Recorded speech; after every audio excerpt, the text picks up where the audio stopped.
The Wide, Wide World by Susan Warner. Recording by Bridget. Chapter 1.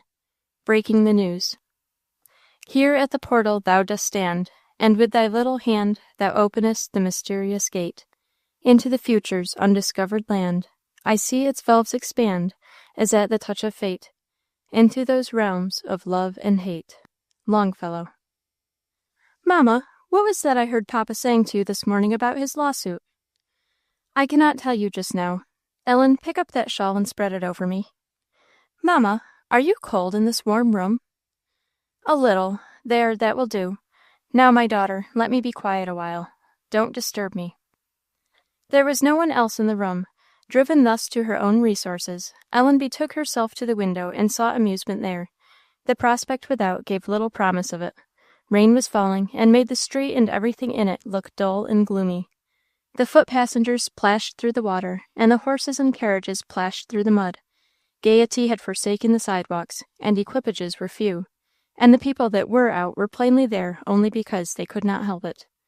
But yet Ellen, having seriously set herself to studying everything that passed, presently became engaged in her occupation, and her thoughts travelling dreamily from one thing to another, she sat for a long time, with her little face pressed against the window-frame, perfectly regardless of all but the moving world without. Daylight gradually faded away, and the street wore a more and more gloomy aspect. The rain poured, and now only an occasional carriage or footstep disturbed the sound of its steady pattering. Yet still Ellen sat, with her face glued to the window as if spellbound, gazing out at every dusky form that passed, as though it had some strange interest for her. At length, in the distance, light after light began to appear. Presently Ellen could see the dim figure of the lamplighter crossing the street, from side to side, with his ladder. Then he drew near enough for her to watch him as he hooked his ladder on the lamp irons, ran up and lit the lamp, then shouldered the ladder and marched off quick, the light glancing on his wet oilskin hat, rough greatcoat and lantern, and on the pavement and iron railings. The veriest moth could not have followed the light with more perseverance than did Ellen's eyes, till the lamplighter gradually disappeared from view, and the last lamp she could see was lit. And not till then did it occur to her that there was such a place as indoors. She took her face from the window. The room was dark and cheerless, and Ellen felt stiff and chilly. However, she made her way to the fire, and having found the poker, she applied it gently to the Liverpool coal with such good effect that a bright ruddy blaze sprang up and lighted the whole room. Ellen smiled at the result of her experiment. "That is something like," said she to herself. "Who says I can't poke the fire? Now, let us see if I can't do something else. Do but see how these chairs are standing. One would think we had had a sewing circle here. There, go back to your places. That looks a little better. Now, these curtains must come down, and I may as well shut the shutters too. And now this tablecloth must be content to hang straight, and Mamma's box and the books must lie in their places, and not all helter-skelter. Now I wish Mamma would wake up. I should think she might. I don't believe she is asleep either. She don't look as if she was." Ellen was right in this. Her mother's face did not wear the look of sleep, nor indeed of repose at all. The lips were compressed, and the brow not calm. To try, however, whether she was asleep or no, and with the half-acknowledged intent to rouse her at all events, Ellen knelt down by her side, and laid her face close to her mother's on the pillow. But this failed to draw either word or sign. After a minute or two, Ellen tried stroking her mother's cheek very gently, and this succeeded, for Mrs. Montgomery arrested the little hand as it passed her lips, and kissed it fondly 2 or 3 times. "I haven't disturbed you, Mamma, have I?" said Ellen. Without replying, Mrs. Montgomery raised herself to a sitting posture, and lifting both hands to her face, pushed back the hair from her forehead and temple, with a gesture which Ellen knew meant that she was making up her mind to some disagreeable or painful effort. Then taking both Ellen's hands, as she still knelt before her, she gazed in her face with a look even more fond than usual, Ellen thought, but much sadder too, though Mrs. Montgomery's cheerfulness had always been of a serious kind. "What question was that you were asking me a while ago, my daughter?" "I thought, Mamma, I heard Papa telling you this morning, or yesterday, that he had lost that lawsuit." "You heard right, Ellen, he has lost it," said Mrs. Montgomery sadly. "Are you sorry, Mamma? Does it trouble you?" "You know, my dear, that I am not apt to concern myself overmuch about the gain or the loss of money. I believe my Heavenly Father will give me what is good for me." "Then, Mamma, why are you troubled?" "Because, my child, I cannot carry out this principle in other matters, and leave quietly my all in his hands." "What is the matter, dear mother? What makes you look so?" "This lawsuit, Ellen, has brought upon us more trouble than I ever thought a lawsuit could. The loss of it, I mean." "How, mamma?" "It has caused an entire change of all our plans. Your father says he is too poor now to stay here any longer, and he has agreed to go soon on some government or military business to Europe." "Well, mamma, that is bad; but he has been away a great deal before, and I am sure we were always very happy." "But, Ellen, he thinks now, and the doctor thinks too, that it is very important for my health that I should go with him." "Does he, mamma? And do you mean to go?" "I am afraid I must, my dear child." "Not and leave me, mother?" The imploring look of mingled astonishment, terror, and sorrow with which Ellen uttered these words took from her mother all power of replying. It was not necessary. Her little daughter understood only too well the silent answer of her eye. With a wild cry she flung her arms round her mother, and hiding her face in her lap, gave way to a violent burst of grief that seemed for a few moments as if it would rend soul and body in twain. For her passions were by nature very strong, and by education very imperfectly controlled. And time, that rider that breaks youth, had not as yet tried his hand upon her. And Mrs. Montgomery, in spite of the fortitude and calmness to which she had steeled herself, bent down over her, and folding her arms about her, yielded to sorrow deeper still, and for a little while scarcely less violent in its expression than Ellen's own. Alas, she had too good reason. She knew that the chance of her ever returning to shield the little creature who was nearest her heart from the future evils and snares of life was very, very small. She had at first absolutely refused to leave Ellen when her husband proposed it, declaring that she would rather stay with her and die than take the chance of recovery at such a cost. But her physician assured her she could not live long without a change of climate. Captain Montgomery urged that it was better to submit to a temporary separation than to cling obstinately to her child for a few months and then leave her forever, said he must himself go speedily to France, and that now was her best opportunity, assuring her, however, that his circumstance would not permit him to take Ellen with them, but that she would be secure of a happy home with his sister during her mother's absence, and to the pressure of argument Captain Montgomery added the weight of authority, insisting on her compliance. Conscience also asked Mrs. Montgomery whether she had a right to neglect any chance of life that was offered her, and at last she yielded to the combined influence of motives, no one of which would have power sufficient to move her, and though with a secret consciousness it would be in vain, she consented to do as her friends wished, and it was for Ellen's sake she did it, after all. Nothing but necessity had given her the courage to open the matter to her little daughter. She had foreseen and endeavored to prepare herself for Ellen's anguish, but nature was too strong for her, and they clasped each other in a convulsive embrace, while tears fell like rain. It was some minutes before Mrs. Montgomery recollected herself, and then, though she struggled hard, she could not immediately regain her composure. But Ellen's deep sobs at length fairly alarmed her. She saw the necessity, for both their sakes, of putting a stop to this state of violent excitement. Self-command was restored at once. "Ellen, Ellen, listen to me," she said. "My child, this is not right. Remember, my darling, who it is that brings a sorrow upon us. Though we must sorrow, we must not rebel." Ellen sobbed more gently, but that and the mute pressure of her arms was her only answer. "You will hurt both yourself and me, my daughter, if you cannot command yourself. Remember, dear Ellen, God sends no trouble upon his children but in love, and though we cannot see how, he will no doubt make all this work for our good." "I know it, dear mother," sobbed Ellen, "but it's just as hard."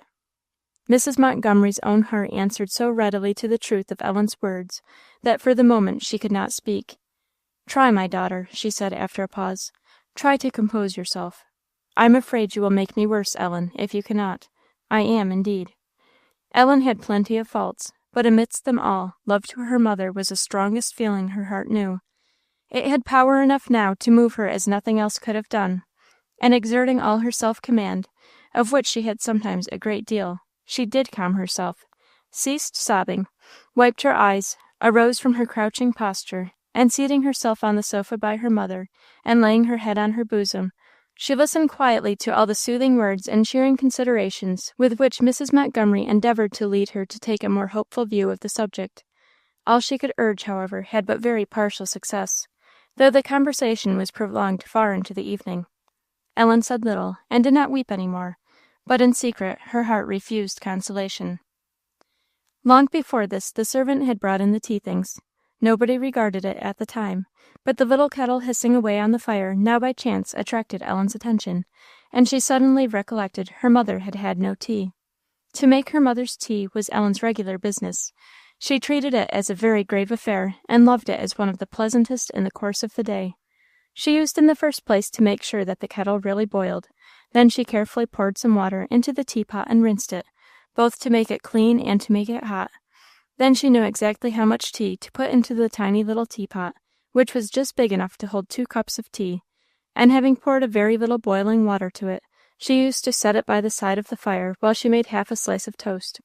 How careful Ellen was about that toast! The bread must not be cut too thick nor too thin. The fire must, if possible, burn clear and bright, and she herself held the bread on a fork, just at the right distance from the coals, to get nicely browned without burning. When this was done to her satisfaction, and if the first piece failed, she would take another, she filled up the little teapot from the boiling kettle and proceeded to make a cup of tea. She knew, and was very careful to put in, just the quantity of milk and sugar that her mother liked, and then she used to carry the tea and toast on a little tray to her mother's side, and very often held it there for her while she ate. All this Ellen did with the zeal that love gives, and though the same thing was to be gone over every night of the year, she was never wearied. It was a real pleasure. She had the greatest satisfaction in seeing that the little her mother could eat was prepared for her in the nicest possible manner. She knew her hands made it taste better. Her mother often said so. But this evening other thoughts had driven this important business quite out of poor Ellen's mind. Now, however, when her eyes fell upon the little kettle, she recollected her mother had not had her tea, and must want it very much, and silently slipping off the sofa, she set about getting it as usual. There was no doubt this time whether the kettle boiled or no. It had been hissing for an hour and more, calling as loud as it could to somebody to come and make the tea. So Ellen made it, and then began the toast. But she began to think, too, as she watched it, how few more times she would be able to do so, how soon her pleasant tea-makings would be over, and the desolate feeling of separation began to come upon her before the time. These thoughts were too much for poor Ellen. The tears gathered so fast she could not see what she was doing, and she had no more than just turned the slice of bread on the fork when the sickness of heart quite overcame her. She could not go on. Toast and fork and all dropped from her hand into the ashes, and rushing to her mother's side, who was now lying down again, and throwing herself upon her, she burst into another fit of sorrow, not so violent as the former, but with a touch of hopelessness in it which went yet more to her mother's heart. Passion in the first said, "I cannot." Despair now seemed to say, "I must." But Mrs. Montgomery was too exhausted to either share or soothe Ellen's agitation. She lay in suffering silence, till after some time she said faintly, "Ellen, my love, I cannot bear this much longer." Ellen was immediately brought to herself by these words. She arose, sorry and ashamed that she should have given occasion for them, and tenderly kissing her mother, assured her most sincerely and resolutely that she would not do so again. In a few minutes she was calm enough to finish making the tea, and having toasted another piece of bread, she brought it to her mother. Mrs. Montgomery swallowed a cup of tea, but no toast could be eaten that night.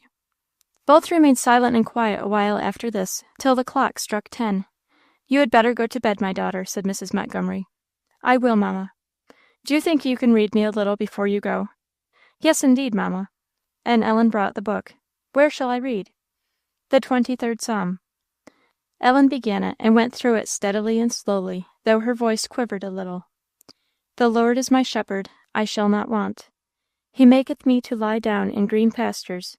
He leadeth me beside the still waters. He restoreth my soul. He leadeth me in the paths of righteousness for his name's sake. Though I walk through the valley of the shadow of death, I will fear no evil, for thou art with me.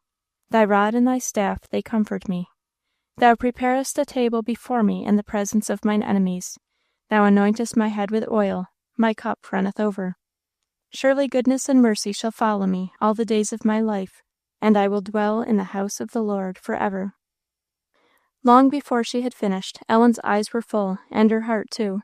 "If only I could feel these words as mamma does," she said to herself. She did not dare look up till the traces of tears had passed away. Then she saw that her mother was asleep. Those first sweet words had fallen like balm upon the sore heart, and mind and body had instantly found rest together. Ellen breathed the lightest possible kiss upon her forehead, and stole quietly out of the room to her own little bed. Chapter 2. Gives sorrow to the winds. Sorrow and excitement made Ellen's eyelids heavy, and she slept late on the following morning. The great dressing bell waked her. She started up with the confused notion that something was the matter. There was a weight on her heart that was very strange to it. A moment was enough to bring it all back, and she threw herself again on her pillow, yielding helplessly to the grief she had twice been obliged to control the evening before. Yet love was stronger than grief still, and she was careful to allow no sound to escape her that could reach the ears of her mother, who slept in the next room. Her resolve was firm to grieve her no more with useless expressions of sorrow, to keep it to herself as much as possible. But this very thought, that she must keep it to herself, gave an edge to poor Ellen's grief, and the convulsive clasp of her little arms round the pillow plainly showed that it needed none. The breakfast bell again startled her, and she remembered she must not be too late downstairs, or her mother might inquire and find out the reason. "I will not trouble mother. I will not," she resolved to herself as she got out of bed, though the tears fell faster as she said so. Dressing was sad work to Ellen today. It went on very heavily. Tears dropped into the water as she stooped her head to the basin, and she hid her face in the towel to cry, instead of making the ordinary use of it. But the usual duties were dragged through at last, and she went to the window. "I'll not go down till Papa is gone," she thought. "He'll ask me what is the matter with my eyes." Ellen opened the window. The rain was over. The lovely light of a fair September morning was beautifying everything it shone upon. Ellen had been accustomed to amuse herself a good deal at this window, though nothing was to be seen from it but an ugly city prospect of back walls of houses, with the yards belonging to them, and a bit of narrow street. But she had watched the people that showed themselves at the windows, and the children that played in the yards, and the women that went to the pumps, till she had become pretty well acquainted with the neighbourhood. And though they were for the most part dingy, dirty, and disagreeable, women, children, houses, and all, she certainly had taken a good deal of interest in their proceedings. It was all gone now. She could not bear to look at them. She felt as if it made her sick, and turning away her eyes, she lifted them to the bright sky above her head, and gazed into its clear depth of blue till she almost forgot there was such a thing as a city in the world. Little white clouds were chasing across it, driven by the fresh wind that was blowing away Ellen's hair from her face and cooling her hot cheeks. That wind could not have been long in coming from the place of woods and flowers, and it was so sweet still. Ellen looked till, she didn't know why, she felt calmed and soothed, as if somebody was saying to her softly, "Cheer up, my child, cheer up. Things are not so bad as they might be. Things will be better." Her attention was attracted at length by voices below. She looked down and saw there, in one of the yards, a poor deformed child, whom she had often noticed before, and always with sorrowful interest. Besides his bodily infirmity, he had a further claim upon her sympathy, and having lost his mother within a few months. Ellen's heart was easily touched this morning. She felt for him very much. Poor, poor little fellow, she thought. He is a great deal worse off than I am. His mother is dead. Mine is only going away for a few months, not forever. Oh, what a difference! And then the joys of coming back again. Poor Ellen was weeping already at the thought. And I will do, oh, how much, while she was gone. I'll do more than she could possibly expect from me. I'll astonish her. I'll delight her. I'll work harder than ever I did in my life before. I'll mend all my faults, and give her so much pleasure. But oh, if she only needn't go away. Oh, mamma!" Tears of mingled sweet and bitter were poured out fast, but the bitter had the largest share. The breakfast table was still standing, and her father gone, when Ellen went downstairs. Mrs. Montgomery welcomed her with her usual quiet smile, and held out her hand. Ellen tried to smile in answer, but she was glad to hide her face in her mother's bosom, and the long, close embrace was too close and too long. It told of sorrow as well as love, and tears fell from the eyes of each that the other did not see. "Need I go to school to-day, mamma?" whispered Ellen. "No, I spoke to your father about that. You shall not go any more. We will be together now while we can." Ellen wanted to ask how long that would be, but could not make up her mind to it. "Sit down, daughter, and take some breakfast." "Have you done, mamma?" "No, I waited for you." "Thank you, dear mamma," with another embrace. "How good you are, but I don't think I want any." They drew their chairs to the table, but it was plain neither had much heart to eat, although Mrs. Montgomery with her own hands laid on Ellen's plate half of the little bird that had been boiled for her own breakfast. The half was too much for each of them. "What made you so late this morning, daughter?" "I got up late in the first place, mamma, and then I was a long time at the window." "At the window? Were you examining into your neighbours' affairs, as usual?" said Mrs. Montgomery, surprised that it should have been so. "Oh, no, mamma, I didn't look at them at all, except poor little Billy. I was looking at the sky." "And what did you see there that pleased you so much?" "I don't know, mamma. It looked so lovely and peaceful, that pure blue spread over my head, and the little white clouds flying across it. I loved to look at it. It seemed to do me good." "Could you look at it, Ellen, without thinking of him who made it?" "No, mamma," said Ellen, ceasing her breakfast, and now speaking with difficulty. "I did think of him. Perhaps that was the reason." "And what did you think of him, daughter?" "I hoped, mamma, I thought he would take care of me," said Ellen, bursting into tears and throwing her arms around her mother. "He will, my dear daughter, he will, if you will only put your trust in him, Ellen." Ellen struggled hard to get back her composure, and after a few minutes succeeded. "Mamma, will you tell me what you mean exactly by my putting my trust in him?" "Don't you trust me, Ellen?" "Certainly, mamma." "How do you trust me? In what?" "Why, mamma, in the first place, I trust every word you say, entirely. I know nothing could be truer. If you were to tell me black is white, mamma, I should think my eyes had been mistaken. Then everything you tell or advise me to do, I know it is right, perfectly. And I always feel safe when you are near me, because I know you'll take care of me.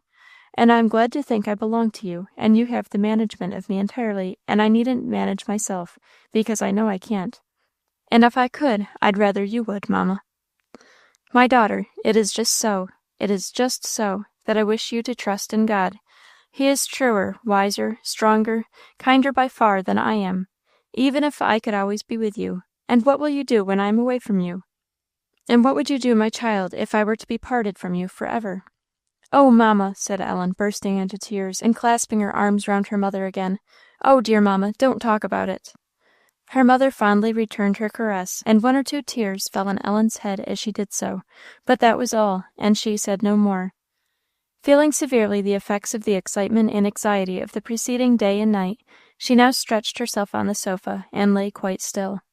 Ellen placed herself on a little bench at her side, with her back to the head of the sofa, that her mother might not see her face, and possessing herself of one of her hands, sat with her little head resting upon her mother, as quiet as she. They remained thus for 2 or 3 hours without speaking, and Mrs. Montgomery was part of the time slumbering, but now and then a tear ran down the side of the sofa, and dropped on the carpet where Ellen sat, and now and then her lips were softly pressed to the hand she held, as if they would grow there. The doctor's entrance at last disturbed them. Dr. Green found his patient decidedly worse than he had reason to expect, and his sagacious eye had not passed back and forth many times between the mother and daughter before he saw how it was. He made no remark upon it, however, but continued for some moments a pleasant chatty conversation, which he had begun with Mrs. Montgomery. He then called Ellen to him. He had rather taken a fancy to her. "Well, Miss Ellen," he said, rubbing one of her hands in his, "what do you think of this fine scheme of mine?" "What scheme, sir?" "Why, the scheme of sending the sickly lady over the water to get well. What do you think of it, eh?" "Will it make her quite well, do you think, sir?" asked Ellen, earnestly. "Will it make her well? To be sure it will. Do you think I don't know better than to send people all the way across the ocean for nothing? Who do you think would want Dr. Green if he sent people on wild goose chases in that fashion?" "Will she have to stay long there before she is cured, sir?" asked Ellen. "Oh, that I can't tell. That depends entirely on circumstances. Perhaps longer, perhaps shorter. But now, Miss Ellen, I've got a word of business to say to you. You know you agreed to be my little nurse. Mrs. Nurse, this lady whom I put under your care the other day, isn't quite as well as she ought to be this morning. I am afraid you haven't taken proper care of her. She looks to me as if she had been too much excited. I've a notion she has been secretly taking half a bottle of wine, or reading some furious kind of a novel, or something of that sort. You understand?" "Now, Mrs. Nurse," said the doctor, changing his tone, "she must not be excited. You must take care that she is not. It isn't good for her. You mustn't let her talk too much, or laugh much, or cry at all, on any account. She mustn't be worried in the least. Will you remember?" Now, you know what I shall expect of you. You must be very careful. That piece of toast of yours should chance to get burned one of these fine evenings, I won't answer for the consequences. Good-bye," said he, shaking Ellen's hand. "You needn't look sober about it. All you have to do is let your mamma be as much like an oyster as possible. You understand? Good-bye." And Dr. Green took his leave. "Poor woman," said the doctor to himself as he went downstairs. He was a humane man. "I wonder if she'll live till she gets to the other side. That's a nice little girl, too. Poor child, poor child."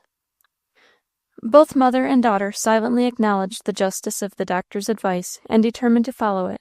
By common consent, as it seemed, each for several days avoided bringing the subject of sorrow to the other's mind, though no doubt it was constantly present to both. It was not spoken of; indeed, little of any kind was spoken of, but that never. Mrs. Montgomery was doubtless employed during this interval in preparing for what she believed was before her, endeavouring to resign herself and her child to him in whose hands they were, and struggling to withdraw her affections from a world which she had a secret misgiving she was fast leaving. As for Ellen, the doctor's warning had served to strengthen the resolve she had already made, that she would not distress her mother with the sight of her sorrow, and she kept it as far as she could. She did not let her mother see but very few tears, and those were quiet ones, though she drooped her head like a withered flower, and went about the house with an air of submissive sadness that tried her mother sorely. But when she was alone, and knew no one could see, sorrow had its way, and then there were sometimes agonies of grief that would almost have broken Mrs. Montgomery's resolution, had she known them. This, however, could not last. Ellen was a child, and of most buoyant and elastic spirit naturally. It was not for one sorrow, however great, to utterly crush her. It would have taken years to do that. Moreover, she entertained not the slightest hope of being able by any means to alter her father's will. She regarded the dreaded evil as an inevitable thing. But though she was at first overwhelmed with sorrow, and for some days evidently pined under it sadly, hope at length would come back to her little heart, and no sooner in again, hope began to smooth the roughest and soften the hardest, and touch the dark spots with light in Ellen's future. The thoughts which had just passed through her head that first morning, as she stood at her window, now came back again, thoughts of wonderful improvement to be made during her mother's absence, unheard of efforts to learn and amend, which should be all crowned with success, and above all, thoughts of that coming home, when all these attainments and accomplishments should be displayed to her mother's delighted eyes, and her exertions receive their long-desired reward. They made Ellen's heart beat, and her eyes swim, and even brought a smile once more upon her lips. Mrs. Montgomery was rejoiced to see the change. She felt that as much time had already been given to sorrow as they could afford to lose, and she had not known exactly how to proceed. Ellen's amended looks and spirits greatly relieved her. "What are you thinking about, Ellen?" said she one morning. Ellen was sewing, and while busy at her work her mother had 2 or 3 times observed a light smile pass over her face. Ellen looked up, still smiling, and answered, "Oh, mamma, I was thinking of different things that I mean to do while you are gone." "And what are these things?" inquired her mother. "Oh, mamma, it wouldn't do to tell you beforehand. I want to surprise you with them when you come back." A slight shudder passed over Mrs. Montgomery's frame, but Ellen did not see it. Mrs. Montgomery was silent. Ellen presently introduced another subject. "Mamma, what kind of person is my aunt?" "I do not know. I have never seen her." "How has that happened, mamma?"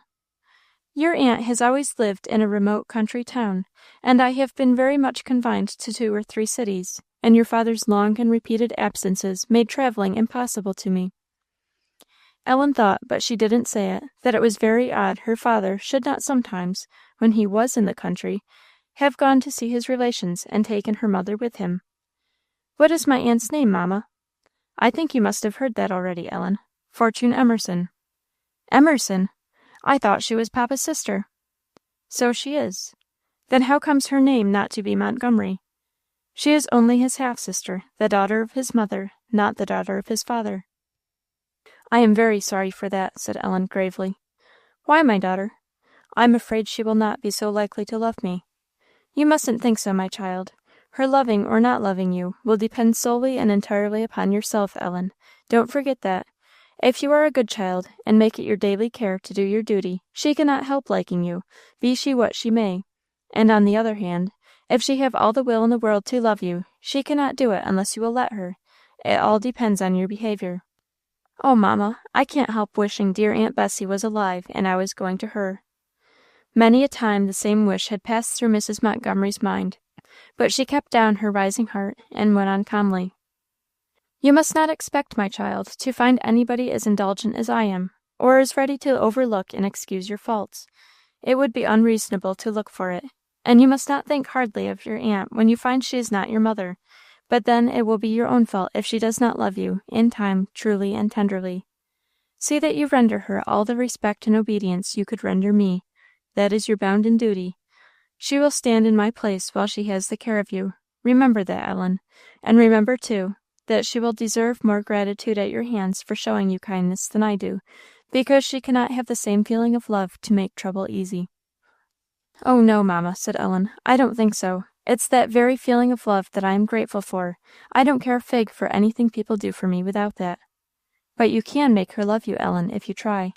"Well, I'll try, mamma. And don't be discouraged. Perhaps you may be disappointed in first appearances, but never mind that.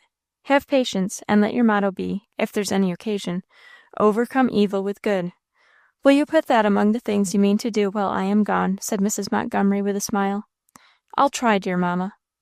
"You will succeed if you try, dear, never fear. If you apply yourself in your trying to the only unfailing source of wisdom and strength, to Him without whom you can do nothing." There was silence for a little. "What sort of a place is it where my aunt lives?" asked Ellen. "Your father says it is a very pleasant place.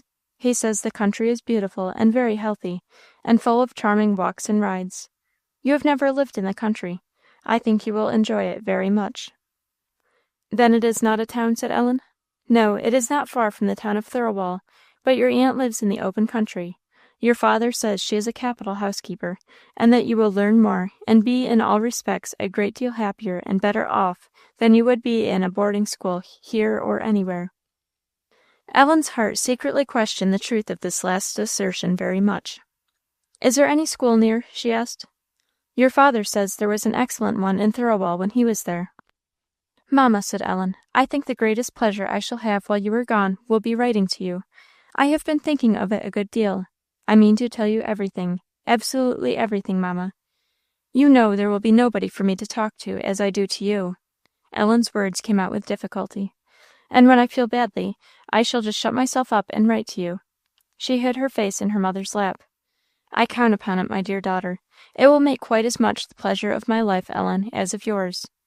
"But then, mother," said Ellen, brushing away the tears from her eyes, "it will be so long before my letters can get to you. The things I want you to know right away, you won't know, perhaps, in a month." "That's no matter, daughter. They will be just as good when they do get to me.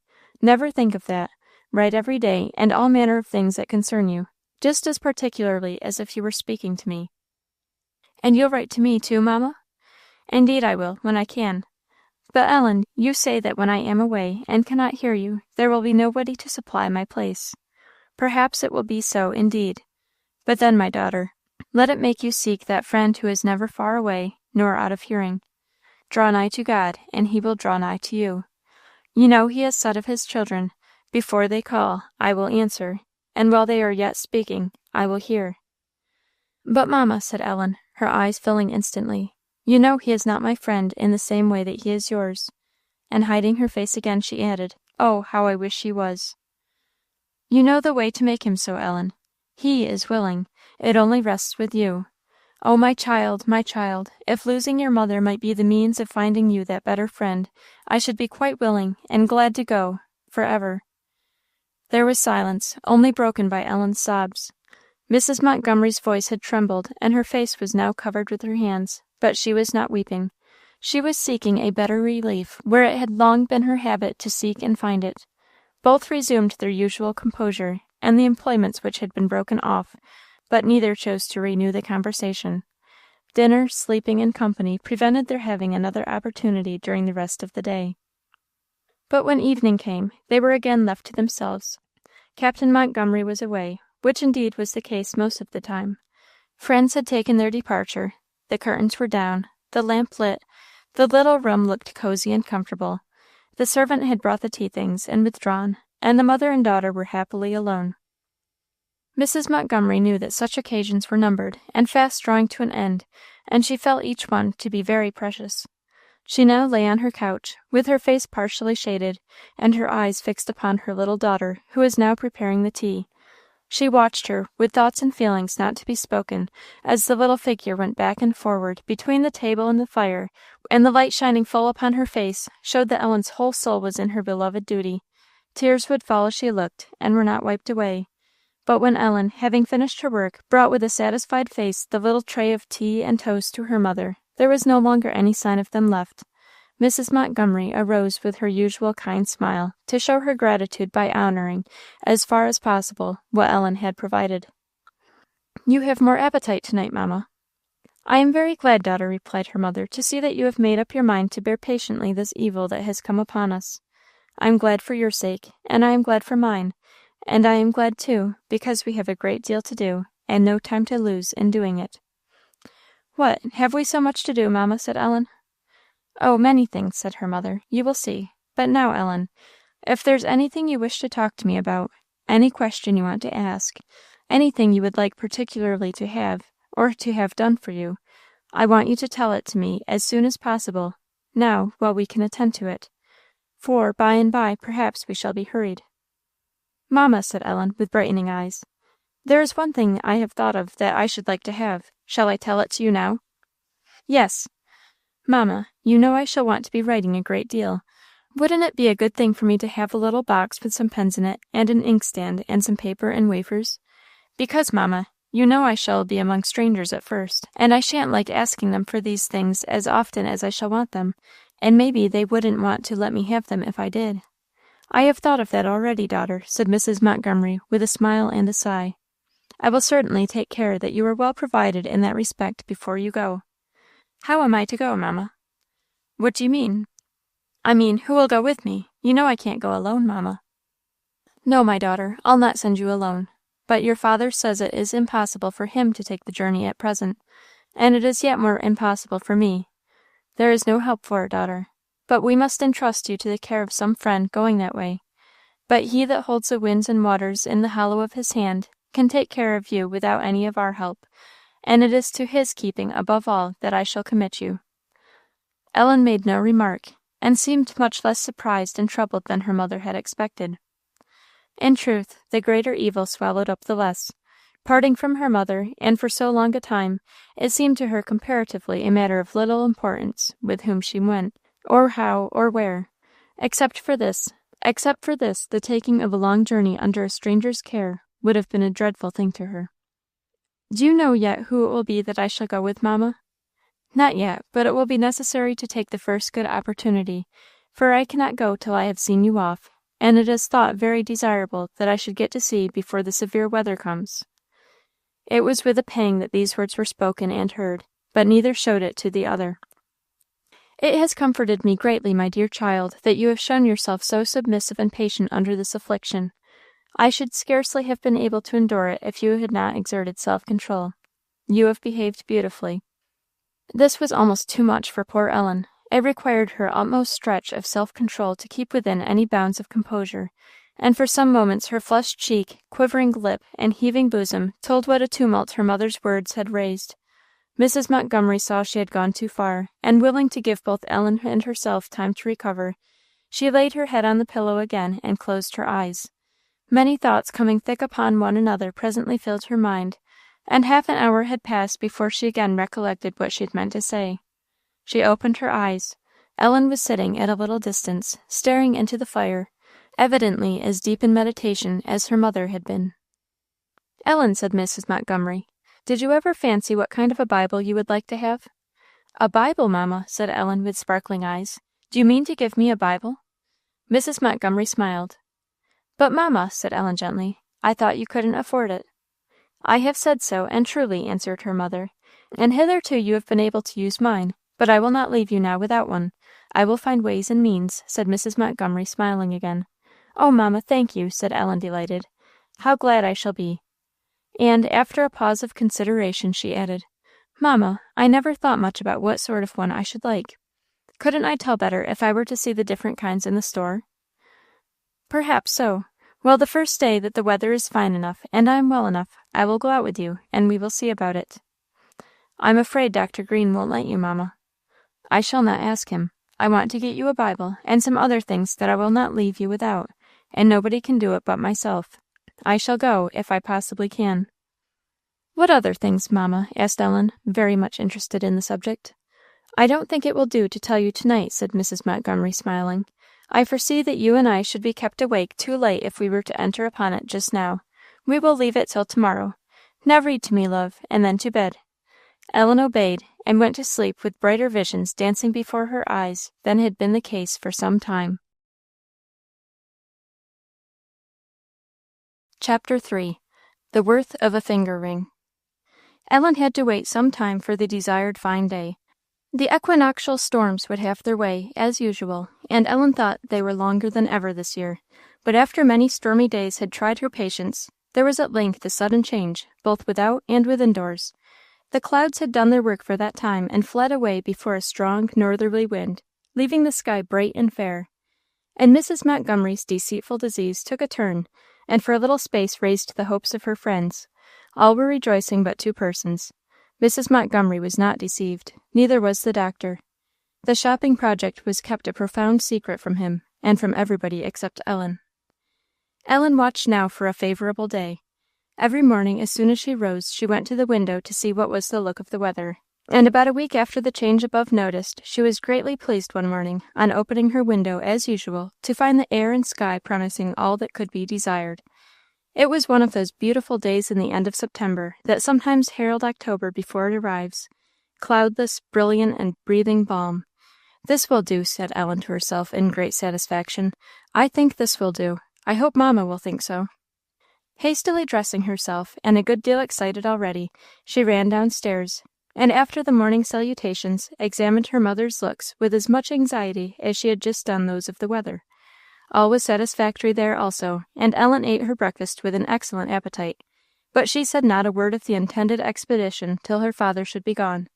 She contented herself with strengthening her hopes by making constant fresh inspections of the weather and her mother's countenance alternately, and her eyes returning from the window on one of these excursions, and meeting her mother's face, saw a smile there which said all she wanted. Breakfast went on more vigorously than ever. But after breakfast it seemed to Ellen that her father would never go away. He took the newspaper, an uncommon thing for him, and pored over it most perseveringly, while Ellen was in a perfect fidget of impatience. Her mother, seeing the state she was in, and taking pity on her, sent her upstairs to do some little matters of business in her own room. These Ellen dispatched with all possible zeal and speed, and coming down again, found her father gone, and her mother alone. She flew to kiss her in the first place, and then made the inquiry, "Don't you think today will do, mamma?" "As fine as possible, daughter. We could not have a better, but I must wait till the doctor has been here." "Mamma," said Ellen, after a pause, making a great effort of self-denial, "I'm afraid you oughtn't to go out to get these things for me. Pray don't, mamma, if you think it will do you harm. I would rather go without them. Indeed I would." "Never mind that, daughter," said Mrs. Montgomery, kissing her. "I am bent upon it. It would be quite as much of a disappointment to me as to you not to go. We have a lovely day for it, and we will take our time and walk slowly, and we haven't far to go either. But I must let Dr. Green make his visit first." To fill up the time till he came, Mrs. Montgomery employed Ellen in reading to her as usual. And this morning's reading Ellen long after remembered.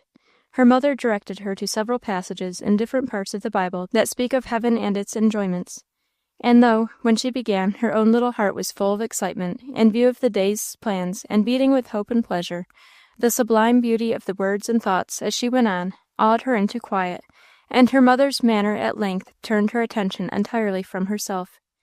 Mrs. Montgomery was lying on the sofa, and for the most part listened in silence, with her eyes closed, but sometimes saying a word or two that made Ellen feel how deep was the interest her mother had in the things she read of, and how pure and strong the pleasure she was even now taking in them. And sometimes there was a smile on her face that Ellen scarce liked to see. It gave her an indistinct feeling that her mother would not be long away from that heaven to which she seemed already to belong. Ellen had a sad consciousness, too, that she had no part with her mother in this matter. She could hardly go on.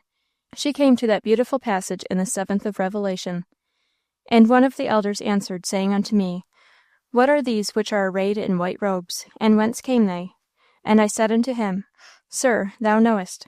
And he said to me, These are they which came out of great tribulation, and have washed their robes, and made them white in the blood of the Lamb. Therefore are they before the throne of God, and serve him day and night in his temple. And he that sitteth on the throne shall dwell among them. They shall hunger no more, neither thirst any more. Neither shall the sun light on them, nor any heat. For the Lamb, which is in the midst of the throne, shall feed them, and shall lead them unto living fountains of waters. And God shall wipe away all tears from their eyes. With difficulty and a husky voice, Ellen got through it. Lifting then her eyes to her mother's face, she saw again the same singular sweet smile. Ellen felt that she could not read another word. To her great relief, the door opened, and Dr. Green came in. His appearance changed the whole course of her thoughts. All that was grave or painful quickly fled away. Ellen's head was immediately full again of what had filled it before she began to read. As soon as the doctor had retired, and was fairly out of hearing, "Now, mamma, shall we go?" said Ellen. "You needn't stir, mamma. I'll bring all your things to you, and put them on. May I, mamma? Then you won't be a bit tired before you set out." Her mother assented, and with a great deal of tenderness and a great deal of eagerness, Ellen put on her stockings and shoes, arranged her hair, and did all that she could towards changing her dress, and putting on her bonnet and shawl, and greatly delighted she was when the business was accomplished. "Now, mamma, you look like yourself. I haven't seen you look so well this great while. I'm glad you're going out again," said Ellen, putting her arms round her. "I do believe it will do you good. Now, mamma, I'll go and get ready. I'll be very quick about it. You shan't have to wait long for me." In a few minutes the two set forth from the house. The day was as fine as could be. There was no wind, there was no dust, the sun was not oppressive, and Mrs. Montgomery did feel refreshed and strengthened during the first few steps they had to take to their first stopping place. It was a jeweller's store. Ellen had never been in one before in her life, and her first feeling on entering was of dazzled wonderment at the glittering splendors around. This was presently forgotten in curiosity to know what her mother could possibly want there. She soon discovered that she had come to sell and not to buy. Mrs. Montgomery drew a ring from her finger, and after a little chaffering, parted with it to the owner of the store for $80, being about 3/4 of its real value. The money was counted out, and she left the store. "Mamma," said Ellen, in a low voice, "wasn't that grandmamma's ring, which I thought you loved so much?" "Yes, I did love it, Ellen, but I love you better." "Oh, mamma, I am very sorry," said Ellen. "You need not be sorry, daughter. Jewels in themselves are the merest nothings to me, and as for the rest, it doesn't matter. I can remember my mother without any help from a trinket." There were tears, however, in Mrs. Montgomery's eyes, that showed the sacrifice had cost her something, and there were tears in Ellen's, that told it was not thrown away upon her. "I am sorry you should know of this," continued Mrs. Montgomery. "You should not if I could have helped it. But set your heart quite at rest, Ellen. I assure you this use of my ring gives me more pleasure on the whole than any other I could have made of it." A grateful squeeze of her hand and a glance into her face was Ellen's answer. Mrs. Montgomery had applied to her husband for the funds necessary to fit Ellen comfortably for the time they should be absent, and in answer he had given her a sum barely sufficient for her mere clothing. Mrs. Montgomery knew him better than to ask for a further supply, but she resolved to have recourse to other means to do what she had determined upon. Now that she was about to leave her little daughter, and it might be forever, she had set her heart upon providing her with certain things which she thought important to her comfort and improvement, and which Ellen would go very long without if she did not give them to her, and now Ellen had had very few presents in her life, and those always of the simplest and cheapest kind. Her mother resolved that in the midst of the bitterness of this time she would give her one pleasure, if she could. It might be the last. They stopped next at a bookstore. "Oh, what a delicious smell of new books," said Ellen, as they entered. "Mamma, if it wasn't for one thing, I should say I was never so happy in my life." Children's books lying in tempting confusion near the door immediately fastened Ellen's eyes and attention. She opened one, and was already deep in the interest of it, when the word Bibles struck her ear. Mrs. Montgomery was desiring the shopman to show her various kinds and sizes, that she might choose from among them. Down went Ellen's book, and she flew to the place where a dozen different Bibles were presently displayed. Ellen's wits were ready to forsake her. Such beautiful Bibles she had never seen. She pored in ecstasy over their varieties of type and binding, and was very evidently in love with them all. "Now, Ellen," said Mrs. Montgomery, "look and choose. Take your time and see which you like best." It was not likely that Ellen's time would be a short one. Her mother, seeing this, took a chair at a little distance to await patiently her decision, and while Ellen's eyes were riveted on the Bibles, her own, very naturally, were fixed upon her. In the excitement and eagerness of the moment, Ellen had thrown off her little bonnet, and with flushed cheek and sparkling eye, and a brow grave with unusual care, as though a nation's fate were deciding, she was weighing the comparative advantages of large, small, and middle-sized, black, blue, purple, and red, gilt and not gilt, clasp and no clasp. Everything but the Bibles before her Ellen had forgotten utterly. She was deep in what was to her the most important of business. She did not see the bystanders smile. She did not know there were any. To her mother's eye it was a most fair sight. Mrs. Montgomery gazed with rising emotions of pleasure and pain that struggled for the mastery, but pain at last got the better, and rose very high. "How can I give thee up?" was the one thought of her heart. Unable to command herself, she rose and went to a distant part of the counter, where she seemed to be examining books. But tears, some of the bitterest she had ever shed, were falling thick upon the dusty floor, and she felt her heart like to break. Her little daughter at one end of the counter had forgotten there ever was such a thing as sorrow in the world, and she at the other was bowed beneath a weight of it that was nigh to crush her. But in her extremity she betook herself to that refuge she had never known to fail.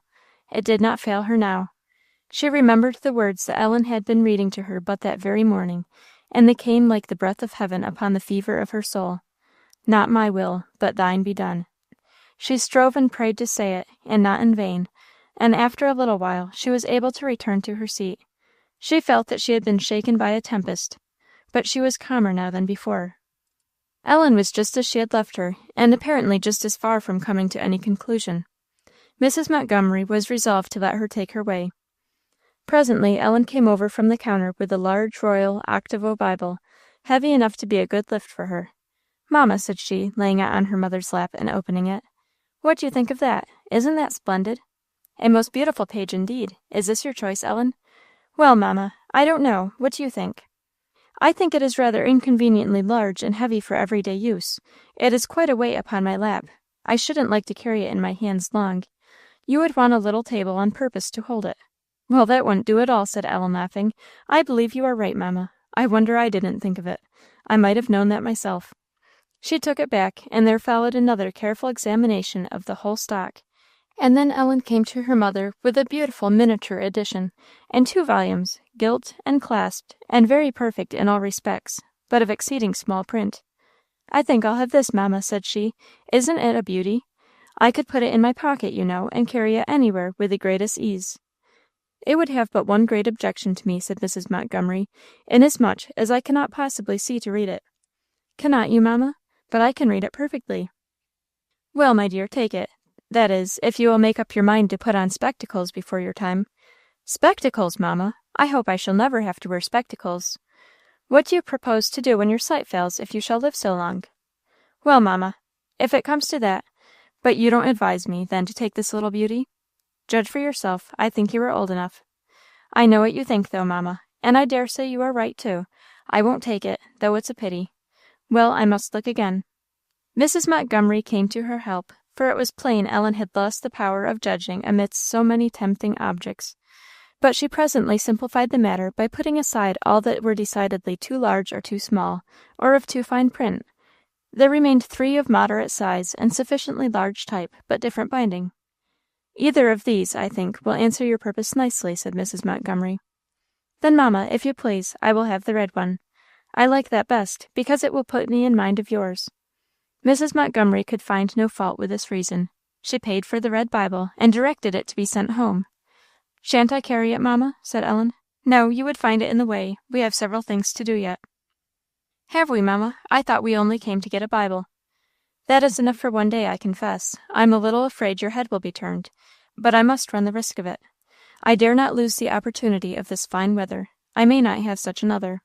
I wish to have the comfort of thinking, when I am away, that I have left you with everything necessary to the keeping up of good habits, everything that will make them pleasant and easy. I wish you to be always neat and tidy and industrious, depending upon others as little as possible, and careful to improve yourself by every means, and especially by writing to me. I will leave you no excuse, Ellen, for failing in any of these duties. I trust you will not disappoint me in a single particular." Ellen's heart was too full to speak. She again looked up tearfully and pressed her mother's hand. "I do not expect to be disappointed, love," returned Mrs. Montgomery. They now entered a large fancy store. "What are we to get here, mamma?" said Ellen. "A box to put your pens and paper in," said her mother, smiling. "Oh, to be sure," said Ellen. "I had almost forgotten that." She quite forgot it a minute after. It was the first time she had seen the inside of such a store, and the articles displayed on every side completely bewitched her. From one thing to another she went, admiring and wondering. In her wildest dreams she had never imagined such beautiful things. The store was fairyland. Mrs. Montgomery meanwhile attended to business. Having chosen a neat little japanned dressing box, perfectly plain, but well supplied with everything a child could want in that line, she called Ellen from the delightful journey of discovery she was making round the store, and asked her what she thought of it. "I think it's a little beauty," said Ellen, "but I never saw such a place for beautiful things." "You think it will do, then?" said her mother. "For me, mamma? You don't mean to give it to me? Oh, mother, how good you are! But I know what is the best way to thank you, and I'll do it. What a perfect little beauty! Mamma, I'm too happy." "I hope not," said her mother, "for you know I haven't gotten you the box for your pens and paper yet." "Well, mamma, I'll try and bear it," said Ellen, laughing. "But do get me the plainest little thing in the world, for you're giving me too much." Mrs. Montgomery asked to look at writing desks, and was shown to another part of the store for the purpose. "Mamma," said Ellen, in a low tone as they went, "you're not going to get me a writing desk?" "Why, that is the best kind of box for holding writing materials," said her mother, smiling. "Don't you think so?" "I don't know what to say," exclaimed Ellen. "I can't thank you, mamma. I haven't any words to do it. I think I shall go crazy."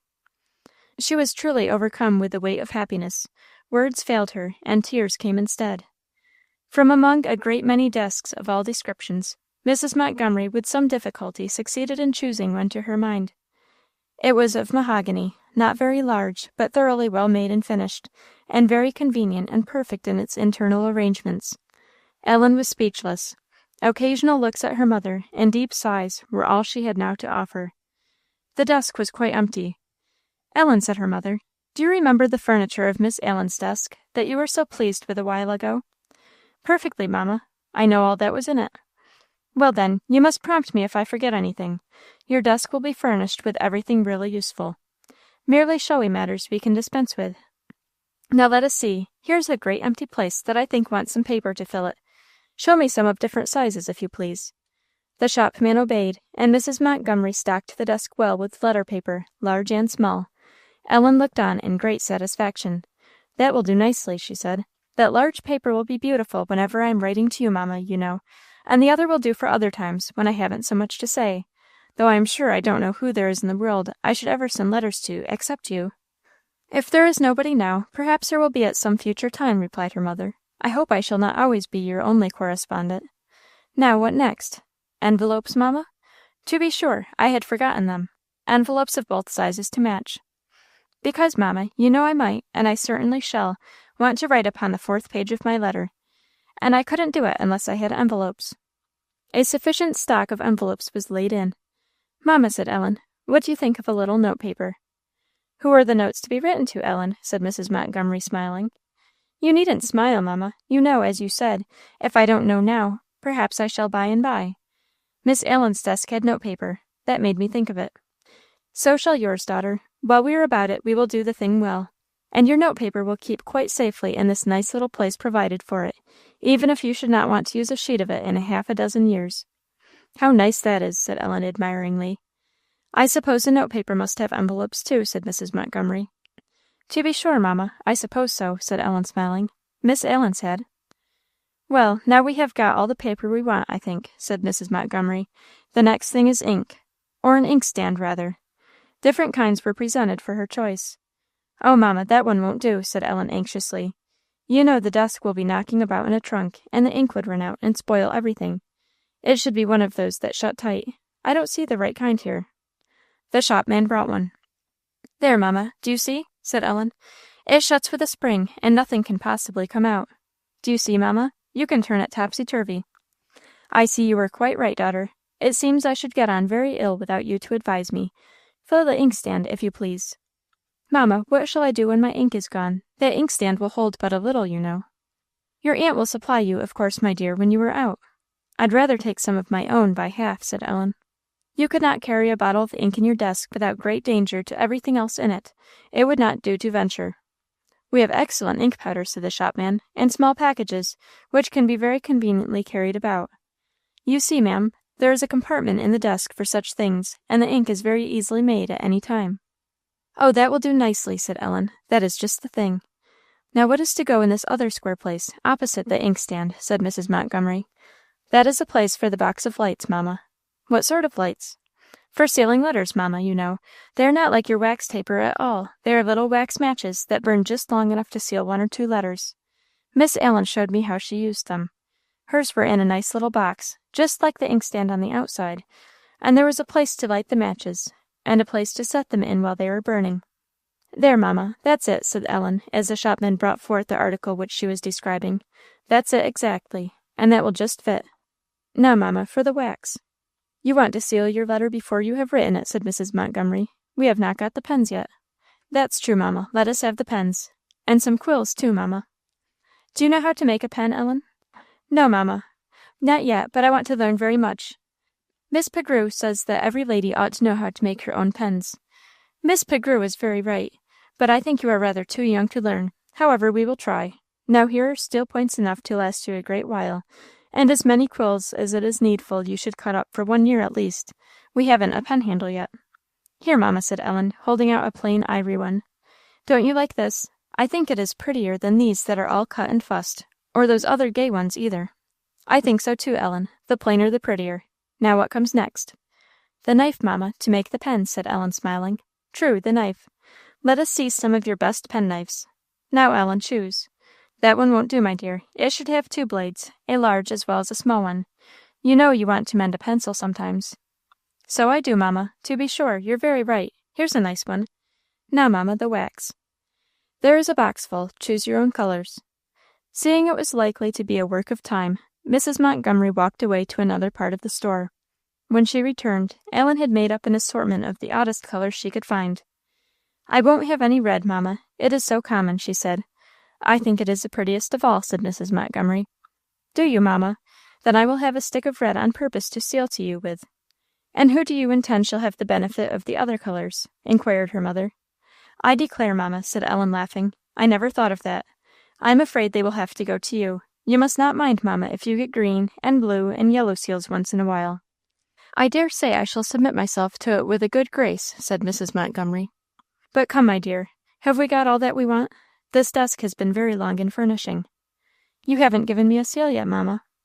"Seals. There are a variety before you. See if you could find one that you like. By the way, you cannot seal a letter, can you?" "Not yet, mamma," said Ellen, smiling again. "That is another of the things I have got to learn." "Then I think you had better have some wafers in the meantime." While Ellen was picking out her seal, which took not a little time, Mrs. Montgomery laid in a good supply of wafers of all sorts, and then went on further to furnish the desk with an ivory leaf cutter, a paper folder, a pounce box, a ruler, and a neat little silver pencil, also some drawing pencils, India rubber, and sheets of drawing paper. She took a sad pleasure in adding everything she could think of that might be for Ellen's future use or advantage; but as with her own hand she placed in the desk one thing after another, the thought crossed her mind, how Ellen would make drawings with those very pencils, on those very sheets of paper which her eyes would never see. She turned away with a sigh, and receiving Ellen's seal from her hand, put that also in its place. Ellen had chosen one with her own name. "Will you send these things at once?" said Mrs. Montgomery. "I particularly wish to have them at home as early in the day as possible." The man promised. Mrs. Montgomery paid the bill, and she and Ellen left the store. They walked a little way in silence. "I cannot thank you, mamma," said Ellen. "It is not necessary, my dear child," said Mrs. Montgomery, returning the pressure of her hand. "I know all that you would say." There was as much sorrow as joy at that moment in the heart of the joyfulest of the two. "Where are we going now, mamma?" said Ellen again, after a while. "I wished and intended to have gone to St. Clair and Fleury's to get you some merino and other things, but we have been detained so long that I think I had better go home. I feel somewhat tired." "I am very sorry, dear mamma," said Ellen. "I am afraid I kept you too long about that desk." "You did not keep me, daughter, any longer than I chose to be kept. But I think I will go home now, and take the chance of another fine day for the merino.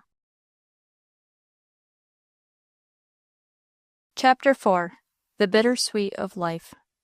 When dinner was over and the table cleared away, the mother and daughter were left, as they always loved to be, alone. It was late in the afternoon, and already somewhat dark, for clouds had gathered over the beautiful sky of the morning, and the wind, rising now and then, made its voice heard.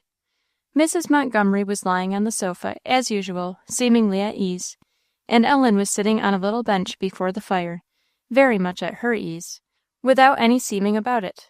She smiled as she met her mother's eyes. "You have made me very happy today, mamma." "I am glad of it, my dear child. I hoped I should. I believe the whole affair has given me as much pleasure, Ellen, as it has you." There was a pause.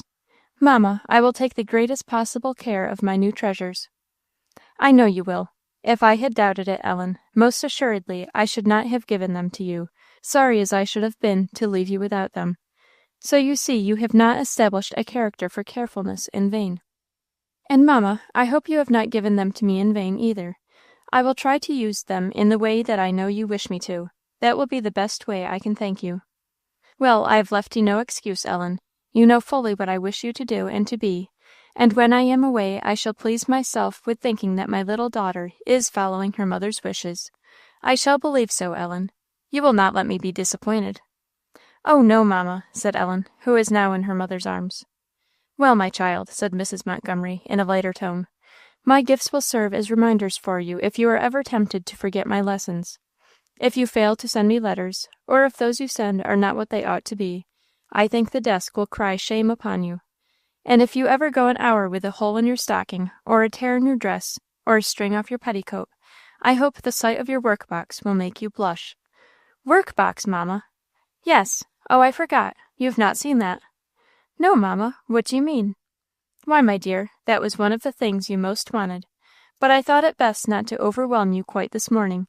So while you were on an exploring expedition round the store, I chose and furnished one for you." "Oh, mamma, mamma!" said Ellen, getting up and clasping her hands, "what shall I do? I don't know what to say. I can't say anything. Mamma, it's too much." So it seemed, for Ellen sat down and began to cry.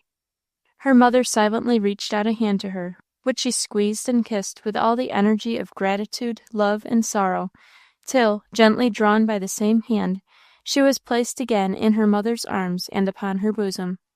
And in that tried resting place she lay, calmed and quieted, till the shades of afternoon deepened into evening, and evening into night, and the light of the fire was all that was left to them. Though not a word had been spoken for a long time, Ellen was not asleep. Her eyes were fixed on the red glow of the coals in the grate, and she was busily thinking, but not of them. Many sober thoughts were passing through her little head, and stirring her heart. A few were of her new possessions and bright projects, more of her mother. She was thinking how very, very precious was the heart she could feel beating where her cheek lay. She thought it was greater happiness to lie there than anything else in life could be. She thought she had rather even die so on her mother's breast than live long without her in the world. She felt that in earth or in heaven there was nothing so dear. Suddenly she broke the silence. "Mamma, what does that mean? He that loveth father or mother more than me is not worthy of me." "It means just what it says. If you love anybody or anything better than Jesus Christ, you cannot be one of his children." "But then, mamma," said Ellen, raising her head, "how can I be one of his children? I do love you a great deal better. How can I help it, mamma?" "You cannot help it, I know, my dear," said Mrs. Montgomery with a sigh, "except by his grace, who has promised to change the hearts of his people, to take away the heart of stone, and give them a heart of flesh. But is mine a heart of stone, then, mamma, because I cannot help loving you best?" "Not to me, dear Ellen," replied Mrs. Montgomery, pressing closer the little form that lay in her arms. "I have never found it so. But yet I know that the Lord Jesus is far, far more worthy of your affection than I am. And if your heart were not hardened by sin, you would see him so. It is only because you do not know him that you love me better. Pray, pray, my dear child, that he would take away the power of sin, and show you himself. That is all that is wanting." "I will, mamma," said Ellen tearfully. "Oh, mamma, what shall I do without you?" Alas! Mrs. Montgomery's heart echoed the question. She had no answer. "Mamma," said Ellen, after a few minutes, "can I have no true love to him at all unless I love him best?" "I dare not say that you can," answered her mother seriously. "Mamma," said Ellen, after a little, again raising her head, and looking her mother full in the face, as if willing to apply the severest test to this hard doctrine, and speaking with an indescribable expression, "do you love him better than you do me?" She knew her mother loved the Saviour, but she thought it scarcely possible that herself could have but the second place in her heart. She ventured a bold question, to prove whether her mother's practice would not contradict her theory. But Mrs. Montgomery answered steadily, "I do, my daughter." And, with a gush of tears, Ellen sank her head again upon her bosom. She had no more to say. Her mouth was stopped for ever as to the right of the matter, though she still thought it an impossible duty in her own particular case. "I do indeed, my daughter," repeated Mrs. Montgomery. "That does not make my love to you the less, but the more, Ellen." "Oh, mamma, mamma," said Ellen, clinging to her, "I wish you would teach me. I have only you, and I am going to lose you. What shall I do, mamma?" With a voice that strove to be calm, Mrs. Montgomery answered, "I love them that love me, and they that seek me early shall find me." And after a minute or two she added, "He who says this has promised, too, that he will gather the lambs with his arm and carry them in his bosom." The words fell soothingly on Ellen's ear, and the slight tremor in the voice reminded her also that her mother must not be agitated. She checked herself instantly, and soon lay as before, quiet and still on her mother's bosom, with her eyes fixed on the fire, and Mrs. Montgomery did not know that when she now and then pressed a kiss upon the forehead that lay so near her lips, it every time brought the water to Ellen's eyes and a throb to her heart. But after some half or 3/4 of an hour had passed away, a sudden knock at the door found both mother and daughter asleep. It had to be repeated once or twice before the knocker could gain attention. "What is that, mamma?" said Ellen, starting up. "Somebody at the door. Open it quickly, love." Ellen did so, and found a man standing there, with his arms rather full of sundry packages. "Oh, mamma, my things!" cried Ellen, clapping her hands. "Here they are." The man placed his burden on the table and withdrew. "Oh, mamma, I am so glad they are come. Now, if I only had a light. This is my desk, I know, for it's the largest, and I think this is my dressing box, as well as I can tell by feeling. Yes, it is. Here's the handle on top, and this is my dear work box, not so big as the desk, nor so little as the dressing box. Oh, mamma, mayn't I ring for a light?" There was no need, for a servant just then entered, bringing the wished-for candles and the not-wished-for tea. Ellen was capering about in the most fantastic style, but suddenly stopped short at sight of the tea things, and looked very grave. "Well, mamma, I'll tell you what I'll do," she said, after a pause of consideration. "I'll make the tea first thing, before I untie a single knot. Won't that be best, mamma? Because I know, if I once begin to look, I shan't want to stop. Don't you think that is wise, mamma?" But alas, the fire had got very low. There was no making the tea quickly, and the toast was a work of time. And when all was over at length, it was then too late for Ellen to begin to undo packages. She struggled with impatience a minute or two, and then gave up the point very gracefully, and went to bed. She had a fine opportunity the next day to make up for the evening's disappointment. It was cloudy and stormy, going out was not to be thought of, and it was very unlikely that anybody would come in. Ellen joyfully allotted the whole morning to the examination and trial of her new possessions, and as soon as breakfast was over and the room clear, she set about it. She first went through the desk and everything in it, making a running commentary on the excellence, fitness, and beauty of all it contained. Then the dressing-box received a share, but a much smaller share, of attention. And lastly, with fingers trembling with eagerness, she untied the pack-thread that was wound round the work-box, and slowly took off cover after cover. She almost screamed when the last was removed. The box was of satin-wood, beautifully finished and lined with crimson silk, and Mrs. Montgomery had taken good care it should want nothing that Ellen might need to keep her clothes in perfect order. "Oh, mamma, how beautiful! Oh, mamma, how good you are! Mamma, I promise you I'll never be a slattern. Here is more cotton than I can use up in a great while. Every number, I do think. And needles, oh, the needles, what a parcel of them! And, mamma, what lovely scissors! Did you choose it, mamma, or did it belong to the box?" "I chose it." "I might have guessed it. Mamma, it's just like you. And here's a thimble, fits me exactly, and an emery bag, how pretty, and a bodkin. This is a great nicer than yours, mamma. Yours is decidedly the worse for wear. And what's this? Oh, to make eyelet holes with, I know. And oh, mamma, here's almost everything, I think. Here are tapes, and buttons, and hooks, and eyes, and darning cotton, and silk winders, and pins, and all sorts of things. What's this for, mamma? That's a scissors to cut buttonholes with. Try it on that piece of paper that lies by you, and you will see how it works." "Oh, I see," said Ellen. "How very nice that is. Well, I shall take great pains now to make my buttonholes very handsomely."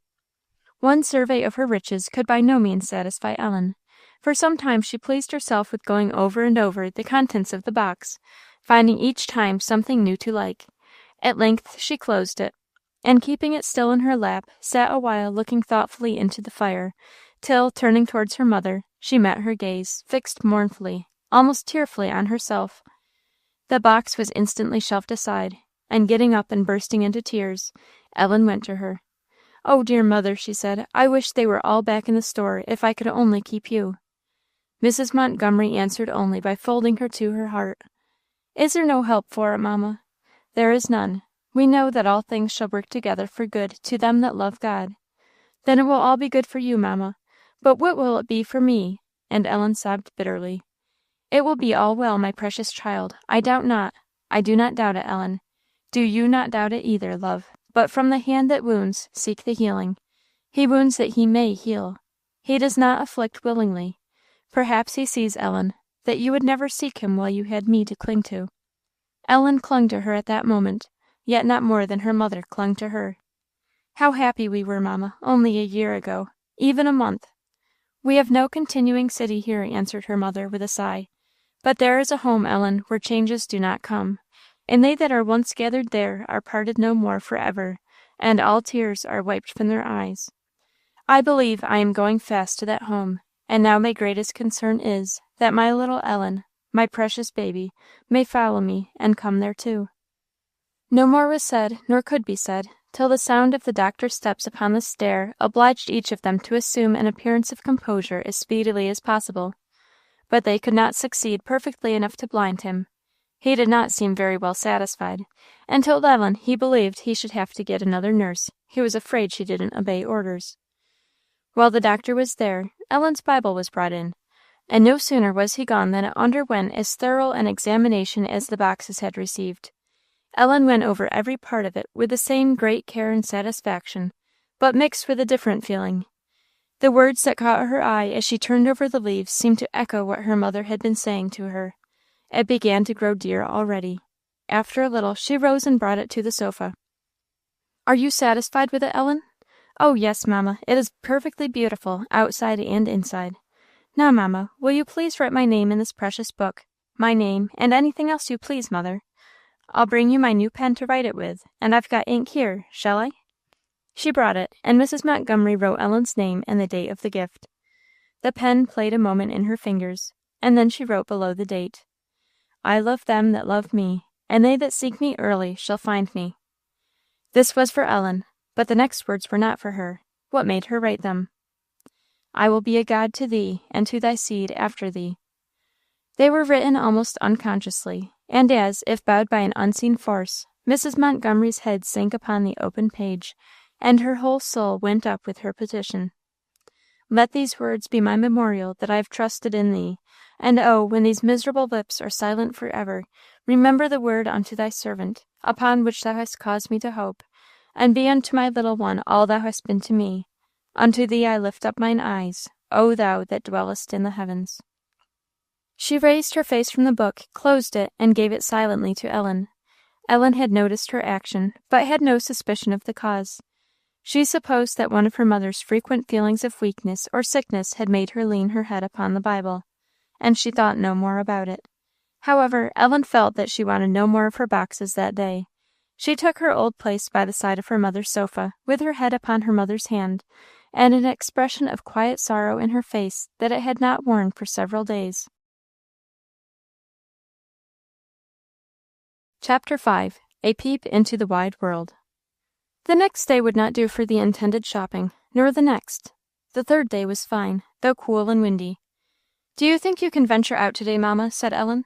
"I'm afraid not. I do not feel quite equal to it, and the wind is a great deal too high for me besides." "Well," said Ellen, in the tone of one who is making up her mind to do something, "we shall have a fine day by and by, I suppose, if we wait long enough. We had to wait a great deal while for our first shopping day. I wish such another would come round." "But the misfortune is," said her mother, "that we cannot afford to wait. November will soon be here, and your clothes may be suddenly wanted before they are ready, if we do not bestir ourselves. And Miss Rice is coming in a few days. I ought to have the merino ready for her." "What will you do, mamma?" "I do not know indeed, Ellen. I am greatly at a loss." "Couldn't papa get the stuffs for you, mamma?" "No, he's too busy; and besides, he doesn't know about shopping for me." "Well, what will you do, mamma? Is there nobody else you could ask to get the things for you? Mrs. Foster would do it, mamma." "I know she would, and I should ask her without any difficulty, but she is confined to her room with a cold. I see nothing for it but to be patient and let things take their course; though if a favourable opportunity should offer, you would have to go, clothes or no clothes. It would not do to lose the chance of a good escort." And Mrs. Montgomery's face showed that this possibility of Ellen's going unprovided gave her some uneasiness. Ellen observed it. "Never mind me, dearest mother. Don't be in the least worried about my clothes. You don't know how little I think of them or care for them. It's no matter at all whether I have them or not." Mrs. Montgomery smiled and passed her hand fondly over her little daughter's head, but presently resumed her anxious look out of the window. "Mamma!" exclaimed Ellen, suddenly starting up, "a bright thought has just come into my head. I'll do it for you, mamma." "Do what?" "I'll get the merino and things for you, mamma. You needn't smile. I will, indeed, if you let me." "My dear Ellen," said her mother, "I don't doubt you would, if goodwill only were wanting; but a great deal of skill and experience is necessary for a shopper, and what would you do without either?" "But see, mamma," pursued Ellen eagerly, "I'll tell you how I'll manage, and I know I can manage very well. You tell me exactly what colour of merino you want, and give me a little piece to show me how fine it should be, and tell me what price you wish to give, and then I'll go to the store and ask them to show me different pieces, you know, and if I see any I think you would like, I'll ask them to give me a little bit of it to show you, and then I'll bring it home, and if you like it, you can give me the money, and tell me how many yards you want, and I can go back to the store and get it. Why can't I, mamma?" "Perhaps you could, but, my dear child, I am afraid you wouldn't like the business." "Yes, I should, indeed, mamma. I should like it dearly, if I could help you so. Will you let me try, mamma?" "I don't like, my child, to venture you alone on such an errand, among crowds of people. I should be uneasy about you." "Dear mamma, what would the crowds of people do to me? I am not a bit afraid. You know, mamma, I have often taken walks alone. That's nothing new. And what harm should come to me while I am in the store? You needn't be in the least uneasy about me. May I go?" Mrs. Montgomery smiled, but was silent. "May I go, mamma?" repeated Ellen. "Let me go at least and try what I can do. What do you say, mamma?" "I don't know what to say, my daughter, but I am in difficulty on either hand. I will let you go and see what you can do.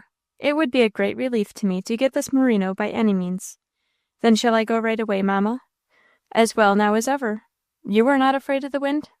"I should think not," said Ellen, and away she scampered upstairs to get ready.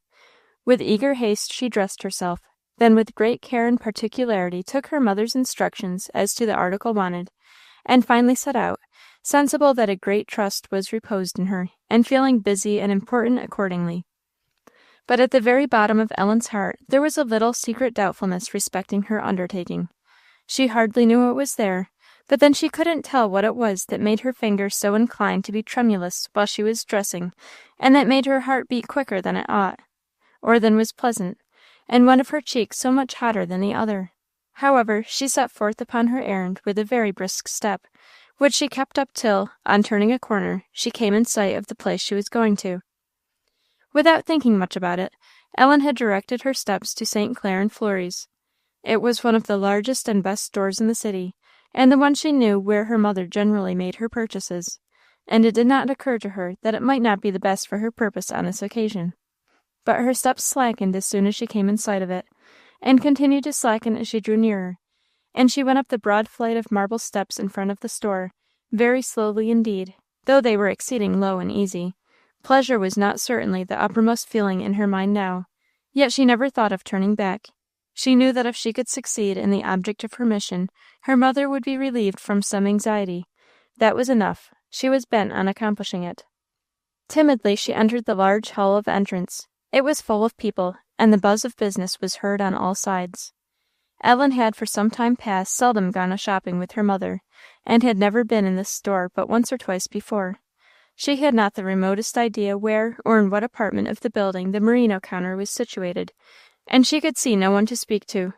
She stood irresolute in the middle of the floor. Everybody seemed to be busily engaged with somebody else, and whenever an opening on one side or another appeared to promise her an opportunity, it was sure to be filled up before she could reach it, and, disappointed and abashed, she would return to her old station in the middle of the floor. Clerks frequently passed her, crossing the store in all directions, but they were always bustling along in a great hurry of business. They did not seem to notice her at all, and were gone before poor Ellen could get her mouth open to speak to them. She knew well enough now, poor child, what it was that made her cheeks burn as they did, and her heart beat as if it would burst its bounds. She felt confused, and almost confounded by the incessant hum of voices, and moving crowd of strange people all around her, while her little figure stood alone and unnoticed in the midst of them, and there seemed no prospect that she would be able to gain the ear or the eye of a single person. Once she determined to accost a man she saw advancing toward her from a distance, and actually made up to him for the purpose, but with a hurried bow, and "I beg your pardon, miss," he brushed past. Ellen almost burst into tears. She longed to turn and run out of the store, but a faint hope remaining, and an unwillingness to give up her undertaking, kept her fast. At length one of the clerks in the desk observed her, and remarked to Mr. St. Clair, who stood by, "There's a little girl, sir, who seems to be looking for something, or waiting for somebody. She has been standing there a good while." Mr. St. Clair, upon this, advanced to poor Ellen's relief. "What do you wish, miss?" he said. But Ellen had been so long preparing sentences, trying to utter them, and failing in the attempt, that now, when an opportunity to speak and be heard was given her, the power of speech seemed to be gone. "Do you wish anything, miss?" inquired Mr. St. Clair again. "Mother sent me," stammered Ellen. "I wish, if you please, sir, mamma wished me to look at the merinos, sir, if you please." "Is your mamma in the store?" "No, sir," said Ellen. "She is ill and cannot come out, and she sent me to look at merinos for her, if you please, sir." "Here, Saunders," said Mr. St. Clair, "show this young lady the merinos." Mr. Saunders made his appearance from among a little group of clerks, with whom he had been indulging in a few jokes by way of relief from the tedium of business. "Come this way," he said to Ellen, and sauntering before her with a rather dissatisfied air, led the way out of the entrance hall into another and much larger apartment. There were plenty of people here too, and just as busy as those they had quitted. Mr. Saunders, having brought Ellen to the merino counter, placed himself behind it, and leaning over it and fixing his eyes carelessly upon her, asked what she wanted to look at. His tone and manner struck Ellen most unpleasantly, and made her again wish herself out of the store. He was a tall, lank young man, with a quantity of fair hair combed down on each side of his face, a slovenly exterior, and the most disagreeable pair of eyes Ellen thought she had ever beheld. She could not bear to meet them, and cast down her own. Their look was bold, ill-bred, and ill-humoured, and Ellen felt, though she couldn't have told why, that she need not expect either kindness or politeness from him. "What do you want to see, little one?" inquired this gentleman, as if he had a business on hand he would like to be rid of. Ellen heartily wished he was rid of it, and she too. "Merinos, if you please," she answered, without looking up. "Well, what kind of merinos? Here are all sorts and descriptions of merinos, and I can't pull them all down, you know, for you to look at. What kind do you want?" "I don't know without looking," said Ellen. "Won't you please to show me some?" He tossed down several pieces upon the counter, and tumbled them about before her. "There," said he, "is that anything like what you want? There's a pink one, and there's a blue one, and there's a green one. Is that the kind?" "This is the kind," said Ellen, "but this isn't the colour I want." "What colour do you want?" "Something dark, if you please." "Well, there, that green's dark. Won't that do? See, that would make up very pretty for you." "No," said Ellen, "mamma don't like green." "Why don't she come and choose her stuffs herself, then? What colour does she like?" "Dark blue, or dark brown, or a nice grey would do," said Ellen, "if it's fine enough." "Dark blue, or dark brown, or a nice grey, eh? Well, she's pretty easy to suit. A dark blue I've showed you already. What's the matter with that?" "It isn't dark enough," said Ellen. "Well," said he, discontentedly, pulling down another piece, "how will that do? That's dark enough." It was a fine and beautiful piece, very different from those he had showed her first. Even Ellen could see that, and fumbling for her little pattern of merino, she compared it with the piece. They agreed perfectly as to fineness. "What is the price of this?" she asked, with trembling hope that she was going to be rewarded by success for all the trouble of her enterprise. $2 a yard. Her hopes and countenance fell together. "That's too high," she said, with a sigh. "Then take this other blue. Come, it's a great deal prettier than that dark one, and not so dear, and I know your mother will like it better." Ellen's cheeks were tingling and her heart throbbing, but she couldn't bear to give up. "Would you be so good as to show me some gray?" He slowly and ill-humouredly complied, and took down an excellent piece of dark gray, which Ellen fell in love with at once. But she was again disappointed. It was 14 shillings. "Well, if you won't take that, take something else," said the man. "You can't have everything at once. If you will have cheap goods, of course. You can't have the same quality that you like. But now, here's this other blue, only 12 shillings, and I'll let you have it for 10 if you'll take it." "No, it's too light and too coarse," said Ellen. "Mamma wouldn't like it." "Let me see," said he, seizing her pattern and pretending to compare it. "It's quite as fine as this, if that's all you want." "Could you," said Ellen timidly, "give me a little bit of this gray to show mamma?" "Oh, no," said he, impatiently tossing over the cloths and throwing Ellen's pattern on the floor. "We can't cut up our goods. If people don't choose to buy of us, they may go somewhere else. And if you cannot decide upon anything, I must go and attend to those that can. I can't wait here all day." "What's the matter, Saunders?" said one of his brother clerks, passing him. "Why, I've been here this half hour showing cloths to a child that doesn't know merino from a sheep's back," said he, laughing. And some other customers coming up at the moment, he was as good as his word, and left Ellen to attend them. Ellen stood a moment stock still, just where he had left her, struggling with her feelings of mortification. She could not endure to let them be seen. Her face was on fire, her head was dizzy. She could not stir at first, and in spite of her utmost efforts, she could not command back one or two rebel tears that forced their way. She lifted her hand to her face to remove them as quietly as possible. "What is all this about, my little girl?" said a strange voice at her side. Ellen started and turned her face, with the tears but half wiped away, towards the speaker. It was an old gentleman, an odd old gentleman, too, she thought. One she certainly would have been rather shy of, if she had seen him under other circumstances. But though his face was odd, it looked kindly upon her, and it was a kind tone of voice in which his question had been put, so he seemed to her like a friend. "What is all this?" repeated the old gentleman. Ellen began to tell what it was, but the pride which had forbidden her to weep before strangers gave way at one touch of sympathy, and she poured out tears much faster than words, as she related her story, so that it was some little time before the old gentleman could get a clear notion of her case. He waited very patiently till she had finished, but then he set himself in good earnest about righting the wrong. "Hello, you, sir!" he shouted in a voice that made everybody look round. "You merino man, come and show your goods. Why aren't you at your post, sir?" As Mr. Saunders came up, with an altered countenance. "Here's a young lady you've left standing unattended to, I don't know how long. Are these your manners?" "The young lady did not wish anything, I believe, sir," returned Mr. Saunders softly. "You know better, you scoundrel," retorted the old gentleman, who was in a great passion. "I saw the whole matter with my own eyes. You are a disgrace to the store, sir, and deserve to be sent out of it, which you are like enough to be." "I really thought, sir," said Mr. Saunders smoothly, for he knew the old gentleman, and knew very well he was a person that must not be offended. "I really thought, I was not aware, sir, that the young lady had any occasion for my services." "Well, show your wares, sir, and hold your tongue. Now, my dear, what did you want?" "I wanted a little bit of this grey merino, sir, to show mamma. I couldn't buy it, you know, sir, until I found out whether she would like it." "Cut a piece, sir, without any words," said the gentleman. Mr. Saunders obeyed. "Did you like this best?" pursued the old gentleman. "I like this dark blue very much, sir, and I thought mamma would, but it's too high." "How much is it?" inquired he. 14 shillings, replied Mr. Saunders. "He said it was $2," exclaimed Ellen. "I beg pardon," said the crestfallen Mr. Saunders. "The young lady mistook me. I was speaking of another piece when I said $2." "He said this was $2, and the grey was 14 shillings," said Ellen. "Is the grey 14 shillings?" inquired the old gentleman.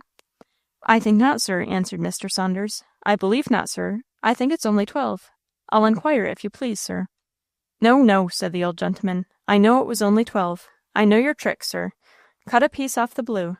Now, my dear, are there any more pieces of which you would like to take patterns to show your mother?" "No, sir," said the overjoyed Ellen. "I am sure she will like one of these." "Now, shall we go then?" "If you please, sir," said Ellen. "I should like to have my bit of merino that I brought from home. Mamma wanted me to bring it back again." "Where is it?" That gentleman threw it on the floor. Do you hear, sir? Said the gentleman. Find it directly. Mr. Saunders found and delivered it, after stooping in search of it till he was very red in the face, and he was left, wishing heartily that he had some safe means of revenge, and obliged to come to the conclusion that none was in his reach, and that he must stomach his indignity in the best manner he could. But Ellen and her protector went forth most joyously together from the store. Do you live far from here? Asked the old gentleman. Oh, no, sir, said Ellen, not very. It's only at Green's Hotel in Southing Street. I'll go with you, said he, and when your mother has decided which merino she will have, we'll come right back and get it.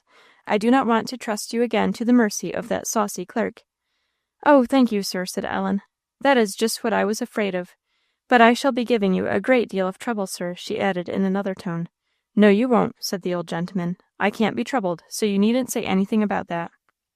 They went gaily along, Ellen's heart about 5 times as light as the one with which she had travelled that very road a little while before. Her old friend was in a very cheerful mood too, for he assured Ellen laughingly that it was of no manner of use for her to be in a hurry, for he could not possibly set up and skip to Green's Hotel, as she seemed inclined to do. They got there at last. Ellen showed the old gentleman into the parlour, and ran up the stairs in great haste to her mother. But in a few minutes she came down again, with a very April face, for smiles were playing in every feature, while the tears were yet wet upon her cheeks. Mamma hopes you'll take the trouble, sir, to come upstairs, she said, seizing his hand. She wants to thank you herself, sir. It is not necessary, said the old gentleman. It is not necessary at all. But he followed his little conductor, nevertheless, to the door of her mother's room, into which she ushered him with great satisfaction. Mrs. Montgomery was looking very ill. He saw that at a glance. She rose from her sofa, and extending her hand, thanked him, with glistening eyes, for his kindness to her child. I don't deserve any thanks, ma'am, said the old gentleman. I suppose my little friend has told you what made us acquainted. She gave me a very short account of it, said Mrs. Montgomery. She was very disagreeably tried, said the old gentleman. I presume you do not need to be told, ma'am, that her behaviour was such as would have become any years.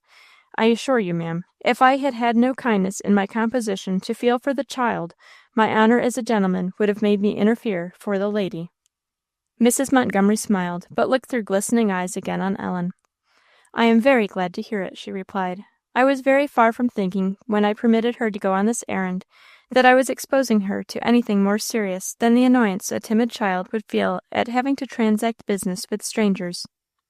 I suppose not, said the gentleman, but it isn't a sort of thing that should be often done.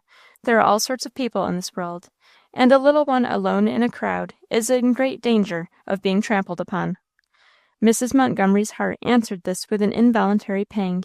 He saw the shade that passed over her face, as she said sadly, I know it, sir, and it was with strong unwillingness that I allowed Ellen this morning to do as she had proposed.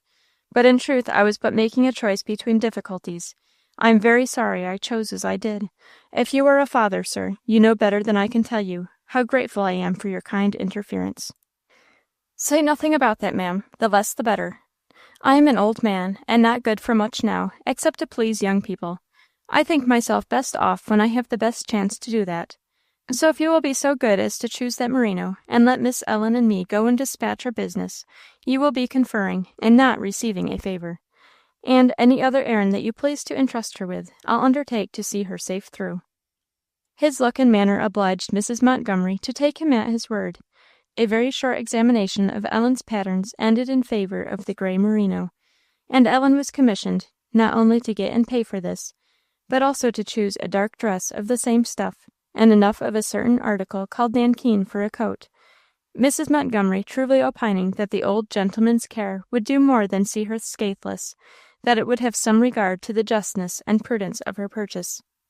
In great glee Ellen set forth again with her new old friend. Her hand was fast in his, and her tongue ran very freely, for her heart was completely open to him. He seemed as pleased to listen as she was to talk, and by little and little Ellen told him all her history, the troubles that had come upon her in consequence of her mother's illness, and her intended journey and prospects. That was a happy day to Ellen. They returned to St. Clair in flurries, bought the grey merino and the nankeen, and a dark brown merino for a dress. Do you want only one of these? asked the old gentleman. Mamma said only one, said Ellen. That will last me all the winter. Well, said he, I think two will be better. Let us have another off the same piece, Mr. Shopman." "But I am afraid mamma won't like it, sir," said Ellen gently. "Poh, poh," said he. "Your mother has nothing to do with this. This is my affair." He paid for it accordingly. "Now, Miss Ellen," said he, when they left the store, "have you got anything in the shape of a good warm winter bonnet? For it's precious cold up there in Thirlwall. Your pasteboard things won't do. If you don't take good care of your ears, you will lose them some fine frosty day. You must quilt and pad, and all sorts of things, to keep alive and comfortable. So you haven't a hood, eh? Do you think you and I could make out to choose one that your mother would think wasn't quite a fright? Come this way, and let us see. If she don't like it, she can give it away, you know." He led the delighted Ellen into a milliner's shop, and after turning over a great many different articles, chose her a nice warm hood, or quilted bonnet. It was of dark blue silk, well made and pretty. He saw with great satisfaction that it fitted Ellen well, and would protect her ears nicely, and having paid for it and ordered it home, he and Ellen sallied forth into the street again. But he wouldn't let her thank him. "It is just the very thing I wanted, sir," said Ellen. "Mamma was speaking about it the other day, and she did not see how I was ever to get one, because she did not feel at all able to go out, and I could not get one myself. I know she'll like it very much." "Would you rather have something for yourself or your mother, Ellen, if you could choose, and have but one?"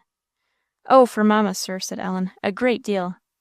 "Come in here," said he. "Let us see if we could find anything she would like." It was a grocery store. After looking about a little, the old gentleman ordered sundry pounds of figs and white grapes to be packed up in papers, and being now very near home, he took one parcel and Ellen the other, till they came to the door of Green's Hotel, where he committed both to her care. "Won't you come in, sir?" said Ellen. "No," said he, "I can't this time. I must go home to dinner." "And shan't I see you any more, sir?" said Ellen, a shade coming over her face, which a minute before had been quite joyous. "Well, I don't know," said he, kindly. "I hope you will. You shall hear from me again at any rate, I promise you. We've spent one pleasant morning together, haven't we? Good-bye, good-bye." Ellen's hands were full, but the old gentleman took them in both his, packages and all, and shook them after a fashion, and again bidding her good-bye, walked away down the street. The next morning Ellen and her mother were sitting quietly together, and Ellen had not finished her accustomed reading, when there came a knock at the door. "My old gentleman," cried Ellen, as she sprung to open it. No, there was no old gentleman, but a black man with a brace of beautiful woodcocks in his hand. He bowed very civilly, and said he had been ordered to leave the birds with Miss Montgomery. Ellen, in surprise, took them from him, and likewise a note, which he delivered into her hand. Ellen asked from whom the birds came, but with another polite bow the man said the note would inform her, and went away. In great curiosity she carried them and the note to her mother, to whom the latter was directed. It read thus: "Will Mrs. Montgomery permit an old man to please himself in his own way, by showing his regard for her little daughter, and not feel that he is taking a liberty? The birds are for Miss Ellen." "Oh, mamma!" exclaimed Ellen, jumping with delight. "Did you ever see such a dear old gentleman? Now I know what he meant yesterday, when he asked me if I would rather have something for myself or for you. How kind he is, to do just the very thing for me that he knows would give me the most pleasure. Now, mamma, these birds are mine, you know, and I give them to you. You must pay me a kiss for them, mamma. They are worth that. Aren't they beauties?" "They are very fine indeed," said Mrs. Montgomery. "This is just the season for woodcock, and these are in beautiful condition. Do you like woodcocks, mamma?" "Yes, very much." "Oh, how glad I am," said Ellen. "I'll ask Sam to have them done very nicely for you, and then you will enjoy them so much." The waiter was called and instructed accordingly, and to him the birds were committed, to be delivered to the care of the cook. "Now, mamma," said Ellen, "I think these birds have made me happy for all day." "Then I hope, daughter, they will make you busy for all day. You have ruffles to hem, and the skirts of your dresses to make. We need not wait for Miss Rice to do that, and when she comes you will have to help her, for I can do little. You can't be too industrious." "Well, mamma, I am as willing as can be." This was the beginning of a pleasant 2 weeks to Ellen, weeks to which she often looked back afterwards, so quietly and swiftly the days fled away, in busy occupation and sweet intercourse with her mother. The passions which were apt enough to rise in Ellen's mind upon occasions, were, for the present, kept effectually in check. She could not forget that her days with her mother would very soon be at an end, for a long time at least, and this consciousness, always present to her mind, forbade even the wish to do anything that might grieve or disturb her. Love and tenderness had absolute rule for the time, and even had power to overcome the sorrowful thoughts that would often rise, so that in spite of them, peace reigned, and perhaps both mother and daughter enjoyed this interval the more keenly because they knew that sorrow was at hand. All this while there was scarcely a day that the old gentleman's servant did not knock at their door, bearing a present of game. The second time he came with some fine larks, next was a superb grouse, then a woodcock again. Curiosity strove with astonishment and gratitude in Ellen's mind. "Mamma," she said, after she had admired the grouse for 5 minutes, "I cannot rest without finding out who this old gentleman is." "I am sorry for that," replied Mrs. Montgomery gravely, "for I see no possible way of your doing it." "Why, mamma, couldn't I ask the man that brings the birds what his name is? He must know it." "Certainly not. It would be very dishonorable." "Would it, mamma? Why?" "This old gentleman has not chosen to tell you his name. He wrote his note without signing it, and his man has obviously been instructed not to disclose it. Don't you remember, he did not tell it when you asked him, the first time he came. Now this shows the old gentleman wishes to keep it a secret, and to try to find it out in any way would be a very unworthy return for his kindness. Yes, it wouldn't be doing as I would be done by, to be sure, but would it be dishonorable, mamma?" "Very. It is very dishonorable to try to find out that about other people which does not concern you, and which they wish to keep from you. Remember that, my dear daughter." "I will, mamma. I'll never do it, I promise you." "Even in talking with people, if you discern in them any unwillingness to speak upon a subject, avoid it immediately, provided, of course, that some higher interests do not oblige you to go on. That is true politeness, and true kindness, which are nearly the same, and not to do so, I assure you, Ellen, proves one wanting in true honour." "Well, mamma, I don't care what his name is, at least I won't try to find out, but it does worry me that I cannot thank him. I wish he knew how much I feel obliged to him." "Very well, write him and tell him so." "Mamma," said Ellen, opening her eyes very wide, "can I?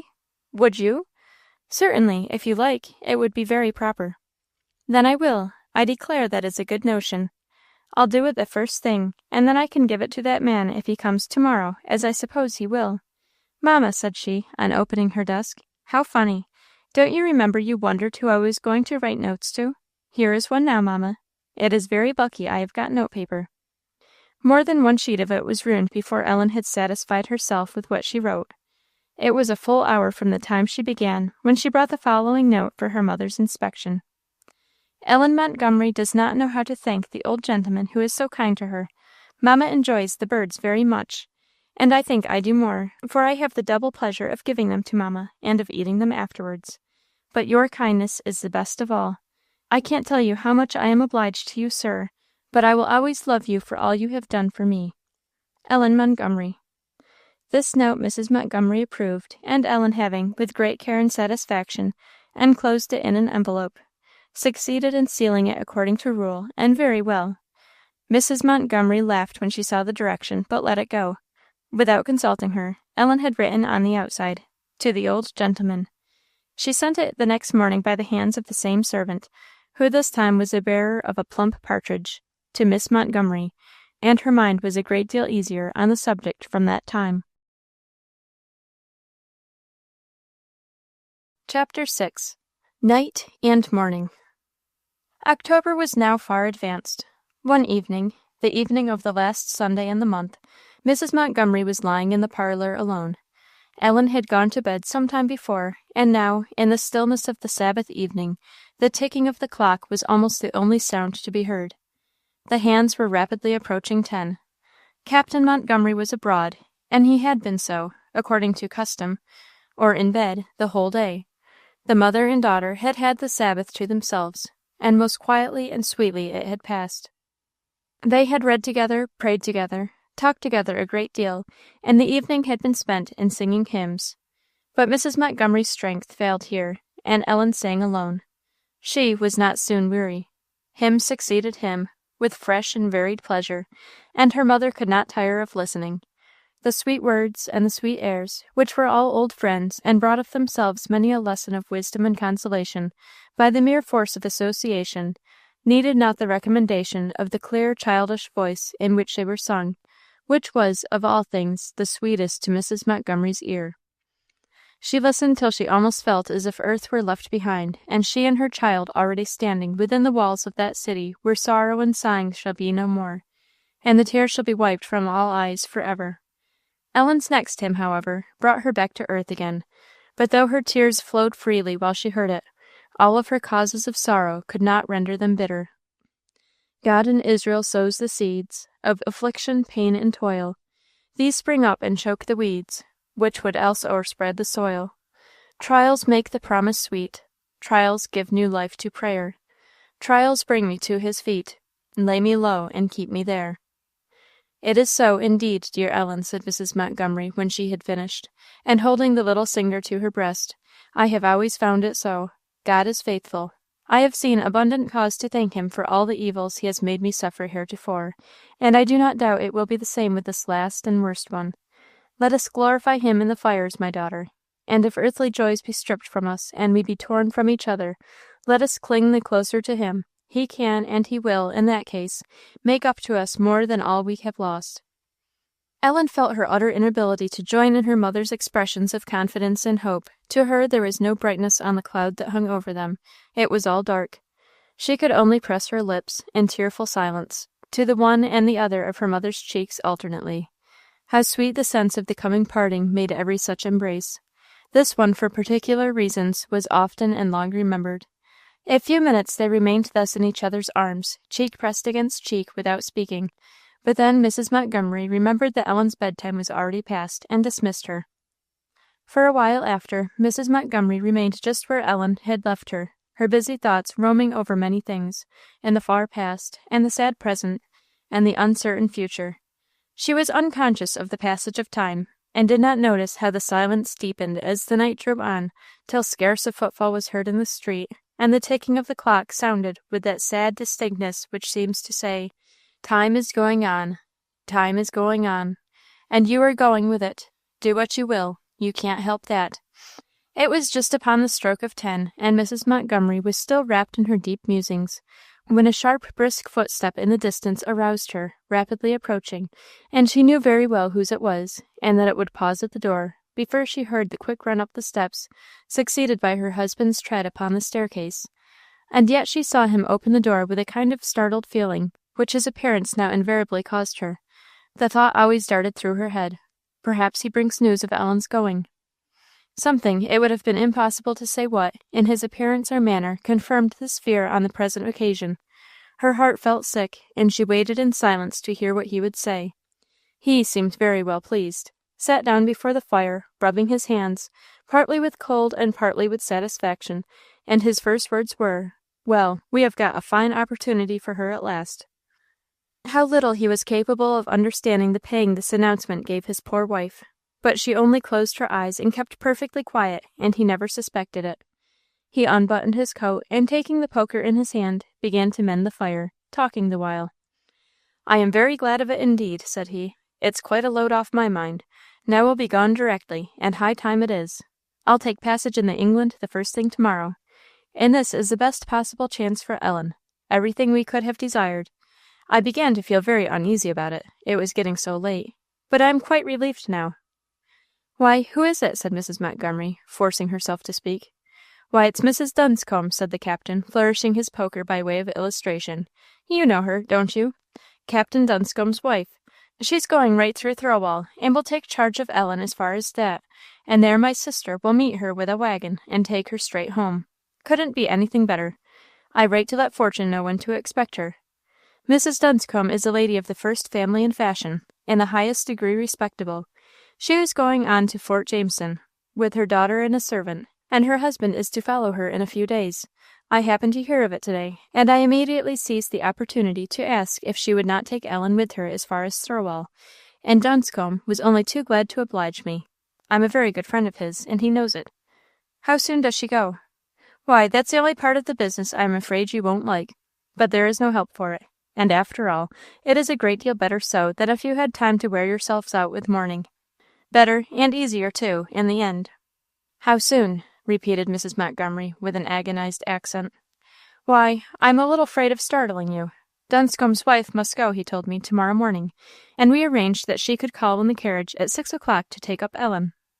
Mrs. Montgomery put her hands to her face and sank back against the sofa. "I was afraid you would take it so," said her husband, "but I don't think it is worth while. It is a great deal better as it is, a great deal better than if she had a long warning. You would fairly wear yourself out if you had time enough, and you haven't any strength to spare." It was some time before Mrs. Montgomery could recover composure and firmness enough to go on with what she had to do, though, knowing the necessity, she strove hard for it. For several minutes she remained quite silent and quiet, endeavouring to collect her scattered forces. Then, sitting upright and drawing her shawl around her, she exclaimed, "I must waken Ellen immediately." "Waken Ellen!" exclaimed her husband in his turn. "What on earth for? That's the very last thing to be done." "Why, you would not put off telling her until tomorrow morning," said Mrs. Montgomery. "Certainly I would. That's the only proper way to do. Why in the world should you wake her up, just to spend the whole night in useless grieving, unfitting her utterly for her journey, and doing yourself more harm than you can undo in a week? No, no, just let her sleep quietly, and you can go to bed and do the same. Wake her up, indeed! I thought you were wiser. But she will be so dreadfully shocked in the morning." "Not one bit more than she would be tonight. And she won't have so much time to feel it. In the hurry and bustle of getting off, she will not have time to think about her feelings, and once on the way, she will do well enough. Children always do." Mrs. Montgomery looked undecided and unsatisfied. "I'll take the responsibility of this matter on myself. You must not waken her, absolutely. It would not do at all," said the captain, poking the fire very energetically. "It would not do at all. I cannot allow it." Mrs. Montgomery silently arose and lit a lamp. "You are not going into Ellen's room," said the husband. I must put her things together." "But you'll not disturb Ellen?" said he, in a tone that required a promise. "Not if I can help it." Twice Mrs. Montgomery stopped before she reached the door of Ellen's room, for her heart failed her. But she must go on, and the necessary preparations for the morrow must be made. She knew it, and repeating this to herself, she gently turned the handle of the door and pushed it open, and guarding the light with her hand from Ellen's eyes, she set it where it would not shine upon her. Having done this, she set herself, without once glancing at her little daughter, to put all things in order for her early departure on the following morning. But it was a bitter piece of work for her. She first laid out all that Ellen would need to wear: the dark merino, the new nankeen coat, the white bonnet, the clean frill that her own hands had done up, the little gloves and shoes, and all the etceteras, with a thoughtfulness and carefulness of love. But it went through and through her heart that it was the very last time a mother's fingers would ever be busy in arranging or preparing Ellen's attire, the very last time she would ever see or touch even the little inanimate things that belonged to her, and painful as the task was, she was loath to have it come to an end. It was with a kind of lingering unwillingness to quit her hold of them, that one thing after another was stowed carefully and neatly away in the trunk. She felt it was love's last act. Words might indeed a few times yet come over the ocean on a sheet of paper, but sight and hearing and touch must all have done henceforth forever. Keenly as Mrs. Montgomery felt this, she went on busily with her work all the while, and when the last thing was safely packed, shut the trunk and locked it without allowing herself to stop and think, and even drew the straps. And then, having finished all her task, she went to the bedside. She had not looked that way before. Ellen was lying in the deep, sweet sleep of childhood. The easy position, the gentle breathing, and the flush of health upon the cheek showed that all causes of sorrow were for the present far removed. Yet not so far either, for once, when Mrs. Montgomery stooped to kiss her, light as the touch of that kiss had been upon her lips, it seemed to awaken a train of sorrowful recollections in the little sleeper's mind. A shade passed over her face, and with gentle but sad accent the word "Mamma" burst from the parted lips. Only a moment, and the shade passed away, and the expression of peace settled again upon her brow. But Mrs. Montgomery dared not try the experiment a second time. Long she stood looking upon her, as if she knew she was looking her last. Then she knelt by the bedside, and hid her face in the coverings, but no tears came. The struggle in her mind, and her anxious fear for the morning's trial, made weeping impossible. Her husband at length came to seek her, and it was well he did. She would have remained there on her knees all night. He feared something of the kind, and came to prevent it. Mrs. Montgomery suffered herself to be led away without making any opposition, and went to bed as usual, but sleep was far from her. The fear of Ellen's distress when she should be awakened and suddenly told the truth kept her in an agony. In restless wakefulness she tossed and turned uneasily upon her bed, watching for the dawn, and dreading unspeakably to see it. The captain, in happy unconsciousness of his wife's distress and utter inability to sympathize with it, was soon in a sound sleep, and his heavy breathing was an aggravation of her trouble. It kept repeating, what indeed she knew already, that the only one in the world who ought to have shared and soothed her grief was not capable of doing either. Wearied with watching and tossing to and fro, she at length lost herself in a moment of uneasy slumber, from which she suddenly started in terror, and seizing her husband's arm to arouse him, exclaimed, "It is time to wake Ellen!" But she had to repeat her efforts 2 or 3 times before she succeeded in making herself heard. "What is the matter?" said he, heavily, and not over well pleased at the interruption. "It is time to wake Ellen." "No, it isn't," said he, relapsing. "It isn't time yet this great while." "Oh, yes, it is," said Mrs. Montgomery. "I am sure it is. I see the beginning of dawn in the east." "Nonsense! It's no such thing. It's the glimmer of the lamplight. What is the use of your exciting yourself so, for nothing? It won't be dawn these 2 hours.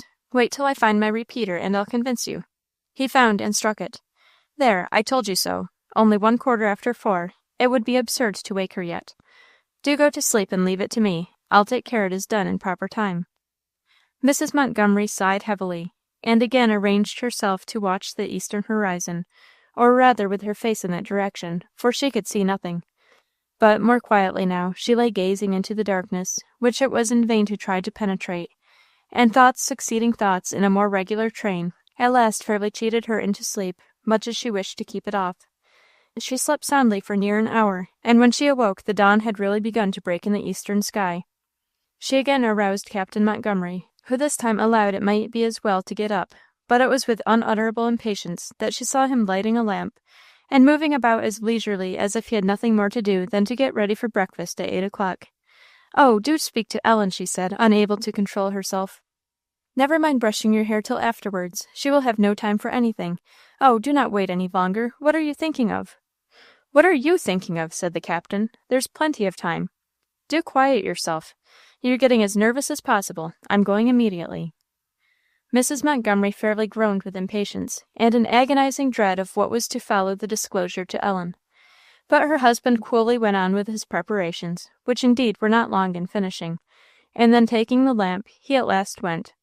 He had in truth delayed on purpose, wishing the final leave-taking to be as brief as possible, and the grey streaks of light in the east were plainly showing themselves when he opened the door of his little daughter's room. He found her lying very much as her mother had left her, in the same quiet sleep, and with the same expression of calmness and peace spread over her whole face and person. It touched even him, and he was not readily touched by anything. It made him loath to say the word that would drive all that sweet expression so quickly and completely away. It must be said, however, the increasing light warned him he must not tarry, but it was with a hesitating and almost faltering voice that he said, "Ellen." She stirred in her sleep, and the shadow came over her face again. "Ellen, Ellen." She started up, broad awake now, and both the shadow and the peaceful expression were gone from her face. It was a look of blank astonishment at first with which she regarded her father, but very soon indeed that changed into one of bleak despair.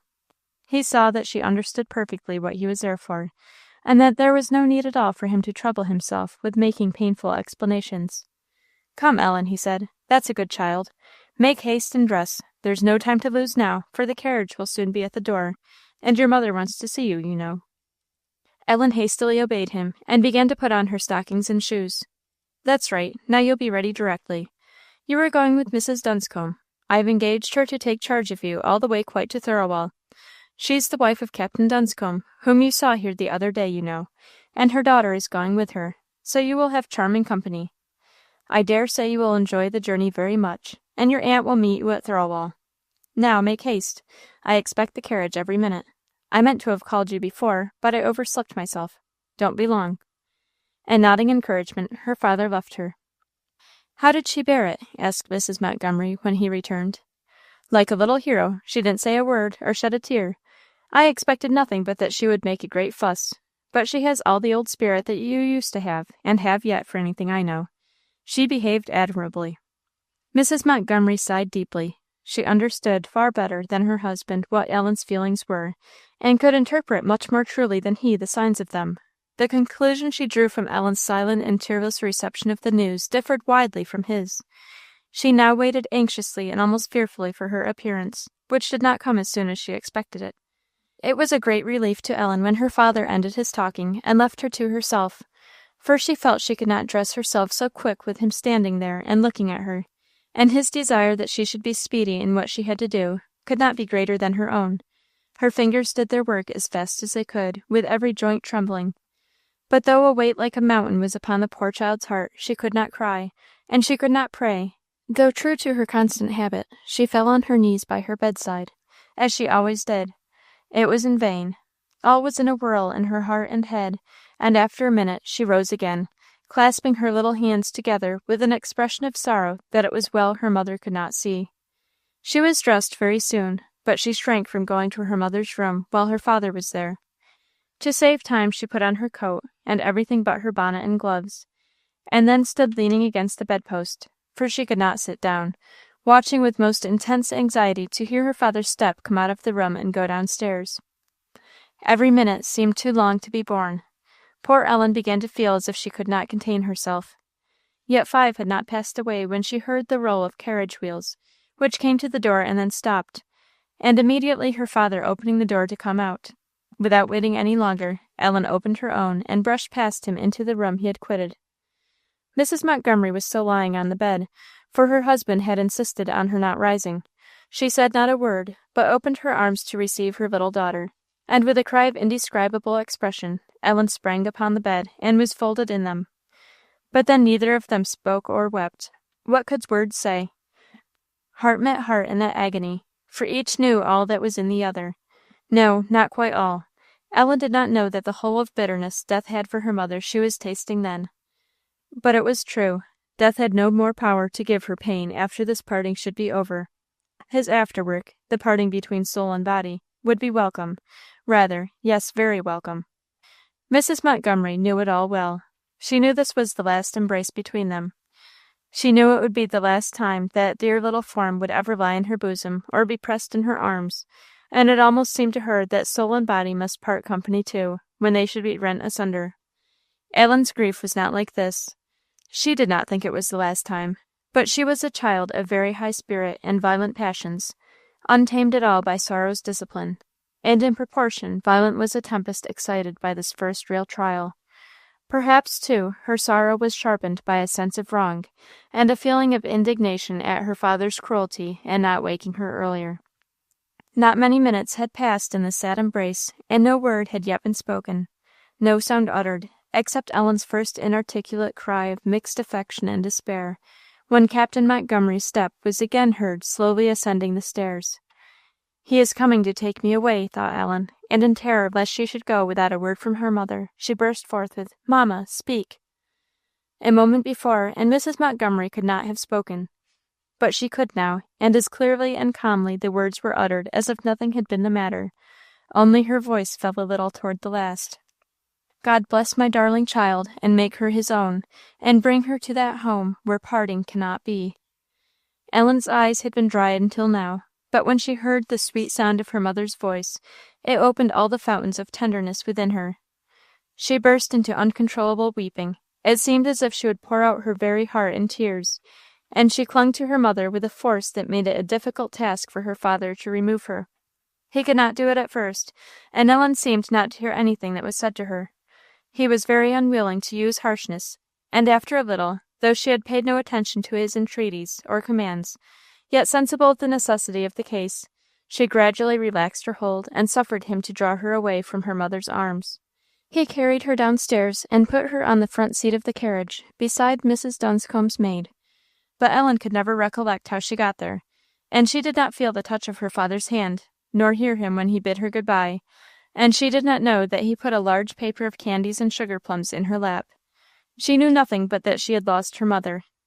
"It will not be so long," said the captain in a kind of apologizing way. "She will soon get over it, and you will not have any trouble with her." "I hope so," returned the lady, rather shortly, and then, as the captain was making his parting bow, she added, in no very pleased tone of voice, "Pray, Captain Montgomery, is this young lady to travel without a bonnet?" "Without a bonnet? No," said the captain. "How is this? Hasn't she a bonnet?" "I beg 1,000 pardons, ma'am. I'll bring it on the instant."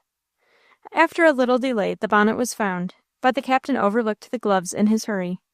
"I am very sorry you have been delayed, ma'am," said he. "I hope we may be able to reach the boat yet," replied the lady. "Drive on as fast as you can." A very polite bow from Captain Montgomery, a very slight one from the lady, and off they drove. Proud enough, thought the captain, as he went up the stairs again. I reckon she don't thank me for her travelling companion.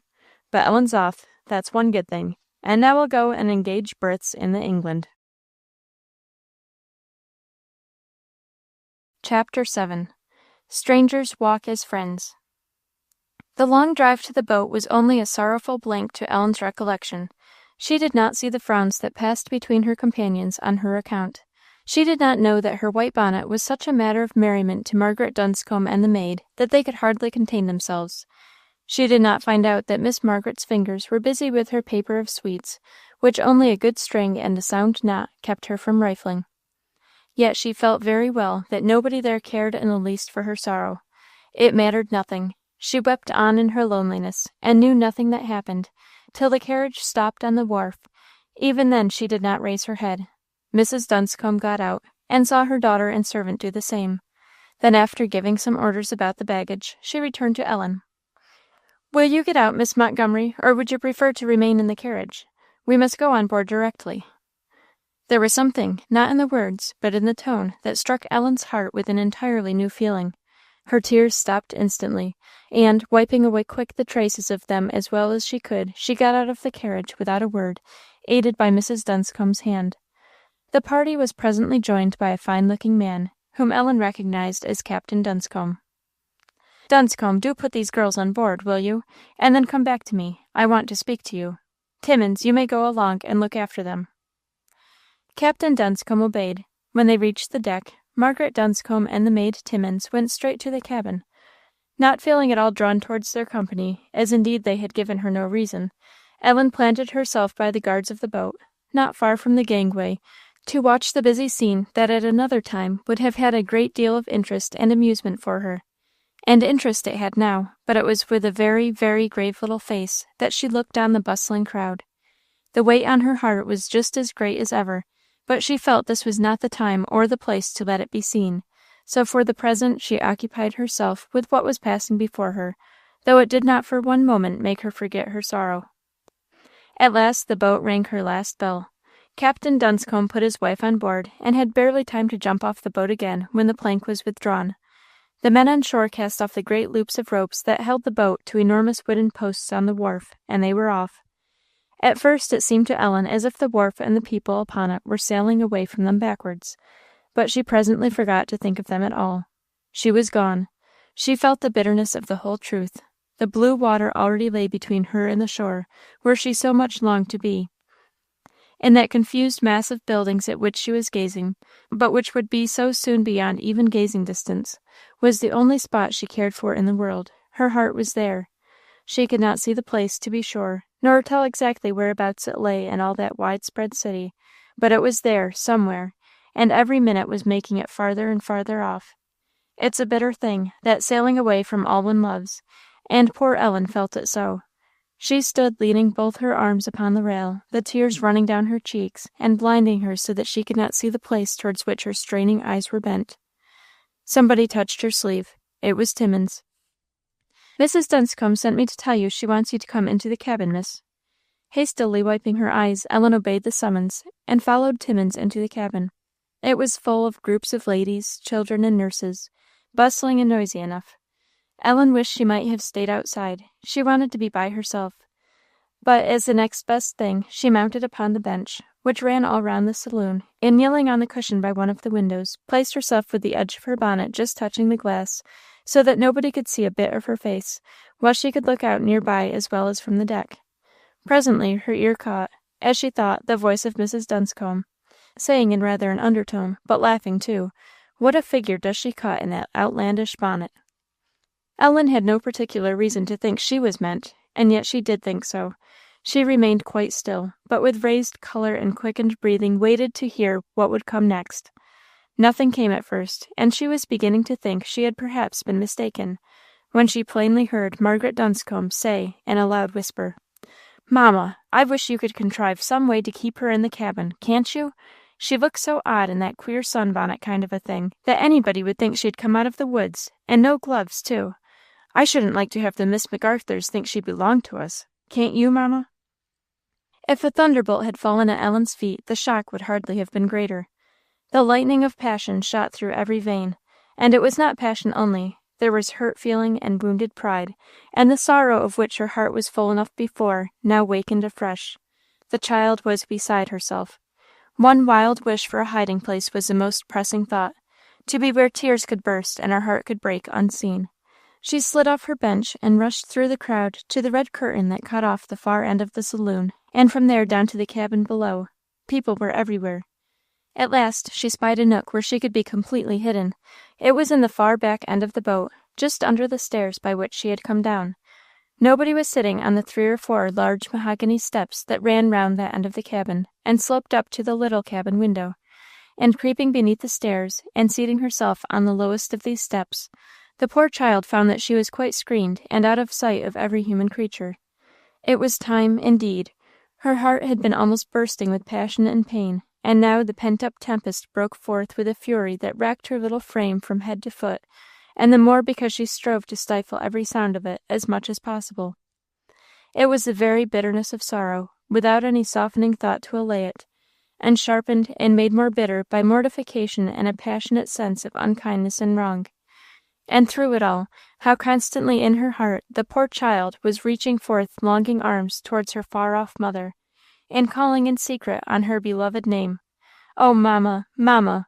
was repeated numberless times, with the unspeakable bitterness of knowing that she would have been a sure refuge and protection from all this trouble, but was now where she could neither reach nor hear her. Alas, how soon and how sadly missed! Ellen's distress was not soon quieted, or, if quieted for a moment, it was only to break out afresh, and then she was glad to sit still and rest herself. Presently she heard the voice of the chambermaid upstairs, at a distance at first, and coming nearer and nearer. "Breakfast ready, ladies! Ladies, breakfast ready!" And then came all the people in a rush pouring down the stairs over Ellen's head. She kept quite still and close, for she did not want to see anybody, and could not bear that anybody should see her. Nobody did see her. They all went off into the next cabin, where breakfast was set. Ellen began to grow tired of her hiding place, and to feel restless in her confinement. She thought this would be a good time to get away, so she crept from her station under the stairs, and mounted them as quick and quietly as she could. She found almost nobody left in the saloon, and breathing more freely, she possessed herself of her despised bonnet, which she had torn off her head in the first burst of her indignation, and passing gently out at the door, went up the stairs which led to the promenade deck. She felt as if she could not get far enough from Mrs. Dunscombe. The promenade deck was very pleasant in the bright morning sun, and nobody was there except for a few gentlemen. Ellen sat down on one of the settees that were ranged along the middle of it, and, much pleased at having found herself such a nice place of retreat, she once more took up her interrupted amusement of watching the banks of the river. It was a fair, mild day, near the end of October, and one of the loveliest of that lovely month. Poor Ellen, however, could not fairly enjoy it just now. There was enough darkness in her heart to put a veil over all nature's brightness. The thought did pass through her mind, when she first went up, how very fair everything was, but she soon forgot to think about it at all. They were now in a wide part of the river, and the shore towards which she was looking was low and distant, and offered nothing to interest her.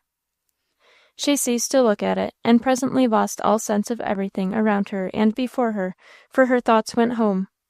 She remembered that sweet moment last night when she lay in her mother's arms after she had stopped singing. Could it be only last night? It seemed a long, long time ago.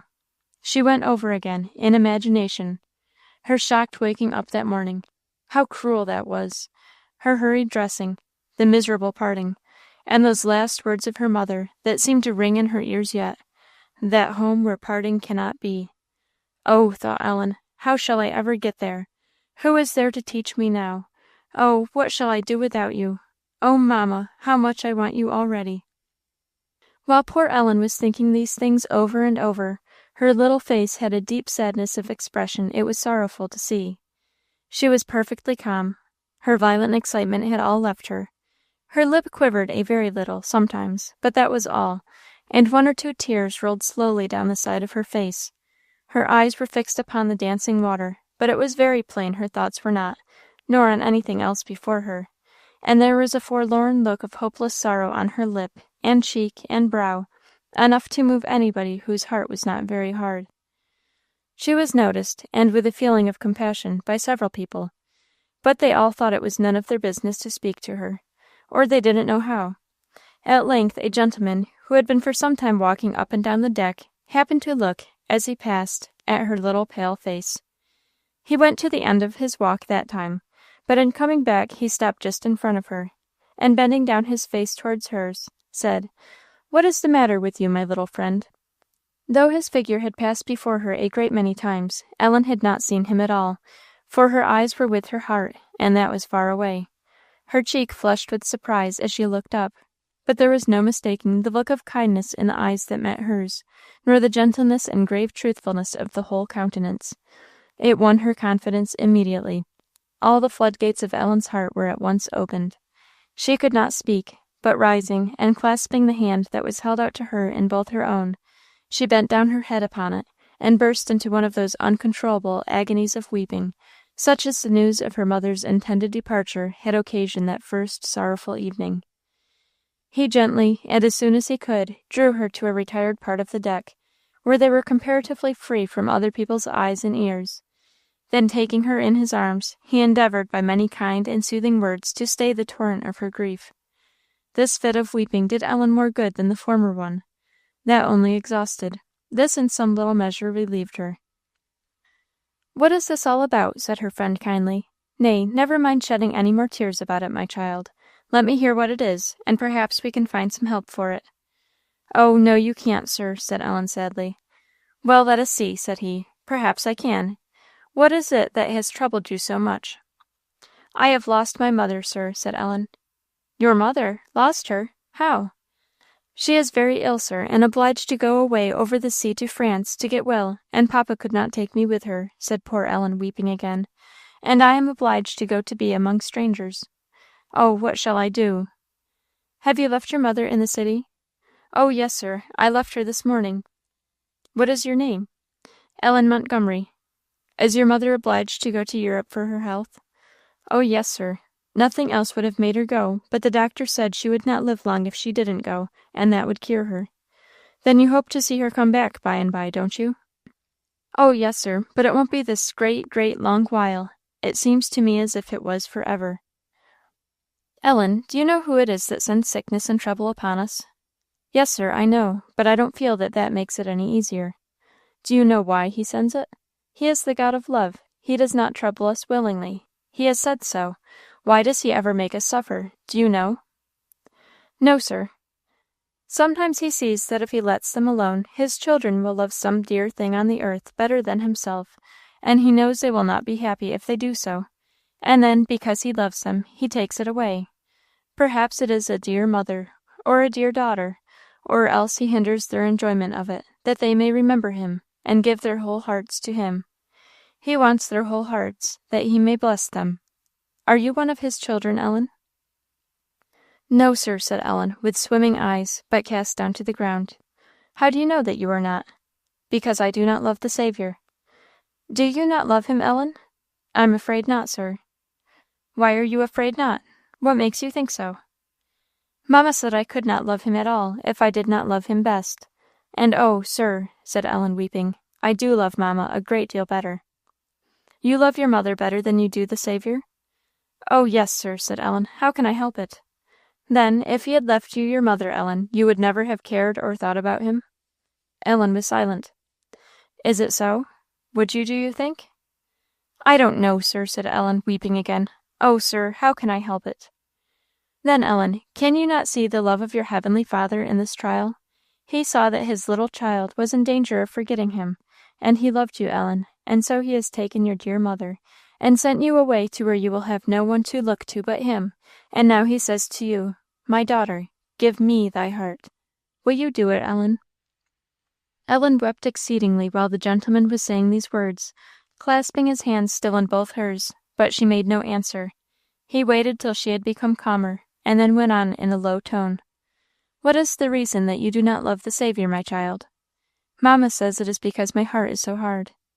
"That is true, but you do not know how good and how lovely he is, or you could not help loving him. Do you often think of him, and think much of him, and ask him to show you himself that you may love him?" "No, sir," said Ellen, "not often." "You pray to him, don't you?" "Yes, sir, but not so." "But you ought to pray to him so. We are all blind by nature, Ellen. We are all hard-hearted. None of us can see him or love him unless he opens our eyes and touches our hearts, but he has promised to do this for those who seek him. Do you remember what the blind man said when Jesus asked him what he should do for him? He answered, 'Lord, that I may receive my sight.' That ought to be your prayer now, and mine too, and the Lord is just as ready to hear us as he was to hear the poor blind man, and you know he cured him. Will you ask him, Ellen?" A smile was almost struggling through Ellen's tears as she lifted her face to that of her friend, but she instantly looked down again. "Shall I put you in mind, Ellen, of some things about Christ that ought to make you love him with all of your heart?" "Oh, yes, sir, if you please." "Then tell me first what it is that makes you love your mother so much." "Oh, I can't tell you, sir. Everything, I think." "I suppose the great thing is that she loves you so much." "Oh, yes, sir," said Ellen, strongly. "But how do you know that she loves you? How has she shown it?" Ellen looked at him, but could give no answer. It seemed to her that she must bring the whole experience of her life before him to form one.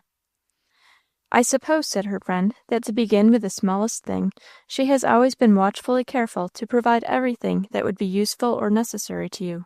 She never forgot your wants, or was careless about them?" "No, indeed, sir." "And perhaps you recollect that she never minded trouble, or expense, or pain where your good was concerned. She would sacrifice her own pleasure at any time for yours." Ellen's eyes gave a quick and strong answer to this, but she said nothing.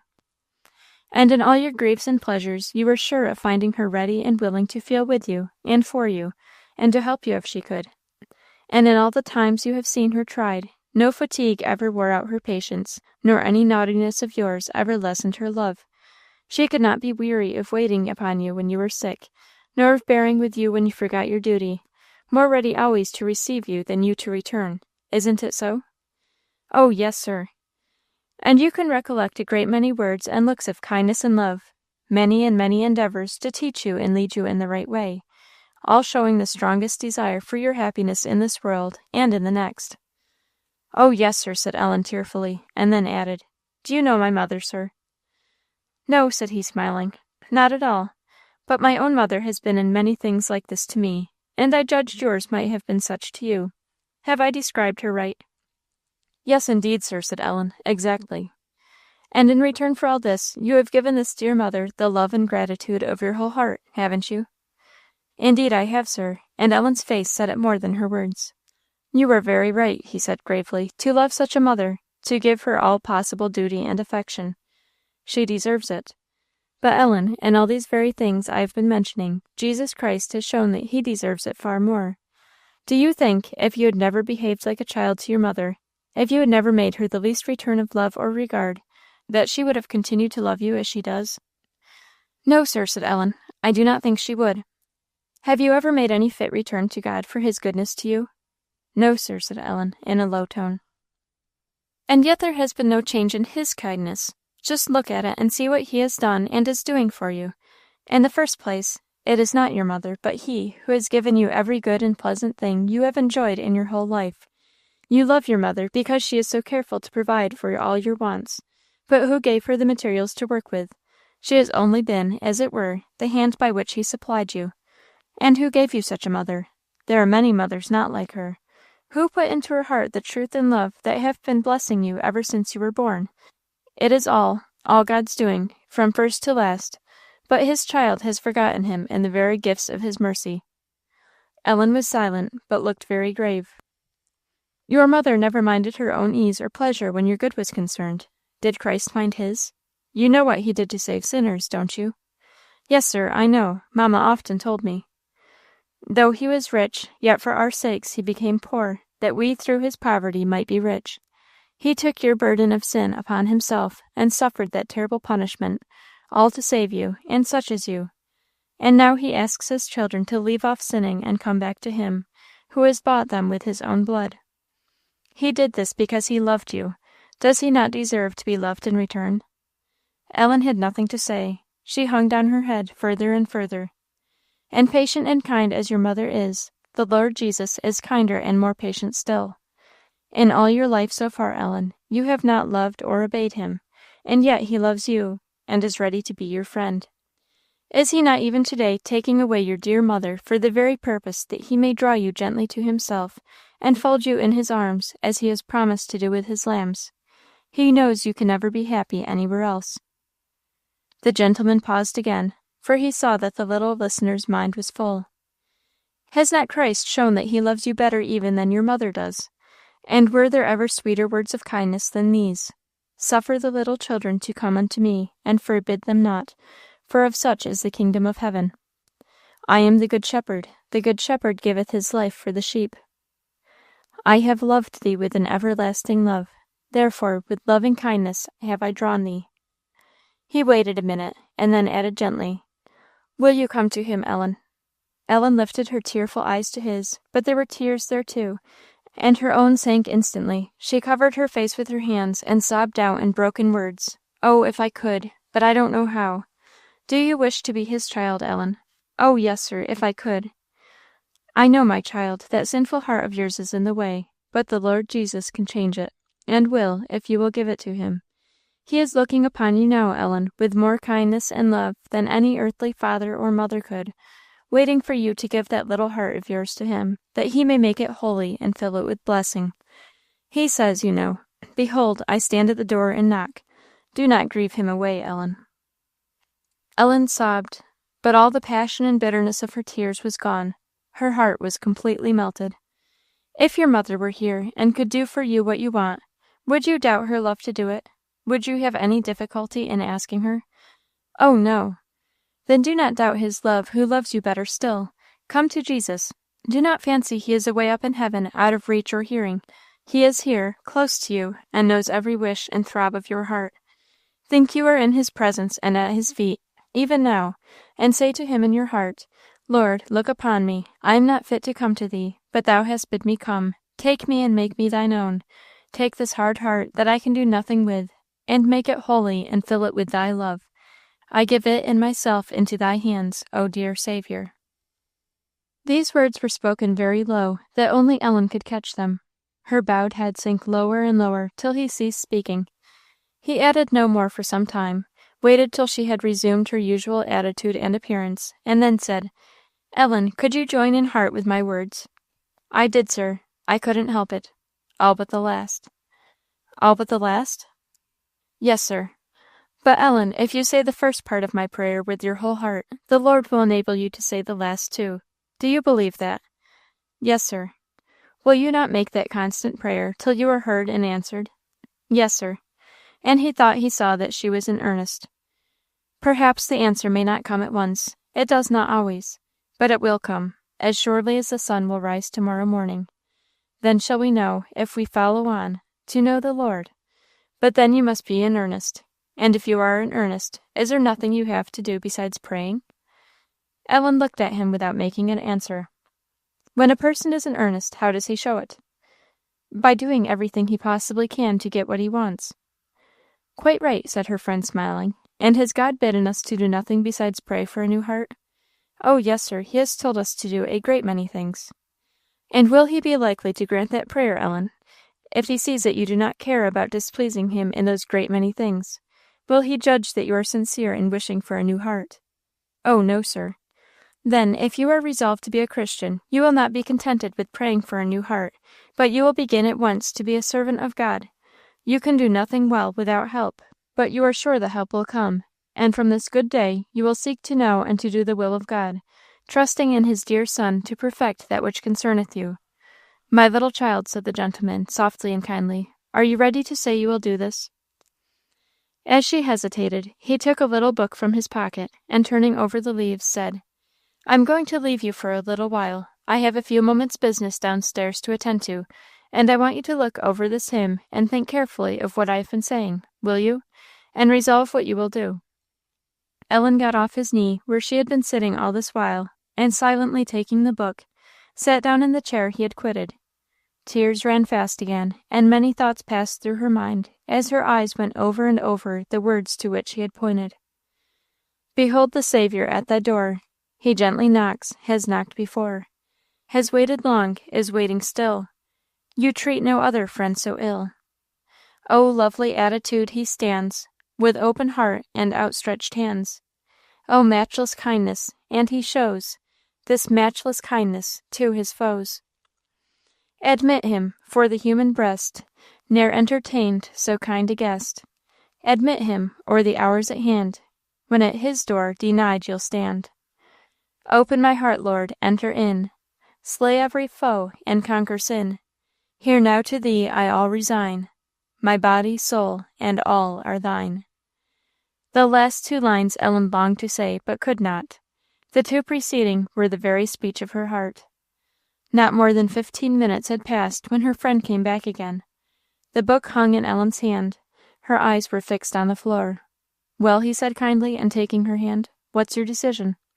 Ellen looked up. "Have you made up your mind on that matter we were talking about?" "Yes, sir," Ellen said in a low voice, casting her eyes down again. "And how have you decided, my child?" "I will try to do as you said, sir." "You will begin to follow your Saviour and to please him from this day forward?" "I will try, sir," said Ellen, meeting his eyes as she spoke. Again the look she saw made her burst into tears. She wept violently. "God bless you and help you, my dear Ellen," said he, gently passing his hand over her head. "But do not cry any more. You have shed too many tears this morning already. We will not talk about this any more now." And he spoke only soothing and quieting words for a while to her, and then asked if she would like to go over the boat and see the different parts of it. Ellen's joyful agreement with this proposal was only qualified by the fear of giving him trouble, but he put that entirely by.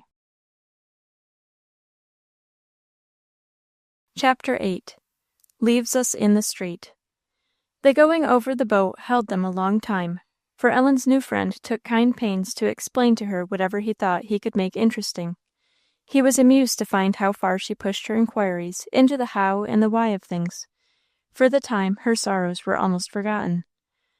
"What shall we do now?" said he, when they had at last gone through the hole. "Would you like to go to your friends?" "I haven't any friends on board, sir," said Ellen, with a swelling heart. "Haven't any friends on board? What do you mean? Are you alone?" "No, sir," said Ellen, "not exactly alone. My father put me in the care of a lady that is going to Thirlwall, but they are strangers and not friends." "Are they unfriends? I hope you don't think, Ellen, that strangers cannot be friends too."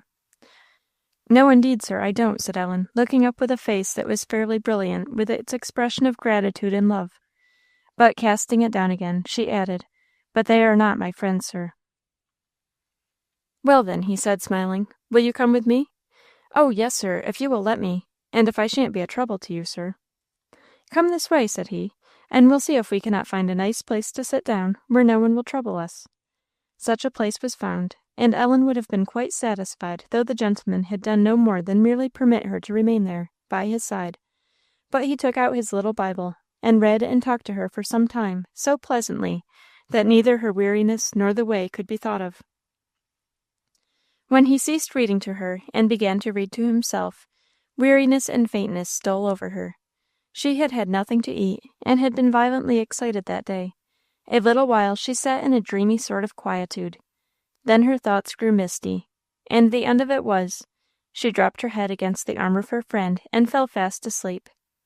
He smiled at first, but one look at the very pale little face changed the expression of his own. He gently put his arm round her, and drew her head to a better resting place than it had chosen. And there she slept till the dinner bell rang. Timmins was sent out to look for her, but Timmins did not choose to meddle with the grave protector Ellen seemed to have gained, and Mrs. Dunscombe declared herself rejoiced that any other hands should have taken the charge of her. After dinner, Ellen and her friend went up to the promenade deck again, and there for a while they paced up and down, enjoying the pleasant air and quick motion, and the lovely appearance of everything in the mild hazy sunlight. Another gentleman, however, joining them, and entering into conversation, Ellen silently quitted her friend's hand, and went and sat down at the side of the boat. After taking a few turns more, and while still engaged in talking, he drew his little hymn book out of his pocket, and, with a smile, put it into Ellen's hand as he passed. She gladly received it, and spent an hour or more very pleasantly in studying and turning it over. At the end of that time, the stranger having left him, Ellen's friend came and sat down by her side. "How do you like my little book?" said he. "Oh, very much indeed, sir." "Then you love hymns, do you?" "Yes, I do, sir, dearly." "Do you sometimes learn them by heart?" "Oh, yes, sir, often. Mamma often made me. I have learnt, too, since I have been sitting here." "Have you?" said he. "Which are they?" "One of them is the one you showed me this morning, sir." "And what is your mind now about the question I asked you this morning?" Ellen cast down her eyes from his inquiring glance, and answered in a low tone, "Just what it was then, sir." "Have you been thinking of it since?" "I have thought of it the whole time, sir." "And are you resolved you will obey Christ henceforth?" "I am resolved to try, sir." "My dear Ellen, if you are in earnest, you will not try in vain. He has never yet failed any that sincerely sought him. Have you a Bible?" "Oh, yes, sir, a beautiful one. Mamma gave it to me the other day." He took the hymn book from her hand, and turning over the leaves, marked several places in pencil. "I am going to give this to you," he said, "that it may serve to remind you of what we have talked of to-day, and of your resolution." Ellen flushed high with pleasure. "I have put this mark," said he, showing her a particular one, "in a few places of this book for you. Wherever you find it, you may know there is something I want you to take special notice of. There are some other marks here, too, but they are mine. These are for you." "Thank you, sir," said Ellen, delighted. "I shall not forget." He knew from her face what she meant, not the marks. The day wore on, thanks to the unwearied kindness of her friend, with great comparative comfort to Ellen. Late in the afternoon, they were resting from a long walk up and down the deck. "What have you got in this package that you take such care of?" he said, smiling. "Oh, candies," said Ellen. "I am always forgetting them. I meant to ask you to take some. Will you have some, sir?" "Thank you. What are they?" "Almost all kinds, I believe, sir. I think the almonds are the best." He took one. "Pray take some more, sir," said Ellen. "I don't care for them in the least." "Then I am more of a child than you, in this at any rate, for I do care for them. But I have a little headache to-day. I mustn't meddle with sweets." "Then take some for to-morrow, sir. Please do," said Ellen, dealing them out very freely. "Stop, stop," said he. "Not a bit more. This won't do. I must put some of these back again. You'll want them to-morrow, too." "I don't think I shall," said Ellen. "I haven't wanted to touch them to-day." "Oh, you'll feel brighter to-morrow, after a night's sleep. But aren't you afraid of catching cold? This wind is blowing pretty fresh, and you've been bonnetless all day. What's the reason?" Ellen looked down and coloured a good deal. "What's the matter?" said he, laughing. "Has any mischief befallen your bonnet?" "No, sir," said Ellen in a low tone, her colour mounting higher and higher. "It was laughed at this morning." "Laughed at? Who laughed at it?" "Mrs. Dunscombe and her daughter, and her maid." "Did they? I don't see much reason in that, I confess. What did they think was the matter with it?" "I don't know, sir. They said it was outlandish, and what a figure I looked in it." "Well, certainly that was not very polite. Put it on and let me see." Ellen obeyed. "I am not the best judge of ladies' bonnets, it is true," said he, "but I can see nothing about it that is not perfectly proper and suitable. Nothing in the world. So that is what has kept you bareheaded all day? Didn't your mother wish you to wear that bonnet?" "Yes, sir." "Then that ought to be enough for you. Will you be ashamed of what she approved because some people, that haven't probably half her sense, choose to make merry with it? Is that right?" he said gently. "Is that honouring her as she deserves?" "No, sir," said Ellen, looking up into his face. "But I never thought of that before. I am sorry." "Never mind being laughed at, my child. If your mother says a thing is right, that's enough for you. Let them laugh." "I won't be ashamed of my bonnet any more," said Ellen, trying it on. "But they made me very unhappy about it, and very angry too." "I am sorry for that," said her friend gravely. "Have you quite got over it, Ellen?" "Oh, yes, sir, long ago." "Are you sure?" "I am not angry now, sir." "Is there no unkindness left towards the people who laughed at you?" "I don't like them much," said Ellen. "How can I?" "You cannot, of course, like the company of ill-behaved people, and I do not wish that you should; but you can and ought to feel just as kindly disposed towards them as if they had never offended you, just as willing and inclined to please them or do them good. Now, could you offer Miss What's her name some of your candies with as hearty goodwill as you could before she laughed at you?" "No, sir, I couldn't. I don't feel as if I ever wished to see them again." Then, my dear Ellen, you have something to do if you were in earnest in the resolve you made this morning. If ye forgive unto men their trespasses, my heavenly Father will also forgive you. But if ye forgive not men their trespasses, neither will my Father forgive your trespasses." He was silent, and so was Ellen for some time. His words had raised a struggle in her mind, and she kept her face turned towards the shore, so that her bonnet shielded it from view, but she did not in the least know what she was looking at. The sun had been some time descending through a sky of cloudless splendor, and now was just kissing the mountain tops of the western horizon. Slowly and with great majesty he sank behind the distant blue line till only a glittering edge appeared, and then that was gone. There were no clouds hanging over his setting, to be gilded and purpled by the parting rays, but a region of glory long remained, to show where his path had been. The eyes of both were fixed upon this beautiful scene, but only one was thinking of it. Just as the last glimpse of the sun had disappeared, Ellen turned her face, bright again, towards her companion. He was intently gazing towards the hills that had so drawn Ellen's attention a while ago, and thinking still more intently, it was plain. So, though her mouth had been open to speak, she turned her face away again, as suddenly as if it had just sought his. He saw the motion, however. "What is it, Ellen?" he said. Ellen looked again with a smile. "I have been thinking, sir, of what you said to me." "Well," said he, smiling in answer, "I can't like Mrs. Dunscombe and Miss Dunscombe as well as if they hadn't done so to me, but I will try to behave as if nothing had been the matter, and be as kind and polite to them as if they had been kind and polite to me." "And how about the sugar plums?" "The sugar plums? Oh," said Ellen, laughing, "Miss Margaret may have them all if she likes. I'm quite willing. Not but I'd rather give them to you, sir." "You give me something a great deal better when I see you try to overcome a wrong feeling. You mustn't rest till you get rid of every bit of ill will that you feel for this and any other unkindness you may suffer. You cannot do it yourself, but you know who can help you. I hope you have asked him, Ellen." "I have, sir, indeed." "Keep asking him, and he will do everything for you." A silence of some length followed. Ellen began to feel very much the fatigue of this exciting day, and sat quietly by her friend's side, leaning against him. The wind had changed about sundown, and now blew light from the south, so that they did not feel it at all. The light gradually faded away, till only a silver glow in the west showed where the sun had set, and the sober gray of twilight was gently stealing over all the bright colors of sky and river and hill. Now and then a twinkling light began to appear along the shores. "You are very tired," said Ellen's friend to her. "I see you are. A little more patience, my child. We shall be at our journey's end before a very great while." "I am almost sorry," said Ellen, "though I am tired. We don't go in the steamboat tomorrow, do we, sir?" "No, in the stage." "Shall you be in the stage, sir?" "No, my child, but I'm glad you and I have spent this day together." "Oh, sir," said Ellen, "I don't know what I should have done if it hadn't been for you." There was silence again, and the gentleman almost thought his little charge had fallen asleep, she sat so still. But she suddenly spoke again, and in a tone of voice that showed sleep was far away.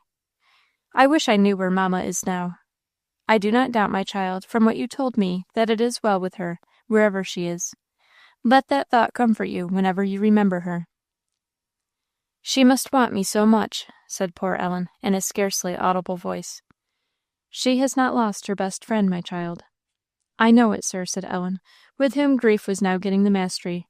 "But oh, it's just near the time when I used to make the tea for her. Who will make it now? She'll want me. Oh, what shall I do?" And overcome completely by this recollection, she threw herself into her friend's arms and sobbed aloud. There was no reasoning against this.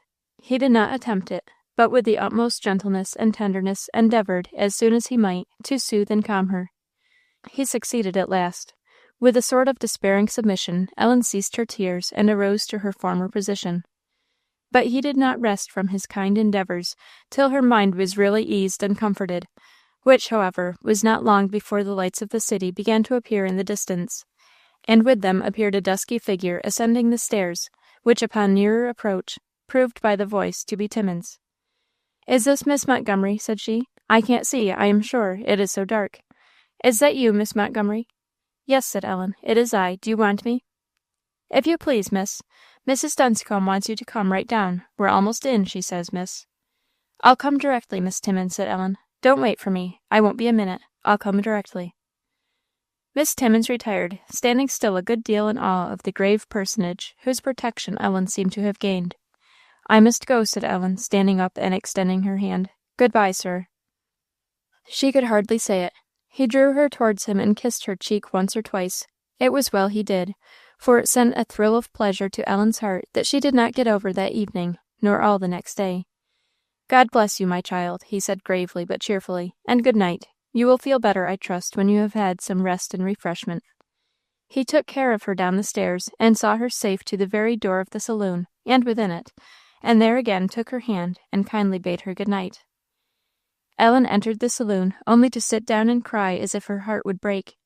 She saw and heard nothing until Mrs. Dunscombe's voice bade her make haste and be ready, for they were going ashore in 5 minutes.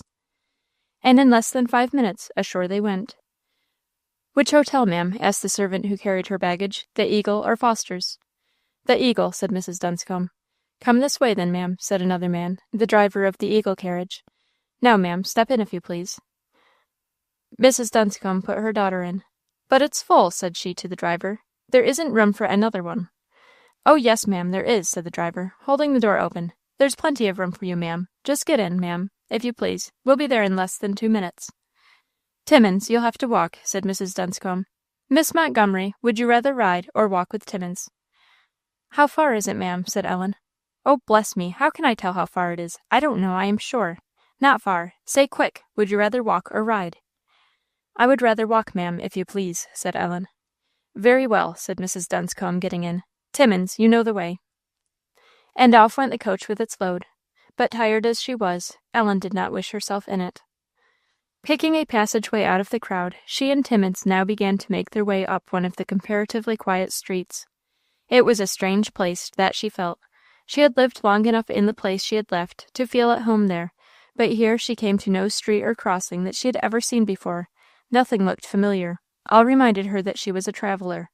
Only one pleasant thing Ellen saw on her walk, and that was the sky, and that looked just as it did at home, and very often Ellen's gaze was fixed upon it, much to the astonishment of Miss Timmins, who had to be not a little watchful for the safety of Ellen's feet while her eyes were thus employed. She had taken a great fancy to Ellen, however, and let her do as she pleased, keeping all her wonderment to herself. "Take care, Miss Ellen," cried Timmins, giving her arm a great pull. "I declare I just saved you out of that gutter. Poor child, you are dreadfully tired, ain't you?" "Yes, I am very tired, Miss Timmins," said Ellen. "Have we much farther to go?" "Not a great deal, dear. Cheer up, we're almost there. I hope Mrs. Dunscombe will want to ride one of these days herself, and can't." "Oh, don't say so, Miss Timmins," said Ellen. "I don't wish so, indeed." "Well, I should think you would," said Timmins. "I should think you'd be fit to poison her. I should, I know, if I was in your place." "Oh, no," said Ellen, "that wouldn't be right. That would be very wrong." "Wrong!" said Timmins. "Why would it be wrong? She hasn't behaved good to you." "Yes," said Ellen. "But don't you know the Bible says, if we do not forgive people what they do to us, we shall not be forgiven ourselves?"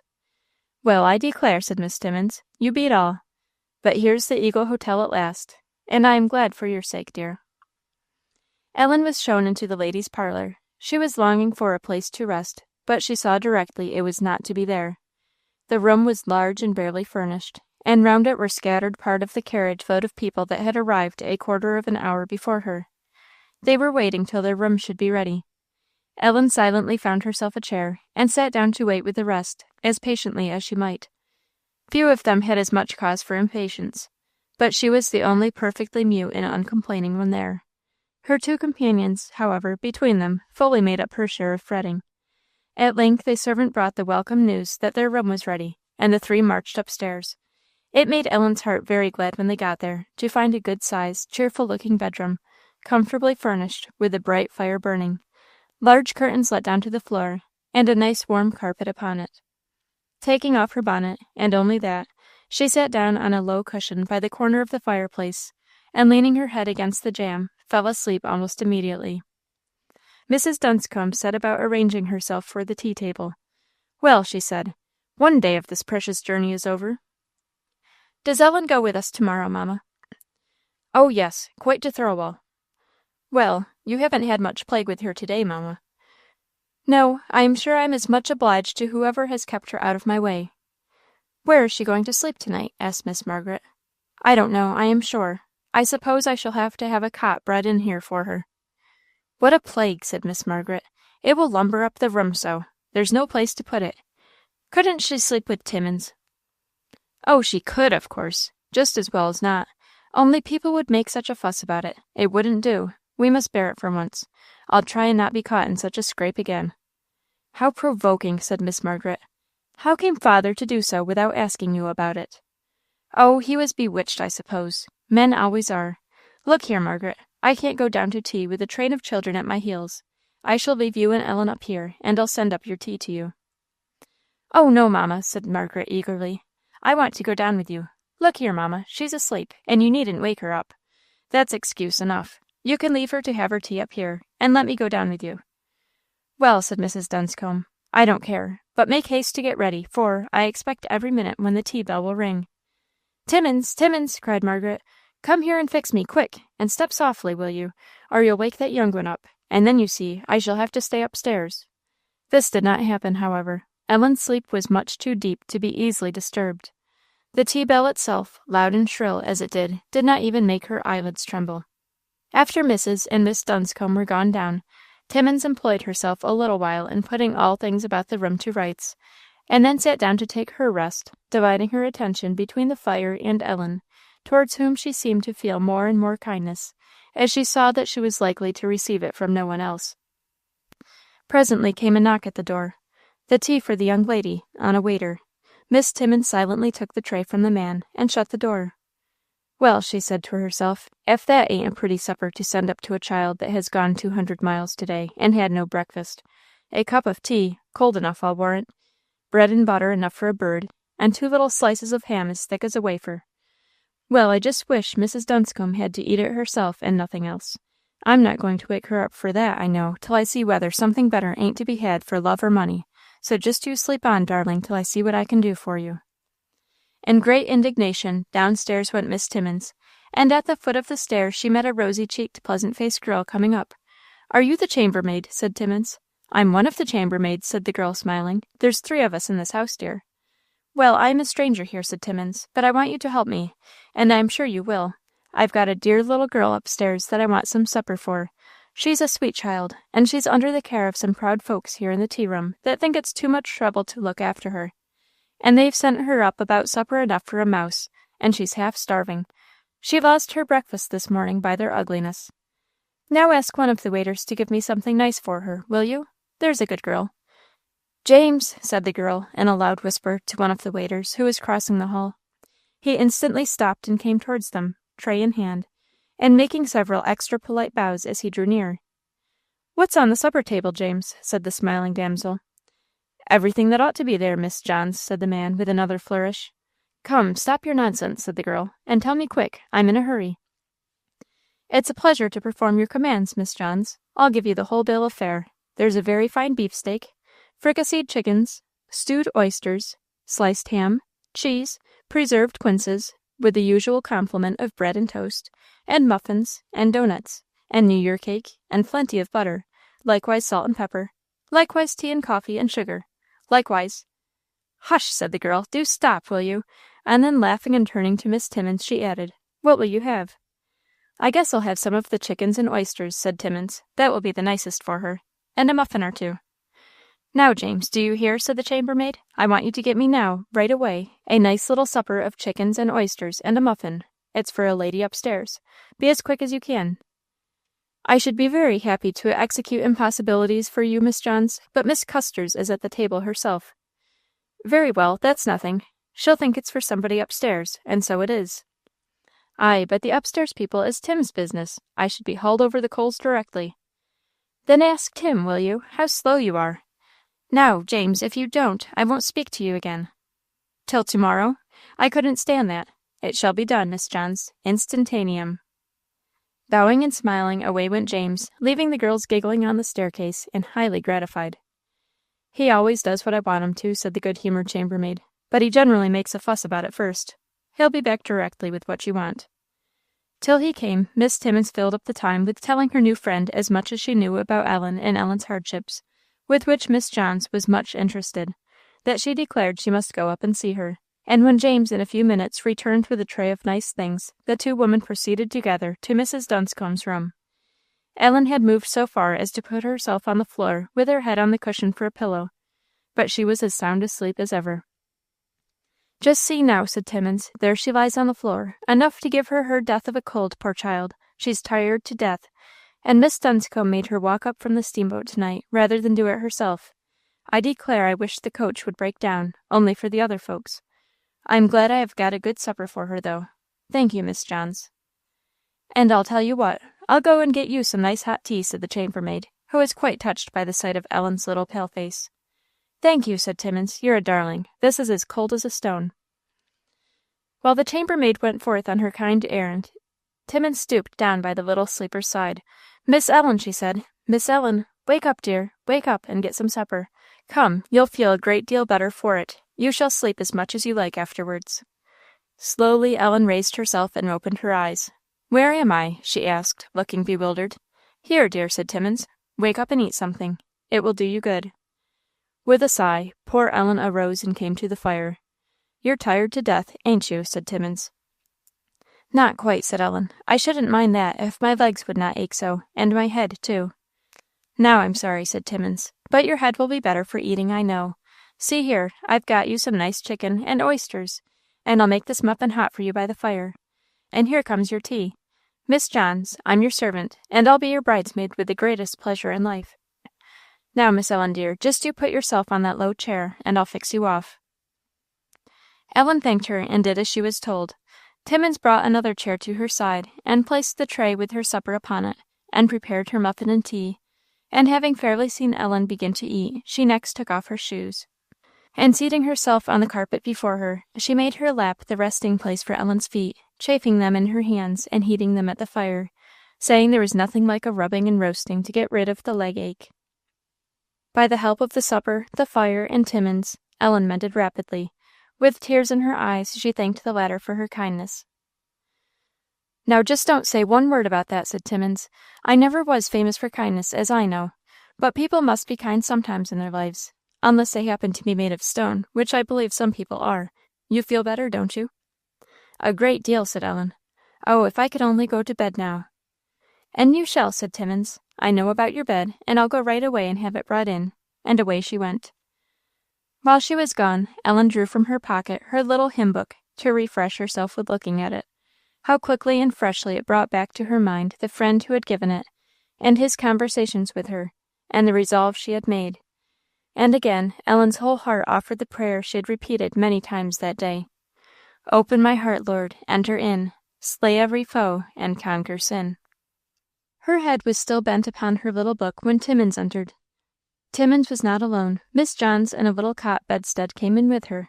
The latter was put up at the foot of Mrs. Dunscombe's bed, and speedily made up by the chambermaid, while Timmins undressed Ellen, and very soon all the sorrows and vexations of the day were forgotten in a sound, refreshing sleep, but not till she had removed her little hymn book from the pocket of her frock to a safe station under her pillow.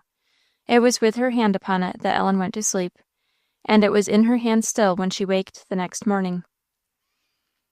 The next day was spent in a wearisome stagecoach, over a rough, jolting road. Ellen's companions did nothing to make her way pleasant, but she sweetened theirs with sugar plums. Somewhat mollified, perhaps, after that, Miss Margaret condescended to enter into conversation with her, and Ellen underwent a thorough cross-examination as to all her own and her parents' affairs, past, present, and future, and likewise as to all that could be known of her yesterday's friend, till she was heartily worried and out of patience. It was just 5 o'clock when they reached her stopping place. Ellen knew of no particular house to go to, so Mrs. Dunscombe set her down at the door of the principal inn of the town, called the Star, of Thirlwall. The driver smacked his whip, and away went the stage again, and she was left standing alone beside her trunk, before the piazza of the inn, watching Timmins, who was looking back at her out of the stage window, nodding and waving good-bye. Chapter 9. The Little Queen in the Armchair. Ellen had been whirled along over the roads for so many hours, the rattle of the stagecoach had filled her ears for so long, that now, suddenly still and quiet, she felt half stunned. She stood with a kind of dreamy feeling, looking after the departing stagecoach. In it there were 3 people whose faces she knew, and she could not count a fourth within many a mile. One of those was a friend, too, as the fluttering handkerchief of poor Miss Timmins gave token still.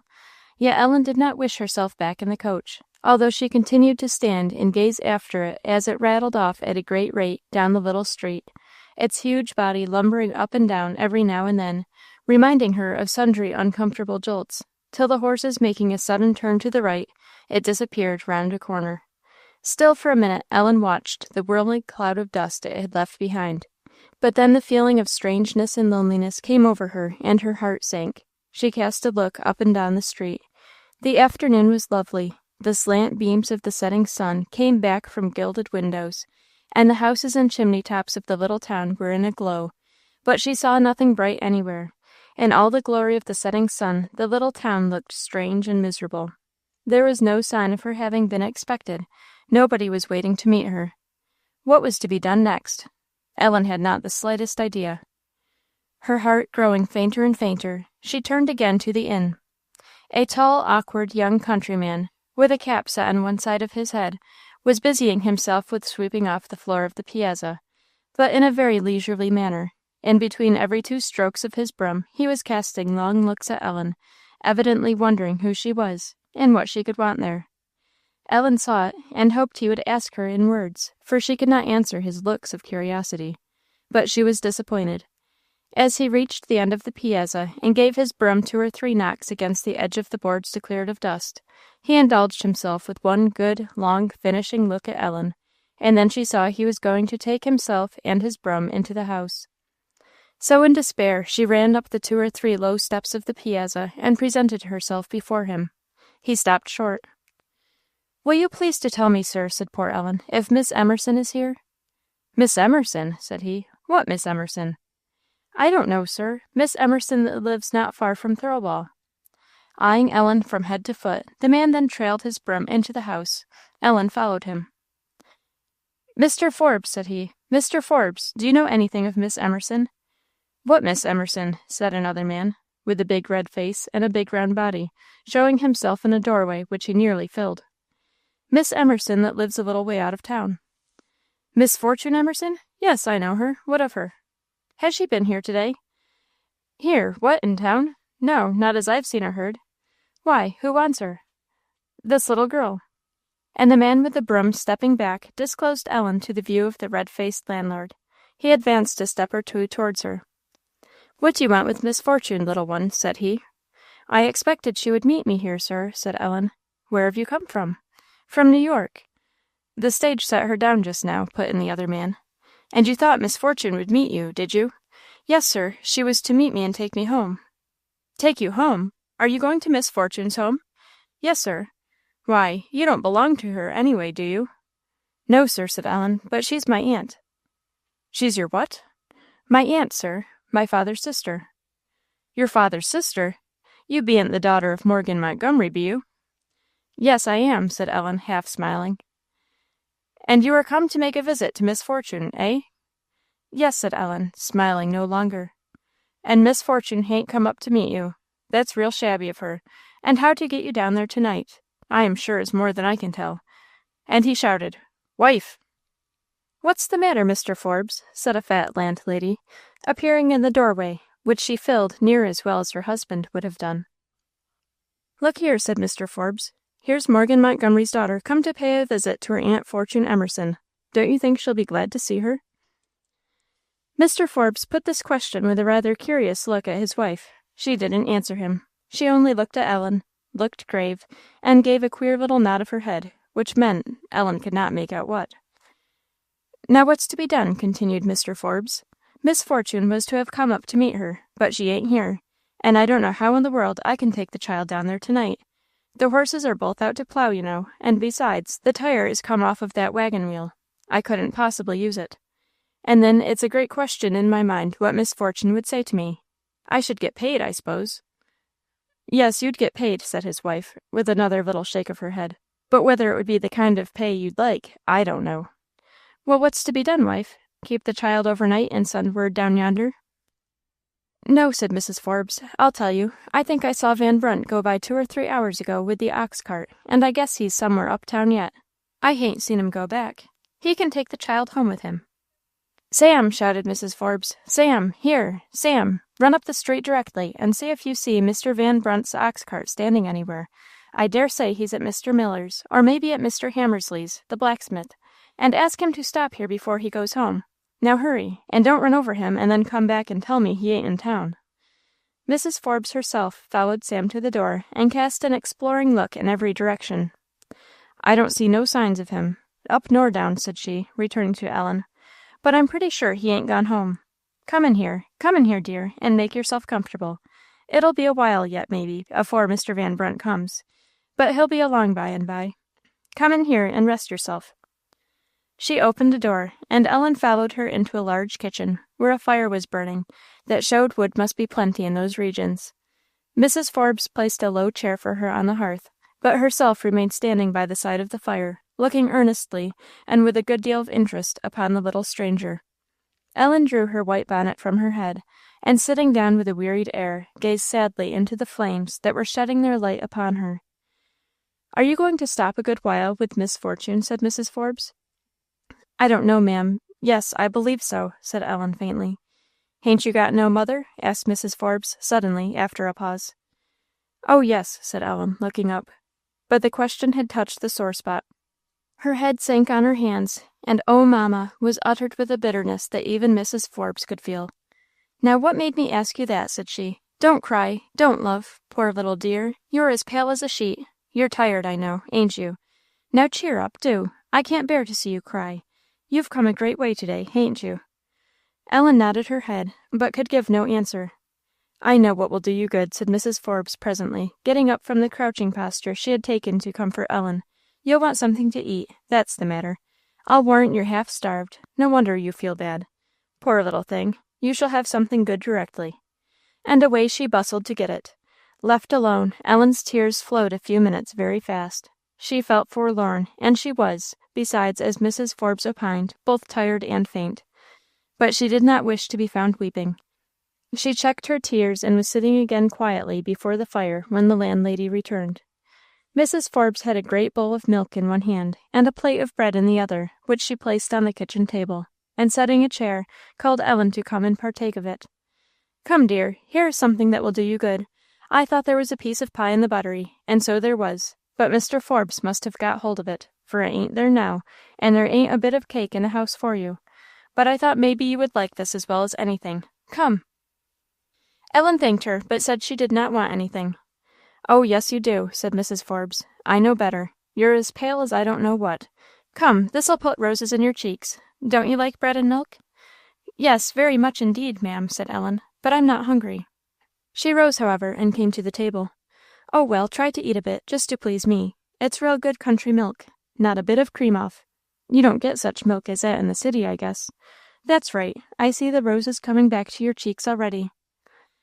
Is your pa in New York now? Yes, ma'am. You expect your pa and ma up to Thirlwall by and by, don't you? No, ma'am. Mrs. Forbes was surprised, and she longed to ask why not, and what Ellen had come for, but the shade that had passed over her face as she answered the last question warned the landlady she was getting upon dangerous ground. Does your aunt expect you tonight? I believe so, ma'am. I don't know. She was to have met me. Papa said he would write. Oh, well, maybe something hindered her from coming. It's no matter. You'll get home just as well. Mr. Van Brunt will be here soon, I guess. It's most time for him to be along. She went to the front door to look out for him, but returned without any news.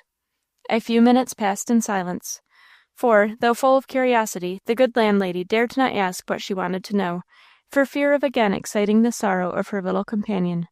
She contented herself with looking at Ellen, who on her part, much rested and refreshed, turned from the table, and was again, though somewhat less sadly, gazing into the fire. Presently the great wooden clock struck 5:30, with a whirring, rickety voice, for all the world like a hoarse grasshopper. Ellen at first wondered where it came from, and was looking at the clumsy machine that reached nearly from the floor of the kitchen to the ceiling, when a door at the other end of the room opened, and "Good day, Mrs. Forbes," in a rough but not unpleasant voice, brought her head quickly round in that direction. there stood a large, strong-built man, with an ox-whip in his hand.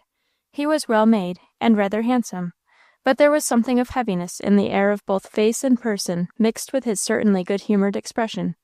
His dress was as rough as his voice, a coarse grey frock coat, green velveteen pantaloons, and a fur cap that had seen its best days some time ago. "Good day, Mrs. Forbes," said this personage. "Sam said you wanted me to stop as I went along." "Ah, how do you do, Mr. Van Brunt?" said the landlady, rising. "You've got the ox-cart here with you, ha'n't you?" "Yes, I've got the ox-cart," said the person addressed. "I came in town for a barrel of flour, and then the near ox had lost both his foreshoes off, and I had to go over there. And Hammersley has kept me a precious long time. What's wanting, Mrs. Forbes? I can't stop." "You've no load in your cart, have you?" said the landlady. "No, I should have had, though, but Miller had no shorts nor fresh flour, nor won't till next week. What's to go down, Mrs. Forbes?" "The nicest load ever you carried, Mr. Van Brunt. Here's a little lady come to stay with Miss Fortune. She's a daughter of Captain Montgomery, Miss Fortune's brother, you know. She came by the stage a little while ago, and the thing is now to get her down tonight. She can go in the cart, can't she?" Mr. Van Brunt looked a little doubtful, and pulling off his cap with one hand while he scratched his head with the other, he examined Ellen from head to foot, much as if she had been some great bale of goods, and he were considering whether his cart would hold her or not. "Well," said he at length, "I don't know but she can, but there ain't nothing on arth for her to sit down upon." "Oh, never mind, I'll fix that," said Mrs. Forbes. "Is there any straw in the bottom of the cart?" "Not a bit." "Well, I'll fix it," said Mrs. Forbes. "You get her trunk into the cart, will you, Mr. Van Brunt? And I'll see to the rest." Mr. Van Brunt moved off without another word to do what was desired of him, apparently quite confused at having a passenger instead of his more wonted load of bags and barrels. And his face still continued to wear the singular doubtful expression it had put on at first hearing the news. Ellen's trunk was quickly hoisted in, however, and Mrs. Forbes presently appeared with a little armchair, which Mr. Van Brunt, with an approving look, bestowed in the cart, planting it with its back against the trunk to keep it steady. Mrs. Forbes, then raising herself on tiptoe by the side of the cart, took a view of the arrangements. "That won't do yet," said she. "Her feet will be cold on that bare floor, and 'tain't over clean neither. Here, Sally, run up and fetch me that piece of carpet you'll find lying at the top of the back stairs. Now hurry. Now, Mr. Van Brunt, I depend upon you to get my things back again. Will you see and bring 'em the first time you come in town?" "I'll see about it, but what if I can't get hold of them?" answered the person addressed with a half-smile. "Oh," said Mrs. Forbes, with another, "I'll leave that to you. You have your ways and means. Now just spread this carpet down nicely under her chair, and then she'll be fixed. Now, my darling, you'll ride like a queen. But how are you going to get in? Will you let Mr. Van Brunt lift you up?"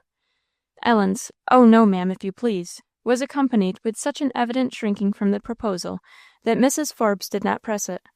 A chair was brought from the kitchen, and by making a long step from it to the top of the wheel, and then to the edge of the cart, Ellen was at length safely stowed in her place. Kind Mrs. Forbes then stretched herself up over the side of the cart to shake hands with her, and bid her good-bye, telling her again she would ride like a queen.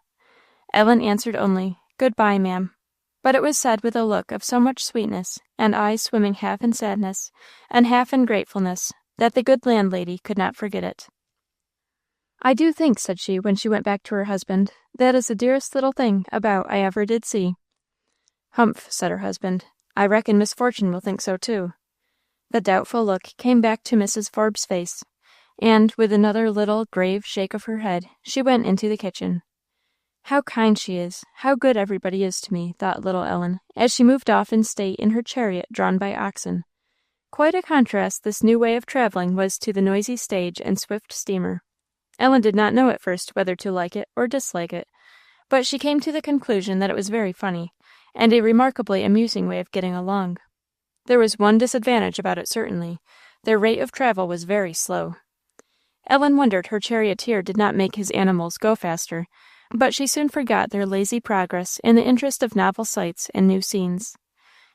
Slowly, very slowly, the good oxen drew the cart and the little queen in the armchair out of the town, and they entered upon the open country. The sun had already gone down when they left the inn, and the glow of his setting had faded a good deal by the time they got quite out of the town, but light enough was still left to delight Ellen with the pleasant look of the country. It was a lovely evening, and quiet as summer, not a breath stirring. The leaves were all off the trees, the hills were brown, but the soft, warm light that still lingered upon them forbade any look of harshness or dreariness. These hills lay towards the west, and at Thirlwall were not more than 2 miles distant, but sloping off more to the west as the range extended in a southerly direction.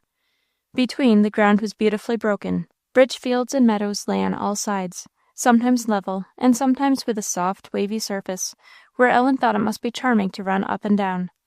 Every now and then these were varied by a little rising ground, capped with a piece of woodland, and beautiful trees. Many of them were seen standing alone, especially by the roadside. All had a cheerful, pleasant look. The houses were very scattered. In the whole way they passed but few. Ellen's heart regularly began to beat when they came in sight of one, and, I wonder if that is Aunt Fortune's house. Perhaps it is, or I hope it is not, were the thoughts that rose to her mind. But slowly the oxen brought her abreast of the houses, one after another, and slowly they passed on beyond, and there was no sign of getting home yet. Their way was through pleasant lanes towards the south, but constantly approaching the hills. About a half-mile from Thirlwall they crossed a little river, not more than 30 yards broad, and after that the twilight deepened fast. The shades gathered on field and hill. Everything grew brown and then dusky. And then Ellen was obliged to content herself with what was very near, for further than that she could only see dim outlines. She began again to think of their slow travelling, and to wonder that Mr. Van Brunt could be content with it. She wondered, too, what made him walk, when he might just as well have sat in the cart. The truth was, he had chosen that for the very purpose that he might have a good look at the little queen in the armchair.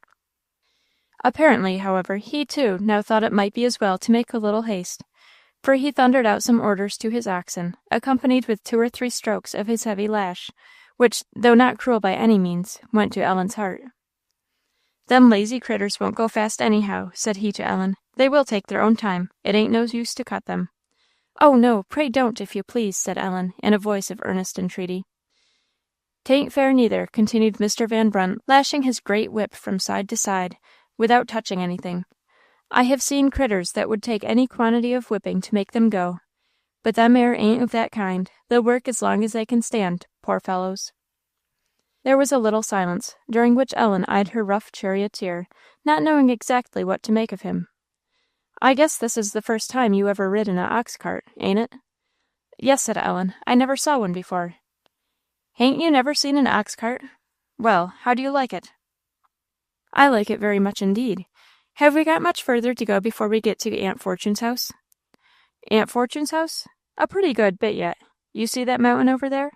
pointing with his whip to a hill directly west of them, and about a mile distant. "Yes," said Ellen. "That's the Nose. Then you see that other?" pointing to one that lay some 2 miles further south. "Miss Fortune's house is just this side of that. It's all of 2 miles from here." And, urged by this recollection, he again scolded and cheered the patient oxen, who for the most part kept on their steady way without any reminder. But perhaps it was for Ellen's sake that he scarcely touched them with the whip. "That don't hurt them, not a bit," he remarked to Ellen. "It only lets them know that I'm here, and they must mind their business. So you're Miss Fortune's niece, eh?" "Yes," said Ellen. "Well," said Mr. Van Brunt, with a desperate attempt at being complimentary, "I shouldn't care if you was mine, too." Ellen was somewhat astounded, and so utterly unable to echo the wish that she said nothing. She did not know it, but Mr. Van Brunt had made, for him, most extraordinary efforts at sociability. Having quite exhausted himself, he now mounted into the cart and sat silent, only now and then uttering energetic "gees" and "haws," which greatly excited Ellen's wonderment. She discovered they were meant for the ears of the oxen, but more than that she could not make out. They plodded along very slowly, and the evening fell fast. As they left behind the hill which Mr. Van Brunt had called the Nose, they could see through an opening in the mountains a bit of the western horizon, and some brightness still lingering there. But it was soon hid from view, and darkness veiled the whole country. Ellen could amuse herself no longer with looking about. She could see nothing very clearly but the outline of Mr. Van Brunt's broad back just before her. But the stars had come out, and brilliant and clear they were, looking down upon her, with their 1,000 eyes. Ellen's heart jumped when she saw them, with a mixed feeling of pleasure and sadness. They carried her right back to the last evening, when she was walking up the hill with Timmins. She remembered her anger against Mrs. Dunscombe, and her kind friend's warning not to indulge it, and all his teaching that day, and tears came with the thought how glad she should be to hear him speak to her again. Still looking up at the beautiful quiet stars, she thought of her dear far-off mother, how long it was already since she had seen her. Faster and faster the tears dropped, and then she thought of that glorious one who had made the stars, and was above them all, and who could and did see her mother and her, though ever so far apart, and could hear and bless them both. The little face was no longer upturned. It was buried in her hands and bowed to her lap, and tears streamed as she prayed that God would bless her dear mother and take care of her. Not once nor twice. The fullness of Ellen's heart could not be poured out in one asking. Greatly comforted at last, at having as it were laid over the care of her mother upon one who is able, she thought of herself and her late resolution to serve him. She was in the same mind still. She could not call herself a Christian yet, but she was resolved to be one, and she earnestly asked the Saviour she sought to make her and keep her his child. And then Ellen felt happy. Quiet and weariness and even drowsiness succeeded. It was well the night was still, for it had grown quite cool, and a breeze would have gone through and through Ellen's nankeen coat. As it was, she began to be chilly, when Mr. Van Brunt, who, since he got into the cart, had made no remarks except to his oxen, turned round a little and spoke to her again. "It's only a little bit of a way we've got to go now," said he. "We're turning the corner." The words seemed to shoot through Ellen's heart. She was wide awake instantly, and quite warm. And leaning forward in her little chair, she strove to pierce the darkness on either hand of her, to see whereabouts the house stood, and how things looked. She could discern nothing but misty shadows, and outlines of she could not tell what. The starlight was too dim to reveal anything to a stranger. "There's the house," said Mr. Van Brunt, after a few minutes more. "Do you see it yonder?" Ellen strained her eyes, but could make out nothing, not even a glimpse of white. She sat back in her chair, her heart beating violently. Presently Mr. Van Brunt jumped down and opened a gate at the side of the road, and, with a great deal of geeing, the oxen turned to the right, and drew the cart a little way up the hill, then stopped on what seemed level ground. "Here we are," cried Mr. Van Brunt, as he threw his whip on the ground, "and late enough. You must be tired of that little armchair by this time. Come to the side of the cart, and I'll lift you down." Poor Ellen! There was no help for it. She came to the side of the cart, and taking her in his arms, her rough charioteer set her very gently and carefully on the ground. "There," said he, "now you can run right in. Do you see that little gate?" "No," said Ellen, "I can't see anything." "Well, come here," said he, "and I'll show you. Here, you're running again the fence, this way." And he opened a little wicket, which Ellen managed to stumble through. "Now," said he, "go straight up to that door yonder and open it, and you'll see where to go. Don't knock, but just pull the latch and go in." And he went off to his oxen. Ellen at first saw no door, and did not even know where to look for it.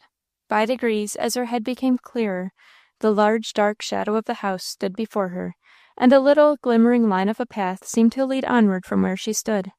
With unsteady steps, Ellen pursued it till her foot struck against the stone before the door. Her trembling fingers found the latch, lifted it, and she entered.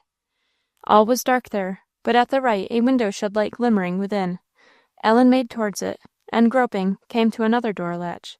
This was big and clumsy. However, she managed it, and pushing open the heavy door, went in.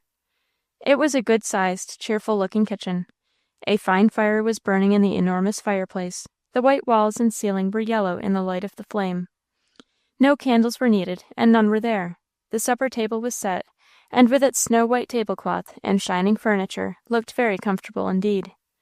But the only person there was an old woman, sitting by the side of the fire, with her back towards Ellen. She seemed to be knitting, but did not move nor look round. Ellen had come a step or two into the room, and there she stood, unable to speak or to go any further. "Can that be Aunt Fortune?" she thought. "She can't be as old as that." In another minute a door opened at her right, just behind the old woman's back, and a second figure appeared at the top of a flight of stairs which led down from the kitchen. She came in, shutting the door behind her with her foot, and indeed both hands were full, one holding a lamp and a knife, and the other a plate of butter. The sight of Ellen stopped her short. "What is this? And what do you leave the door open for, child?" she said. She advanced toward it, plate and lamp in hand, and setting her back against the door, shut it vigorously. "Who are you, and what's wanting?" "I'm Ellen Montgomery, ma'am," said Ellen timidly. "What?" said the lady, with some emphasis. Didn't you expect me, ma'am? Papa said he would write." "Why, is this Ellen Montgomery?" said Miss Fortune, apparently forced to the conclusion that it must be. "Yes, ma'am," said Ellen. Miss Fortune went to the table and put the butter and the lamp in their places. "Did you say your father wrote to tell me of your coming?" "He said he would, ma'am," said Ellen. "He didn't. Never sent me a line. Just like him. I never yet knew Morgan Montgomery do a thing when he promised he would." Ellen's face flushed and her heart swelled. She stood motionless. "How did you get down here to-night?" "I came in Mr. Van Brunt's ox cart," said Ellen. "Mr. Van Brunt's ox cart! Then he's got home, has he?" And hearing this instant a noise outside, Miss Fortune swept to the door, saying as she opened it, "Sit down, child, and take off your things." The first command, at least, Ellen obeyed gladly. She did not feel enough at home to comply with the second. She only took off her bonnet. "Well, Mr. Van Brunt," said Miss Fortune at the door, "have you brought me a barrel of flour?" "No, Miss Fortune," said the voice of Ellen's charioteer. "I've brought you something better than that." "Where did you find her?" said Miss Fortune, something shortly. "Up at Forbes." "What have you got there?" "A trunk. Where is it to go?" "A trunk! It must go upstairs, but how it is ever to get there, I am sure I don't know." "I'll find a way to get it there. I'll engage if you'll be so good as to open the door for me, ma'am." "Indeed you won't. That'll never do, with your shoes on," said Miss Fortune, in a tone of indignant housewifery. "Well, without my shoes, then," said Mr. Van Brunt, with a half giggle, as Ellen heard the shoes kicked off. "Now, ma'am, out of my way. Give me a road." Miss Fortune seized the lamp, and opening another door, ushered Mr. Van Brunt and the trunk out of the kitchen, and up, Ellen saw not whither. In a minute or two they returned, and he of the ox cart went out. "Supper's just ready, Mr. Van Brunt," said the mistress of the house. "Can't stay, ma'am. It's so late. Must hurry home." And he closed the door behind him. "What made you so late?" asked Miss Fortune of Ellen. "I don't know, ma'am. I believe Mr. Van Brunt said the blacksmith had kept him." Miss Fortune bustled about a few minutes in silence, setting some things on the table and filling the teapot. "Come," she said to Ellen, "take off your coat and come to the table. You must be hungry by this time. It's a good while since you had your dinner, ain't it? Come, mother." The old lady rose, and Miss Fortune, taking her chair, set it by the side of the table, next to the fire. Ellen was opposite to her, and now, for the first time, the old lady seemed to know that she was in the room. She looked at her very attentively, but with an expressionless gaze which Ellen did not like to meet, though otherwise her face was calm and pleasant. "Who is that?" inquired the old lady presently of Miss Fortune, in a half whisper. "That's Morgan's daughter," was the answer. "Morgan's daughter! Has Morgan a daughter?" "Why, yes, mother. Don't you remember I told you a month ago he was going to send her here?" The old lady turned again, with a half shake of her head, towards Ellen. "Morgan's daughter," she repeated to herself softly. "She's a pretty little girl, very pretty. Will you come round here and give me a kiss, dear?" Ellen submitted. The old lady folded her in her arms, and kissed her affectionately. "That's your grandmother, Ellen," said Miss Fortune, as Ellen went back to her seat. Ellen had no words to answer. Her aunt saw her weary down look, and soon after supper proposed to take her upstairs. Ellen gladly followed her. Miss Fortune showed her to her room, and first asking if she wanted anything, left her to herself. It was a relief. Ellen's heart had been brimful and ready to run over for some time, but the tears could not come then. They did not now, till she had undressed and laid her weary little body on the bed. Then they broke forth in an agony. "She did not kiss me. She didn't say she was glad to see me," thought poor Ellen. But weariness this time was too much for sorrow and disappointment. It was but a few minutes, and Ellen's brow was calm again, her eyelids still, and with the tears wet upon her cheeks, she was fast asleep. Chapter 10. Mud, and what came of it. The morning sun was shining full and strong in Ellen's eyes when she awoke. Bewildered at the strangeness of everything around her, she raised herself on her elbow, and took a long look at her new home. It could not help but seem cheerful.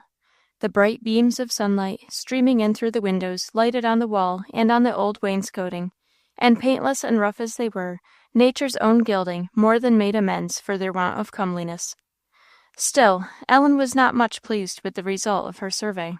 The room was good-sized, and perfectly neat and clean. It had 2 large windows opening to the east, through which, morning by morning, the sun looked in.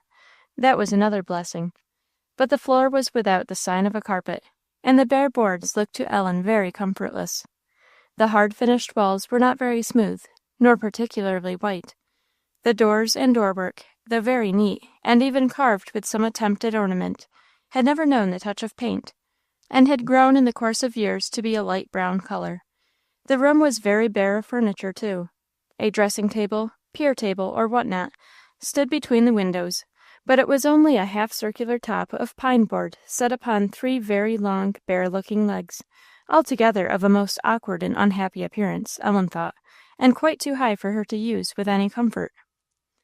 No glass hung over it, nor anywhere else. On the north side of the room was a fireplace. Against the opposite wall stood Ellen's trunk and 2 chairs. That was all, except the cot-bed she was lying on, and which had its place opposite the windows. The cover-lid of that came in for a share of her displeasure, being of homemade white and blue worsted, mixed with cotton, exceeding thick and heavy. "I wonder what sort of blanket is under it," said Ellen, "if I can ever get it off to see. Pretty good, but the sheets are cotton, and so is the pillowcase." She was still leaning on her elbow, looking around her with a rather discontented face, when some door being opened downstairs, a great noise of hissing and sputtering came to her ears, and presently after there stole to her nostrils a steaming odor of something very savory from the kitchen. It said as plainly as any dressing bell that she had better get up, so up she jumped, and set about the business of dressing with great alacrity. Where was the distress of last night? Gone, with the darkness. She had slept well, the bracing atmosphere had restored strength and spirits, and the bright morning light made it impossible to be dull or downhearted, in spite of the new cause she thought she had found. She went on quick with the business of the toilet, but when it came to the washing, she suddenly discovered there were no conveniences for it in her room, no sign of a pitcher or basin, or stand to hold them. Ellen was slightly dismayed, but soon presently recollected her arrival had not been looked for so soon, and probably the preparations for it had not been completed. So she finished dressing, and then set out to find her way to the kitchen. On opening the door, there was a little landing place from which the stairs descended just in front of her, and at the left hand another door, which she supposed must lead to her aunt's room. At the foot of the stairs, Ellen found herself in a large square room, or hall, for one of its doors on the east opened to the outer air, and was in fact the front door of the house. Another Ellen tried on the south side. It would not open. A third, under the stairs, admitted her to the kitchen. The noise of hissing and sputtering now became quite violent, and the smell of the cooking, to Ellen's fancy, rather too strong to be pleasant. Before a good fire stood Miss Fortune, holding the end of a very long iron handle, by which she was kept in communication with a flat vessel sitting on the fire, in which Ellen soon discovered all this noisy and odorous cooking was going on. A tall tin coffee-pot stood on some coals in the corner of the fireplace, and another little iron vessel in front also claimed a share of Miss Fortune's attention, for she every now and then leaned forward to give a stir to whatever was in it, making each time quite a spasmodic effort to do so, without quitting her hold of the end of the long handle. Ellen drew near and looked on with great curiosity, and not a little appetite, but Miss Fortune was far too busy to give her more than a passing glance. At length the hissing pan was brought to the hearth for some new arrangement of its contents, and Ellen seized the moment of peace and quiet to say, "Good morning, Aunt Fortune." Miss Fortune was crouching by the pan, turning her slices of pork. "How do you do this morning?" she answered, without looking up. Ellen replied she felt a great deal better. "Slept warm, did you?" said Miss Fortune, as she set the pan back on the fire. And Ellen could hardly answer, "Quite warm, ma'am," when the hissing and sputtering began again, as loud as ever. "I must wait," thought Ellen, "till this is over, before I say what I want to. I can't scream out to ask for a basin and towel." In a few minutes the pan was removed from the fire, and Miss Fortune went on to take out the browned slices of nicely fried pork, and arrange them in a deep dish, leaving a small quantity of clear fat in the pan. Ellen, who was greatly interested, and observing every step most attentively, settled in her own mind that certainly this would be thrown away, being fit for nothing but the pigs. But Miss Fortune didn't think so, for she darted into some pantry close by, and returning with a cup of cream in her hand, emptied it all into the pork fat. Then she ran into the pantry again for a little round tin box, with a cover full of holes, and shaking this gently over the pan, a fine white shower of flour fell upon the cream. The pan was then replaced on the fire and stirred, and, to Ellen's astonishment, the whole changed, as if by magic, to a thick, stiff, white froth. It was not till Miss Fortune was carefully pouring this over the fried slices in the dish that Ellen suddenly recollected that breakfast was ready, and she was not. "Aunt Fortune," she said timidly, "I haven't washed yet. There's no basin in my room." Miss Fortune made no answer, nor gave any sign of hearing. She went on dishing up breakfast. Ellen waited a few minutes. "Will you please, ma'am, to show me where I can wash myself?" "Yes," said Miss Fortune, suddenly standing erect. "You'll have to go down to the spout." "The spout, ma'am?" said Ellen. "What's that?" "You'll know it when you see it, I guess," answered her aunt, again stooping over her preparations. But in another moment she arose and said, "Just open that door there behind you, and go down the stairs and out at the door, and you'll see where it is, and what it is too."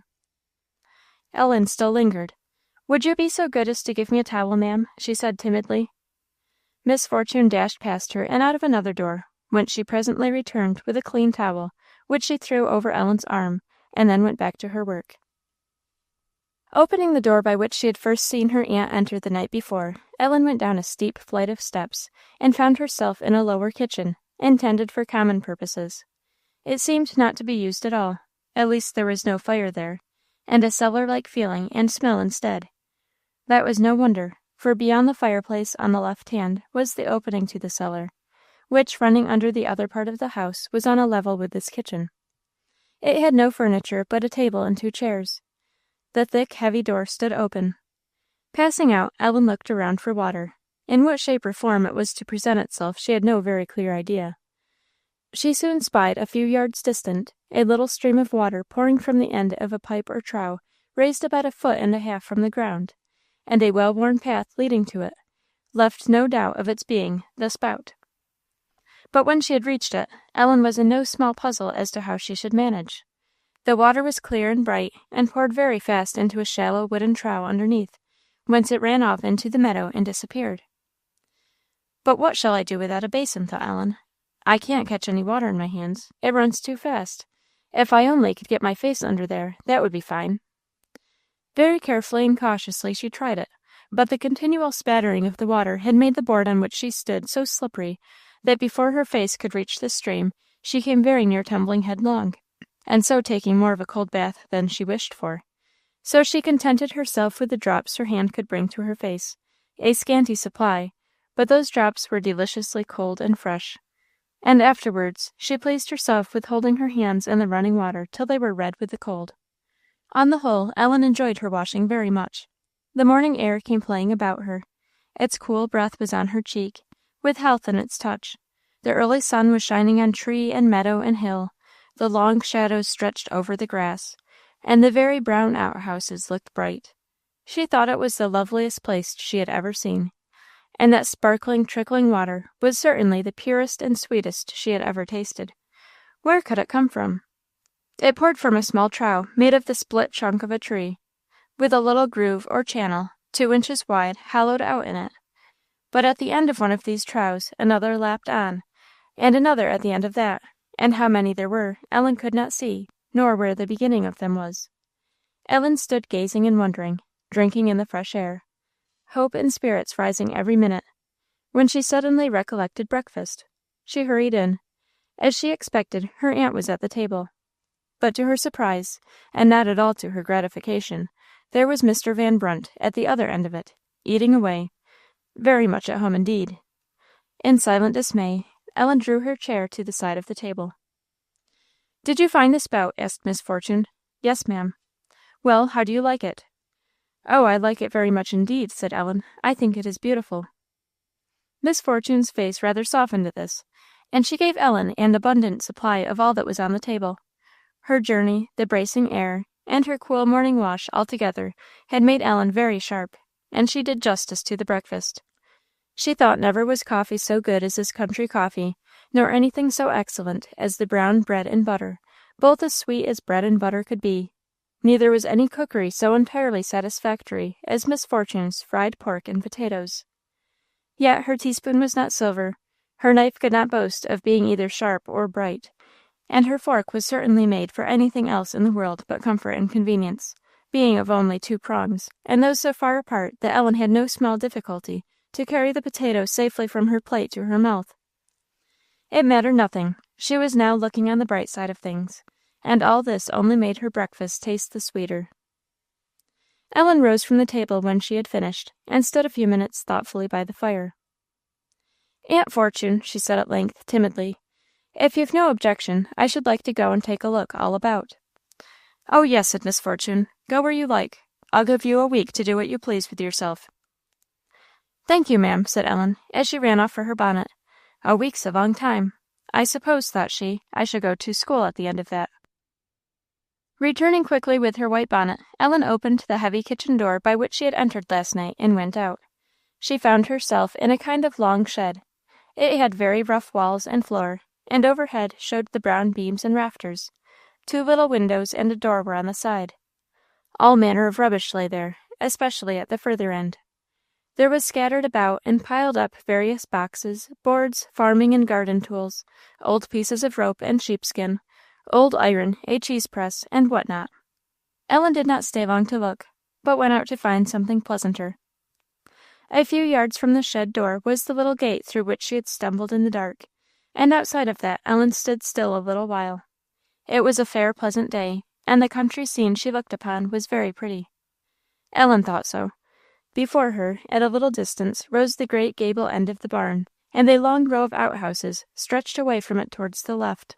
The ground was strewn thick with chips, and the reason was not hard to find, for a little way off, under an old stunted apple tree, lay a huge log, well chipped on the upper side, with the axe resting against it, and close by were some sticks of wood, both chopped and unchopped.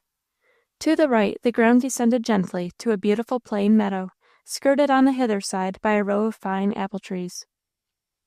The smooth green flat tempted Ellen to a run, but first she looked to the left. There was the garden, she guessed, for there was a paling fence which enclosed a pretty large piece of ground, and between the garden and the house a green slope ran down to the spout.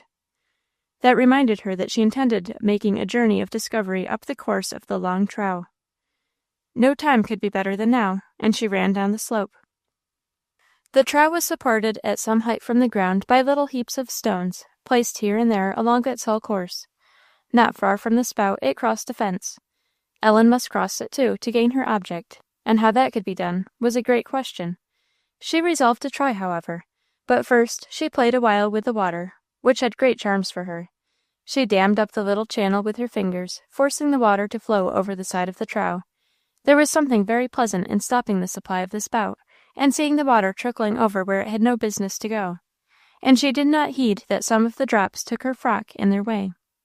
She stooped her lips to the trough and drank of its sweet current, only for fun's sake, for she was not thirsty. Finally, she set out to follow the stream up to its head. But poor Ellen had not gone more than halfway towards the fence, when she all at once plunged into the mire. The green grass growing there had looked fair enough, but there was running water and black mud under the green grass, she found to her sorrow. Her shoes, her stockings, were full. What was to be done now? The journey of discovery must be given up. She forgot to think about where the water came from, and the more pressing question, what will Aunt Fortune say? And the quick wish came that she had her mother to go to. However, she got out of the slough, and wiping her shoes as well as she could on the grass, she hastened back to the house. The kitchen was all put in order, the hearth swept, the irons at the fire, and Miss Fortune just pinning her ironing blanket on the table.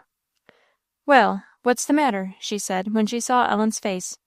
But as her glance reached the floor, her brow darkened. "Mercy on me!" she exclaimed, with slow emphasis. "What on earth have you been about? Where have you been?" Ellen explained. "Well, you have made a figure of yourself. Sit down," said her aunt shortly, as she thrust a chair down on the hearth before the fire. "I should have thought you'd have had wit enough at your age to keep out of the ditch."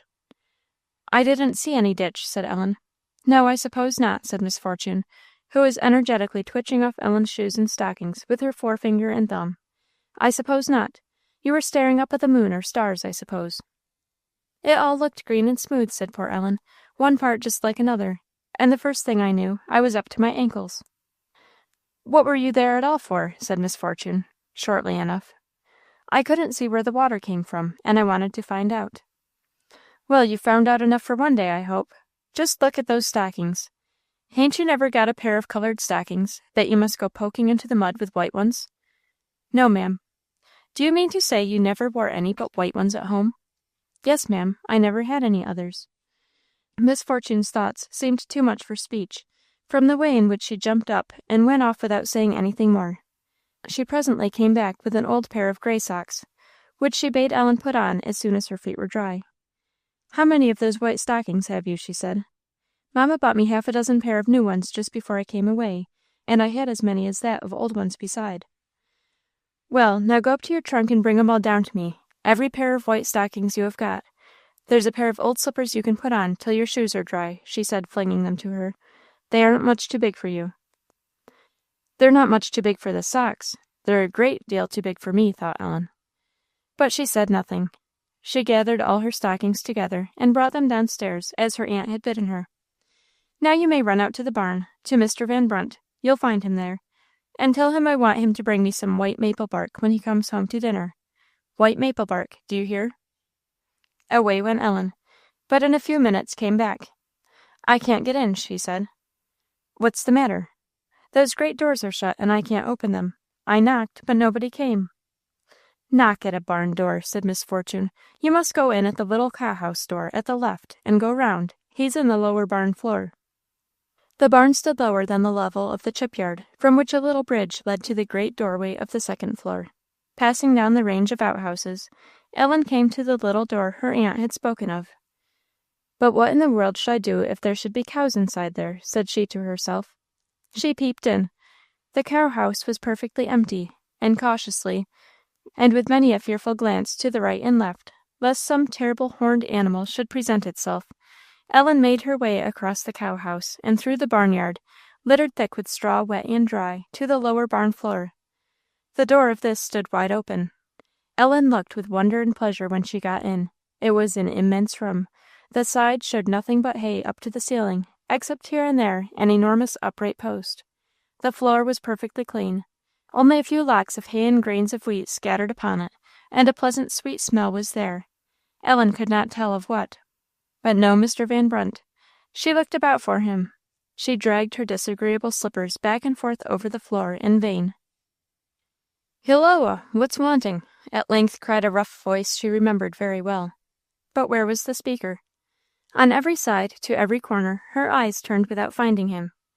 She looked up at last. There was the round face of Mr. Van Brunt peering down at her through a large opening, or trap door, in the upper floor. "Well," said he, "have you come out here to help me thrash wheat?" Ellen told him what she had come for. "White maple bark. Well," said he, in his slow way, "I'll bring it. I wonder what's in the wind now." So Ellen wondered, as she slowly went back to the house, and yet more, when her aunt set her to tacking her stockings together by two and two. "What are you going to do with them, Aunt Fortune?" she at last ventured to say. "You'll see, when the time comes." "Mayn't I keep out one pair?" said Ellen, who had a vague notion that by some mysterious means her stockings were to be prevented from ever looking white any more. "No, just do as I tell you." Mr. Van Brunt came at dinner time with the white maple bark. It was thrown forthwith into a brass kettle of water, which Miss Fortune had already hung over the fire. Ellen felt sure this had something to do with her stockings, but she could ask no questions, and as soon as dinner was over she went up to her room. It didn't look pleasant now. The brown woodwork and rough dingy walls had lost their gilding. The sunshine was out of it, and what was more, the sunshine was out of Ellen's heart too. She went to the window and opened it, but there was nothing to keep it open. It slid down again as soon as she let it go. Baffled and sad, she stood leaning her elbows on the window sill, looking out on the grass plat that lay before the door, and at the little gate that opened on the lane, and the smooth meadow and rich broken country beyond. It was a very fair and pleasant scene in the soft sunlight of the last October, but the charm of it was gone for Ellen. It was dreary. She looked without caring to look, or knowing what she was looking at. She felt the tears rising to her eyes, and, sick of the window, turned away. Her eye fell on her trunk. Her next thought was of her desk inside of it, and suddenly her heart sprang. "I will write to mamma." No sooner said than done. The trunk was quickly opened, and hasty hands pulled out one thing after another till the desk was reached. "But what shall I do?" thought she. "There isn't a sign of a table. Oh, what a place! I'll shut my trunk and put it on that. But here are all these things to put back first." They were eagerly stowed away, and then kneeling by the side of the trunk, with loving hands Ellen opened her desk.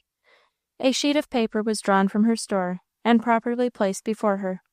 The pen dipped in the ink, and at first with a hurried, then with a trembling hand, she wrote, "My dear mamma."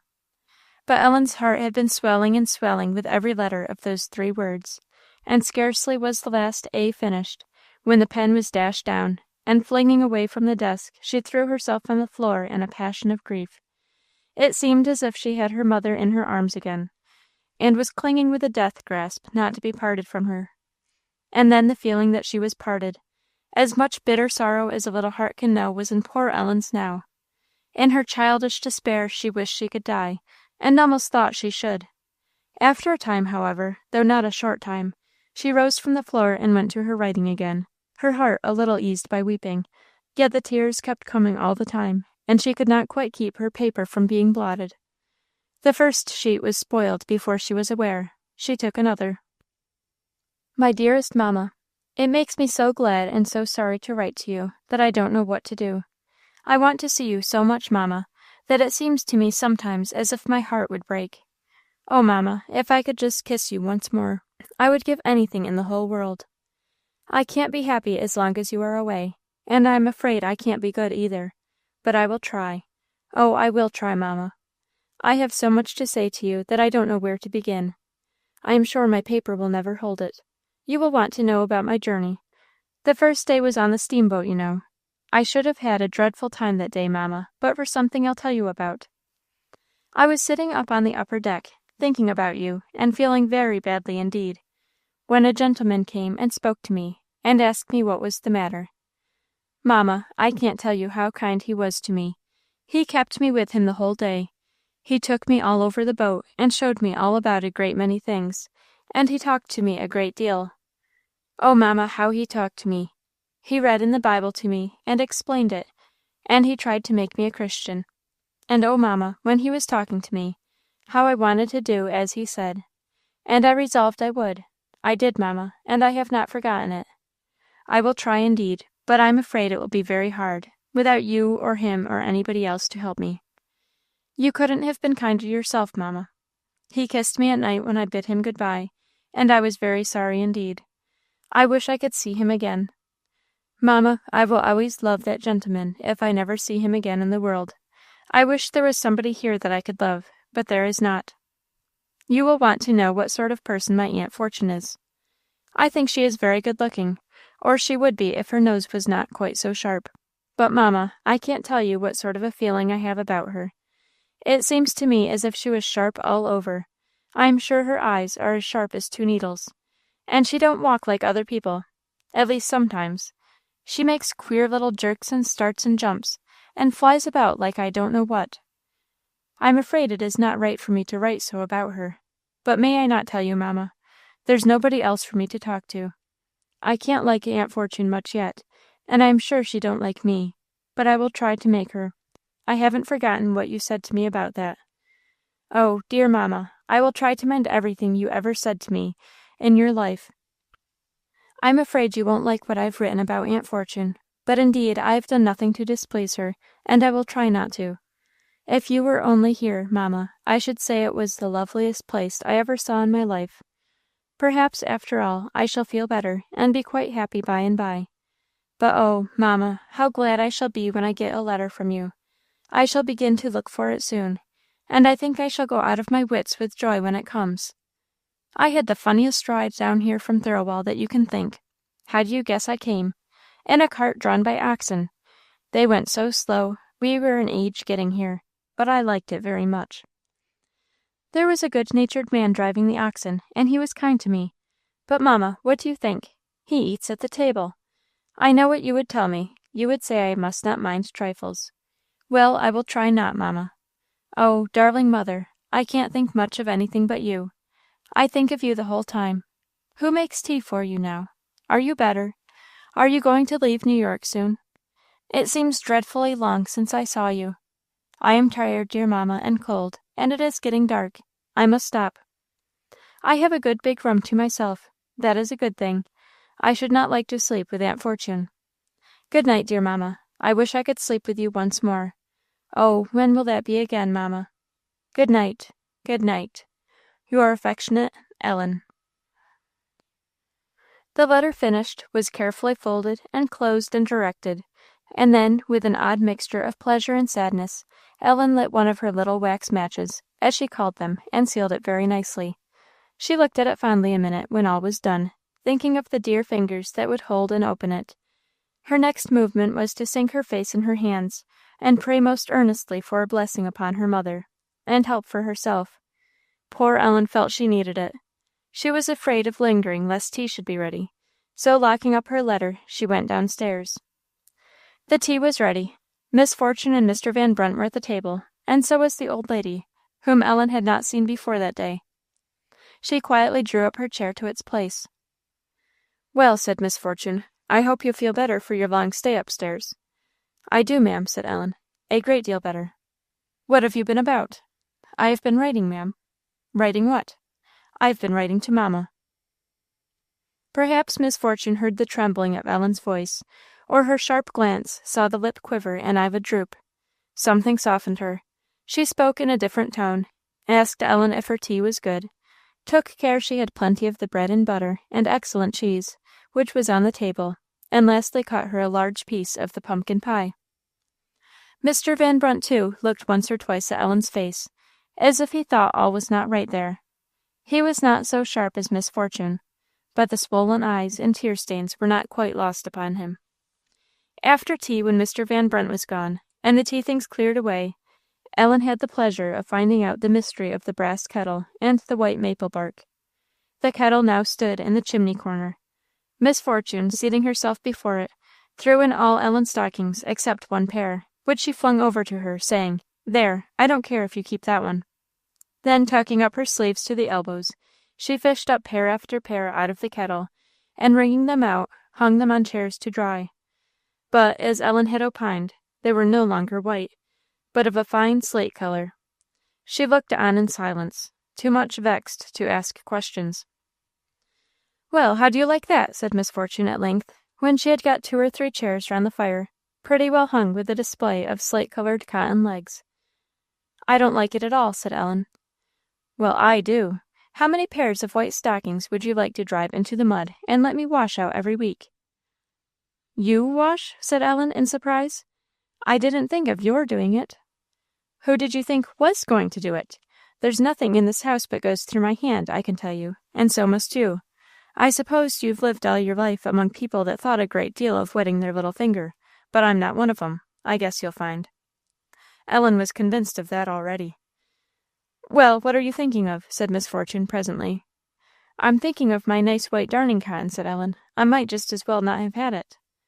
"Is it wound or in the scan?" "In the scan." "Then just go right up and get it.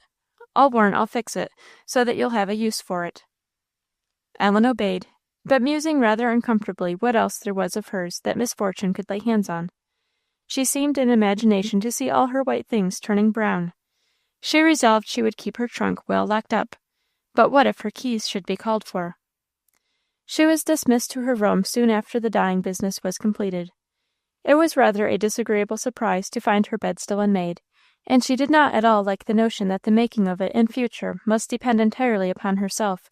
Ellen had no fancy for such handiwork. She went to sleep in somewhat the same dissatisfied mood with which the day had been begun, displeasure at her coarse heavy coverlid and cotton sheets again taking its place among weightier matters, and dreamed of tying them together into a rope by which to let herself down out of the window. But when she had got so far, Ellen's sleep became sound, and the end of the dream was never known. Chapter 11. Running away with the brook. Clouds and rain and cold winds kept Ellen within doors for several days. This did not better the state of matters between herself and her aunt. Shut up with her in the kitchen from morning till night, with the only variety of the old lady's company part of the time, Ellen thought neither of them improved upon acquaintance. Perhaps they thought the same of her. She was certainly not in her best mood. With nothing to do, the time hanging very heavy on her hands, disappointed, unhappy, frequently irritated, Ellen became at length very ready to take offence, and nowise disposed to pass it over, or smooth it away. She seldom showed this in words, it is true, but it rankled in her mind. Listless and brooding she sat day after day, comparing the present with the past, wishing vain wishes, indulging bootless requests, and looking upon her aunt and grandmother with an eye of more settled aversion. The only other person she saw was Mr. Van Brunt, who came in regularly to meals, but he never said anything, unless in answer to Miss Fortune's questions, and remarks about the farm concerns. These did not interest her, and she was greatly wearied with the sameness of her life. She longed to go out again, but Thursday, and Friday, and Saturday, and Sunday passed, and the weather still kept her close prisoner. Monday brought a change, but though a cool, drying wind blew all day, the ground was too wet to venture out. On the evening of that day, as Miss Fortune was setting the table for tea, and Ellen sitting before the fire, feeling weary of everything, the kitchen door opened, and a girl somewhat larger and older than herself came in. She had a pitcher in her hand, and marching straight up to the tea table, she said, "Will you let Granny have a little milk to-night, Miss Fortune? I can't find the cow. I'll bring it back tomorrow." "You hain't lost her, Nancy." "Have, though," said the other. "She's been away these 2 days." "Why didn't you go somewhere nearer for milk?" "Oh, I don't know. I guess your'n is the sweetest," said the girl, with a look Ellen did not understand. Miss Fortune took the pitcher and went into the pantry. While she was gone, the two children improved the time in looking very hard at each other. Ellen's gaze was modest enough, though it showed a great deal of interest in the new object, but the broad, searching stare of the other seemed intended to take in all there was of Ellen from her head to her feet, and keep it, and find out what sort of a creature she was at once. Ellen almost shrank from the bold black eyes, but they never wavered, till Miss Fortune's voice broke the spell. "How's your grandmother, Nancy?" "She's tolerable, ma'am, thank you." "Now, if you don't bring it back tomorrow, you won't get any more in a hurry," said Miss Fortune, as she handed the pitcher back to the girl. "I'll mind it," said the latter, with a little nod of her head, which seemed to say there was no danger of her forgetting. "Who is that, Aunt Fortune?" said Ellen when she was gone. "She is a girl that lives up the mountain yonder." "But what's her name?" "I had just as lief you wouldn't know her name. She ain't a good girl. Don't you never have anything to do with her." Ellen was in no mind to give credit to all her aunt's opinions, and she set this down as in part at least coming from ill humour. The next morning was calm and fine, and Ellen spent nearly the whole of it out of doors. She did not venture near the ditch, but in every other direction she explored the ground, and examined what stood or grew upon it, as thoroughly as she dared. Towards noon she was standing by the little gate at the back of the house, unwilling to go in, but not knowing what more to do, when Mr. Van Brunt came from the lane with a load of wood. Ellen watched the oxen toiling up the ascent, and thought it looked like very hard work. She was sorry for them. "Isn't that a very heavy load?" she asked of their driver, as he was throwing it down under the apple tree. "Heavy? Not a bit of it. It ain't nothing at all to 'em. They'd take twice as much any day, with pleasure." "I shouldn't think so," said Ellen. "They don't look as if there was much pleasure about it. What makes them lean over so against each other when they are coming up a hill?" "Oh, that's just a way they've got. They're so fond of each other, I suppose. Perhaps they've something particular to say, and want to put their heads together for the purpose." "No," said Ellen, half laughing, "it can't be that. They wouldn't take the very hardest time for that. They would wait till they got to the top of the hill. But there they stand, just as if they were asleep, only their eyes are open. Poor things." "They're not very poor anyhow," said Mr. Van Brunt. "There ain't a finer yoke of oxen to be seen than them are, nor in better condition." He went on throwing the wood out of the cart, and Ellen stood looking at him. "What'll you give me if I'll make you a scup one of these days?" said Mr. Van Brunt. "A scup?" said Ellen. "Yes, a scup. How would you like it?" "I don't know what it is," said Ellen. "A scup!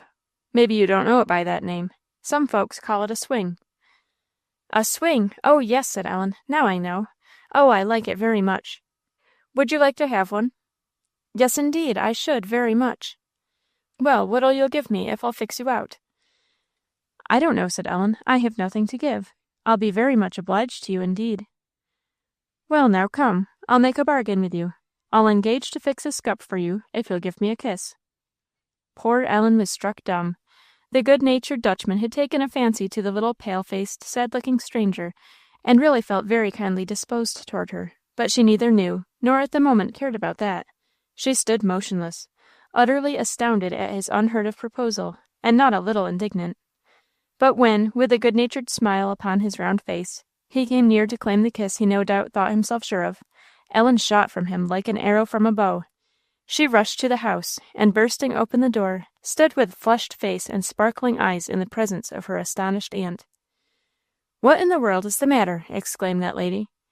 "He wanted to kiss me," said Ellen, scarcely knowing whom she was talking to, and crimsoning more and more.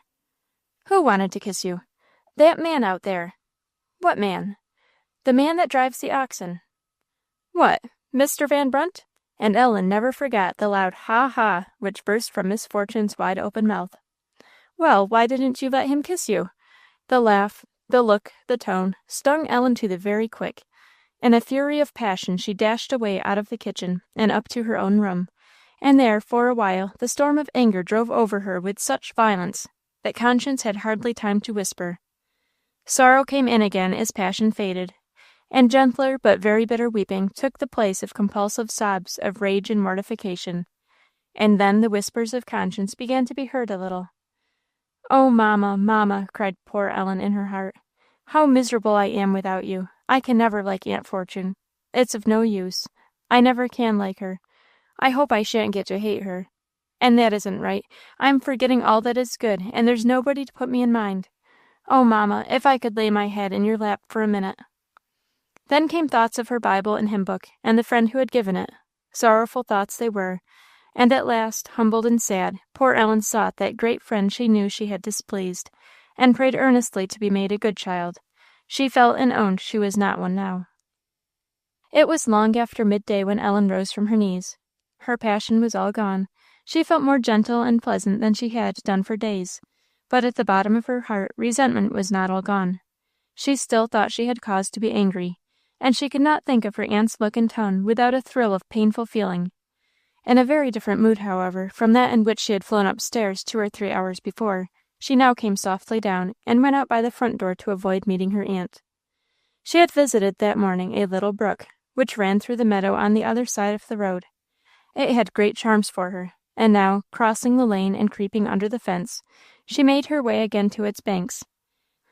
At a particular spot, where the brook made one of its sudden turns, Ellen sat down upon the grass and watched the dark water, whirling, brawling over the stones, hurrying past her, with the ever same soft, pleasant sound, and she was never tired of it. She did not hear footsteps drawing near, and it was not till someone was close beside her, and a voice spoke almost in her ears, that she raised her startled eyes, and saw the little girl who had come the evening before for a pitcher of milk. "What are you doing?" said the latter. "I'm watching for fish," said Ellen. "Watching for fish?" said the other rather disdainfully. "Yes," said Ellen. "There, in that little quiet place they come sometimes. I've seen 2. You can look for fish another time. Come now, and take a walk with me." "Where?" said Ellen. "Oh, you shall see. Come, I'll take you all about and show you where people live. You ha'n't been anywhere yet, have you?" "No," said Ellen, "and I should like dearly to go, but—" She hesitated. Her aunt's words came to mind, that this was not a good girl, and that she must have nothing to do with her. But she had not more than half believed them, and she could not possibly bring herself now to go in and ask Miss Fortune's leave to take this walk. "I am sure," thought Ellen, "that she would refuse me if there was no reason in the world." And then the delight of rambling through the beautiful country, and being for a while in other company than that of her Aunt Fortune and the old grandmother. The temptation was too great to be withstood. "Well, what are you thinking about?" said the girl. "What's the matter? Won't you come?" "Yes," said Ellen, "I'm ready. Which way shall we go?" With the assurance from the other that she would show her plenty of ways, they set off down the lane, Ellen with a secret fear of being seen and called back, till they had gone some distance and the house was hid from view. Then her pleasure became great. The afternoon was fair and mild, the footing pleasant, and Ellen felt like a bird out of a cage. She was ready to be delighted with every trifle. Her companion could not by any means understand or enter into her bursts of pleasure at many a little thing which she of the black eyes thought not worthy of notice. She tried to bring Ellen back to higher subjects of conversation. "How long have you been here?" she asked. "Oh, a good while," said Ellen. "I don't know exactly. It's a week, I believe." Why, do you call that a good while?" said the other. "Well, it seems a good while to me," said Ellen, sighing. "It seems as long as 4, I am sure." "Then you don't like to live here much, do you?" "I had rather be at home, of course." "How do you like your Aunt Fortune?" "How do I like her?" said Ellen, hesitating. "I think she's good-looking and very smart." "Yes, you needn't tell me she's smart. Everybody knows that. That ain't what I ask you. How do you like her?" "How do I like her?" said Ellen again. "How can I tell how I shall like her? I haven't lived with her but a week yet." "You might just as well have spoke out," said the other, somewhat scornfully. "Do you think I don't know you half hate her already? And it'll be whole hating in another week more. When I first heard you'd come, I guessed you'd have a sweet time with her." "Why?" said Ellen. "Oh, don't ask me why," said the other impatiently, "when you know as well as I do. Every soul that speaks of you says, 'Poor child,' and I'm glad I ain't her. You needn't try to come cunning over me. I shall be too much for you, I tell you." "I don't know what you mean," said Ellen. "Oh, no, I suppose you don't," said the other, in the same tone. "Of course you don't. I suppose you don't know whether your tongue is your own or somebody else's. You think Miss Fortune is an angel, and so do I. To be sure she is." Not very pleased with this kind of talk, Ellen walked on for a while in grave silence. Her companion meantime recollected herself. When she spoke again, it was with an altered tone. "How do you like Mr. Van Brunt?" "I don't like him at all," said Ellen, reddening. "Don't you?" said the other, surprised. "Why, everybody likes him. What don't you like him for?" "I don't like him," repeated Ellen. "Ain't Miss Fortune queer to live in the way she does?" "What way?" said Ellen. "Why, without any help, doing all her own work, and living all alone, when she's so rich as she is." "Is she rich?" asked Ellen. "Rich, I guess she is. She's one of the very best farms in the country, and money enough to have a dozen help, if she wanted 'em. Van Brunt takes care of the farm, you know." "Does he?" said Ellen. "Why, yes, of course he does. Didn't you know that? What did you think he was at your house all the time for?" "I'm sure I don't know," said Ellen. "And are those Aunt Fortune's oxen that he drives?" "To be sure they are. Well, I do think you are green, to have been there all this time, and not found that out. Mr. Van Brunt does just what he pleases over the whole farm, though, hires what help he wants, manages everything, and then he has his share of all that comes off of it. I tell you what, you'd better make friends with Van Brunt, for if anybody can help you when your aunt gets one of her ugly fits, it's him. She don't care to meddle with him much." Leaving the lane, the two girls took a footpath leading across the fields. The stranger was greatly amused here with Ellen's awkwardness in climbing fences.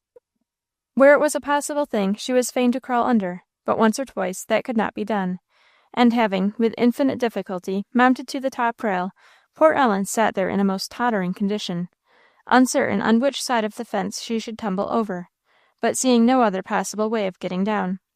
The more she trembled, the more her companion laughed, standing aloof meanwhile, and insisting she should get down by herself. Necessity enabled her to do this at last, and each time the task became easier. But Ellen secretly made up her mind that her new friend was not likely to prove a very good one.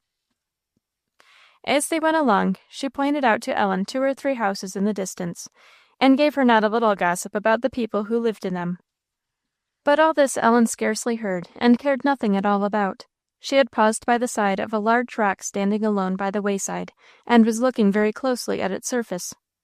"What is this curious brown stuff?" said Ellen, "growing all over the rock, like shriveled and dried up leaves? Isn't it curious? Part of it stands out like a leaf, and part of it sticks fast. I wonder if it grows here, or what it is." "Oh, never mind," said the other. "It always grows on the rocks everywhere. I don't know what it is, and what's more, I don't care. 'Tain't worth looking at. Come." Ellen followed her, but presently the path entered an open woodland, and now her delight broke forth beyond bounds. "Oh, how pleasant this is! How lovely this is! Isn't it beautiful?" she exclaimed. "Isn't what beautiful? I do think you are the queerest girl, Ellen." "Why, everything," said Ellen, not minding the latter part of the sentence. "The ground is beautiful, and all those tall trees, and that beautiful blue sky, only look at it. The ground is all covered with stones and rocks. Is that what you call beautiful? And the trees are as homely as they can be, with their great brown stems and no leaves. Come, what are you staring at?" Ellen's eyes were fixed on a string of dark spots, which were rapidly passing overhead. "Hark," said she, "do you hear that noise? What is that? What is that?" "Isn't it only a flock of ducks?" said the other, contemptuously. "Come, do come." But Ellen was rooted to the ground, and her eyes followed the airy travellers till the last one had quitted the piece of blue sky which the surrounding woods left to be seen. And scarcely were these gone when a second flight came in view, following exactly in the track of the first. "Where are they going?" said Ellen. "I am sure I don't know where they are going. They never told me. I know where I am going. I should like to know whether you are going along with me." Ellen, however, was in no hurry. The ducks had disappeared, but her eye had caught something else that charmed it. "What is this?" said Ellen. "Nothing but moss." "Is that moss? How beautiful! How green and soft it is! I declare it's soft as carpet." "As soft as carpet," repeated the other. "I should like to see a carpet as soft as that. You never did, I guess." "Indeed I have, though," said Ellen, who was gently jumping up and down on the green moss to try its softness, with a face of great satisfaction. "I don't believe it a bit," said the other. "All the carpets I ever saw were as hard as a board, and harder. As soft as that, indeed." "Well," said Ellen, still jumping up and down, with bonnet off, and glowing cheek, and her hair dancing about her face, "you may believe what you like, but I've seen a carpet as soft as this, and softer too. Only one, though." "What was it made of?" "What other carpets are made of, I suppose. Come, I'll go with you now. I do think this is the loveliest place I ever did see. Are there any flowers here in the spring?" "I don't know. Yes, lots of 'em." "Pretty ones?" said Ellen. "You'd think so, I suppose. I never look at 'em."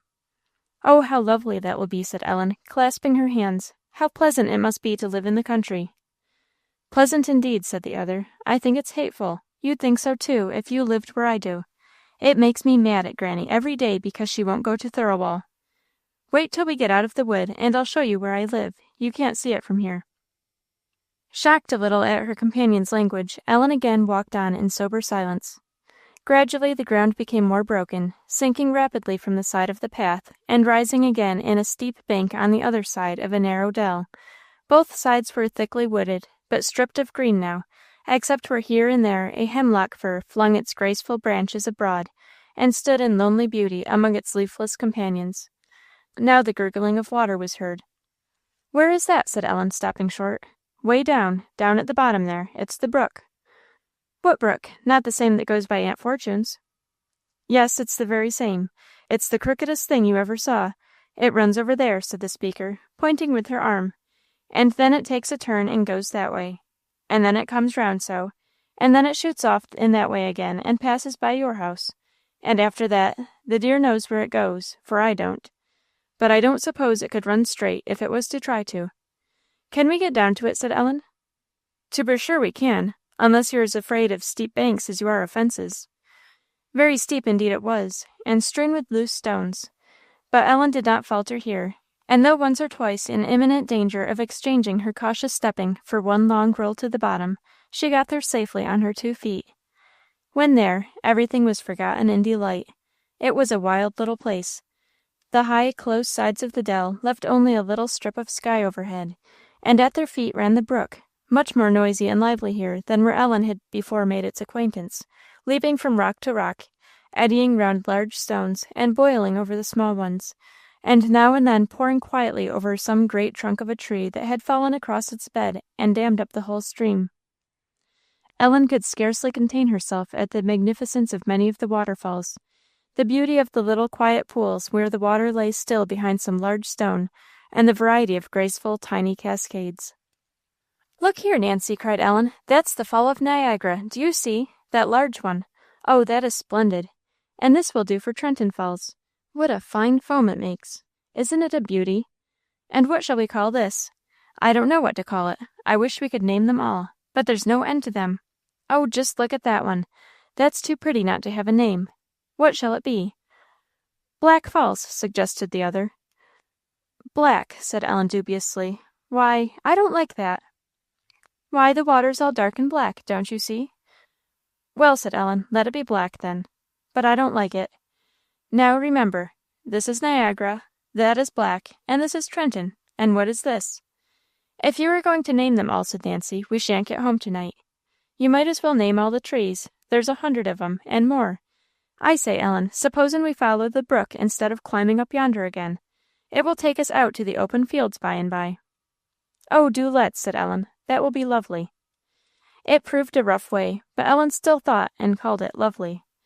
Often by the side of the stream there was no footing at all, and the girls picked their way over the stones, large and small, wet and dry, which strewed its bed, against which the water foamed and fumed and fretted, as if in great impatience.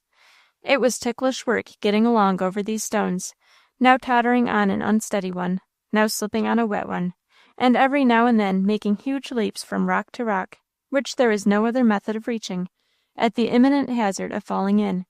But they laughed at the danger, sprang on in great glee, delighted with the exercise and the fun, didn't stay long enough anywhere to lose their balance, and enjoyed themselves amazingly.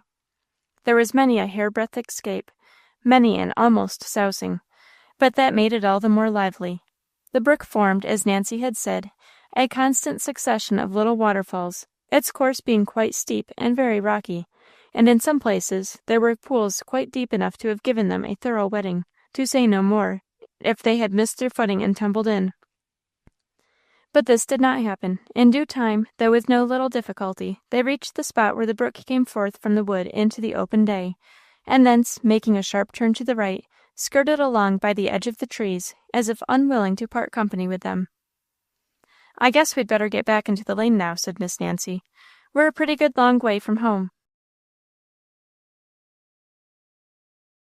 Chapter 12.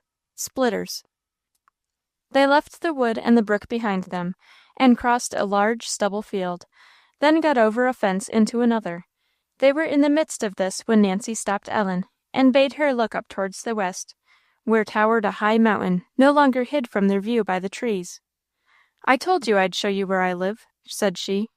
"Look up now, clear to the top of the mountain almost, and a little to the right. Do you see that little mite of a house there? Look sharp. It's almost as brown as the rock. Do you see it? It's close by that big pine tree, but it don't look big from here. It's just by that little dark spot near the top." "I see it," said Ellen. "I see it now. Do you live away up there?" "That's just what I do, and that's just what I wish I didn't. But Granny likes it. She will live there. I don't know what for, if it ain't to plague me. Do you think you'd like to live up on top of a mountain like that?" "No, I don't think I should," said Ellen. "Isn't it very cold up there?" "Cold! You don't know anything about it. The wind comes there, I tell you, enough to cut you in two. I have to take and hold on to the trees sometimes, to keep from being blowed away. And then Granny sends me out every morning before it's light, no matter how deep the snow is, to look for the cow, and it's so bitter cold, I expect nothing else but I'll be froze to death sometime." "Oh!" said Ellen, with a look of horror. "How can she do so?" "Oh, she don't care," said the other. "She sees my nose freeze off every winter, and it don't make no difference." "Freeze your nose off?" said Ellen. "To be sure," said the other, nodding gravely. "Every winter. It grows out again when the warm weather comes." "And is that the reason why it is so little?" said Ellen, innocently, and with great curiosity. "Little!" said the other, crimsoning in a fury. "What do you mean by that? It's as big as yours any day, I can tell you." Ellen involuntarily put her hand to her face to see if Nancy spoke true. Somewhat reassured to find a very decided ridge where her companion's nose was wanting in the line of beauty, she answered in her turn, "It's no such thing, Nancy. You oughtn't to say so. You know better." "I don't know better. I ought to say so," replied the other furiously. "If I had your nose, I'd be glad to have it freeze off. I'd a sight rather have none. I'd pull it every day, if I was you, to make it grow." "I shall believe what Aunt Fortune said of you is true," said Ellen. She had coloured very high, but she added no more, and walked on in dignified silence. Nancy stalked before her in silence that was meant to be dignified too, though it had not exactly that air. By degrees each cooled down, and Nancy was trying to find out what Miss Fortune had said of her, when on the edge of the next field they met the brook again. After running a long way to the right, it had swept around, and here was flowing gently in the opposite direction. But how were they ever to cross it? The brook ran in a smooth current between them and a rising bank on the other side, so high as to prevent their seeing what lay beyond. There were no stepping stones now. The only thing that looked like a bridge was an old log that had fallen across the brook, or perhaps had at some time or other been put there on purpose, and that lay more than half in the water. What remained of its surface was green with moss and slippery with slime. Ellen was sadly afraid to trust herself on it, but what to do? Nancy soon settled the question, as far as she was concerned. Pulling off her thick shoes, she ran fearlessly upon the rude bridge. Her clinging bare feet carried her safely over, and Ellen soon saw her reshoeing herself in triumph on the opposite side. But thus left behind and alone, her own difficulty increased. "Pull off your shoes, and do as I did," said Nancy. "I can't," said Ellen. "I'm afraid of wetting my feet. I know Mamma wouldn't let me." "Afraid of wetting your feet?" said the other. "What a chicken-inny you are! Well, if you try to come over with your shoes on, you'll fall in, I tell you, and then you'll wet more than your feet.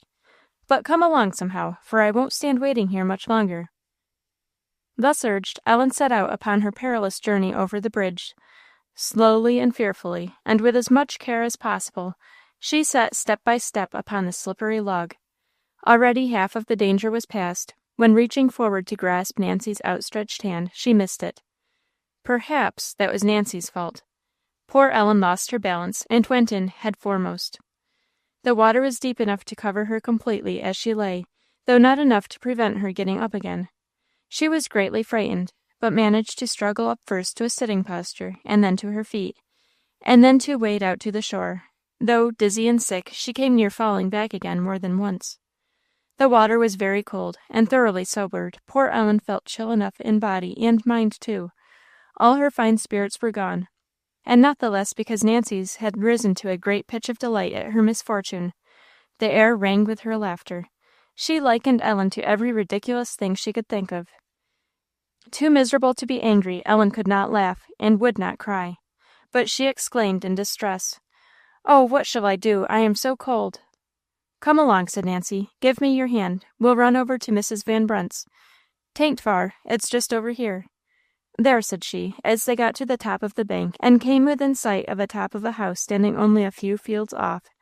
"There it is. Run, Ellen, and we'll be there directly." "Who is Mrs. Van Brunt?" Ellen contrived to say, as Nancy hurried her along. "Who is she? Run, Ellen. Why, she's just Mrs. Van Brunt. You're Mr. Van Brunt's mother, you know." "Make haste, Ellen. We had rain enough the other day. I'm afraid it wouldn't be good for the grass if you stayed too long in one place. Hurry, I'm afraid you'll catch cold. You got your feet wet after all, I'm sure." Run they did, and a few minutes brought them to Mrs. Van Brunt's door. The little brick walk leading to it from the courtyard gate was as neat as a pin. So was everything else the eye could rest on. And when Nancy went in, poor Ellen stayed her foot at the door, unwilling to carry her wet shoes and dripping garments any further. She could hear, however, what was going on. "Hello, Mrs. Van Brunt!" shouted Nancy. "Where are you? Oh, Mrs. Van Brunt, are you out of water? 'Cause if you are, I've brought you a plenty. The person that has it don't want it. She's just at the door. She wouldn't bring it in till she knew you wanted it. Oh, Mrs. Van Brunt, don't look so, or you'll kill me with laughing. Come and see, come and see." The steps within drew near the door, and first Nancy showed herself, and then a little old woman. Not very old either, a very kind, pleasant countenance. "What is all this?" said she in great surprise. "Bless me, poor little dear, what is this?" "Nothing in the world but a drowned rat, Mrs. Van Brunt. Don't you see?" said Nancy. "Go home, Nancy Voss, go home," said the old lady. "You're a regular bad girl. I do believe this is some mischief of yourn. Go right off home. It's time you were after your cow a great while ago." As she spoke, she drew Ellen in and shut the door. "Poor little dear," said the old lady kindly. "What has happened to you? Come to the fire, love. You're trembling with the cold. Oh, dear, dear, you're soaking wet. This is all along of Nancy, somehow, I know. How was it, love? Ain't you Miss Fortune's little girl? Never mind, don't talk, darling. There ain't one bit of colour in your face, not one bit." Good Mrs. Van Brunt had drawn Ellen to the fire, and all this while she was pulling off as fast as possible her wet clothes. Then sending a girl who was in waiting for clean towels, she rubbed Ellen dry from head to foot, and wrapping her in a blanket, left her in a chair before the fire, while she went to seek something for her to put on. Ellen had managed to tell who she was, and how her mischance had come about, but little else, though the kind old lady had kept on pouring out words of sorrow and pity during the whole time. She came trotting back directly with one of her own short gowns, the only thing that she could lay hands on that was anywhere near Ellen's length. Enormously big it was for her, but Mrs. Van Brunt wrapped it round and round, and the blanket over it again, and then she bustled about till she had prepared a tumbler of hot drink, which she said was to keep Ellen from catching cold. It was anything but agreeable, being made from some bitter herb and sweetened with molasses. But Ellen swallowed it, as she would anything else at such kind hands, and the old lady carried herself into a little room opening out of the kitchen, and laid her in a bed that had been warmed for her. Excessively tired and weak as she was, Ellen scarcely needed the help of the hot herb tea to fall into a very deep sleep. Perhaps it might not have lasted so very long as it did, but for that. Afternoon changed for evening. Evening grew quite dark. Still Ellen did not stir, and after every little journey into the bedroom to see how she was doing, Mrs. Van Brunt came back saying how glad she was to see her sleeping so finely. Other eyes looked on her for a minute, kind and gentle eyes, though Mrs. Van Brunt's were kind and gentle too. Once a soft kiss touched her forehead. There was no danger of waking her. It was perfectly dark in the little room, and had been so a good while, when Ellen was aroused by some noise, and then a rough voice she knew very well. Feeling faint and weak, and not more than half awake yet, she lay still and listened. She heard the outer door open and shut, and then the voice said, "So, mother, you've got my stray sheep here, have you?" "Aye, aye," said the voice of Mrs. Van Brunt. "Have you been looking for her? How did you know she was here?" "Looking for her? Aye, looking for her ever since sundown. She has been missing at the house since some time this forenoon. I believe her aunt got a bit scared about her. Anyhow, I did. She's a queer little chip as ever I see." "She's a dear little soul, I know," said his mother. "You needn't say nothin' agin her. I ain't a-goin' to believe it. No more am I. I'm the best friend she's got, if she only knowed it. But don't you think," said Mr. Van Brunt, laughing, "I asked her to give me a kiss this afternoon, and if I'd been an owl she couldn't have been more scared. She went off like a streak, and Miss Fortune said she was as mad as she could be, and that's the last of her." "How did you find her out?" "I met that mischievous Voss girl, and I made her tell me. She had no mind to at first. It'll be the worse for Ellen if she takes to that wicked thing." "She won't. Nancy has been taking her a walk, and worked it so as to get her into the brook, and then brought her here, just as dripping wet as she could be. I gave her something hot and put her to bed, and she'll do, I reckon. But I tell you, it gave me queer feelings to see the poor little thing just as white as ashes, and all of a tremble, and looking so sorrowful too. She's sleeping finely now, but it ain't right to see a child's face look so. It ain't right," repeated Mrs. Van Brunt thoughtfully. "You ha'n't had supper, have you?" "No, mother, and I must take that young one back. Ain't she awake yet?" "I'll see directly, but she ain't going home, nor you neither, Brom, till you've got your supper. It would be a sin to let her. She shall have a taste of my splitters this very night. I've been making them a purpose for her. So you may just take off your hat and sit down." "You mean to let her know where to come when she wants good things, mother. Well, I won't say splitters ain't worth waiting for." Ellen heard him sit down, and then she guessed from the words that passed that Mrs. Van Brunt and her little maid were busied in making the cakes. She lay quiet. "You're a good friend, Brom," began the old lady again. "Nobody knows that better than me. But I hope that poor little thing has got another one to-day that'll do more for her than you can." "What, yourself, mother? I don't know about that." "No, no. Do you think I mean myself? There, turn it quick, Sally. Miss Alice has been here." "How, this evening?" "Just a little before dark, on her gray pony. She came in for a minute, and I took her. That'll burn, Sally. I took her in to see the child while she was asleep, and I told her all you told me about her. She didn't say much, but she looked at her very sweet, as she always does, and I guess there, now I'll see after my little sleeper." And presently Mrs. Van Brunt came to the bedside with a light and her arm full of Ellen's dry clothes. Ellen felt as if she could have put her arms round her kind old friend and hugged her with all her heart, but it was not her way to show her feelings before strangers.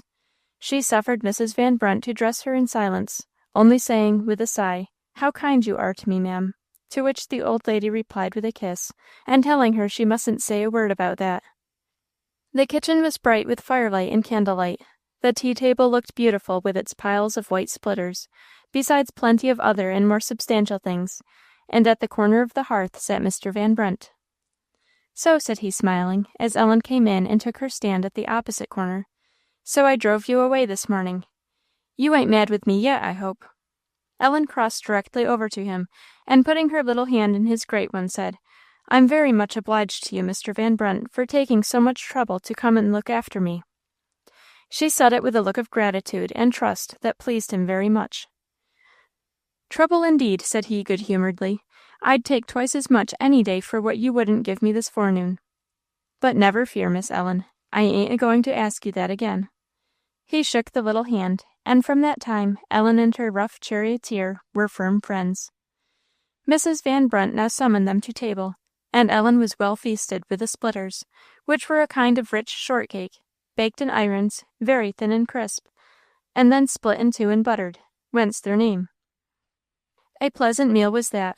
Whatever an epicure might have thought of the tea, to Ellen in her famished state it was delicious, and no epicure could have found fault with the cold ham and the butter and the cakes. But far better than all was the spirit of kindness that was there. Ellen feasted on that more than on anything else. If her host and hostess were not very polished, they could not have been outdone in their kind care of her, and kind attention to her wants. And when the supper was at length over, Mrs. Van Brunt declared a little colour had come back to the pale cheeks. The colour came back in good earnest a few minutes after, when a great tortoise-shell cat walked into the room. Ellen jumped down from her chair, and presently was bestowing the tenderest caresses upon Pussy, who stretched out her head and purred as if she liked them very well. "What a nice cat!" said Ellen. "She has 5 kittens," said Mrs. Van Brunt. "5 kittens!" said Ellen. "Oh, may I come some time and see them?" "You shall see 'em right away, dear, and come as often as you like, too. Sally, just take a basket and go fetch them kittens here." Upon this, Mr. Van Brunt began to talk about it being time to go, if they were going. But his mother insisted that Ellen should stay where she was.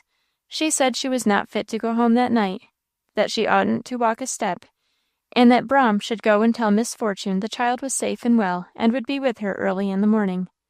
Mr. Van Brunt shook his head 2 or 3 times, but finally agreed, to Ellen's great joy. When he came back, she was sitting on the floor before the fire, with all the 5 kittens in her lap, and the old mother cat walking around and over her and them. But she looked up with a happier face than he had ever seen her wear, and told him she was so much obliged to him for taking such a long walk for her. And Mr. Van Brunt felt that, like his oxen, he could have done a great deal more with pleasure.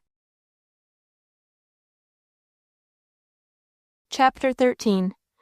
Hope Deferred. Before the sun was up the next morning, Mrs. Van Brunt came into Ellen's room and aroused her. "It's a real shame to wake you up," she said, "when you were sleeping so finely. But Braham wants to be off to his work and won't stay for breakfast. Slept sound, did you?" "Oh, yes, indeed, as sound as a top," said Ellen, rubbing her eyes. "I am hardly awake yet." "I declare it's too bad," said Mrs. Van Brunt, "but there's no help for it. You don't feel no headache, do you? Nor pain in your bones?" "No, ma'am, not a bit of it. I feel nicely." "Ah, well," said Mrs. Van Brunt, "then your tumble into the brook didn't do you any mischief. I thought it wouldn't. Poor little soul." "I am very glad I did fall in," said Ellen, "for if I hadn't, I shouldn't have come here, Mrs. Van Brunt." The old lady instantly kissed her. "Oh, mayn't I just take one look at the kitties?" said Ellen, when she was ready to go. "Indeed you shall," said Mrs. Van Brunt. "If Brahm's hurry was ever so much, and an 8 besides. Come here, dear." She took Ellen back to a waste lumber room, where in a corner, on some old pieces of carpet, lay Pussy and her family. How fondly Ellen's hand was passed over each little soft back. How hard it was for her to leave them. "Wouldn't you like to take one home with you, dear?" said Mrs. Van Brunt at length. "Oh, may I?" said Ellen, looking up in delight. "Are you in earnest? Oh, thank you, dear Mrs. Van Brunt. Oh, I shall be so glad." "Well, choose one then, dear. Choose the one you like best, and Braham shall carry it for you." The choice was made, and Mrs. Van Brunt and Ellen returned to the kitchen, where Mr. Van Brunt had already been waiting some time. He shook his head when he saw what was in the basket his mother handed him. "That won't do," said he. "I can't go that, mother. I'll undertake to see Miss Ellen safe home, but the cat 'ud be more than I could manage. I think I'd hardly get off with a whole skin 'tween the one and t'other." "Well, now," said Mrs. Van Brunt. Ellen gave a longing look at her little black and white favourite, which was uneasily endeavoring to find out the height of the basket, and mewing at the same time with a most ungratified expression. However, though sadly disappointed, she submitted with a very good grace to what could not be helped. First setting down the little cat out of the basket it seemed to like so ill, and giving it one farewell pat and squeeze, she turned to the kind old lady, who stood watching her, and throwing her arms round her neck, silently spoke her gratitude in a hearty hug and kiss. "Good-bye, ma'am," said she. "I may come and see them some time again, and see you, mayn't I?" "Indeed you shall, my darling," said the old woman, "just as often as you like, just as often as you can get away. I'll make Brom bring you home sometimes. Brom, you'll bring her, won't you?" "There's 2 words to that bargain, mother, I can tell you, but if I don't, I'll know the reason on't." And away they went. Ellen drew 2 or 3 sighs at first, but she could not help brightening up soon. It was early, not sunrise. The cool freshness of the air was enough to give one new life and spirit. The sky was fair and bright, and Mr. Van Brunt marched along at a quick pace. Enlivened by the exercise, Ellen speedily forgot everything disagreeable, and her little head was filled with pleasant things. She watched where the silver light in the east foretold the sun's coming.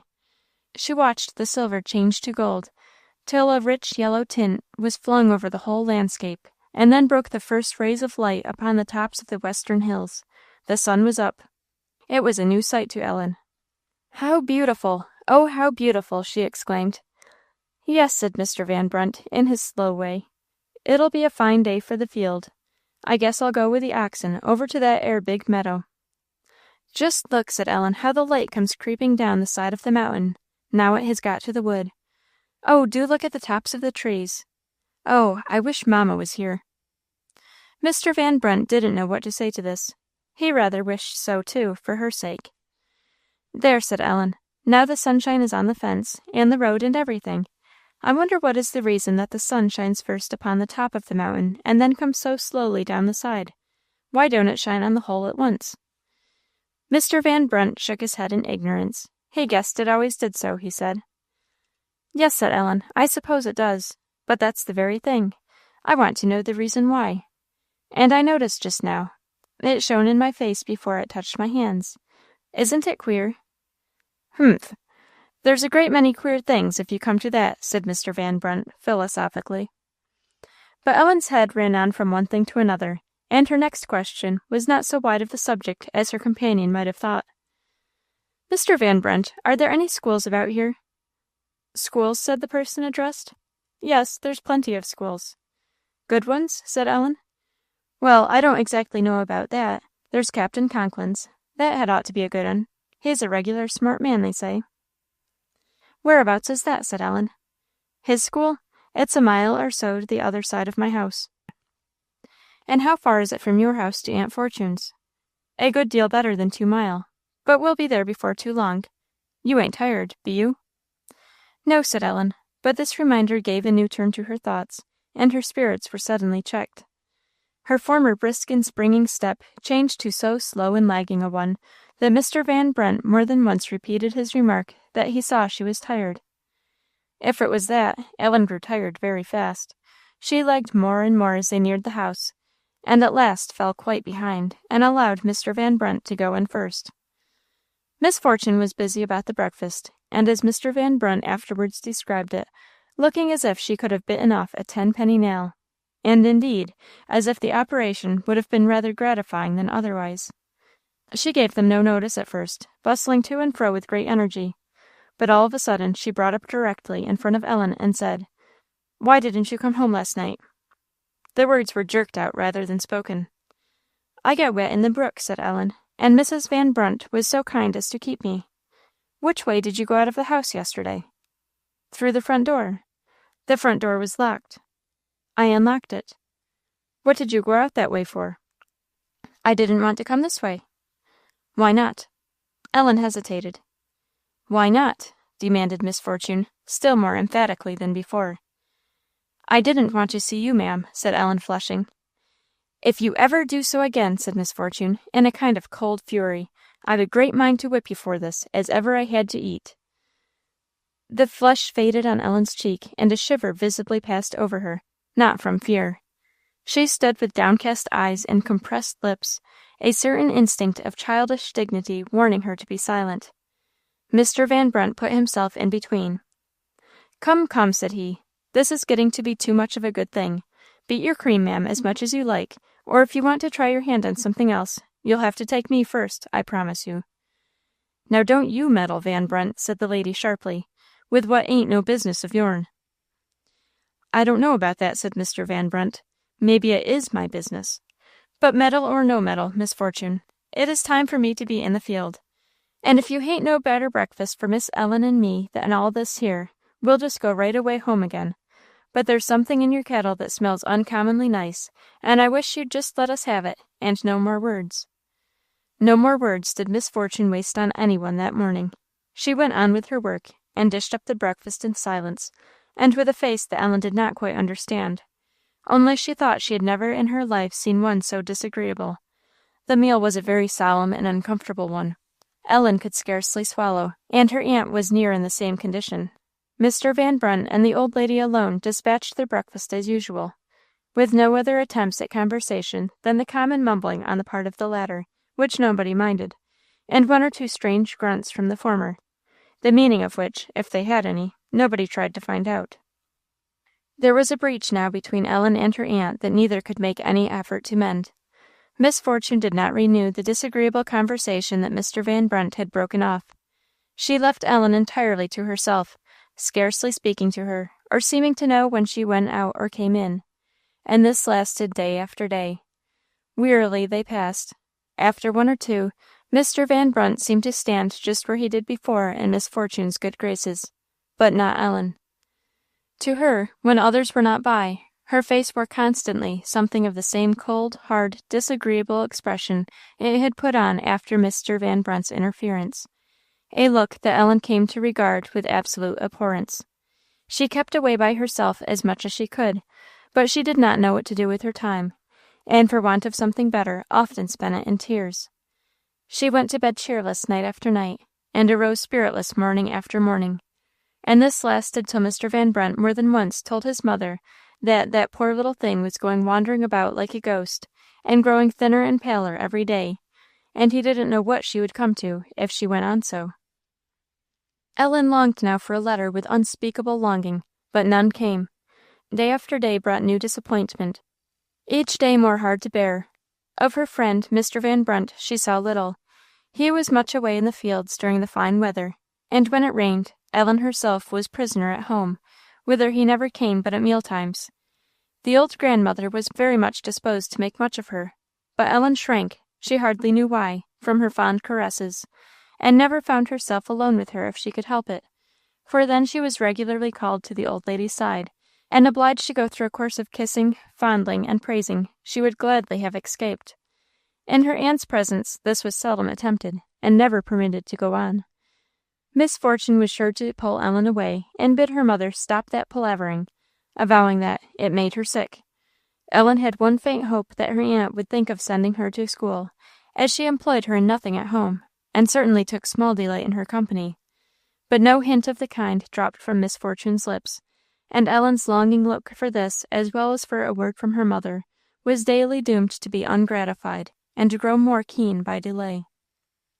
One pleasure only remained to Ellen in the course of the day, and that was one she enjoyed with the carefulness of a miser. It was seeing the cows milked morning and evening.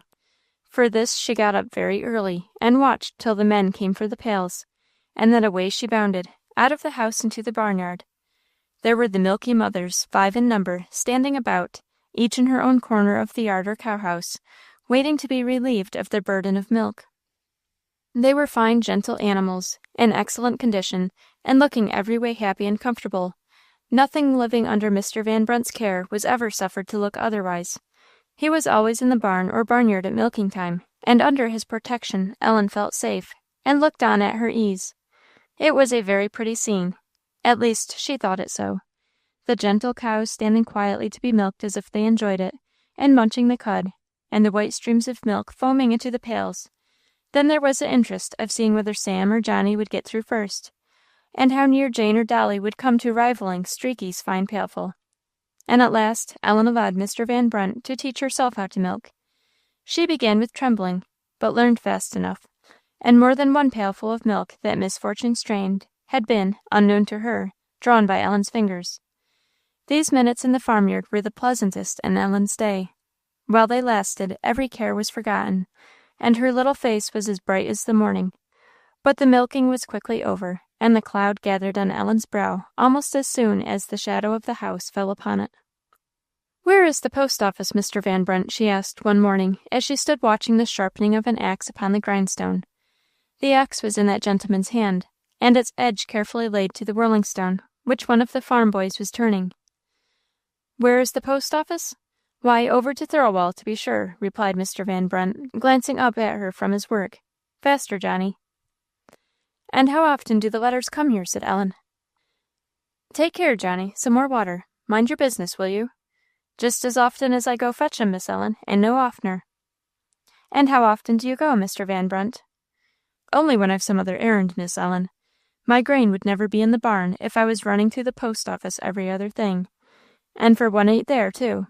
I don't get a letter but 2 or 3 times a year, I s'pose, though I call, I guess, half a dozen times." "Ah, but there's there one now, or soon will be, I know, for me," said Ellen. "When do you think you will go again, Mr. Van Brunt?" "Now, if I had knowed that, I'd 'a gone to Thirlwall yesterday. I was within a mile of it. I don't see as I can go this week, anyhow, in the world, but I'll make some errand there the first day I can, Miss Ellen, that you may depend on. You shan't wait for your letter a bit longer than I can help." "Oh, thank you, Mr. Van Brunt, you're very kind. Then the letters never come except when you go after them?"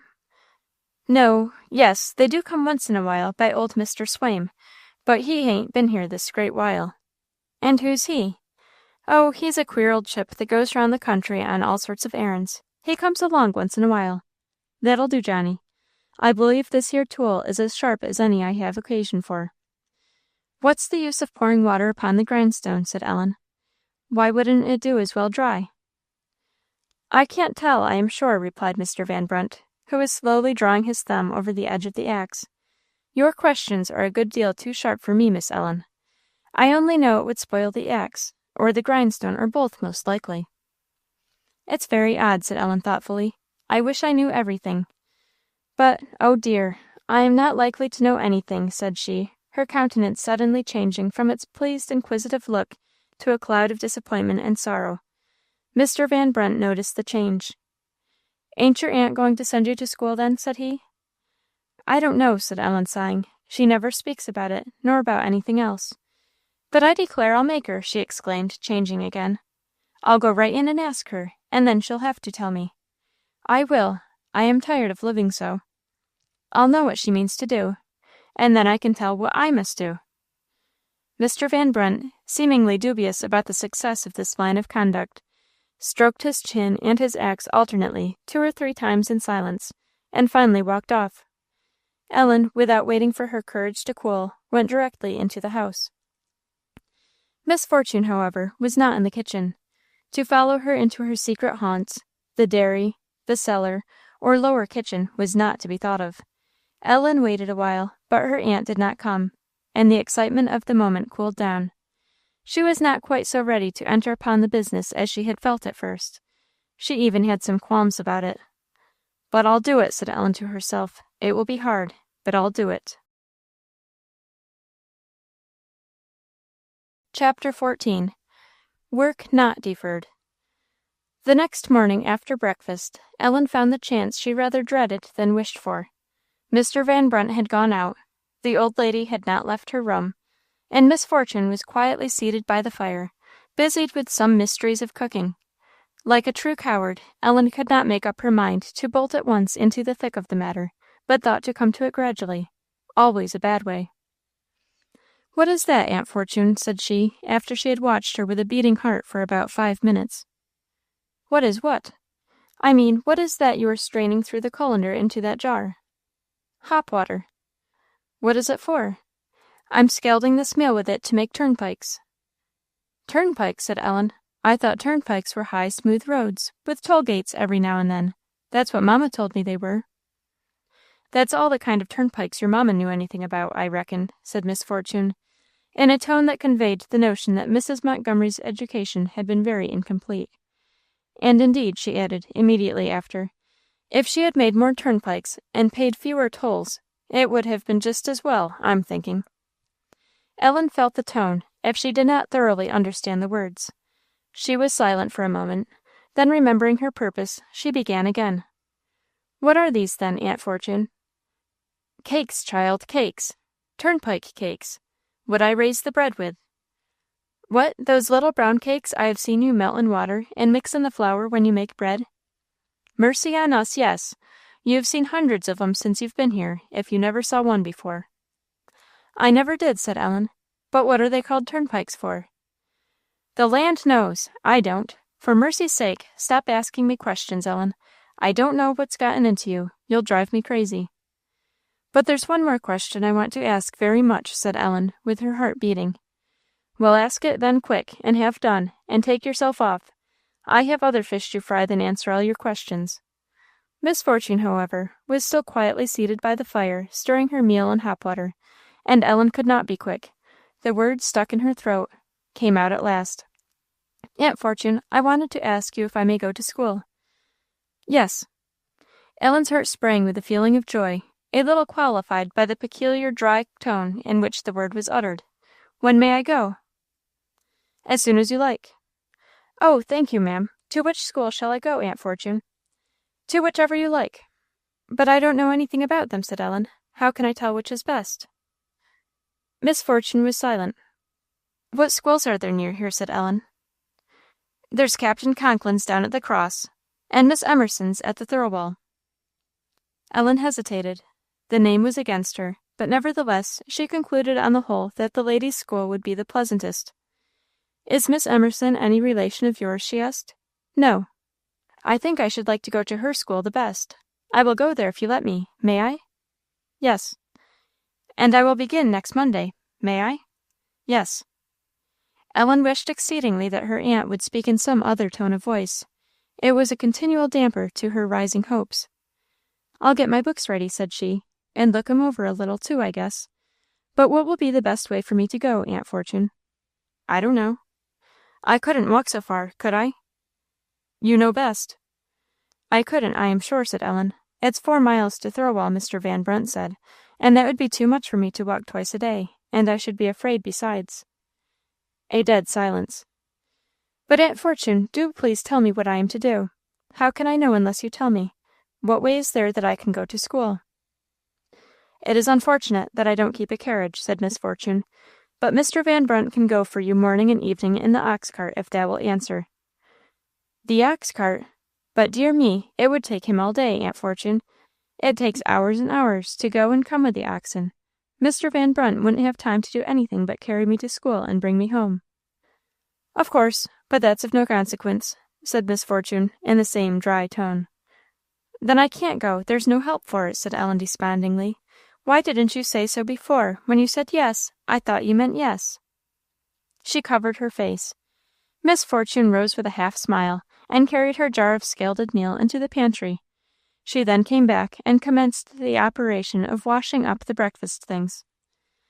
Ah, if only I had a little pony, said Ellen. That would carry me there and back, and go trotting about with me everywhere. How nice that would be. Yes, that would be very nice. And who do you think would go trotting about after the pony? I suppose you would leave that to Mr. Van Brunt, and I should have to go trotting about after you, to pick you up in case you broke your neck in some ditch or gully. It would be a very nice affair altogether, I think.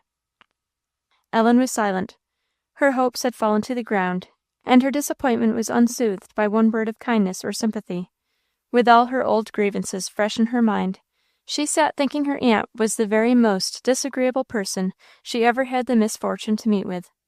No amiable feelings were working within her, and the cloud on her brow was of displeasure and disgust, as well as sadness and sorrow. Her aunt saw it. "What are you thinking of?" said she, rather sharply. "I am thinking," said Ellen. "I am very sorry I cannot go to school." "Why, what do you want to learn so much? You know how to read and write and cipher, don't you?" "Read and write and cipher," said Ellen. "To be sure I do, but that's nothing. That's only the beginning." "Well, what do you want to learn besides?" "Oh, a great many things." "Well, what?" "Oh, a great many things," said Ellen. "French and Italian and Latin, and music and arithmetic and chemistry, and all about animals and plants and insects. I forget what it's called.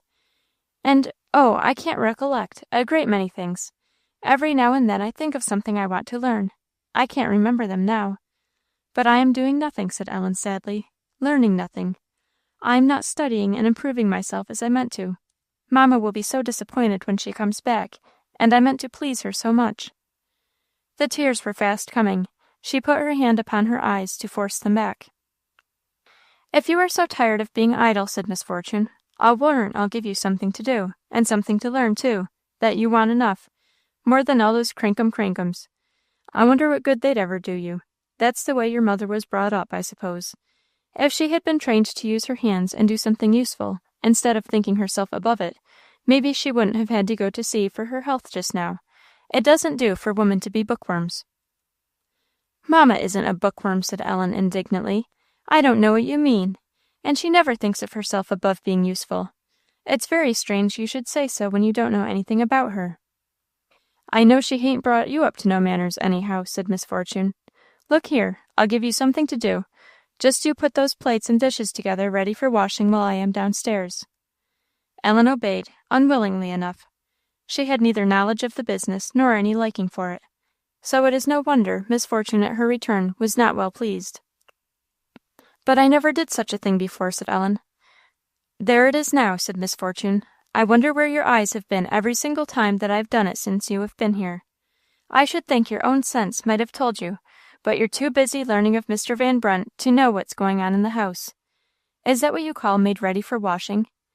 Now just have the goodness to scrape every plate clean off and put them nicely in a pile here, and turn out the slops out of the teacups and saucers, and set them by themselves. Well, what makes you handle them so? Are you afraid they'll burn you?" "I don't like to take hold of things people have drunk out of," said Ellen, who was indeed touching the cups and saucers very delicately with the tips of her fingers. "Look here," said Miss Fortune, "don't you let me hear no more of that, or I vow I'll give you something to do you won't like. Now put the spoons here, and the knives and the forks together here, and carry the salt cellar, and the pepper box, and the butter and the sugar into the buttery." "I don't know where to put them," said Ellen. "Come along then, and I'll show you. It's time you did. I reckon you'll feel better when you've something to do, and you shall have plenty. There, put them in that cupboard, and set the butter up here, and put the bread in this box, do you see? Now, don't let me have to show you twice over." This was Ellen's first introduction to the buttery. She had never dared go in there before. It was a long, light closet or pantry, lined on the left side, and at the further end with wide shelves up to the ceiling. On these shelves stood many capacious pans and basins, of tin and earthenware, filled with milk, and most of them coated with superb yellow cream. Midway was the window, before which Miss Fortune was accustomed to skim her milk, and at the side of it was the mouth of a wooden pipe, or covered trough, which conveyed the refuse milk down to an enormous hogshead standing at the lower kitchen door, whence it was drawn as wanted for the use of the pigs. Beyond the window in the buttery, and on the high shelves, were rows of yellow cheeses. 40 or 50 were there, at least. On the right hand of the door was the cupboard, and a short range of shelves, which held in ordinary all sorts of matters for the table, both dishes and eatables. Floor and shelves were well painted with thick yellow paint, hard and shining, and clean as could be, and there was a faint, pleasant smell of dairy things. Ellen did not find out all this at once, but in the course of a day or two, during which her visits to the buttery were many. Miss Fortune kept her word, and found her plenty to do. Ellen's life soon became a pretty busy one.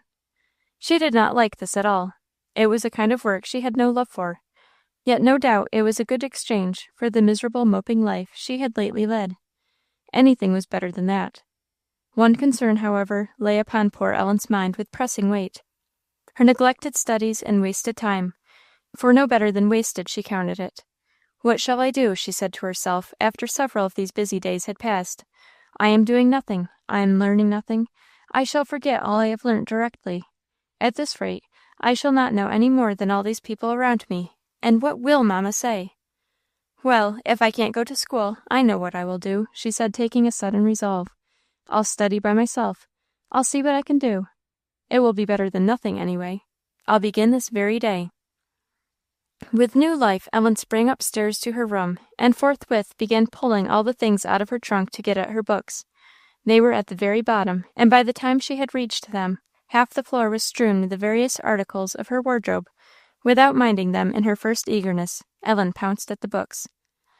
"Here you are, my dear Numa Pompilius," said she, drawing out a little French book she had just begun to read. "And here you are, old grammar and dictionary. And here is my history. Very glad to see you, Mr. Goldsmith.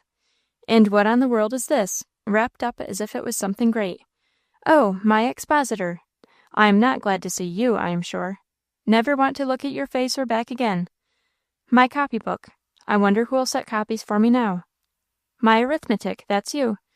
Geography and atlas, all right, and my slate. But dear me, I don't believe I've such a thing as a slate pencil in the world. Where shall I get one, I wonder? Well, I'll manage, and that's all. That's all, I believe."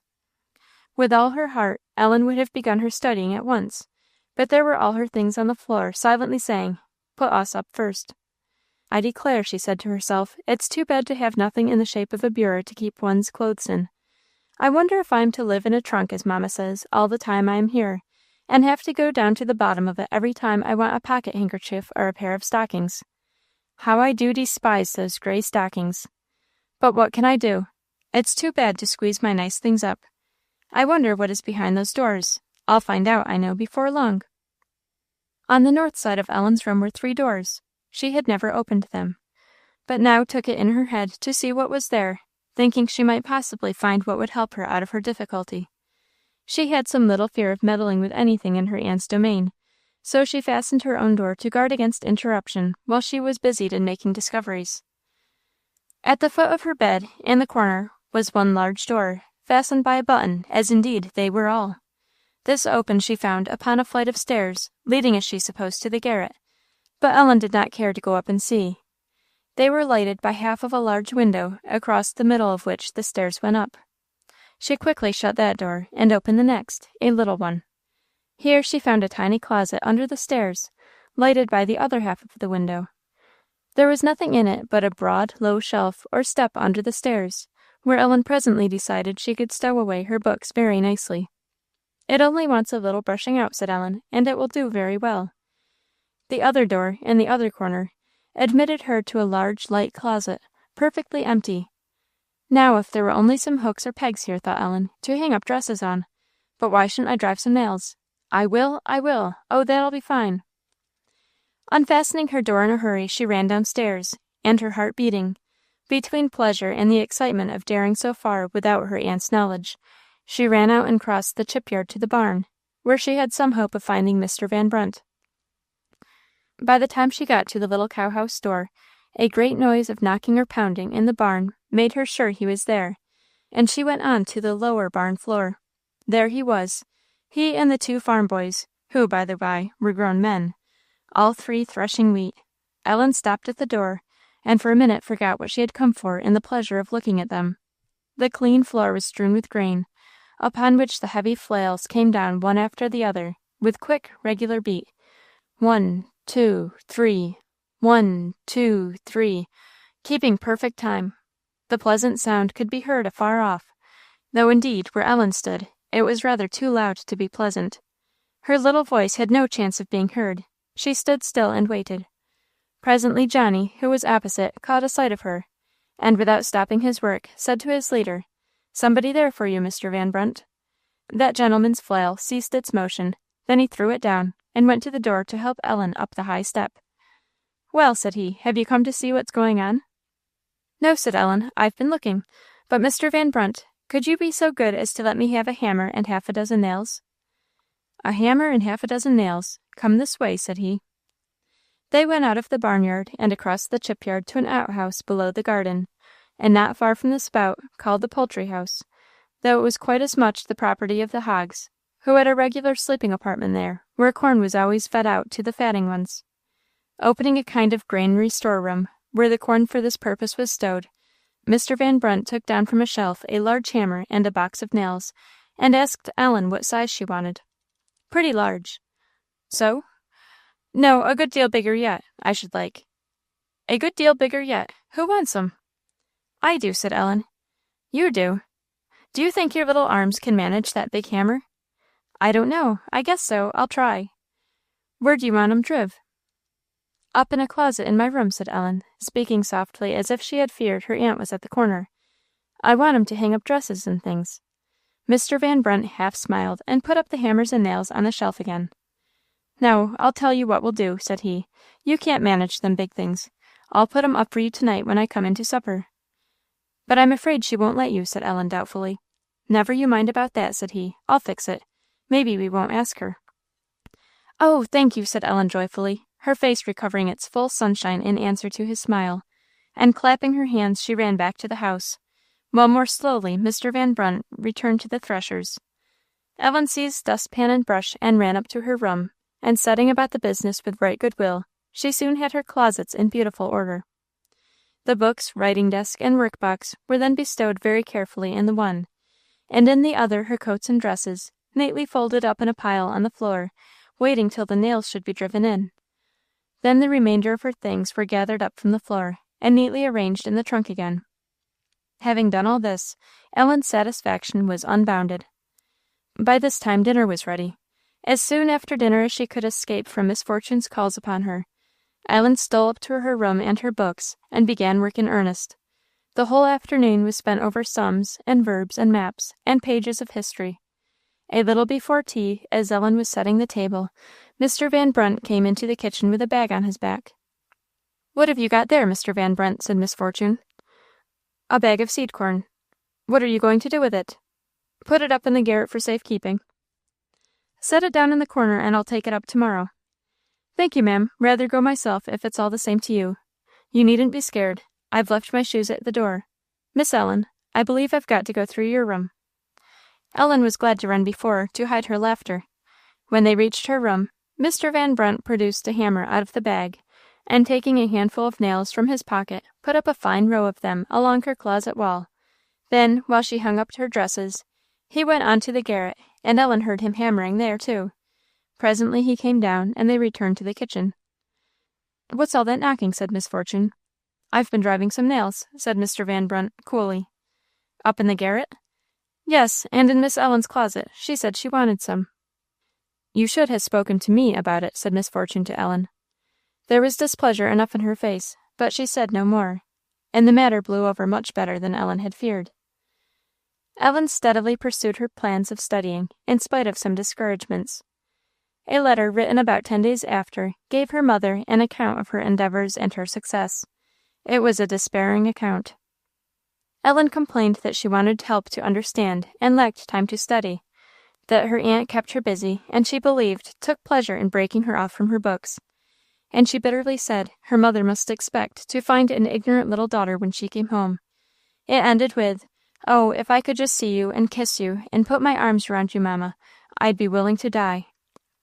This letter was dispatched the next morning by Mr. Van Brunt, and Ellen waited and watched with great anxiety for his return from Thirlwall in the afternoon. Chapter 15. Mother Earth rather than Aunt Fortune. The afternoon was already half spent when Mr. Van Brunt's ox cart was seen returning. Ellen was standing by the little gate that opened on the chip-yard, and, with her heart beating anxiously, she watched the slow-coming oxen. How slowly they came! At last they turned out of the lane, and drew the cart up the ascent, and stopping beneath the apple tree, Mr. Van Brunt leisurely got down, and flinging back his whip, came to the gate. But the little face that met him there quivering with hope and fear made his own quite sorry. "I'm really very sorry, Miss Ellen," he began. That was enough. Ellen waited to hear no more, but turned away, the cold chill of disappointment coming over her heart. She had borne the former delays pretty well, but this was one too many, and she felt sick. She went round to the front stoop, where scarcely ever anybody came, and sitting down on the steps, wept sadly and despairingly. It might have been half an hour or more after that the kitchen door slowly opened, and Ellen came in.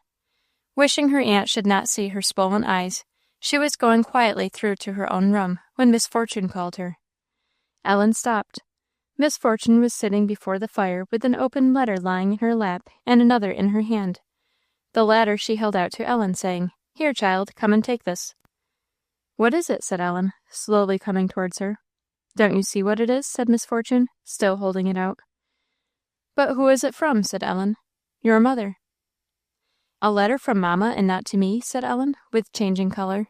She took it quick from her aunt's hand, but her color changed more as her eye fell upon the first words, "My dear Ellen," and turning the paper, she saw upon the back, "Miss Ellen Montgomery." Her next look was to her aunt's face, with her eye fired, and her cheek paled with anger, and when she spoke, her voice was not the same. "This is my letter," she said, trembling. "Who opened it?" Miss Fortune's conscience must have troubled her a little, for her eye wavered uneasily. Only for a second, though. "Who opened it?" she answered. "I opened it. I should like to know who has a better right. And I shall open every one that comes, to serve you for looking so. That you may depend upon." The look, and the words, and the injury together fairly put Ellen beside herself. She dashed the letter to the ground, and livid and trembling with various feelings, rage was not the only one, she ran from her aunt's presence. She did not shed any tears now, she could not. They were absolutely burnt up by passion. She walked her room with trembling steps, clasping and wringing her hands now and then, wildly thinking what could she do to get out of this dreadful state of things, and unable to see anything but misery before her. She walked, for she could not sit down. But presently she felt that she could not breathe the air of the house, and taking her bonnet, she went down, passed through the kitchen, and went out. Miss Fortune asked where she was going, and bade her stay within doors. But Ellen paid no attention to her. She stood still a moment outside the little gate. She might have stood long to look. The mellow light of an Indian summer afternoon lay upon the meadow and the old barn and chipyard. There was beauty in them all under its smile. Not a breath was stirring. The rays of the sun struggled through a blue haze, which hung upon the hills and softened every distant object, and the silence of nature all around was absolute, made more noticeable by the far-off voice of somebody. It might be Mr. Van Brunt calling to his oxen, very far off, and not to be seen. The sound came softly to her ear through the stillness. "Peace," was the whisper of nature to her troubled child. But Ellen's heart was in a whirl. She could not hear the whisper. It was a relief, however, to be out of the house and in the sweet open air. Ellen breathed more freely, and pausing a moment there, and clasping her hands together once more in sorrow, she went down the road and out at the gate, and exchanging her quick broken step for a slow measured one, she took the way towards Thirlwall. Little regarding the loveliness which that day was upon every slope and roadside, Ellen presently quitted the Thirlwall road, and half unconsciously turned into a path on the left which she had never taken before, perhaps for that reason. It was not much travelled, evidently. The grass grew green on both sides, and even in the middle of the way, though here and there the track of wheels could be seen. Ellen did not care about where she was going. She only found it pleasant to walk on, and get further from home. The lane or road led towards a mountain somewhat to the northward of Miss Fortune's, the same which Mr. Van Brunt had once named to Ellen as the Nose. After 3/4 of an hour, the road began gently to ascend the mountain, rising toward the north. About 1/3 of the way from the bottom, Ellen came to a little footpath on the left, which allured her by its promise of prettiness, and she forsook the lane for it. The promise was abundantly fulfilled. It was a most lovely, wild, woodway path, but withal not a little steep and rocky. Ellen began to grow weary. The lane went on towards the north. The path rather led off towards the southern edge of the mountain, rising all the way. But before she reached that, Ellen came to what she thought a good resting place, where the path opened upon a small level platform or ledge of the hill. The mountain rose steep behind her, and sank very steep immediately before her, leaving a very superb view of the open country from the northeast to the southeast. Carpeted with moss, and furnished with fallen stones and pieces of rock, this was a fine resting place for the wayfarer, or loitering place for the lover of nature. Ellen seated herself on one of the stones, and looked sadly and wearily towards the east, at first very careless of the exceeding beauty of what she beheld there. For miles and miles, on every side but the west, lay stretched before her a beautifully broken country.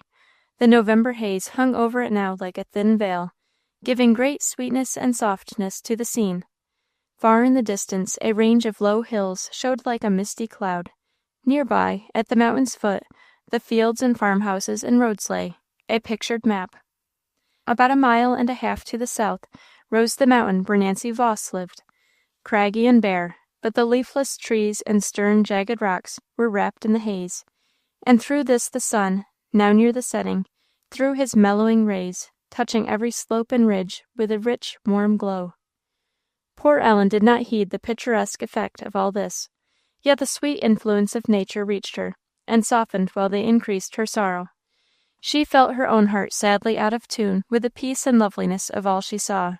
Her eye sought those distant hills, how very far off they were, and yet all that wide tract of country was but a little piece of what lay between her and her mother. Her eye sought those hills, but her mind overpassed them, and went far beyond, over many such a tract, till it reached the loved one at last. But oh, how much between! I cannot reach her, she cannot reach me, thought poor Ellen. Her eyes had been filling and dropping tears for some time, but now came the rush of the pent-up storm, and the floods of grief were kept back no longer. When once fairly excited, Ellen's passions were always extreme. During the former peaceful and happy part of her life, the occasions of such excitement had been very rare. Of late, unhappily, they had occurred much oftener. Many were the bitter fits of tears she had known within a few weeks, but now it seemed as if all the scattered causes of sorrow that had wrought those tears were gathered together, and pressing upon her at once, that the burden would crush her to the earth it brought her literally. She slid from her seat at first, and embracing the stone on which she had sat, she leaned her head there. But presently, in her agony quitting her hold of that, she cast herself down upon the moss, lying at her full length upon the cold ground, which seemed, to her childish fancy, the best friend she had left. But Ellen was wrought up to the last pitch of grief and passion. Tears brought no relief. Convulsive weeping only exhausted her. In the extremity of her distress and despair, and in that lonely place, out of hearing of every one, she sobbed aloud, and even screamed, for almost the first time in her life, and these fits of violence were succeeded by exhaustion, during which she ceased to shed tears, and lay quite still, drawing only long, sobbing sighs now and then. How long Ellen had lain there, or how long this would have gone on before her strength had been quite worn out, no one can tell.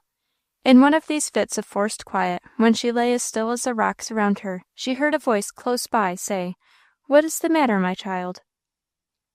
The silver sweetness of the tone came singularly upon the tempest in Ellen's mind.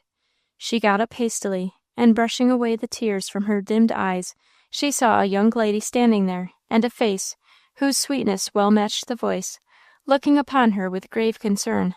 She stood motionless and silent. "What is the matter, my dear?" The tone found Ellen's heart, and brought the water to her eyes again, though with a difference. She covered her face with her hands, but gentle hands were placed upon hers and drew them away, and the lady, sitting down on Ellen's stone, took her in her arms, and Ellen hid her face in the bosom of a better friend than the cold earth had been like to prove her. But the change overcame her, and the soft whisper, "Don't cry any more," made it impossible to stop crying. Nothing further was said for some time. The lady waited till Ellen grew calmer. When she saw her able to answer, she said gently, "What does all this mean, my child? What troubles you? Tell me, and I think we can find a way to mend matters." Ellen answered the tone of voice with a faint smile, but the words with another gush of tears. "You are Ellen Montgomery, aren't you?" "Yes, ma'am." "I thought so. This isn't the first time I have seen you. I have seen you once before." Ellen looked up surprised. "Have you, ma'am? I am sure I have never seen you." "No, I know that. I saw you when you didn't see me. Where do you think?" "I can't tell, I am sure," said Ellen. "I can't guess. I haven't seen you at Aunt Fortune's, and I haven't been anywhere else." "You have forgotten," said the lady. "Did you never hear of a little girl who went to take a walk once upon a time, and had an unlucky fall into a brook, and then went to a kind old lady's house, where she was dried, and put to bed, and went to sleep?" "Oh, yes," said Ellen. "Did you see me there, ma'am, and when I was asleep?" "I saw you there when you were asleep, and Mrs. Van Brunt told me who you were, and where you lived, and when I came here, a little while ago, I knew you again very soon. And I knew what the matter was, too, pretty well. But nevertheless, tell me all about it, Ellen. Perhaps I can help you." Ellen shook her head dejectedly. "Nobody in this world can help me," she said. "Then there's one in heaven that can," said the lady, steadily. "Nothing is too bad for him to mend. Have you asked his help, Ellen?" Ellen began to weep again. "Oh, if I could, I would tell you all about it, ma'am," she said. "But there are so many things. I don't know where to begin. I don't know when I should ever get through." "So many things that trouble you, Ellen?" "Yes, ma'am." "I am sorry for that, indeed. But never mind, dear. Tell me what they are. Begin with the worst, and if I haven't time to hear them all now, I'll find time another day. Begin with the worst." But she waited in vain for an answer, and became distressed herself at Ellen's distress, which was extreme. "Don't cry so, my child, don't cry so," she said, pressing her in her arms. "What is the matter?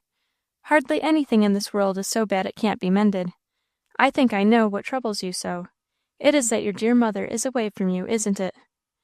"Oh, no, ma'am," Ellen could scarcely articulate, but struggling with herself for a minute or two, she then spoke again, and more clearly.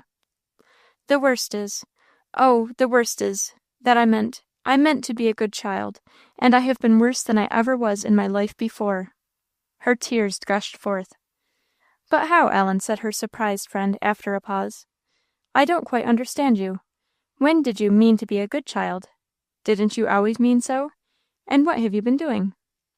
Ellen made a great effort, and ceased crying, straightened herself, dashed away her tears, as if determined to shed no more, and presently spoke calmly, though a choking sob every now and then threatened to interrupt her. "I will tell you, ma'am. That first day I left mamma, when I was on board the steamboat, and feeling as badly as I could feel, a kind, kind gentleman, I don't know who he was, came to me and spoke to me, and took care of me the whole day. Oh, if I could see him again! He talked to me a great deal. He wanted me to be a Christian. He wanted me to make up my mind to begin that day to be one. And, ma'am, I did. I did resolve with my whole heart, and I thought I should be different from that time from what I had ever been before. But I think I have never been so bad in my life as I have been since then. Instead of feeling right, I have felt wrong all the time, almost, and I can't help it. I have been passionate and cross, and bad feelings keep coming, and I know it's wrong, and it makes me miserable. And yet, oh, ma'am, I haven't changed my mind a bit. I think just the same as I did that day. I want to be a Christian more than anything else in the world, but I am not, and what shall I do?" Her face sank in her hands again. "And this is your great trouble?" said her friend. "Yes." "Do you remember who said, 'Come unto me, all ye that labor and are heavy laden, and I will give you rest'?" Ellen looked up inquiringly. "You are grieved to find yourself so unlike what you would be. You wish to be a child of the dear Saviour, and to have your heart filled with his love, and to do what will please him, do you? Have you gone to him day by day, and night by night, and told him so? Have you begged him to give you strength to get the better of your wrong feelings, and asked him to change you and make you his child?" "At first I did, ma'am," said Ellen, in a low voice. "Not lately?" "No, ma'am," in a tone lower still, and looking down. "Then you have neglected your Bible and prayer for some time past?" Ellen hardly uttered, "Yes." "Why, my child?" "I don't know, ma'am," said Ellen, weeping. "That is one of the things that made me think myself so very wicked. I couldn't like to read my Bible or pray either, though I always used to before. My Bible lay down quite at the bottom of my trunk, and I didn't even like to raise my things enough to see the cover of it. I was so full of bad feelings I didn't feel fit to pray or read either." "Ah, that is the way with the wisest of us," said her companion. "How apt we are to shrink from our physician just when we are in most need of him." "But, Ellen, dear, that isn't right. No hand but his can touch that sickness you are complaining of. Seek it, love, seek it. He will hear and help you, no doubt about it. In every trouble you carry simply and humbly to his feet. He has promised, you know." Ellen was weeping very much, but less bitterly than before. The clouds were breaking, and light beginning to shine through. "Shall we pray together now?" said her companion, after a few minutes' pause. "Oh, if you please, ma'am, do," Ellen answered, through her tears. And they knelt together there on the moss beside the stone, where Ellen's head rested, and her friend's folded hands were laid. It might have been two children speaking to their father, for the simplicity of that prayer. Difference of age seemed to be forgotten, and what suited one suited the other. It was not without difficulty that the speaker carried it calmly through, for Ellen's sobs went nigh to check her more than once. When they rose, Ellen silently sought her friend's arms again, and laying her face on her shoulder, and putting both arms round her neck, she wept still. But what different tears! It was like the gentle rain falling through sunshine after the dark cloud and the thunder and the hurricane have passed by. And they kissed each other before either of them spoke. "You will not forget your Bible and prayer again, Ellen?" "Oh, no, ma'am." "Then I am sure you will find the causes of your trouble grow less.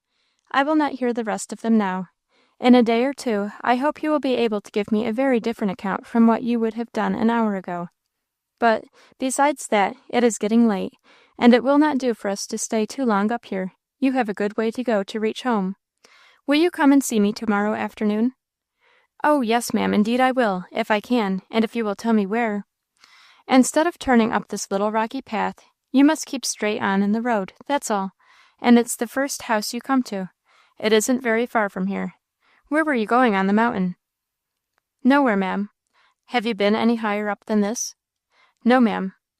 "Then, before we go away, I want to show you something. I'll take you over the bridge of the nose. It isn't but a step or two more.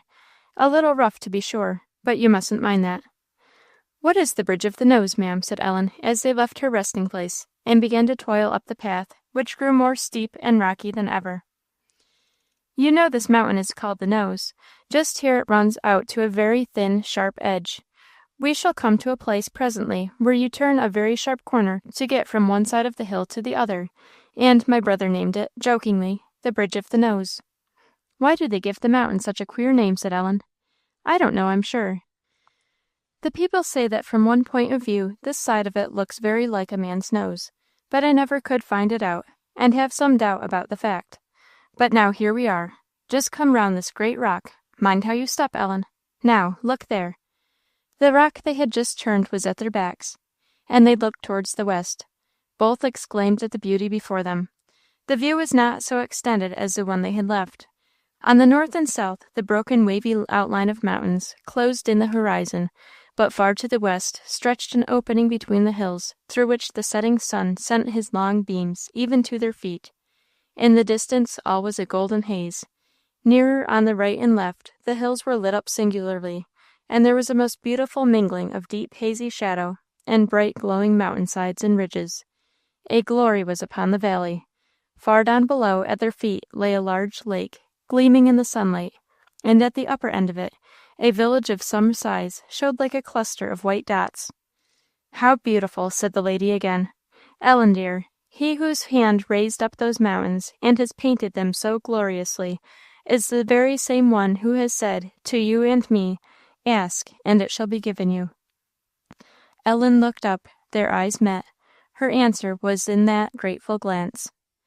The lady sat down and drew Ellen close to her. "Do you see that little white village yonder, down at the far end of the lake? That is the village of Cara Cara, and that is Cara Cara Lake. That is where I go to church. You cannot see the little church from here. My father preaches there every Sunday morning." "You must have a long way to go," said Ellen. "Yes, a pretty long way, but it's very pleasant, though. I mount my little gray pony, and he carries me there in quick time, when I will let him. I never wish the way shorter. I go in all sorts of weathers, too, Ellen. Sharp and I don't mind frost and snow." "Who is Sharp?" said Ellen. "My pony. An odd name, isn't it?" "It wasn't of my choosing, Ellen, but he deserves it, if ever pony did. He's a very cunning little fellow." "Where do you go, Ellen? To Thirlwall?"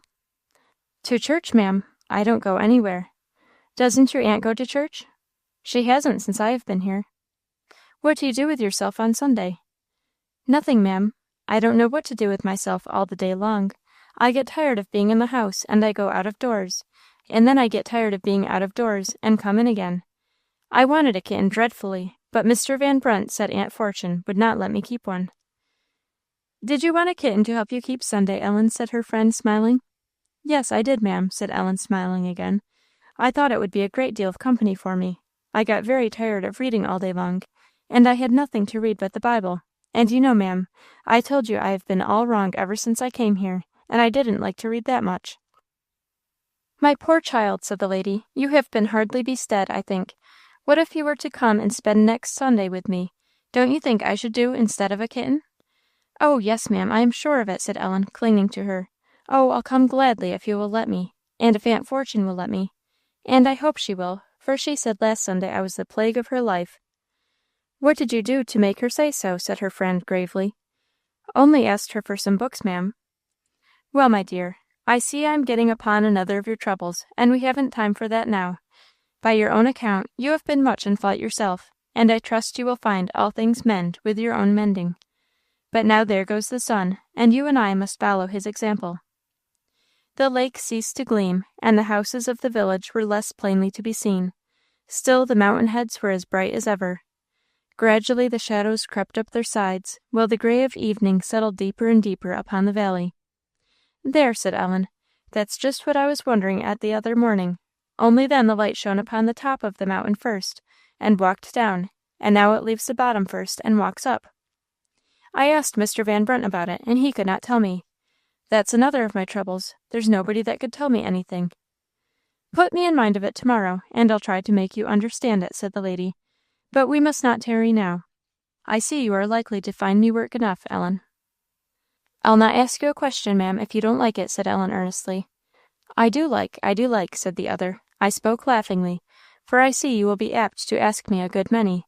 As many as you please, my dear." "Thank you, ma'am," said Ellen, as they ran down the hill. "They keep coming into my head all the while." It was easier going down than coming up. They soon arrived at the place where Ellen had left the road to take the wood path. "Here we part," said the lady. "Good night." "Good night, ma'am." There was a kiss and a squeeze of the hand, but when Ellen would have turned away, the lady still held her fast. "You are an odd little girl," said she. "I give you liberty to ask me questions." "Yes, ma'am," said Ellen doubtfully. "There's a question you have not asked me that I have been expecting. Do you know who I am?" "No, ma'am." "Don't you want to know?"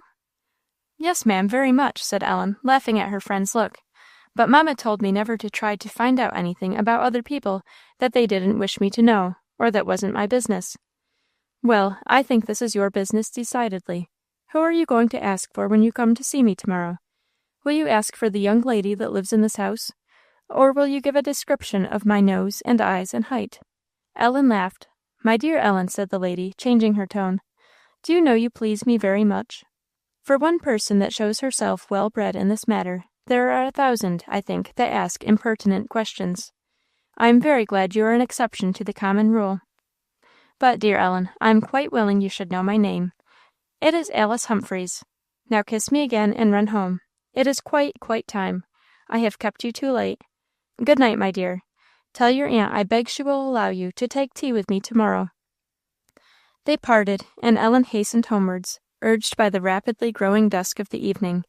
She trod the green turf with a step lighter and quicker than it had been a few hours before, and she regained her home in much less time than it had taken her to come from thence to the mountain. Lights were in the kitchen, and the table set, but though weary and faint, she was willing to forego her supper rather than meet her aunt just then, so she stole quietly up to her room. She did not forget her friend's advice. She had no light, she could not read, but Ellen did pray. She did carry all her heart sickness, her wants, and her woes, to that friend whose ear is always open to the cry of those who call upon him in truth. And then relieved, refreshed, almost healed, she went to bed and slept sweetly. Chapter 16. Counsel, Cakes, and Captain Perry. Early next morning, Ellen awoke with a sense that something pleasant had happened. Then the joyful reality darted into her mind, and jumping out of bed, she set about her morning work with a better heart than she had been able to bring to it for many a long day. When she had finished, she went to the window.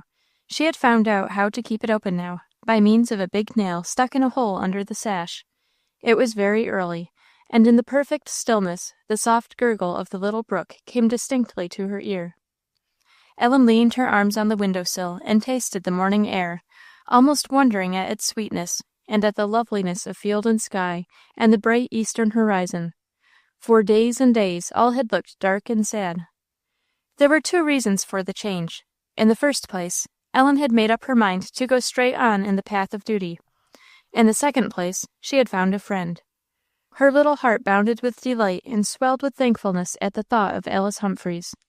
She was once more at peace with herself, and had even some notion of being by and by at peace with her aunt, though a sad twinge came over her whenever she thought of her mother's letter.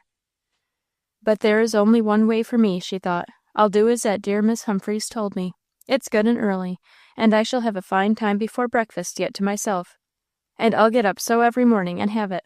That'll be the very best plan I can hit upon." As she thought of this, she drew forth her Bible from its place at the bottom of her trunk, and opening it at hazard, she began to read the 18th chapter of Matthew. Some of it she did not quite understand, but she paused with pleasure at the 14th verse. "That means me," she thought.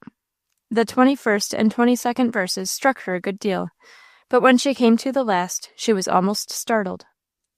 "There it is again," she said. "That is exactly what that gentleman said to me. I thought I was forgiven, but how can I be? For I feel I have not forgiven Aunt Fortune." Laying aside her book, Ellen kneeled down. But this one thought so pressed upon her mind that she could think of scarce anything else, and her prayer this morning was an urgent and repeated petition that she might be enabled from her heart to forgive her Aunt Fortune all her trespasses. Poor Ellen, she felt it was very hard work. At the very minute she was striving to feel at peace with her aunt, one grievance after another would start up to remembrance, and she knew the feelings that met them were far enough from the spirit of forgiveness. In the midst of this, she was called down. She rose with tears in her eyes, and "What shall I do?" in her heart. Bowing her head once more, she earnestly prayed that if she could not yet feel right towards her aunt, she might be kept at least from acting or speaking wrong. Poor Ellen! In the heart is the spring of action, and she found it so this morning. Her aunt and Mr. Van Brunt were already at the table. Ellen took her place in silence, for one look at her aunt's face told her that no "good morning" would be accepted. Miss Fortune was in a particularly bad humour, owing, among other things, to Mr. Van Brunt's having refused to eat his breakfast unless Ellen was called. An unlucky piece of kindness. She neither spoke to Ellen nor looked at her. Mr. Van Brunt did what in him lay to make amends. He helped her very carefully to the cold pork and potatoes, and handed her the well-piled platter of griddle cakes. "Here's the first buckwheats of the season," said he, "and I told Miss Fortune I warn't a-goin' to eat one of 'em if you didn't come down to enjoy 'em along with us. Take two, take two. You want 'em to keep each other hot."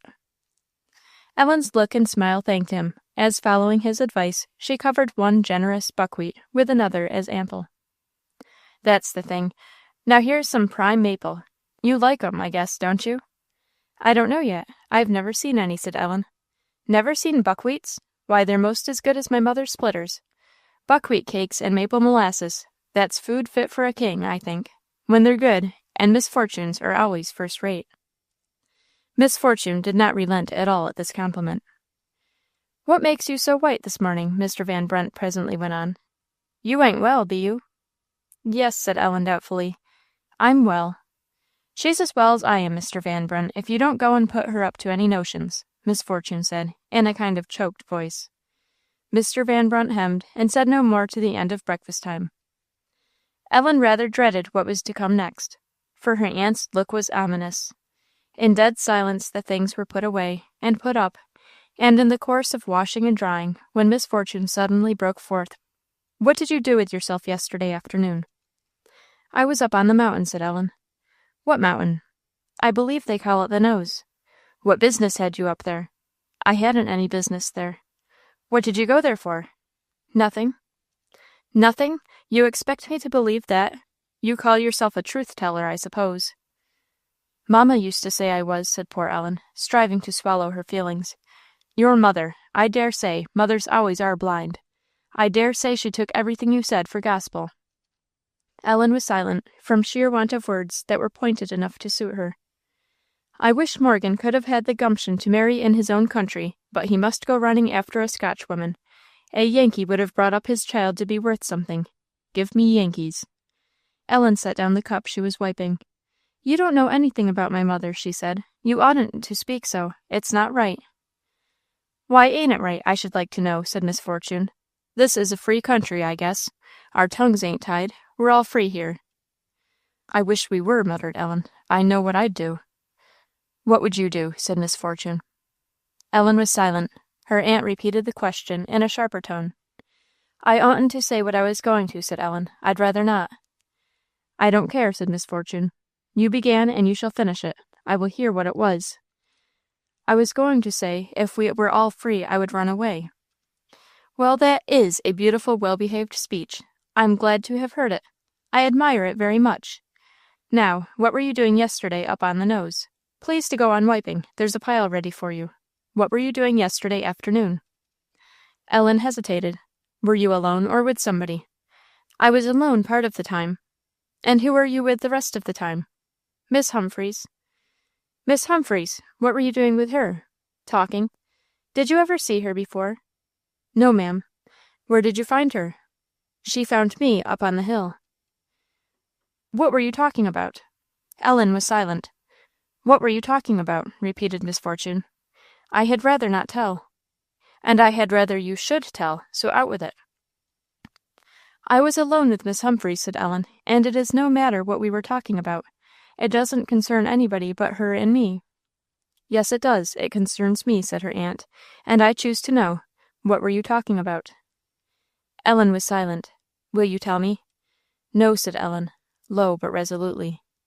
I vow you're enough to try the patience of Job. Look here, said Miss Fortune, setting down what she had in her hands. I will know. I don't care what it was, but you shall tell me, or I'll find a way to make you. I'll give you such a— Stop, stop, said Ellen wildly. You must not speak to me so. Mamma never did, and you have no right to. If Mamma or Papa were here, you would not dare talk to me so. The answer to this was a sharp box on the ear from Miss Fortune's wet hand. Half stunned, less by the blow than the tumult of feeling it roused, Ellen stood a moment, and then throwing down her towel, she ran out of the room, shivering with passion, and brushing off the soapy water left on her face as if it had been her aunt's very hand.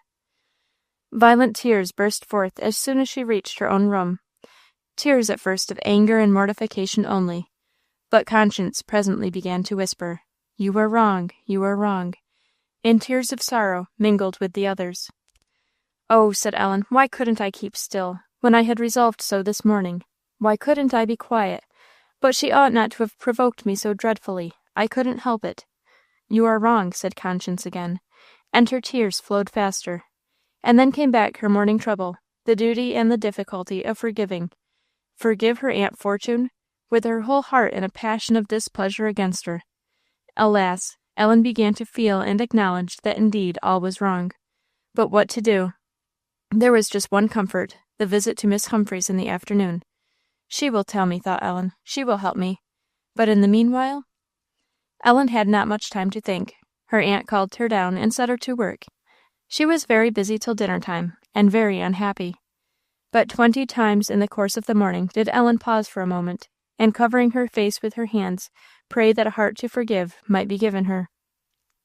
As soon as possible after dinner, she made her escape to the room that she might prepare for her walk. Conscience was not quite easy that she was going without the knowledge of her aunt.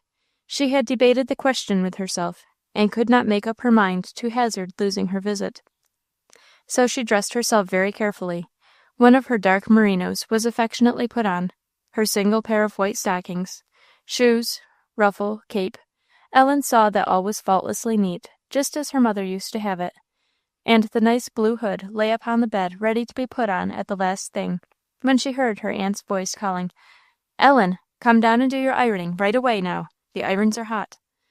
For one moment Ellen stood still in dismay, then slowly undressed, dressed again, and went downstairs. "Come, you've been an age," said Miss Fortune. "Now make haste. There ain't but a handful, and I want to mop up." Ellen took courage again, ironed away with a right good will, and as there was really but a handful of things, she had soon done, even to taking off the ironing blanket and putting up the irons. In the meantime, she had changed her mind as to stealing off without leave. Conscience was too strong for her, and, though with a beating heart, she told of Miss Humphrey's desire and her half-engagement. "You may go where you like. I am sure I do not care what you do with yourself," was Miss Fortune's reply.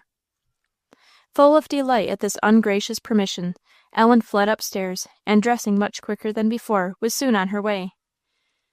But at first she went rather sadly. In spite of all her good resolves and wishes, everything that day had gone wrong, and Ellen felt that the root of the evil was in her own heart.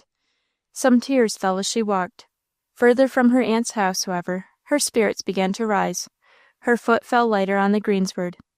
Hope and expectation quickened her steps, and when at length she passed the little wood path, it was almost on a run. Not very far beyond that, her glad eyes saw the house she was in quest of. It was a large white house, not very white either, for its last dress of paint had grown old long ago. It stood close by the road, and the trees of the wood seemed to throng round it on every side. Ellen mounted the few steps that led to the front door, and knocked. But as she could only just reach the high knocker, she was not likely to alarm anybody with the noise she made. After a great many little faint raps, which, if anybody heard them, might easily have been mistaken for the attacks of some rat's teeth upon the wainscot, Ellen grew weary of her fruitless toil, and of standing on tiptoe, and resolved, though doubtfully, to go round the house and see if there was any other way of getting in. Turning the far corner, she saw a long, low outbuilding or shed jutting out from the side of the house. On the further side of this, Ellen found an elderly woman standing in front of the shed, which was there opened and paved, and wringing some clothes out of a tub of water. She was a pleasant woman to look at, very trim and tidy, and a good-humoured eye and smile when she saw Ellen. Ellen made up to her, and asked for Miss Humphreys. "Why, where in the world did you come from?" said the woman. "I don't receive company at the back of the house." "I knocked at the front door till I was tired," said Ellen, smiling in return. "Miss Alice must have been asleep. Now, honey, you have come so far round to find me, will you go a little further and find Miss Alice? Just go round this corner and keep straight along till you come to the glass door. There you'll find her. Stop, maybe she's asleep. I may as well go along with you myself." She wrung the water from her hands and led the way. A little space of green grass stretched in front of the shed, and Ellen found it extended all along that side of the house, like a very narrow lawn. At the edge of it shot up the high forest trees, nothing between them and the house but the smooth grass, and a narrow, worn footpath. The woods were now all brown stems, except here and there a superb hemlock and some scattered silvery birches. But the grass was still green, and the last day of the Indian summer hung its soft veil over all. The foliage of the forest was hardly missed. They passed another hall door, opposite the one where Ellen had tried her strength and patience upon the knocker. A little further on they paused at the glass door. One step led to it. Ellen's conductress looked in first through one of the panes, and then, opening the door, motioned her to enter. "Here you are, my new acquaintance," said Alice, smiling and kissing her. "I began to think something was the matter, you tarried so late. We don't keep fashionable hours in the country, you know. But I'm very glad to see you. Take off your things and lay them on that settee by the door. You see I've a settee for summer and a sofa for winter, for here I am, in this room, at all times of the year, and a very pleasant room, I think it, don't you?" "Yes, indeed I do, ma'am," said Ellen, pulling off her last glove. "Ah, but wait till you have taken tea with me half a dozen times, and then see if you don't say it's pleasant. Nothing can be so pleasant that is quite new. But now come here and look out of this window or door, whichever you choose to call it. Do you see what a beautiful view I have here? The wood was just as thick all along as it is on the right and left. I felt half smothered to be so shut in, so I got my brother and Thomas to take axes and go to work there, and many a large tree they cut down for me, till you see they opened a way through the woods for the view of that beautiful stretch of country. I should grow melancholy if I had that wall of trees pressing on my vision all the time. It always comforts me to look off far away to those distant blue hills." "Aren't those the hills I was looking at yesterday?" said Ellen. "From up on the mountain? The very same. This is part of the very same view, and a noble view it is. Every morning, Ellen, the sun, rising behind those hills, shines in through this door and lights up my room. And in winter he looks in at that south window, so I have him all the time. To be sure, if I want to see him set, I must take a walk for it, but that isn't unpleasant, and you know we cannot have everything at once." It was a very beautiful extent of woodland, meadow and hill, that was seen picture fashion through the gap cut in the forest, the wall of trees on each side serving as a frame to shut it in, and the descent of the mountain, from almost the edge of the lawn, being very rapid. The opening had been skilfully cut. The effect was remarkable, and very fine, the light on the picture being often quite different from that on the frame or on the hither side of the frame. "Now, Ellen," said Alice, turning from the window, "take a good look at my room. I want you to know it and feel at home in it, for whenever you can run away from your aunts, this is your home. Do you understand?" A smile was on each face. Ellen felt that she was understanding it very fast. "Here, next to the door, you see, is my summer settee, and in summer it very often walks out of doors to accommodate people on the grass plat. I have a great fancy for taking tea out of doors, Ellen, in warm weather, and if you don't mind a mosquito or two, I shall be always happy to have your company. That door opens into the hall. Look out and see, for I want you to get the geography of the house. That odd-looking, lumbering, painted concern is my cabinet of curiosities. I tried my best to make the carpenter man at Thirlwall understand what sort of a thing I wanted, and did all but show him how to make it, but as the Southerners say, he hasn't made it right nohow. There I keep my dried flowers, my minerals, and a very odd collection of curious things of all sorts that I am constantly picking up. I'll show you them some day, Ellen. Have you a fancy for curiosities? Yes, ma'am, I believe so. Believe so? Not more sure than that? Are you a lover of dead moths, and empty beetle skins, and butterflies' wings, and dry tufts of moss, and curious stones, and pieces of ribbon grass, and strange birds' nests? These are some of the things I used to delight in when I was about as old as you. I don't know, ma'am, said Ellen. I never was where I could get them. Weren't you? Poor child. Then you have been shut up to brick walls and paving stones all your life? Yes, ma'am, all my life. But now you have seen a little of the country. Don't you think you shall like it better? Oh, a great deal better. Ah, that's right. I'm sure you will. On the other side, you see, is my winter sofa. It's a very comfortable resting place, I can tell you, Ellen, as I have proved by many a sweet nap. And its old chintz covers are very pleasant to me, for I remember them as far back as I remember anything. There was a sigh here, but Alice passed on and opened a door near the end of the sofa. Look in here, Ellen. This is my bedroom. Oh, how lovely! Ellen exclaimed. The carpet covered only the middle of the floor, the rest was painted white. The furniture was common, but neat as wax. Ample curtains of white dimity clothed the 3 windows and lightly draped the bed. The toilet table was covered with a snow-white muslin, and by the toilet cushion stood, late as it was, a glass of flowers. Ellen thought it must be a pleasure to sleep there. This, said Alice, when they came out, between my door and the fireplace is a cupboard. Here be cups and saucers, and so forth. In that other corner beyond the fireplace, you see my flower stand. Do you love flowers, Ellen? I love them dearly, Miss Alice. I have some pretty ones out yet, and shall have 1 or 2 in the winter, but I can't keep a great many here. I haven't room for them. I have hard work to save these from the frost. There's a beautiful daphne that will be out by and by, and make the whole house sweet. But here, Ellen, on this side, between the windows, is my greatest treasure, my precious books. All these are mine. Now, my dear, it is time to introduce you to my most excellent of easy chairs. The best things in the room, aren't they? Put yourself in that. Now do you feel yourself at home? Very much indeed, ma'am, said Ellen, laughing, as Alice placed her in the deep easy chair. There were 2 things in the room that Alice had not mentioned, and while she mended the fire, Ellen looked at them. One was the portrait of a gentleman, grave and good-looking. This had very little of her attention. The other was the counterportrait of a lady, a fine, dignified countenance that had a charm for Ellen. It hung over the fireplace in an excellent light, and the mild eye, and somewhat of a peculiar expression about the mouth, bore such likeness to Alice, though older, that Ellen had no doubt whose it was. Alice presently drew a chair close to Ellen's side, and kissed her. I trust, my child, she said, that you feel better today than you did yesterday. Oh, I do, ma'am, a great deal better, Ellen answered. Then I hope the reason is that you have returned to your duty, and are not resolved to be a Christian by and by, but to lead a Christian's life now? I have resolved so, ma'am. I did resolve so last night and this morning. But yet I have been doing nothing but wrong all to-day. Alice was silent. Ellen's lips quivered for a moment, and then she went on. Oh, ma'am, how I have wanted to see you to-day to tell me what I should do. I resolved and resolved this morning, and then, as soon as I got downstairs, I began to have bad feelings towards Aunt Fortune, and I have been full of bad feelings all day, and I couldn't help it. It will not do to say that we cannot help what is wrong, Ellen. What is the reason you have had bad feelings towards your aunt? She don't like me, ma'am. But how happens that, Ellen? I'm afraid you don't like her. No, ma'am, I don't, to be sure. How can I? Why cannot you, Ellen? Oh, I can't, ma'am. I wish I could.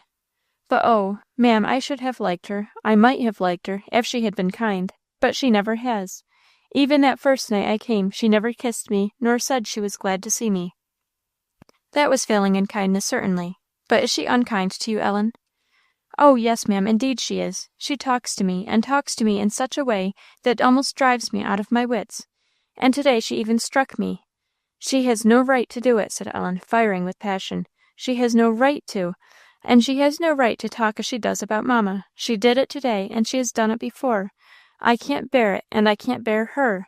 I can't bear her." "Hush, hush," said Alice, drawing the excited child to her arms, for Ellen had risen from her seat. "You must not talk so, Ellen. You are not feeling right now." "No, ma'am, I am not," said Ellen, coldly and sadly. She sat a moment, and then turning to her companion, put both arms round her neck, and hid her face on her shoulder again, and without raising it, she gave her the history of the morning. "What has brought about this dreadful state of things?" said Alice, after a few minutes. "Whose fault is it, Ellen?" "I think it is Aunt Fortune's fault," said Ellen, raising her head. "I don't think it is mine. If she had behaved well to me, I should have behaved well to her. I meant to, I am sure." "Do you mean to say you do not think you have been in fault at all in the matter?" "No, ma'am, I do not mean to say that. I have been very much in fault, very often. I know that. I get very angry and vexed, and sometimes I say nothing, but sometimes I get out of all patience, and say things I ought not. I did so to-day. But it is so very hard to keep still when I am in such a passion, and now I have got to feel so towards Aunt Fortune that I don't like the sight of her. I hate the very look of her bonnet hanging up on the wall. I know it isn't right, and it makes me miserable, and I can't help it, for I grow worse and worse every day. And what shall I do?" Ellen's tears came faster than her words. "Ellen, my child," said Alice, after a while, "there is but one way. You know what I said to you yesterday?" "I know it, but, dear Miss Alice, in my reading this morning, I came to that verse that speaks about not being forgiven if we do not forgive others. And oh, how it troubles me, for I can't feel that I forgive Aunt Fortune. I feel vexed whenever the thought of her comes into my head, and how can I behave right to her while I feel so?" "You are right there, my dear. You cannot, indeed. The heart must be set right before the life can be." "But what shall I do to set it right?" "Pray. Dear Miss Alice, I have been praying all this morning that I might forgive Aunt Fortune, and yet I cannot do it." "Pray still, my dear," said Alice, pressing her closer in her arms. "Pray still. If you are in earnest, the answer will come. But there is something else you can do, and must do, Ellen, besides praying, or praying may be in vain." "What do you mean, Miss Alice?" "You acknowledge yourself in fault, but have you made all the amends you can? Have you, as soon as you have seen yourself in the wrong, gone to your Aunt Fortune and acknowledged it, and humbly asked her pardon?" Ellen answered, "No," in a low voice. "Then, my child, your duty is plain before you. The next thing after doing wrong is to make all the amends in your power. Confess your fault and ask forgiveness, both of God and man. Pride struggles against it. I see yours does. But, my child, God resisteth the proud, but giveth grace unto the humble." Ellen burst into tears and cried heartily. "Mind your own wrong-doings, my child, and you will not be half so disposed to quarrel with those of other people. But, Ellen, dear, if you will not humble yourself to this, you must not count upon an answer to your prayer. If thou bring thy gift to the altar, and there rememberest that thy brother hath aught against thee, what then? Leave there thy gift before the altar. Go first and be reconciled to thy brother, and then come." "But it is so hard to forgive," sobbed Ellen. "Hard? Yes, it is hard when our hearts are so. But there is little love to Christ, and no just sense of his love to us, in the heart that finds it hard. Pride and selfishness make it hard. The heart full of love to the dear Saviour cannot lay up offences against itself." "I have said quite enough," said Alice, after a pause. "You know what you want, my dear Ellen, and what you ought to do. I shall leave you for a little while to change my dress, for I have been walking and riding all the morning. Make a good use of the time while I am gone." Ellen did make good use of the time. When Alice returned, she met her with another face than she had worn all that day, humbler and quieter, and flinging her arms around her, she said, "I will ask Aunt Fortune's forgiveness. I feel I can do it now." "And how about forgiving, Ellen?" "I think God will help me to forgive her," said Ellen. "I have asked him. At any rate, I will ask her to forgive me. But oh, Miss Alice, what would have become of me without you?" "Don't lean upon me, dear Ellen. Remember, you have a better friend than I always near you. Trust in him. If I have done you any good, don't forget it was he brought me to you yesterday afternoon." "There's just one thing that troubles me now," said Ellen. "Mamma's letter. I'm thinking of it all the time. I feel as if I should fly to get it." "We'll see about that. Cannot you ask your aunt for it?" "I don't like to." "Take care, Ellen. There is some pride there yet." "Well, I will try," said Ellen; "but sometimes, I know, she would not give it to me if I were to ask her. But I'll try, if I can. Well, now to change the subject, at what o'clock did you dine to-day?" "I don't know, ma'am. At the same time we always do, I believe." "And that is 12 o'clock, isn't it?" "Yes, ma'am; but I was so full of coming here and other things, that I couldn't eat." "Then I suppose you would have no objection to an early tea?" "No, ma'am, whenever you please," said Ellen, laughing. "I shall please it pretty soon. I have had no dinner all to-day, Ellen. I've been out and about all the morning, and had just taken a little nap when you came in. Come this way, and let me show you some of my housekeeping." She led the way across the hall to the room on the opposite side, a large, well-appointed, and spotlessly neat kitchen. Ellen could not help exclaiming at its pleasantness. "Why, yes, I think it is. I have been in many a parlour that I do not like as well. Beyond this is a lower kitchen, where Margery does all her rough work.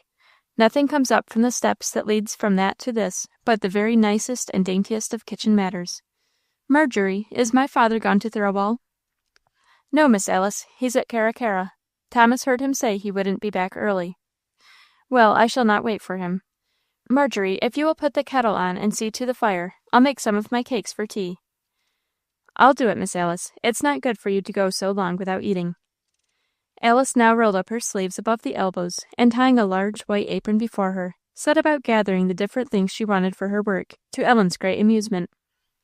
A white moulding board was placed upon the table as white, and round it soon grouped the pail of flour, the plate of nice yellow butter, the bowl of cream, the sieve, the tray, and sundry etceteras. And then, first sifting some flour into the tray, Alice began to throw in the other things, one after another, and tossed the whole about with a carelessness that looked as if all would go wrong, but with a confidence that seemed to say all was going right. Ellen gazed in comical wonderment. "Did you think cakes were made without hands?" said Alice, laughing at her look. "You saw me wash mine before I began." "Oh, I'm not thinking of that," said Ellen. "I'm not afraid of your hands."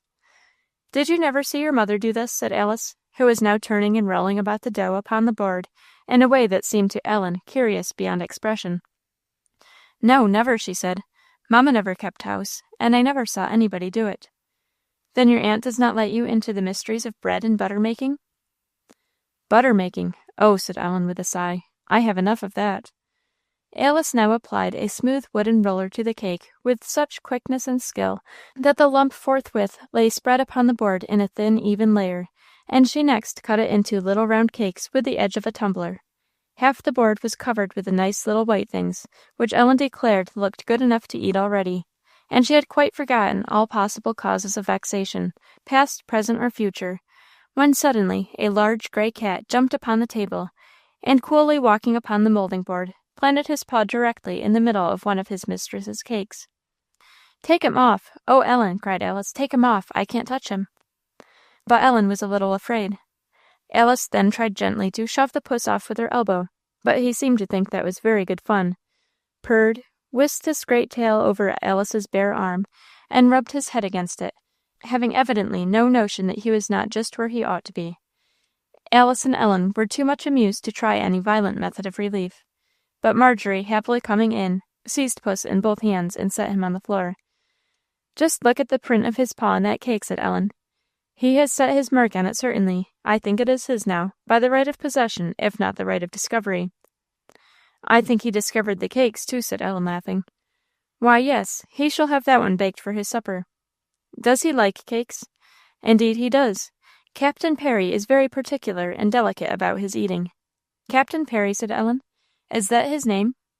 "Yes," said Alice, laughing. "I don't wonder you look astonished, Ellen. I have had that cat 5 years, and when he was first given me, by my brother Jack, who is younger than he is now, and had been reading Captain Perry's Voyages, gave him that name, and would have him called so." "Oh, Jack!" said Alice, half laughing and half crying. Ellen wondered why, but she went to wash her hands, and when her face was again turned to Ellen, it was unruffled as ever. "Margery, my cakes are ready," said she, "and Ellen and I are ready too." "Very well, Miss Alice, the kettle is just going to boil. You shall have tea in a trice. I'll do some eggs for you." "Something, anything," said Alice. "I feel one cannot live without eating. Come, Ellen, you and I will go and set the tea table." Ellen was very happy arranging the cups and saucers and other things that Alice handed her from the cupboard; and when a few minutes after, the tea and the cakes came in, and she and Alice were cosily seated at supper, poor Ellen hardly knew herself in such a pleasant state of things. Chapter 17. Difficulty of doing right. "Ellen, dear," said Alice, as she poured out Ellen's second cup of tea, "have we run through the list of your troubles?" "Oh, no, Miss Alice, indeed we haven't, but we have got through the worst." "Is the next one so bad it would spoil our supper?" "No," said Ellen, "it couldn't do that, but it's bad enough, though. It's about my not going to school. Miss Alice, I promised myself I would learn so much while Mamma was away, and surprise her when she came back; but instead of that, I am not learning anything." "I don't mean not learning anything," said Ellen, correcting herself, "but I can't do much.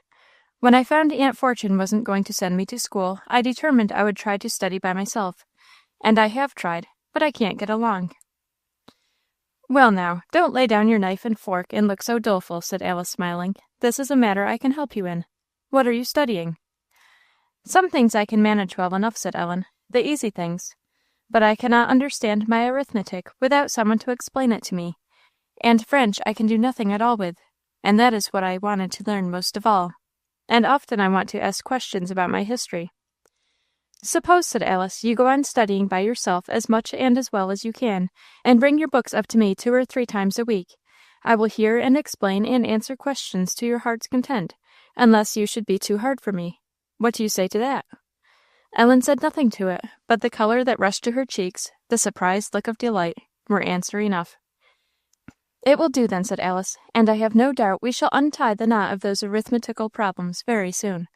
But, Ellen, my dear, I cannot help you in French, for I do not know it myself. What will you do about that?" "I don't know, ma'am. I am sorry." "So am I, for your sake. I can help you in Latin, if that would be any comfort to you." "It wouldn't be much comfort to me," said Ellen, laughing. "Mamma wanted me to learn Latin, but I wanted to learn French a great deal more. I don't care about Latin, except to please her." "Permit me to ask if you know English?" "Oh, yes, ma'am. I hope so. I knew that a great while ago." "Did you? I am very happy to make your acquaintance, then, for the number of young ladies who do know English is, in my opinion, remarkably small. Are you sure of the fact, Ellen?" "Why, yes, Miss Alice." "Will you undertake to write me a note of 2 pages, that shall not have one fault of grammar, nor one word spelt wrong, nor anything in it that is not good English? You may take for a subject the history of this afternoon." "Yes, ma'am, if you wish it. I hope I can write a note that long without making mistakes." Alice smiled. "I will not stop to inquire," she said, "whether that long is Latin or French. But, Ellen, my dear, it is not English." Ellen blushed a little, though she laughed too. "I believe I have got into the way of saying that by hearing Aunt Fortune and Mr. Van Brunt say it. I don't think I ever did before I came here." "What are you so anxious to learn French for?" "Mamma knows it, and I have often heard her talk French with a great many people, and Papa and I always wanted to be able to talk it too. And Mamma wanted me to learn it. She said there were a great many French books I ought to read." "That last is true, no doubt. Ellen, I will make a bargain with you. If you will study English with me, I will study French with you." "Dear Miss Alice," said Ellen, caressing her, "I'll do it without that. I'll study anything you please." "Dear Ellen, I believe you would. But I should like to know it for my own sake. We'll study it together. We shall get along nicely, I have no doubt. We can learn to read it at least, and that is the main point." "But how shall we know what to call the words?" said Ellen, doubtfully. "That is a grave question," said Alice, smiling. "I'm afraid we should hit upon a style of pronunciation that a Frenchman would make nothing of." "I have it!" she exclaimed, clapping her hands. "Where there's a will, there's a way. It always happens so, Ellen. I have an old friend upon the mountain who will give us exactly what we want, unless I am greatly mistaken. We'll go and see her. That is the very thing. My old friend, Mrs. Voss." "Mrs. Voss?" repeated Ellen. "Not the grandmother of that Nancy Voss?" "The very same. Her name is not Voss; the country people call it so, and I, being one of the country people, have fallen into the way of it. But her real name is Vossier. She was born a Swiss, and brought up in a wealthy French family, as the personal attendant of a young lady to whom she became exceedingly attached. This lady finally married an American gentleman, and so great was Mrs. Voss's love to her that she left country and family to follow her here. In a few years her mistress died, she married, and since that time she has been tossed from trouble to trouble, a perfect sea of troubles, till now she is left like a wreck upon this mountain top. A fine wreck she is. I go to see her very often, and next time I will call for you, and we will propose our French plan. Nothing will please her better, I know. By the way, Ellen, are you as well versed in the other common branches of education as you are in your mother tongue? What do you mean, Miss Alice? Geography, for instance. Do you know it well? Yes, ma'am, I believe so. I am sure I have studied it till I am sick of it. Can you give me the boundaries of Great Tibet or Peru? Ellen hesitated. I had rather not try, she said. I am not sure. I can't remember those queer countries in Asia and South America half so well as Europe and North America. Do you know anything about the surface of the country in Italy or France? The character and condition of the people? What kind of climate they have, and what grows there most freely? Why, no, ma'am, said Ellen. Nobody ever taught me that. Would you like to go over the atlas again, talking about all these matters, as well as the mere outlines of the countries you have studied before? Oh, yes, dearly, exclaimed Ellen. Well, I think we may let Marjorie have the tea things, but here is Captain's cake. Oh, may I give him his supper? Said Ellen. Certainly. You must carve it for him. You know I told you he is very particular. Give him some of the egg, too. He likes that. Now where is the captain? Not far off, for scarcely had Alice opened the door and called him once or twice, when, with a queer little note of answer, he came hurriedly trotting in. He generally has his supper in the outer kitchen, said Alice, but I grant him leave to have it here tonight as a particular honour to him and you. How handsome he is, and how large, said Ellen. Yes, he is very handsome, and more than that, he is very sensible for a cat. Do you see how prettily his paws are marked? Jack used to say he had white gloves on. And white boots, too, said Ellen. No, only one leg is white. Pussy's boots aren't mates.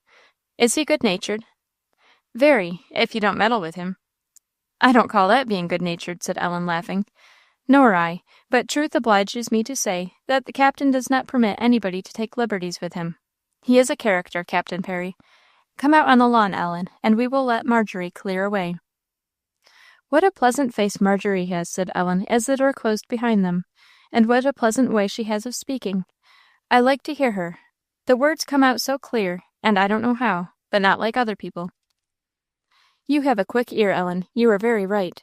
Marjorie had lived too long in England before she came here to lose her trick of speech afterwards. But Thomas speaks as thick as a Yankee, and always did. Then Marjorie is English, said Ellen. To be sure. She came over with us 12 years ago for the pure love of my father and mother, and I believe now she looks upon John and me as her own children. I think she could scarcely love us more if we were so in truth. Thomas, you haven't seen Thomas yet, have you? No. He is an excellent, good man in his way, and as faithful as the day is long, but he isn't equal to his wife. Perhaps I am partial. Marjorie came to America for the love of us, and Thomas came for the love of Marjorie. There's a difference. But Miss Alice— What, Miss Ellen? You said Marjorie came over with you. Yes, is that what makes you look so astonished? But then you're English, too. Well, what of that? You won't love me the less, will you? Oh, no, said Ellen. My own mother came from Scotland, Aunt Fortune says. I am English-born, Ellen, but you may count me half American if you like, for I have spent rather more than half my life here. Come this way, Ellen, and I'll show you my garden. It is some distance off, but as near as a spot could be found fit for it. They quitted the house by a little steep path leading down the mountain, which in 2 or 3 minutes brought them to a clear bit of ground. It was not large, but lying very prettily among the trees, with an open view to the east and the southeast. On the extreme edge, and at the lower end of it, was fixed a rude bench, well sheltered by the towering forest trees. Here Alice and Ellen sat down. It was near sunset, the air cool and sweet, the evening light upon field and sky. How fair it is, said Alice musingly. How fair and lovely. Look at those long shadows of the mountains, Ellen, and how bright the light is on the far hills. It won't be so long. A little while more, and our Indian summer will be over. And then the clouds, the frost, and the wind and the snow. Well, let them come."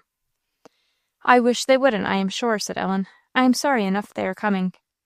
"Why, all seasons have their pleasures. I am not sorry at all. I like the cold very much." "I guess you wouldn't, Miss Alice, if you had to wash every morning where I do." "Why, where is that?" "Down at the spout." "At the spout? What is that, pray?" "The spout of water, ma'am, just down a little way from the kitchen door. The water comes in a little long, very long trough, from a spring at the back of the pig field, and at the end of the trough, where it pours out, is the spout." "Have you no conveniences for washing in your room?" "Not a sign of such a thing, ma'am. I have washed at the spout ever since I have been here," said Ellen, laughing in spite of her vexation. "And do the pigs share the water with you?" "The pigs? Oh, no, ma'am. The trough is raised up from the ground on little heaps of stones. They can't get at the water, unless they drink at the spring, and I don't think they do that, so many big stones stand around it." "Well, Ellen, I must say that is rather uncomfortable, even without any danger of four-footed society." "It isn't so bad just now," said Ellen, "in this warm weather, but in that cold time we had a week or two back. Do you remember, Miss Alice, just before the Indian summer began? Oh, how disagreeable it was! Early in the morning, you know, the sun scarcely up, and the cold wind blowing my hair and my clothes all about, and then that board before the spout that I have to stand on is always kept wet by the spattering of the water, and it's muddy besides, and very slippery. There's a kind of green stuff comes upon it, and I can't stoop down for fear of muddying myself. I have to tuck my clothes round me, and bend over as well as I can, and fetch up a little water to my face in the hollow of my hand. And of course I have to do that a great many times before I get enough. I can't help laughing," said Ellen, "but it isn't a laughing matter for all that." "So you wash your face and your hands, and have no pitcher but a long wooden trough? Poor child! I am sorry for you. I think you must have some other way of managing before the snow comes." "The water is bitter cold already," said Ellen. "It's the coldest water I ever saw. Mamma gave me a nice dressing box before I came away, but I found very soon this was a queer place for a dressing box to come to. Why, Miss Alice, if I take out my brush or comb, I haven't any table to lay them on but one that's too high, and my poor dressing box has to stay on the floor. And I haven't a sign of a bureau. All my things are tumbling about in my trunk." "I think if I were in your place, I would not permit that at any rate," said Alice. "If my things were confined to my trunk, I would have them keep good order there at least." "Well, so they do," said Ellen. "Pretty good order. I didn't mean tumbling about exactly." "Always try to say what you mean exactly. But now, Ellen, love, do you know I must send you away? Do you see, the sunlight has quitted those distant hills, and it will be quite gone soon. You must hasten home." Ellen made no answer. Alice had taken her on her lap again, and she was nestling there with her friend's arms wrapped around her. Both were quite still for a minute. "Next week, if nothing happens, we will begin to be busy with our books. You shall come to me Tuesday and Friday, and all the other days you must study as hard as you can at home, for I am very particular, I forewarn you." "But suppose Aunt Fortune should not let me come," said Ellen, without stirring. "Oh, she will. You need not speak about it. I'll come down and ask her myself, and nobody ever refuses me anything." "I shouldn't think they would," said Ellen. "Then don't you set the first example," said Alice, laughingly. "I ask you to be cheerful and happy, and grow wiser and better every day." "Dear Miss Alice, how can I promise that?" "Dear Ellen, it is very easy. There is one who has promised to hear and answer you when you cry to him. He will make you in his own likeness again, and to know and love him and not be happy is impossible." "That blessed Saviour," said Alice. "Oh, what should you and I do without him, Ellen? As rivers of water in a dry place, as the shadow of a great rock in a weary land." How beautiful! How true! How often I think of that! Ellen was silent, though entering into the feeling of the words. Remember him, dear Ellen. Remember your best friend. Learn more of Christ, our dear Saviour, and you can't help but be happy. Never fancy you are helpless and friendless while you have him to go to. Whenever you feel wearied and sorry, flee to the shadow of that great rock. Will you? And do you understand me?" Yes, ma'am, said Ellen, as she lifted her lips to kiss her friend. Alice heartily returned the kiss, and pressing Ellen in her arms, said, "Now, Ellen, dear, you must go. I dare not keep you any longer. It will be too late now, I fear, before you reach home." Quick they mounted the little path again, and soon were at the house, and Ellen was putting on her things. "Next Tuesday, remember, but before that, Sunday. You are to spend Sunday with me. Come bright and early." "How early?" "Oh, as early as you please, before breakfast. And our Sunday morning breakfasts aren't late, Ellen. We have to set off betimes to go to church." Kisses and good-byes, and then Ellen was running down the road at a great rate, for twilight was beginning to gather, and she had a good way to go. She ran till out of breath, then walked a while to gather breath, then ran again. Running downhill is a pretty quick way of traveling. So before very long she saw her aunt's house at a distance. She walked now. She had come all the way in good spirits, though with a sense upon her mind of something disagreeable to come. When she saw the house, this disagreeable something swallowed up all her thoughts, and she walked leisurely on, pondering what she had to do, and what she was like to meet in the doing of it. If Aunt Fortune should be in a bad humour, and say something to vex me. But I'll not be vexed. But it will be very hard to help it. But I will not be vexed. I have done wrong, and I'll tell her so, and ask her to forgive me. It will be hard, but I'll do it. I'll say what I ought to say, and then however she takes it, I shall have the comfort of knowing I have done right. But, said Conscience, you must not say it stiffly and proudly. You must say it humbly, and as if you really felt and meant it. I will, said Ellen. She paused in the shed, and looked through the window to see what was the promise of things within. Not good. Her aunt's step sounded heavy and ominous. Ellen guessed she was not in a pleasant state of mind. She opened the door, no doubt of it. The whole air of Miss Fortune's figure, to the very handkerchief that was tied round her head, spoke displeasure. She isn't in a good mood, said Ellen, as she went upstairs to leave her bonnet and cape there. I never knew her to be good-humoured when she had that handkerchief on. She returned to the kitchen immediately. Her aunt was busied in washing and wiping the dishes. I have come home rather late, said Ellen pleasantly. Shall I help you, Aunt Fortune?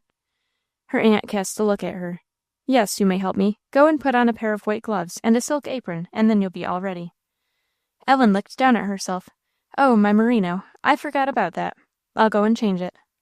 Miss Fortune said nothing, and Ellen went. When she came back, the things were all wiped, and as she was about to put some of them away, her aunt took them out of her hands, bidding her, Go and sit down. Ellen obeyed and was mute, while Miss Fortune dashed round with a display of energy there seemed to be no particular call for, and speedily had everything in its place, and all straight and square about the kitchen. When she was, as a last thing, brushing the crumbs from the floor into the fire, she broke the silence again. The old grandmother sat in the chimney corner, but she seldom was very talkative in the presence of her stern daughter. What did you come home for to-night? Why didn't you stay at Mr. Humphrey's? Miss Alice didn't ask me. That means, I suppose, that you would if she had? I don't know, ma'am. Miss Alice wouldn't have asked me to do anything that wasn't right. Oh, no, of course not. Miss Alice is a piece of perfection. Everybody says so. And I suppose you'd sing the same song who haven't seen her 3 times. Indeed I would, said Ellen. I could have told that in one seeing. I'd do anything in the world for Miss Alice. Ay, I dare say, that's the way of it. You can show not one bit of goodness or pleasantness to the person that does the most for you, and has all the care of you. But the first stranger that comes along, you can be all honey to them, and make yourself out too good for common folks, and go and tell great tales how you are used at home, I suppose.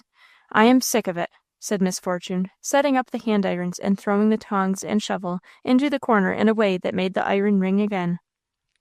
One might as well be a stepmother at once and done with it. Come, mother, it's time for you to go to bed. The old lady rose with the meekness of habitual submission, and went upstairs with her daughter.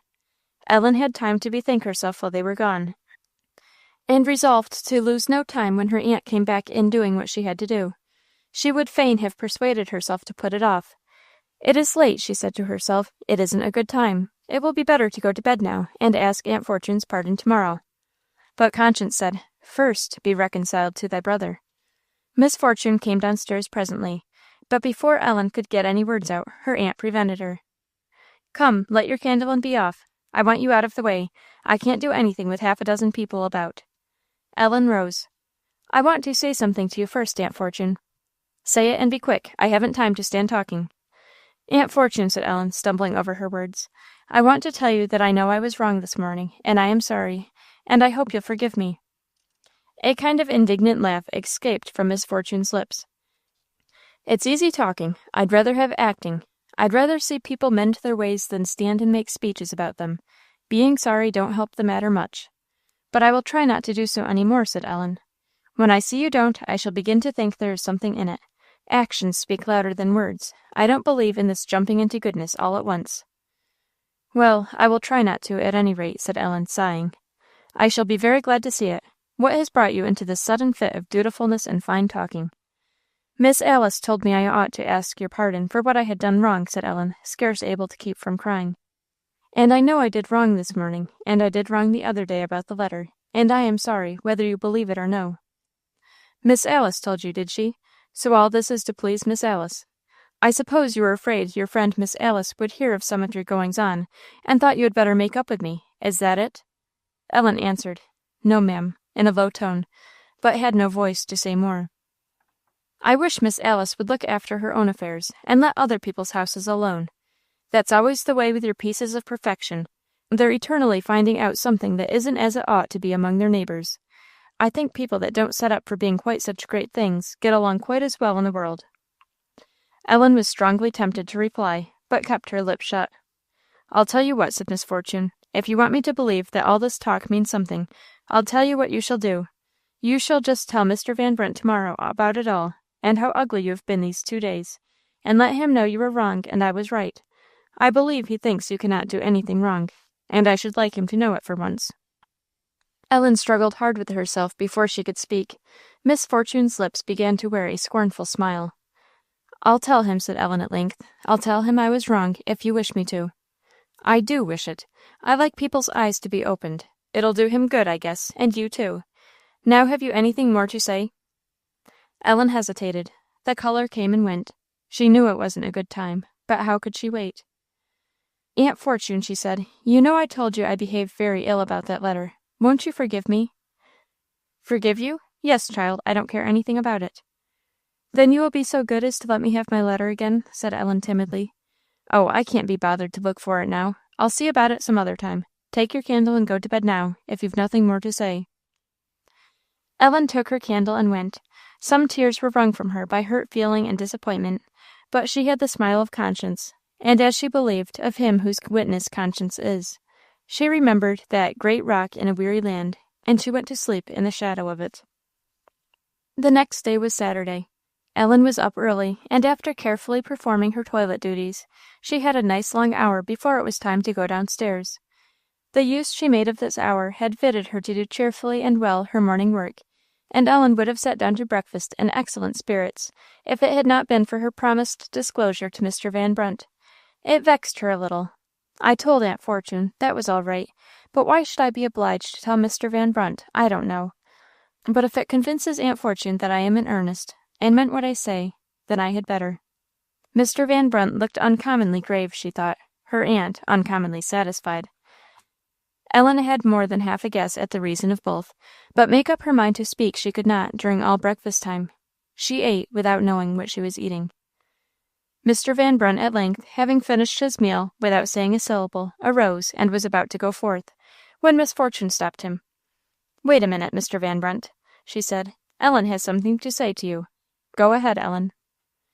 Ellen felt rather than saw the smile with which these words were spoken. She crimsoned and hesitated. "Ellen and I had some trouble yesterday," said Miss Fortune, "and she wants to tell you about it." Mr. Van Brunt stood gravely waiting. Ellen raised her eyes, which were full, to his face. "Mr. Van Brunt," she said, "Aunt Fortune wants me to tell you what I told her last night, that I knew I behaved as I ought not to her yesterday and the day before, and other times." "And what made you do that?" said Mr. Van Brunt. "Tell him," said Miss Fortune, colouring, "that you were in the wrong, and I was in the right, then he'll believe it, I suppose." "I was wrong," said Ellen. "And I was right," said Miss Fortune. Ellen was silent. Mr. Van Brunt looked from one to the other. "Speak," said Miss Fortune. "Tell him the whole, if you mean what you say." "I can't," said Ellen. "Why, you said you were wrong," said Miss Fortune. "That's only half the business. If you were wrong, I was right. Why don't you say so, and not make such a shilly-shally piece of work of it?" "I said I was wrong," said Ellen, "and so I was. But I never said you were right, Aunt Fortune, and I don't think so." These words, though moderately spoken, were enough to put Miss Fortune in a rage. "What did I do that was wrong?" she said. "Come, I should like to know. What was it, Ellen? Out with it. Say everything you can think of. Stop and hear it, Mr. Van Brunt. Come, Ellen, let's hear the whole." "Thank you, ma'am. "I've heerd quite enough," said that gentleman, as he went out and closed the door. "And I have said too much," said Ellen. "Pray forgive me, Aunt Fortune. I shouldn't have said that if you hadn't pressed me so. I forgot myself a moment. I am sorry I said that." "Forgot yourself," said Miss Fortune. "I wish you'd forget yourself out of my house. Please to forget the place where I am for to-day, anyhow. I've got enough of you for one while. You had better go to Miss Alice and get a new lesson, and tell her you are coming on finely." Gladly Ellen would, indeed, have gone to Miss Alice, but as the next day was Sunday, she thought it best to wait. She went sorrowfully to her own room. "Why couldn't I be quiet?" said Ellen. "If I had only held my tongue that unfortunate minute, what possessed me to say that?"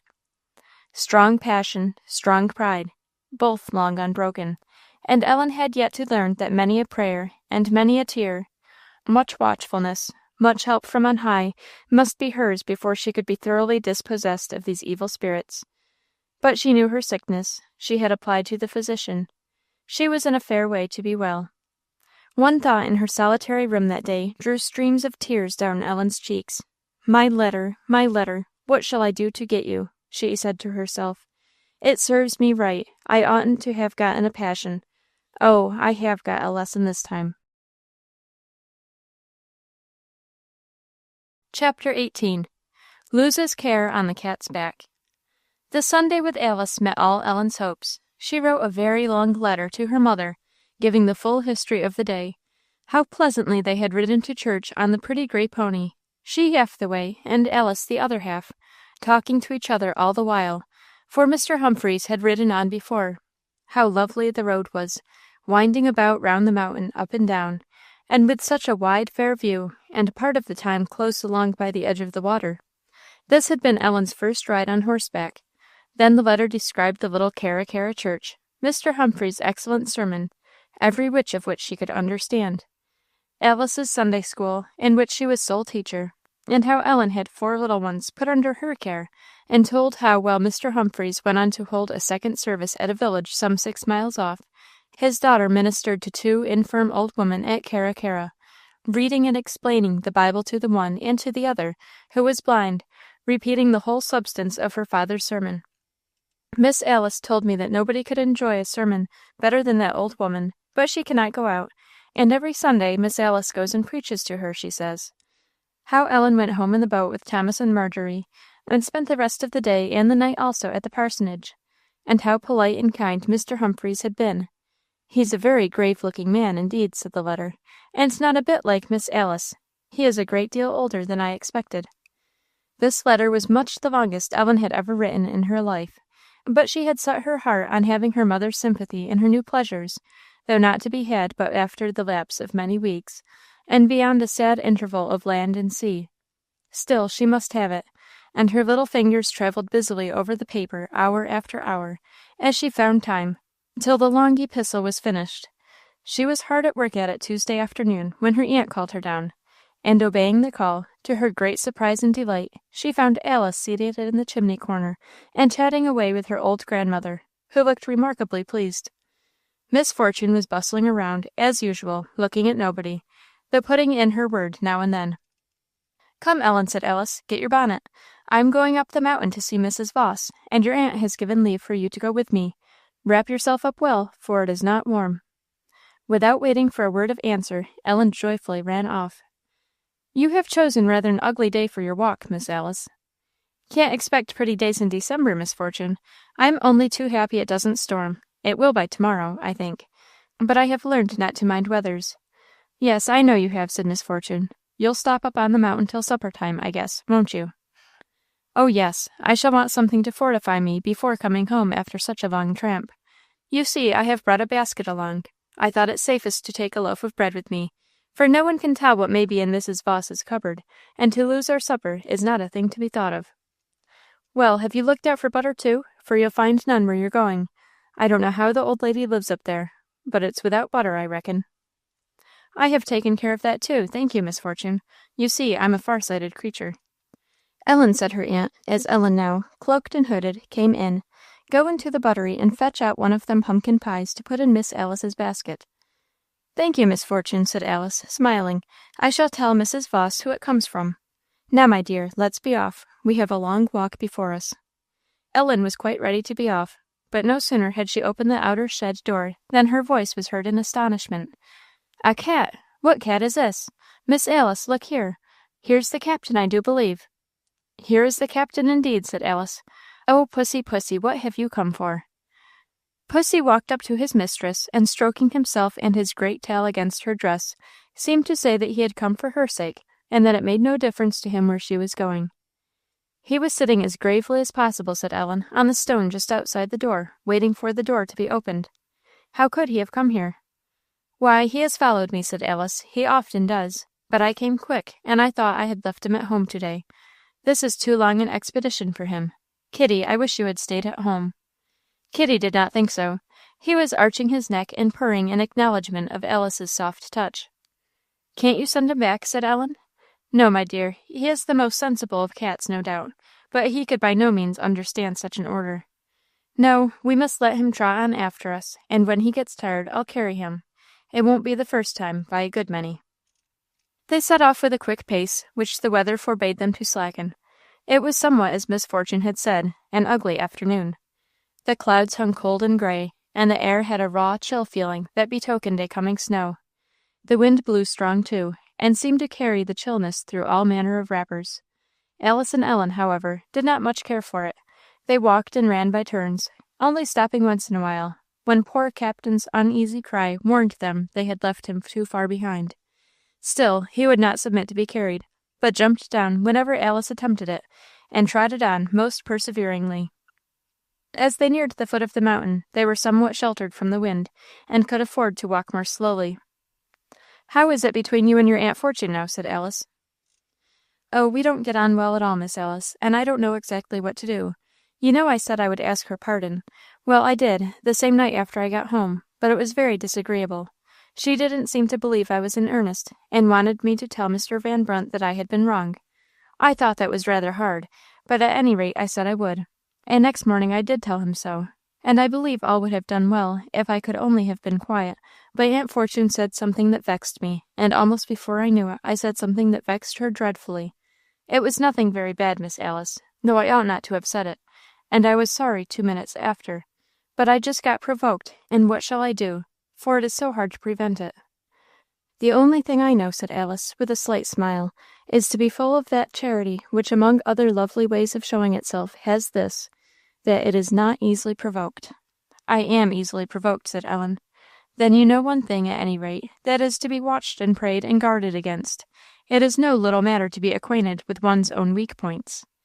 "I tried so hard to keep quiet that morning," said Ellen, "and if I only could have let that unlucky speech alone, but somehow I forgot myself, and I just told her what I thought, which it is very often best not to do." "I do believe," said Ellen, "Aunt Fortune would like to have Mr. Van Brunt not like me." "Well," said Alice, "what then?" "Nothing, I suppose, ma'am." "I hope you are not going to lay it up against her." "No, ma'am, I hope not." "Take care, dear Ellen. Don't take up the trade of suspecting evil. You could not take up a worse, and even when it is forced upon you, see as little of it as you can, and forget as soon as you can what you see. Your aunt, it may be, is not a very happy person, and no one can tell but those that are unhappy how hard it is not to be unamiable too. Return good for evil as fast as you can, and you will soon either have nothing to complain of or be very well able to bear it." They now began to go up the mountain, and the path became in places steep and rugged enough. "There's an easier way on the other side," said Alice, "but this is the nearest for us." Captain Perry now showed signs of being decidedly weary, and permitted Alice to take him up. But presently he mounted from her arms to her shoulder, and to Ellen's great amusement kept his place there, passing from one shoulder to the other, and every now and then sticking his nose up in her bonnet as if to kiss her. "What does he do that for?" said Ellen. "Because he loves me and is pleased," said Alice. "Put your ear close, Ellen, and hear the quiet way he is purring to himself. Do you hear? That's his way. He very seldom purrs aloud." "He's a very funny cat," said Ellen, laughing. "Cat," said Alice, "there isn't such a cat as this to be seen. He's a cat to be respected, my old Captain Perry. He's not to be laughed at, Ellen, I can tell you." The travellers went on with good will, but the path was so steep, and the way so long, that when about halfway up the mountain they were fain to follow the example of their 4-footed companion and rest themselves. They sat down on the ground. They had warmed themselves with walking, but the weather was as chill and disagreeable and gusty as ever. Every now and then the wind came sweeping by, catching up the dried leaves at their feet, and whirling and scattering them off to a distance. Winter's warning voice. "I never was in the country before when the leaves were off the trees," said Ellen. "It isn't so pretty, Miss Alice. Do you think so?" "So pretty? No, I suppose not, if we were to have it all the while. But I like the change very much." "Do you like to see the leaves off the trees?" "Yes, in the time of it. There's beauty in the leafless trees that you cannot see in summer. Just look, Ellen. No, I cannot find you a nice specimen here. Here they grow too thick. But where they have room, the way the branches spread and ramify, or branch out again, is most beautiful. There's first the trunk, then the large branches, then those divide into smaller ones, and those part and part again into smaller and smaller twigs, till you are canopied, as it were, with a network of fine stems. And when the snow falls gently on them, oh, Ellen, winter has its own beauties. I love it all, the cold and the wind and the snow, and the bare forests, and our little river of ice. What pleasant sleigh rides to church I have had upon that river! And then the evergreens, look at them. You don't know in summer how much they are worth. Wait till you see the hemlock branches bending with the weight of snow, and then, if you don't say the winter is beautiful, I'll give you up as a young lady of bad taste." "I dare say I shall," said Ellen. "I am sure I shall like what you like. But, Miss Alice, what makes the leaves fall when the cold weather comes?" "A very pretty question, Ellen, and one that can't be answered in a breath." "I asked Aunt Fortune the other day," said Ellen, laughing very heartily, "and she told me to hush up and not be a fool, and I told her I really wanted to know. And she said she wouldn't make herself a simpleton if she was in my place, so I thought it might as well be quiet." "By the time the cold weather comes, Ellen, the leaves have done their work and are no more needed. Do you know what work they have to do? Do you know what is the use of the leaves?" "Why, for prettiness, I suppose," said Ellen, "and to give shade. I don't know anything else." "Shade is one of their uses, no doubt, and prettiness too. He who made the trees made them pleasant to the eyes, as well as good for food. So we have an infinite variety of leaves. One shape would have done the work just as well for every kind of tree, but then we should have lost a great deal of pleasure." "But, Ellen, the tree could not live without leaves. In the spring, the thin sap which the roots suck up from the ground is drawn into the leaves. There, by the help of the sun and air, it is thickened and prepared in a way you cannot understand, and goes back to supply the wood with the various matters necessary for its growth and hardness. After this has gone on some time, the little vessels of the leaves become clogged and stopped up with earthy and other matter. They cease to do their work any longer, the hot sun dries them up more and more, and by the time the frost comes they are as good as dead. That finishes them, and they drop off from the branch that needs them no more. Do you understand all this?" "Yes, ma'am, very well," said Ellen, "and it's exactly what I wanted to know, and very curious. So the trees couldn't live without leaves?" "No more than you could without a heart and lungs." "I am very glad to know that," said Ellen. "Then how is it with the evergreens, Miss Alice? Why don't their leaves die and drop off too?" "They do. Look how the ground is carpeted under that pine tree." "But they stay green all winter, don't they?" "Yes, their leaves are fitted to resist frost. I don't know what the people in cold countries would do else. They have the fate of all the other leaves, however. They live a while, do their work, and then die. Not all at once, though. There is always a supply left on the tree. Are we rested enough to begin again?" "I am," said Ellen. "I don't know about the captain. Poor fellow, he's fast asleep. I declare it's too bad to wake you up, pussy. Haven't we had a pleasant little rest, Miss Alice? I have learned something while we have been sitting here." "That is pleasant, Ellen," said Alice, as they began their upward march. "I would I might be all the while learning something." "But you have been teaching, Miss Alice, and that's as good. Mamma used to say, it is more blessed to give than to receive." "Thank you, Ellen," said Alice, smiling. "That ought to satisfy me, certainly." They bent themselves against the steep hill again, and pressed on. As they rose higher, they felt it grow more cold and bleak.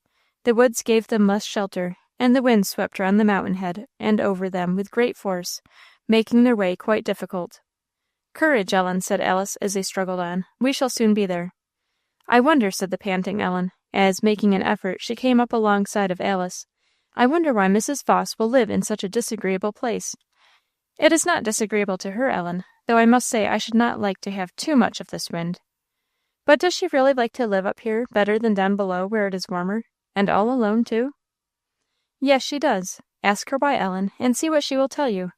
She likes it so much better that this little cottage was built on purpose for her, near 10 years ago, by a good old friend of hers, a connection of the lady whom she followed to this country." "Well," said Ellen, "she must have a queer taste. That is all I can say." They were now within a few easy steps of the house, which did not look so uncomfortable when they came close to it. It was small and low, of only one story, though it is true the roof ran up very steep to a high and sharp gable. It was perched so snugly in a niche of the hill that the little yard was completely sheltered with a high wall of rock. The house itself stood out more boldly, and caught pretty well near all the winds that blew. But so, Alice informed Ellen, the inmate liked to have it. "And that roof," said Alice. "She begged Mr. Marshman, when the cottage was building, that the roof might be high and pointed. She said her eyes were tired with all the low roofs of this country, and if he would have it made so, it would be a great relief to them." The odd roof Ellen thought was pretty, but they now reached the door, protected with a deep porch. Alice entered, and knocked at the other door. They were bade to come in. A woman was there, stepping briskly back and forth before a large spinning wheel. She half turned her head to see who the comers were, then stopped her wheel instantly, and came to meet them with open arms. "Miss Alice, dear Miss Alice, how glad I am to see you!" "And I you, dear Mrs. Voss," said Alice, kissing her. "Here's another friend you must welcome for my sake, little Ellen Montgomery." "I am very glad to see Miss Ellen," said the old woman, kissing her also. And Ellen did not shrink from the kiss, so pleasant were the lips that tendered it, so kind and frank the smile, so winning the eye, so agreeable the whole air of the person.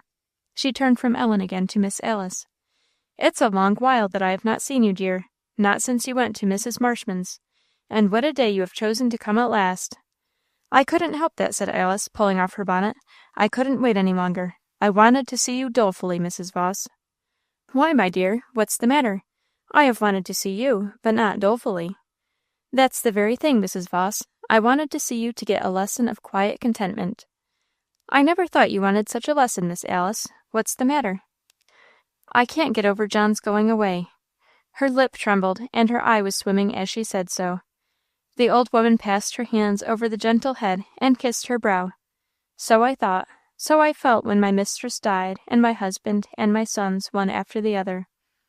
But now I think I can say, with Paul, I have learned, in whatsoever state I am, therewith to be content. I think so. Maybe that I deceive myself, but they are all gone, and I am certain that I am content now." "Then surely I ought to be," said Alice. "It is not till one looses one's hold of other things, and looks to Jesus alone, that one finds how much he can do. There is a friend that sticketh closer than a brother. But I never knew all that meant till I had no other friends to lean upon. Nay, I should not say no other friends, but my dearest were taken away. You have your dearest still, Miss Alice." "Two of them," said Alice faintly, "and hardly that now." "I have not one," said the old woman. "I have not one, but my home is in heaven, and my Saviour is there preparing a place for me. I know it, I am sure of it, and I can wait a little while, and rejoice all the while I am waiting. Dearest Miss Alice, none of them that trust in him shall be desolate. Don't you believe that?" "I do, surely, Mrs. Voss," said Alice, wiping away a tear or two. "But I forget it sometimes, or the pressure of present pain is too much for all that faith and hope can do. It hinders faith and hope from acting. That is the trouble. They that seek the Lord shall not want any good thing. I know that is true of my own experience. So will you, dear." "I know it, Mrs. Voss, I know it all, but it does me good to hear you say it. I thought I should become accustomed to John's absence, but I do not at all. The autumn winds all the while seem to sing to me that he is away." "My dear love," said the old lady, "it sorrows me much to hear you speak so. I would take away this trial from you if I could, but he knows best. Seek to live nearer to the Lord, dear Miss Alice, and he will give you much more than he has taken away." Alice again brushed away some tears. "I felt I must come and see you to day," said she, "and you have comforted me already. The sound of your voice always does me good. I catch courage and patience from you, I believe. As iron sharpeneth iron, so a man sharpeneth the countenance of his friend. How did you leave Mr. and Mrs. Marshman? And has Mr. George returned yet?" Drawing their chairs together, a close conversation began. Ellen had been painfully interested and surprised by what went before, but the low tone of voice now seemed to be not meant for her ear. and turning away her attention, she amused herself with taking a general survey. It was easy to see that Mrs. Voss lived in this room, and probably had no other to live in. Her bed was in one corner, cupboards filled the deep recesses on each side of the chimney, and in the wide fireplace the crane and the hooks and trammels hanging upon it showed that the bedroom and sitting room was the kitchen too. Most of the floor was covered with a thick rag carpet. Where the boards could be seen they were beautifully clean and white, and everything else in the room, in this respect, matched with the boards. The panes of glass in the little windows were clean and bright as panes of glass could be made. The hearth was clean swept up. The cupboard doors were unstained and unsoiled, though fingers had worn the paint off. Dust was nowhere. On a little stand by the chimney corner lay a large Bible and another book. Close beside stood a cushioned armchair. Some other apartment there probably was where wood and stores were kept. Nothing was to be seen here that did not agree with the very comfortable face of the whole. It looked as if one might be happy there. It looked as if somebody was happy there, and a glance at the old lady of the house would not alter the opinion. Many a glance Ellen gave her as she sat talking with Alice, and with every one she felt more and more drawn towards her. She was somewhat under the common size, and rather stout, her countenance most agreeable. There was sense, character, sweetness in it. Some wrinkles, no doubt, were there too, lines deep marked, that spoke of sorrows once known. Those storms had all passed away. The last shadow of a cloud had departed. Her evening sun was shining clear and bright towards the setting, and her brow was beautifully placid, not as though it had never been, but as if it could never be ruffled again. Respect no one could help feeling for her, and more than respect, one felt, would grow with acquaintance. Her dress was very odd, Ellen thought.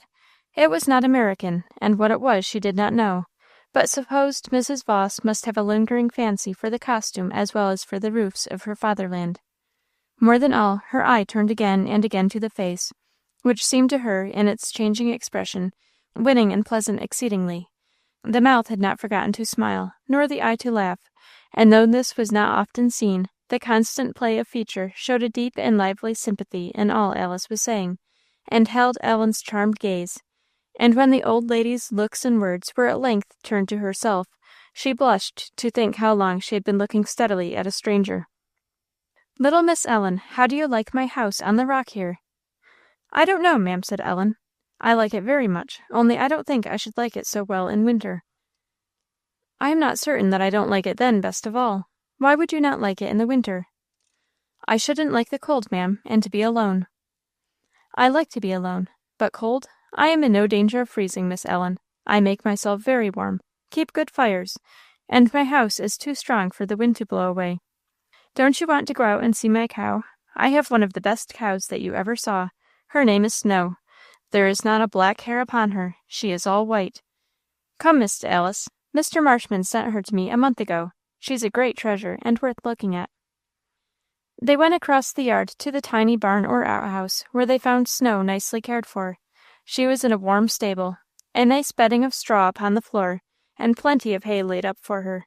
Snow deserved it, for she was a beauty, and a very well-behaved cow, letting Alice and Ellen stroke her and pat her, and feel of her thick hide, with the most perfect placidity. Mrs. Voss, meanwhile, went to the door to look out. "Nancy ought to be home to milk her," she said. "I must give you supper and send you off. I've no feeling nor smell if snow isn't thick in the air somewhere. We shall see it here soon." "I'll milk her," said Alice. "I'll milk her," said Ellen. "I'll milk her. Ah, do let me. I know how to milk. Mr. Van Brunt taught me, and I've done it several times. May I? I should like it dearly." "You shall do it surely, my child," said Mrs. Voss. "Come with me, and I'll give you the pail and the milking stool." When Alice and Ellen came in with the milk, they found the kettle on, the little table set, and Mrs. Voss very busy at another table. "What are you doing, Mrs. Voss, may I ask?" said Alice. "I'm just stirring up some Indian meal for you. I find I have not a crust left." "Please to put that away, ma'am, for another time. Do you think I didn't know better than to come up to this mountain top without bringing along something to live upon while I am here?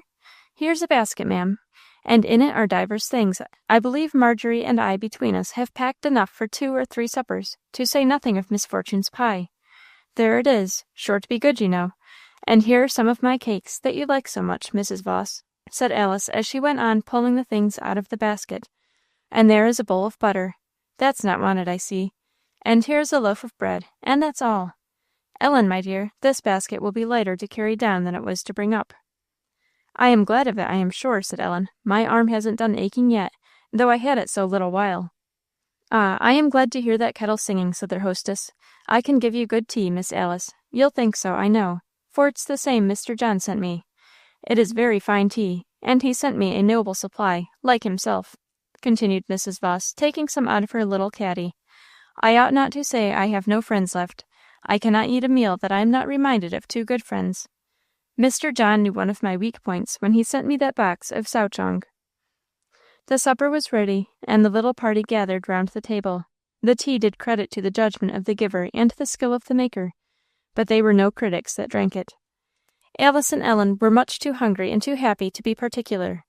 Miss Fortune's pumpkin pie was declared to be very fine, and so were Mrs. Voss's cheese and butter.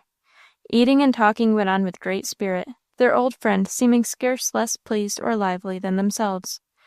Alice proposed the French plan, and Mrs. Voss entered into it very frankly.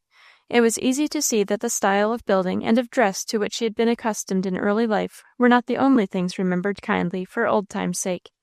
It was settled they should meet as frequently as might be, either here or at the parsonage, and become good Frenchwomen with all convenient speed. "Will you wish to walk so far to see me again, little Miss Ellen?" "Oh, yes, ma'am." "You won't fear the deep snow, and the wind, and the cold, and the steep hill?" "Oh, no, ma'am, I won't mind them a bit. But, ma'am, Miss Alice told me to ask you why you loved better to live up here than down where it is warmer. I shouldn't ask if she hadn't said I might." "Ellen has a great fancy for getting at the reason of everything, Mrs. Voss," said Alice, smiling. "You wonder anybody should choose it, don't you, Miss Ellen?" said the old lady. "Yes, ma'am, a little." "I'll tell you the reason, my child. It is for the love of my old home, and the memory of my young days. Till I was as old as you are, and a little older, I lived among the mountains and upon them, and after that, for many a year, they were just before my eyes every day, stretching away for more than 100 miles, and piled up one above another, 50 times as big as any you ever saw. These are only moleholes to them. I loved them. Oh, how I love them still!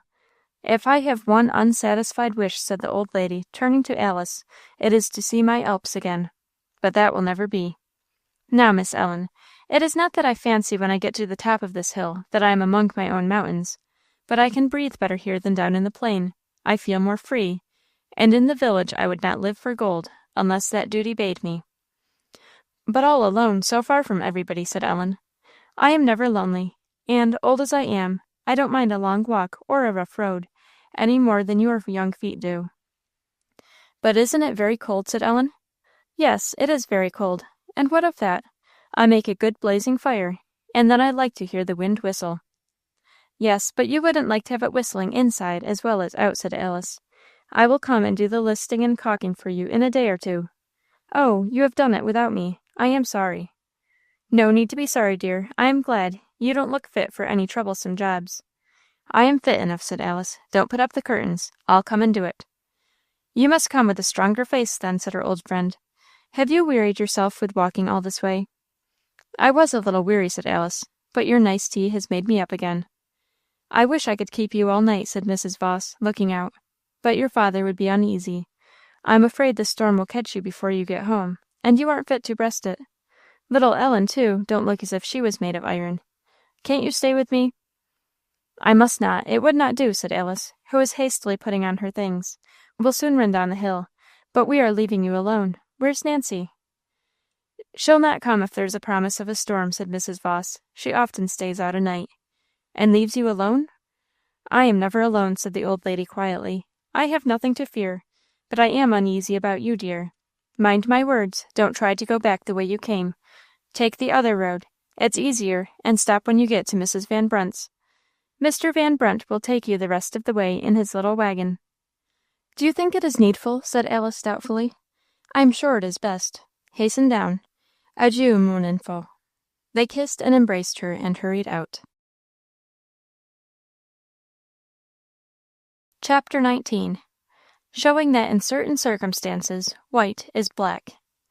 The clouds hung thick and low. The wind was less than it had been. They took the path Mrs. Voss had spoken of. It was broader and easier than the other, winding more gently down the mountain. It was sometimes, indeed, travelled by horses, though far too steep for any kind of carriage. Alice and Ellen ran along without giving much heed to anything but their footing, down, down, running and bounding, hand in hand, till want of breath obliged them to slacken their pace. "Do you think it will snow soon?" asked Ellen. "I think it will snow. How soon I cannot tell. Have you had a pleasant afternoon?" "Oh, very. I always have when I go there. Now, Ellen, there is an example of contentment for you. If ever a woman loved husband and children and friends, Mrs. Voss loved hers. I know this from those who knew her long ago. And now, look at her. Of them all she has none left but the orphan daughter of her youngest son, and you know a little what sort of child that is." "She must be a very bad girl," said Ellen. "You can't think what stories she told me about her grandmother." "Poor Nancy," said Alice. "Mrs. Voss has no money nor property of any kind, except what is in her house, but there is not a more independent woman breathing. She does all sorts of things to support herself. Now, for instance, Ellen, if anybody is sick within 10 miles around, the family are too happy to get Mrs. Voss for a nurse. She is an admirable one. Then she goes out tailoring at farmers' houses. She brings home wool, and returns it spun into yarn. She brings home yarn, and knits it up into stockings and socks, all sorts of odd jobs. I have seen her picking hops. She isn't above doing anything, and yet she never forgets her own dignity. I think, wherever she goes and wherever she is about, she is at all times one of the most truly ladylike persons I have ever seen, and everybody respects her. Everybody likes to gain her good will. She is known all over the country, and all the country are her friends." "They pay her for doing these things, don't they?" "Certainly, not often in money, more commonly in various kinds of matters that she wants, flour and sugar and Indian meal, and pork and ham and vegetables and wool, anything. It is but a little of each that she wants. She has friends that would not permit her to earn another sixpence if they could help it, but she likes better to live as she does. And she is always as you saw her today, cheerful and happy as a little girl." Ellen was turning over Alice's last words, and thinking that little girls were not always the cheerfulest and happiest creatures in the world, when Alice suddenly exclaimed, "It is snowing! Come, Ellen, we must make haste now," and set off at a quickened pace. Quick as they might, they had gone not 100 yards when the whole air was filled with the falling flakes, and the wind, which had lulled for a little, now rose with greater violence, and swept round the mountain furiously. The storm had come in good earnest, and promised to be no trifling one. Alice and Ellen ran on, holding each other's hands and strengthening themselves against the blast, but their journey became every moment more difficult. The air was dark with the thick falling snow. The wind seemed to blow in every direction by turns, but chiefly against them, blinding their eyes with the snow, and making it necessary to use no small effort to keep on their way. Ellen hardly knew where she went, but allowed herself to be pulled along by Alice, or, as well, pulled her along. It was hard to say which hurried most. In the midst of this dashing on down the hill, Alice all at once came to a sudden stop. "Where's the captain?" said she. "I don't know," said Ellen. "I haven't thought of him since we left Mrs. Voss's." Alice turned her back to the wind, and looked up the road they had come. There was nothing but wind and snow there. How furiously it blew! Alice called, "Pussy!" "Shall we walk up the road a little way, or shall we stand and wait for him here?" said Ellen, trembling, half from exertion, and half from a vague fear of she knew not what. Alice called again. No answer, but a wild gust of wind and snow that drove past. "I can't go on and leave him," said Alice. "He might perish in the storm." And she began to walk slowly back, calling at intervals, "Pussy, kitty, pussy," and listening for an answer that came not. Ellen was very unwilling to tarry, and nowise inclined to prolong their journey by going backwards. She thought the storm grew darker and wilder every moment. "Perhaps Captain stayed up at Mrs. Voss's," she said, "and didn't follow us down." "No," said Alice, "I am sure he did. Hark, wasn't that he?" "I don't hear anything," said Ellen, after a pause of anxious listening. Alice went a few steps further. "I hear him," she said. "I hear him, poor kitty," and she set off at a quick pace up the hill. Ellen followed, but presently a burst of wind and snow brought them both to a stand. Alice faltered a little at this, in doubt whether to go up or down, but then, to their great joy, Captain's far-off cry was heard, and both Alice and Ellen strained their voices to cheer and direct him. In a few minutes he came in sight, trotting hurriedly along through the snow, and on reaching his mistress, he sat down immediately on the ground, without offering any caress, a sure sign that he was tired. Alice stooped down and took him up in her arms. "Poor kitty," she said, "you have done your part for today, I think. I'll do the rest. Ellen, dear, it's of no use to tire ourselves out at once. We will go moderately. Keep hold of my cloak, my child. It takes both my arms to hold this big cat. Now, never mind the snow. We can bear being blown about a little. Are you very tired?" "No," said Ellen, "not very. I am a little tired, but I don't care for that, if we can only get home safe. There's no difficulty about that, I hope. Nay, there may be some difficulty, but we shall get there, I think, in good safety after a while. I wish we were there now for your sake, my child." "Oh, never mind me," said Ellen gratefully. "I am sorry for you, Miss Alice. You have the hardest time of it, with that heavy load to carry. I wish I could help you." "Thank you, my dear, but nobody could do that. I doubt if Captain would lie in any arms but mine." "Let me carry the basket, then," said Ellen. "Do, Miss Alice." "No, my dear, it hangs very well on my arm. Take it gently. Mrs. Van Brunt's isn't very far off. We shall feel the wind less when we turn."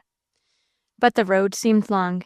The storm did not increase in violence. Truly, there was no need of that. But the looked-for turning was not soon found, and the gathering darkness warned them that day was drawing to a close. As they neared the bottom of the hill, Ellen made a pause.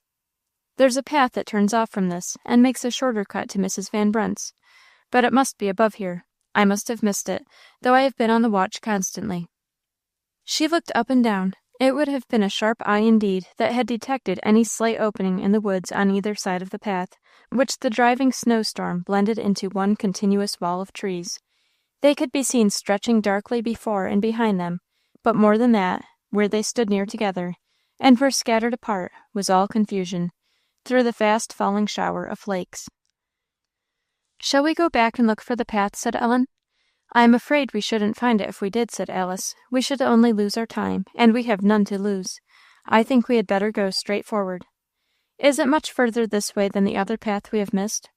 "A good deal, all of a half-mile. I am sorry, but courage, my child. We shall know better than to go out in snowy weather next time, on long expeditions at least." They had to shout to make each other hear, so drove the snow and wind through the trees, and into their very faces and ears. They plodded on. It was plodding. The snow lay thick enough now to make their footing uneasy, and grew deeper every moment. Their shoes were full, their feet and ankles were wet, and their steps began to drag heavily over the ground.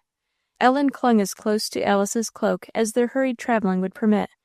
Sometimes one of Alice's hands was loosened for a moment to be passed round Ellen's shoulders, and a word of courage or comfort in the clear, calm tone cheered her to renewed exertion. The night fell fast. It was very darkling by the time they reached the bottom of the hill, and the road did not yet allow them to turn their faces towards Mrs. Van Brunt's. A wearisome piece of the way this was, leading them from the place they wished to reach. They could not go fast either. They were too weary, and the walking too heavy. Captain had the best of it. Snug and quiet he lay wrapped in Alice's cloak, and fast asleep, little wotting how tired his mistress's arms were. The path at length brought them to the long-desired turning, but it was by this time so dark that the fences on each side of the road showed but dimly. They had not spoken for a while. As they turned the corner, a sigh of mingled weariness and satisfaction escaped from Ellen's lips.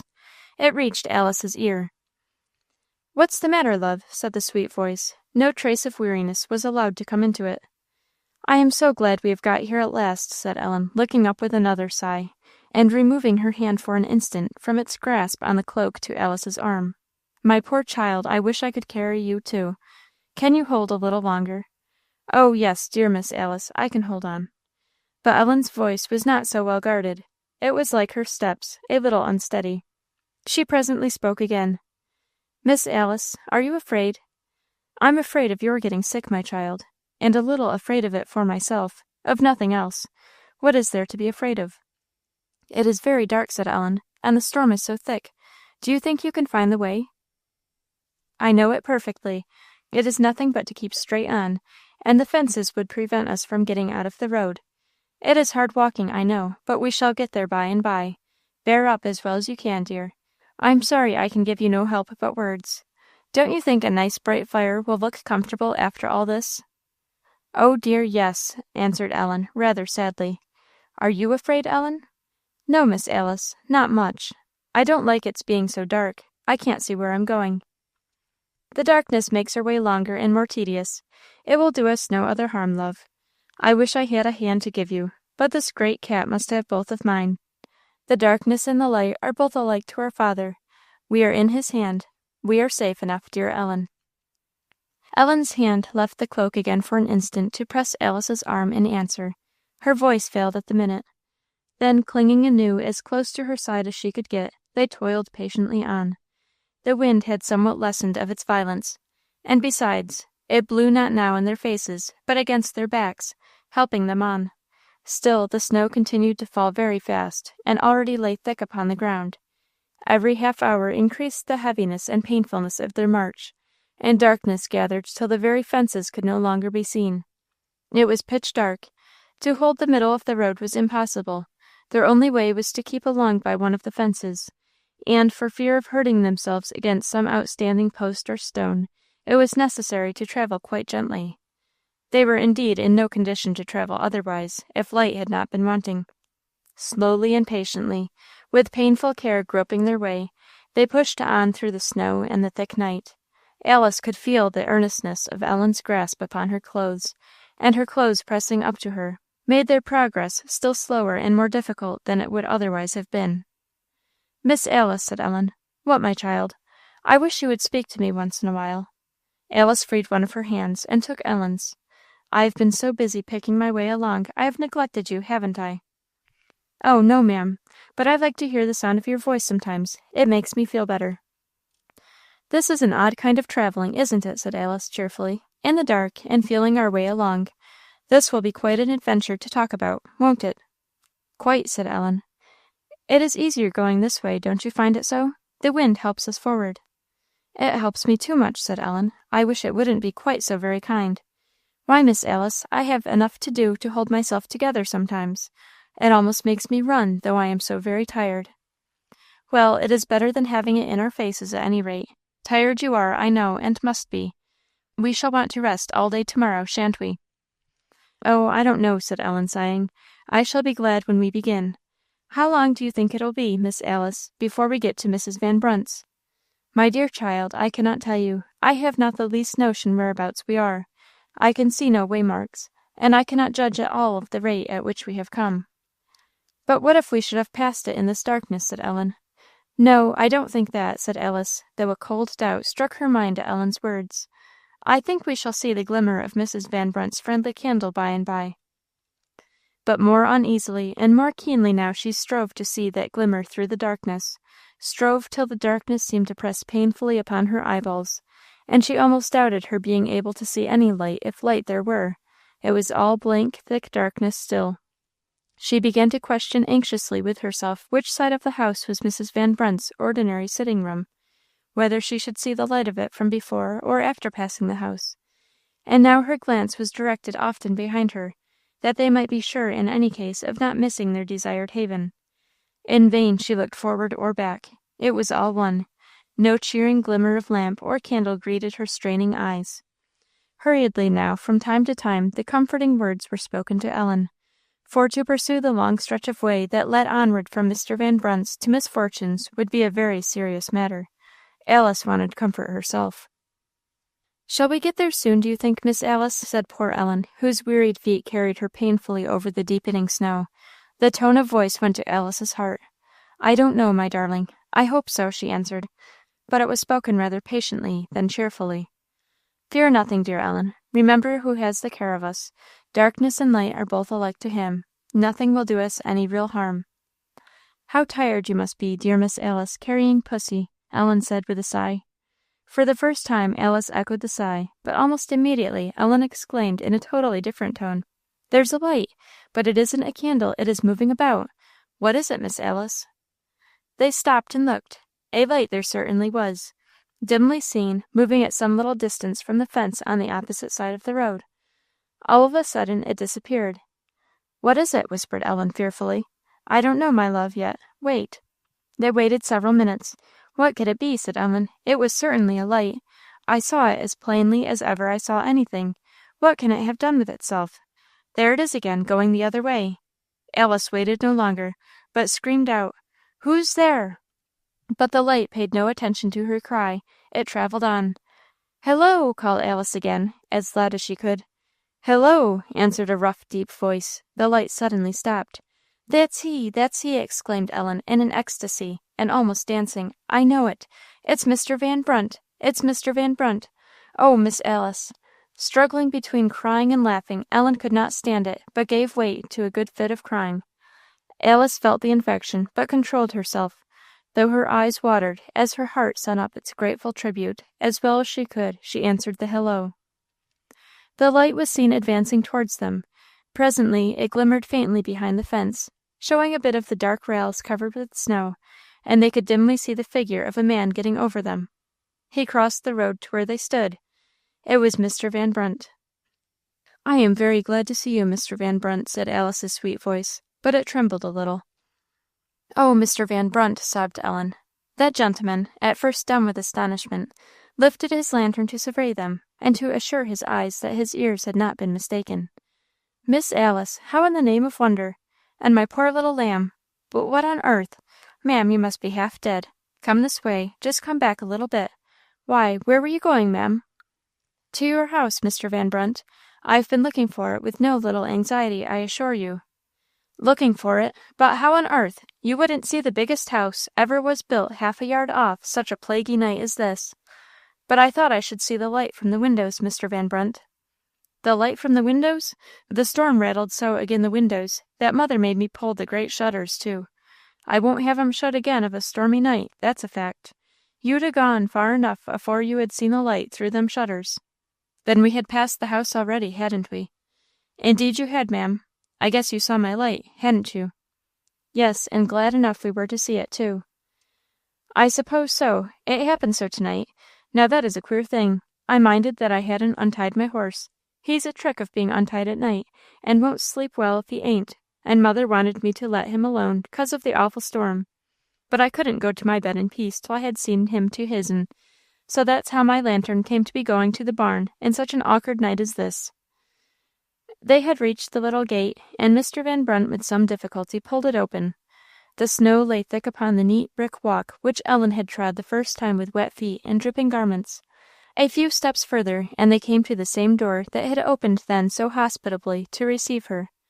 As the faint light of the lantern was thrown upon the old latch and doorposts, Ellen felt at home, and a sense of comfort sank down into her heart which she had not known for some time. Chapter 20. Head sick and heart sick. Mr. Van Brunt flung open the door, and the two wet and weary travellers stepped after him into the same cheerful, comfortable-looking kitchen that had received Ellen once before. Just the same, tidy, clean swept up, a good fire, and the same old red-backed chairs standing round on the hearth in most cosy fashion. It seemed to Ellen a perfect storehouse of comfort. The very walls had a kind face for her. There were no other faces, however. The chairs were all empty. Mr. Van Brunt put Alice in one, and Ellen in another, and shouted, "Mother, here!" muttering that she had taken herself off with a light somewhere. Not very far, for in half a minute, answering the call, Mrs. Van Brunt and the light came hurriedly in. "What's the matter, Brom? Who's this? Why, 'tain't Miss Alice! My gracious me, and all wet! Oh, dear, dear, poor lamb! Why, Miss Alice, dear, where have you been? And if that ain't my little Ellen! Oh, dear, what a fix you are in! Well, darling, I'm glad to see you again almost anyway." She crossed over to kiss Ellen as she said this, but surprise was not more quickly alive than kindness and hospitality. She fell to work immediately to remove Alice's wet things, and to do whatever their joint prudence and experience might suggest to ward off any ill effects from the fatigue and exposure the wanderers had suffered. And while she was thus employed, Mr. Van Brunt busied himself with Ellen, who was really in no condition to help herself. It was curious to see him carefully taking off Ellen's wet hood, not the blue one, and knocking it gently to get rid of the snow, evidently thinking that ladies' things must have delicate handling. He tried the cloak necks, but boggled sadly at the fastening of that, and at last was fain to call in help. "Here, Nancy, where are you? Step here and see if you can undo this here thing, whatever you call it. I believe my fingers are too big for it." It was Ellen's former acquaintance who came forward in obedience to this call. Ellen had not seen before that she was in the room. Nancy grinned a mischievous smile of recognition as she stooped to Ellen's throat and undid the fastening of the cloak, and then shortly enough bade her get up that she might take it off.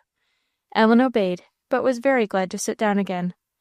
While Nancy went to the door to shake the cloak, Mr. Van Brunt was gently pulling off Ellen's wet gloves, and on Nancy's return he directed her to take off the shoes, which were filled with snow. Nancy sat down on the floor before Ellen to obey this order, and, tired and exhausted as she was, Ellen felt the different manner in which her hands and feet were waited upon. "How did you get into this scrape?" said Nancy. "This was none of my doings, anyhow. It'll never be dry weather, Ellen, where you are. I won't put on my Sunday go-to-meeting clothes when I go a-walking with you. You had ought to have been a duck or a goose, or something like that. What's that for, Mr. Van Brunt?" This last query, pretty sharply spoken, was an answer to a light touch of that gentleman's hand upon Miss Nancy's ear, which came rather as a surprise. He deigned no reply. "You're a fine gentleman," said Nancy, tartly. "Have you done what I gave you to do?" said Mr. Van Brunt, coolly. "Yes, there," said Nancy, holding up Ellen's bare feet on one hand, while the fingers of the other, secretly applied in ticklish fashion to the soles of them, caused Ellen suddenly to start and scream. "Get up," said Mr. Van Brunt. Nancy didn't think best to disobey. "Mother, ha'n't you got nothing you want Nancy to do?" "Sally," said Mrs. Van Brunt, "you and Nancy go and fetch here a couple of pails of hot water, right away." "Go, and mind what you are about," said Mr. Van Brunt, "and after that keep out of this room, and don't whisper again till I give you leave. Now, Miss Ellen, dear, how do you feel?" Ellen said in words that she felt nicely, but the eyes and the smile said a great deal more. Ellen's heart was running over. "Oh, she'll feel nicely directly, I'll be bound," said Mrs. Van Brunt. "Wait till she get her feet soaked, and then—" "I do feel nicely now," said Ellen. And Alice smiled in answer to their inquiries, and said if she only knew her father was easy, there would be nothing wanting to her happiness. The bathing of their feet was a great refreshment, and their kind hostess had got ready a plentiful supply of hot herb tea, with which both Alice and Ellen were well dosed. While they sat sipping this, toasting their feet before the fire, Mrs. Van Brunt and the girls meanwhile preparing their room, Mr. Van Brunt suddenly entered. He was cloaked and hatted, and had a riding whip in his hand. "Is there any word you'd like to get home, Miss Alice? I'm going to ride a good piece that way, and I can stop as good as not." "To-night, Mr. Van Brunt!" exclaimed Alice, in astonishment. Mr. Van Brunt's silence seemed to say that to-night was the time, and no other. "But the storm is too bad," urged Alice. "Pray don't go till to-morrow." "Pray don't, Mr. Van Brunt," said Ellen. "Can't help it. I've got business. Must go. What shall I say, ma'am?" "I should be very glad," said Alice, "to have my father know where I am. Are you going very near the nose?" "Very near." "Then I shall be greatly obliged if you will be so kind as to stop and relieve my father's anxiety. But how can you go in such weather, and so dark as it is?" "Never fear," said Mr. Van Brunt. "We'll be back in half an hour, if Brom and me don't come across a snowdrift a leetle too deep. Good night, ma'am," and out he went. "Back in a half hour," said Alice, musing. "Why, he said he had been to untie his horse for the night. He must be going on our account, I am sure, Ellen." "On your account," said Ellen, smiling. "Oh, I knew that all the time, Miss Alice. I don't think he'll stop to relieve Aunt Fortune's anxiety." Alice sprang to call him back, but Mrs. Van Brunt assured her it was too late, and that she need not be uneasy, for her son didn't mind the storm no more than a weatherboard. Brom and Brom could go anywhere in any sort of a time. He was a-going without speaking to you, but I told him he had better, for maybe you wanted to send some word particular. And your room's ready now, dear, and you'd better go to bed, and sleep as long as you can. They went, thankfully. "Isn't this a pleasant room?" said Ellen, who saw everything in rose colour, "and a nice bed. But I feel as if I could sleep on the floor to-night. Isn't it almost worth while to have such a time, Miss Alice, for the sake of the pleasure afterwards?" "I don't know, Ellen," said Alice, smiling. "I won't say that, though it is worth paying a price for, to find out how much kindness there is in some people's hearts. As to sleeping on the floor, I must say I never felt less inclined to it." "Well, I am tired enough to," said Ellen, as they laid themselves down. "2 nights with you in a week. Oh, those weeks before I saw you, Miss Alice!" One earnest kiss for good night, and Ellen's sigh of pleasure on touching the pillow was scarcely breathed when sleep, deep and sound, fell upon her eyelids. It was very late next morning when they awoke, having slept rather heavily than well. They crawled out of bed, feeling stiff and sore in every limb, each confessing to more evil effects from their adventure than she had been aware of the evening before. All the rubbing and bathing and drinking that Mrs. Van Brunt had administered had been too little to undo what wet and cold and fatigue had done. But Mrs. Van Brunt had set her breakfast table with everything her house could furnish that was nice. A bountifully spread board it was. Mr. Humphreys was there too, and no bad feelings of two of the party could prevent that from being a most cheerful and pleasant meal. Even Mr. Humphreys and Mr. Van Brunt, two persons not usually given to many words, came out wonderfully on this occasion. Gratitude and pleasure in the one, and generous feeling on the part of the other, untied their tongues, and Ellen looked from one to the other in some amazement to see how agreeable they could be. Kindness and hospitality always kept Mrs. Van Brunt in full flow, and Alice, whenever she felt, exerted herself and supplied what was wanting everywhere, like the transparent glazing which painters used to spread over the dead colour of their pictures. Unknown, it was she gave life and harmony to the whole, and Ellen, in her enjoyment of everything and everybody, forgot or despised aches and pains, and even whispered to Alice that coffee was making her well again. But happy breakfasts must come to an end, and so did this, prolonged though it was. Immediately after, the party, whom circumstances had gathered for the first and probably the last time, scattered again, but the meeting had left pleasant effects on all minds. Mrs. Van Brunt was in general delight that she had entertained so many people she thought a great deal of, and particularly glad of the chance of showing her kind feelings towards two of the number. Mr. Humphreys remarked upon that very sensible, good-hearted man, Mr. Van Brunt, towards whom he felt himself under great obligation. Mr. Van Brunt said the minister weren't such a grum man as people called him, and moreover said it was a good thing to have an education, and he had a notion to read more. As for Alice and Ellen, they went away full of kind feeling for every one, and much love to each other. This was true of them before, but their late troubles had drawn them closer together, and given them fresh occasion to value their friends. Mr. Humphreys had brought the little one-horse sleigh for his daughter, and soon after breakfast Ellen saw it drive off with her. Mr. Van Brunt then harnessed his own and carried Ellen home. Ill though she felt, the poor child made an effort, and spent part of the morning in finishing the long letter to her mother, which had been on the stocks since Monday. The effort became painful towards the last, and the aching limbs and trembling hand of which she complained were the first beginnings of a serious fit of illness. She went to bed that same afternoon, and did not leave it again for 2 weeks. Cold had taken violent hold of her system, fever set in and ran high, and half the time little Ellen's wits were roving in delirium. Nothing, however, could be too much for Miss Fortune's energies. She was as much at home in a sick room as in a well one. She flew about with increased agility, was upstairs and downstairs 20 times in the course of a day, and kept all straight everywhere. Ellen's room was always the picture of neatness. The wood fire was taken care of. Miss Fortune seemed to know by instinct when it wanted a fresh supply, and to be on the spot by magic to give it. Ellen's medicines were dealt out in proper time, her gruels and drinks perfectly well made and arranged, with appetizing nicety, on a little table by the bedside, where she could reach them herself, and Miss Fortune was generally at hand when she was wanted. But, in spite of all this, there was something missing in that sick room. There was a great want, and whenever the delirium was upon her, Ellen made no secret of it. She was never violent, but she moaned, sometimes impatiently, and sometimes plaintively, for her mother. It was a vexation to Miss Fortune to hear her. The name of her mother was all the time on her lips. If by chance her aunt's name came in, it was spoken in a way that generally sent her bouncing out of the room. "Mamma," poor Ellen would say, "just lay your hand on my forehead, will you? It's so hot. Oh, do, Mamma, where are you? Do put your hand on my forehead, won't you? Oh, do speak to me. Why don't you, Mamma? Oh, why don't she come to me?" Once, when Ellen was uneasily calling in this fashion for her mother's hand, Miss Fortune softly laid her own upon the child's brow, but the quick sudden jerk of the head from under it told her how well Ellen knew the one from the other, and little as she cared for Ellen, it was wormwood to her. Miss Fortune was not without offers of help during the sick time. Mrs. Van Brunt, and afterwards Mrs. Voss, asked leave to come and nurse Ellen, but misfortune declared it was more plague than profit to her, and she couldn't be bothered with having strangers about.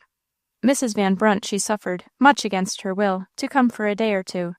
At the end of that, misfortune found means to get rid of her civilly. Mrs. Voss she would not allow to stay an hour. The old lady got leave, however, to go up to the sick room for a few minutes.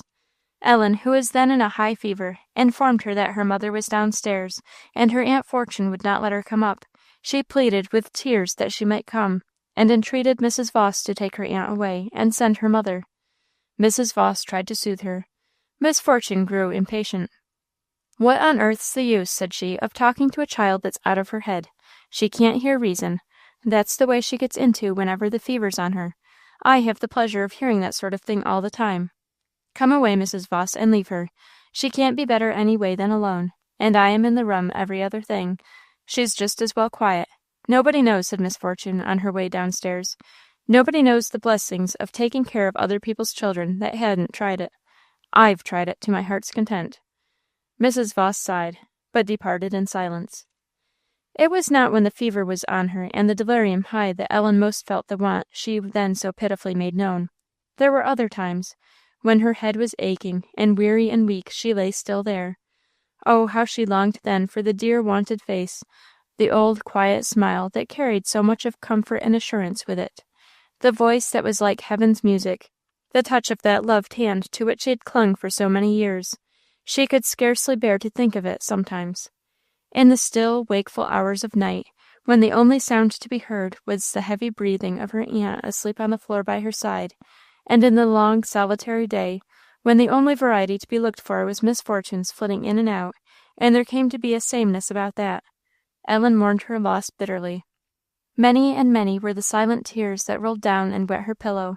Many a long-drawn sigh came from the very bottom of Ellen's heart. She was too weak and subdued now for violent weeping. She wondered sadly why Alice did not come to see her. It was another great grief added to the former. She never chose, however, to mention her name to her aunt.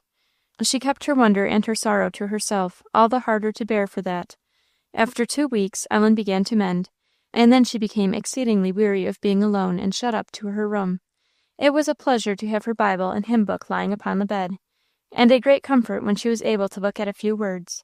But that was not very often, and she longed to see somebody and hear something beside her aunt's dry questions and answers. One afternoon Ellen was sitting, alone as usual, bolstered up in bed. Her little hymn book was clasped in her hand. Though not equal to reading, she felt the touch of it a solace to her. Half dozing, half waking, she had been perfectly quiet for some time, when the sudden and not very gentle opening of the room door caused her to start and open her eyes. They opened wider than usual, for, instead of her Aunt Fortune, it was the figure of Miss Nancy Voss that presented itself. She came in briskly, and, shutting the door behind her, advanced to the bedside. "Well," she said, "there you are.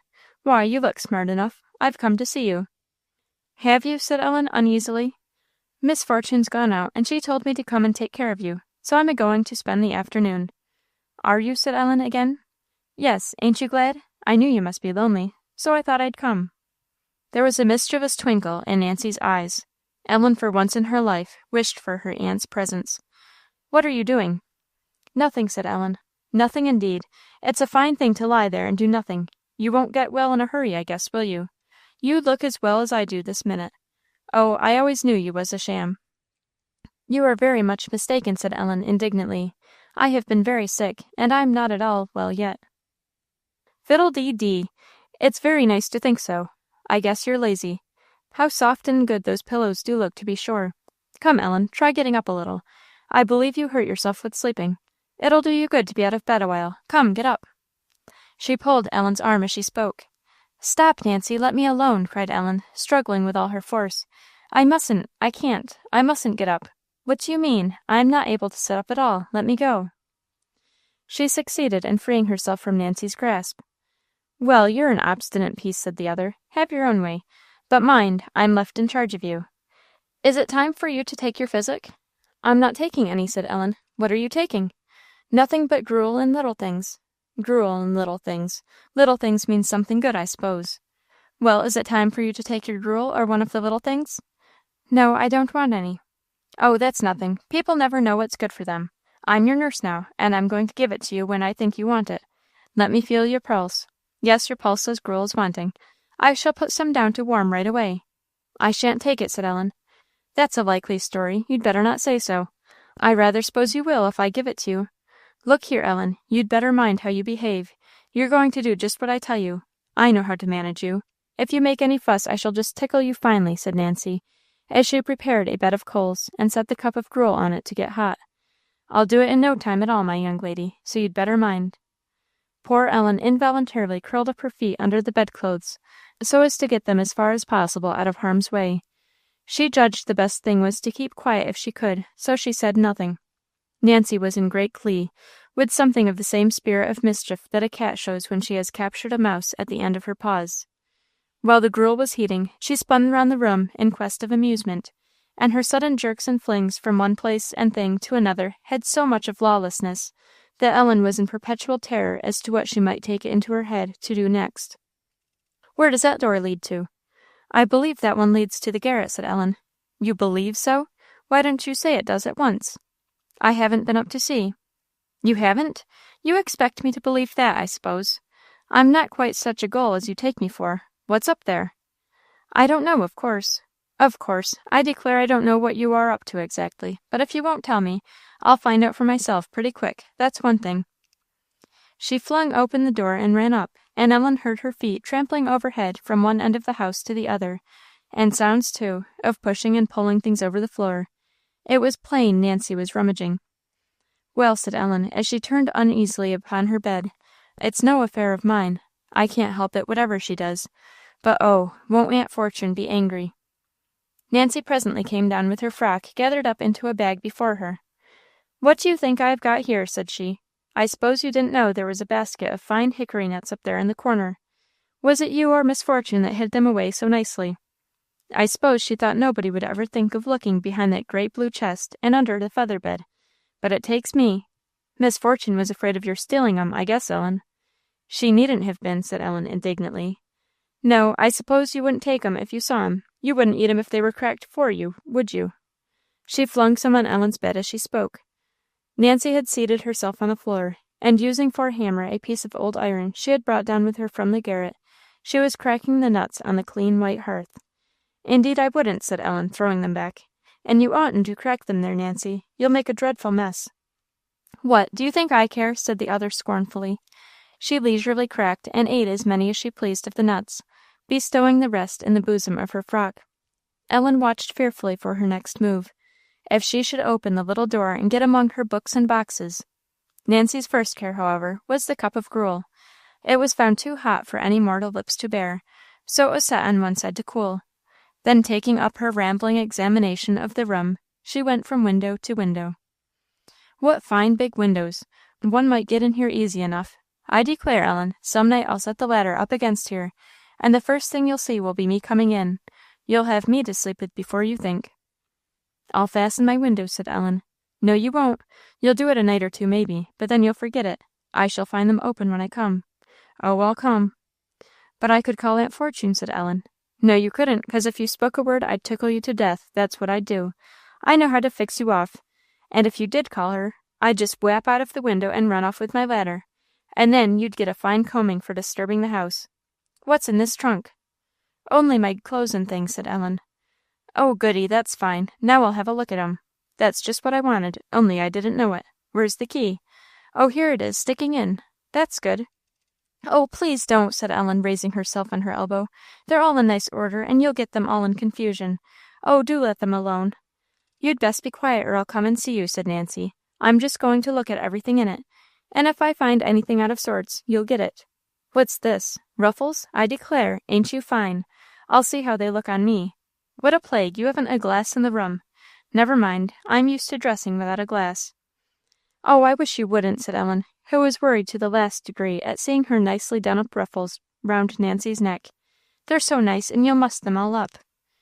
"Don't cry about it," said Nancy, coolly. "I ain't a going to eat 'em. My goodness, what a fine hood! Ain't that pretty?" The nice blue hood was turning about in Nancy's fingers, and well looked at inside and out. Ellen was in distress for fear it would go on Nancy's head, as well as the ruffles round her neck, but it didn't.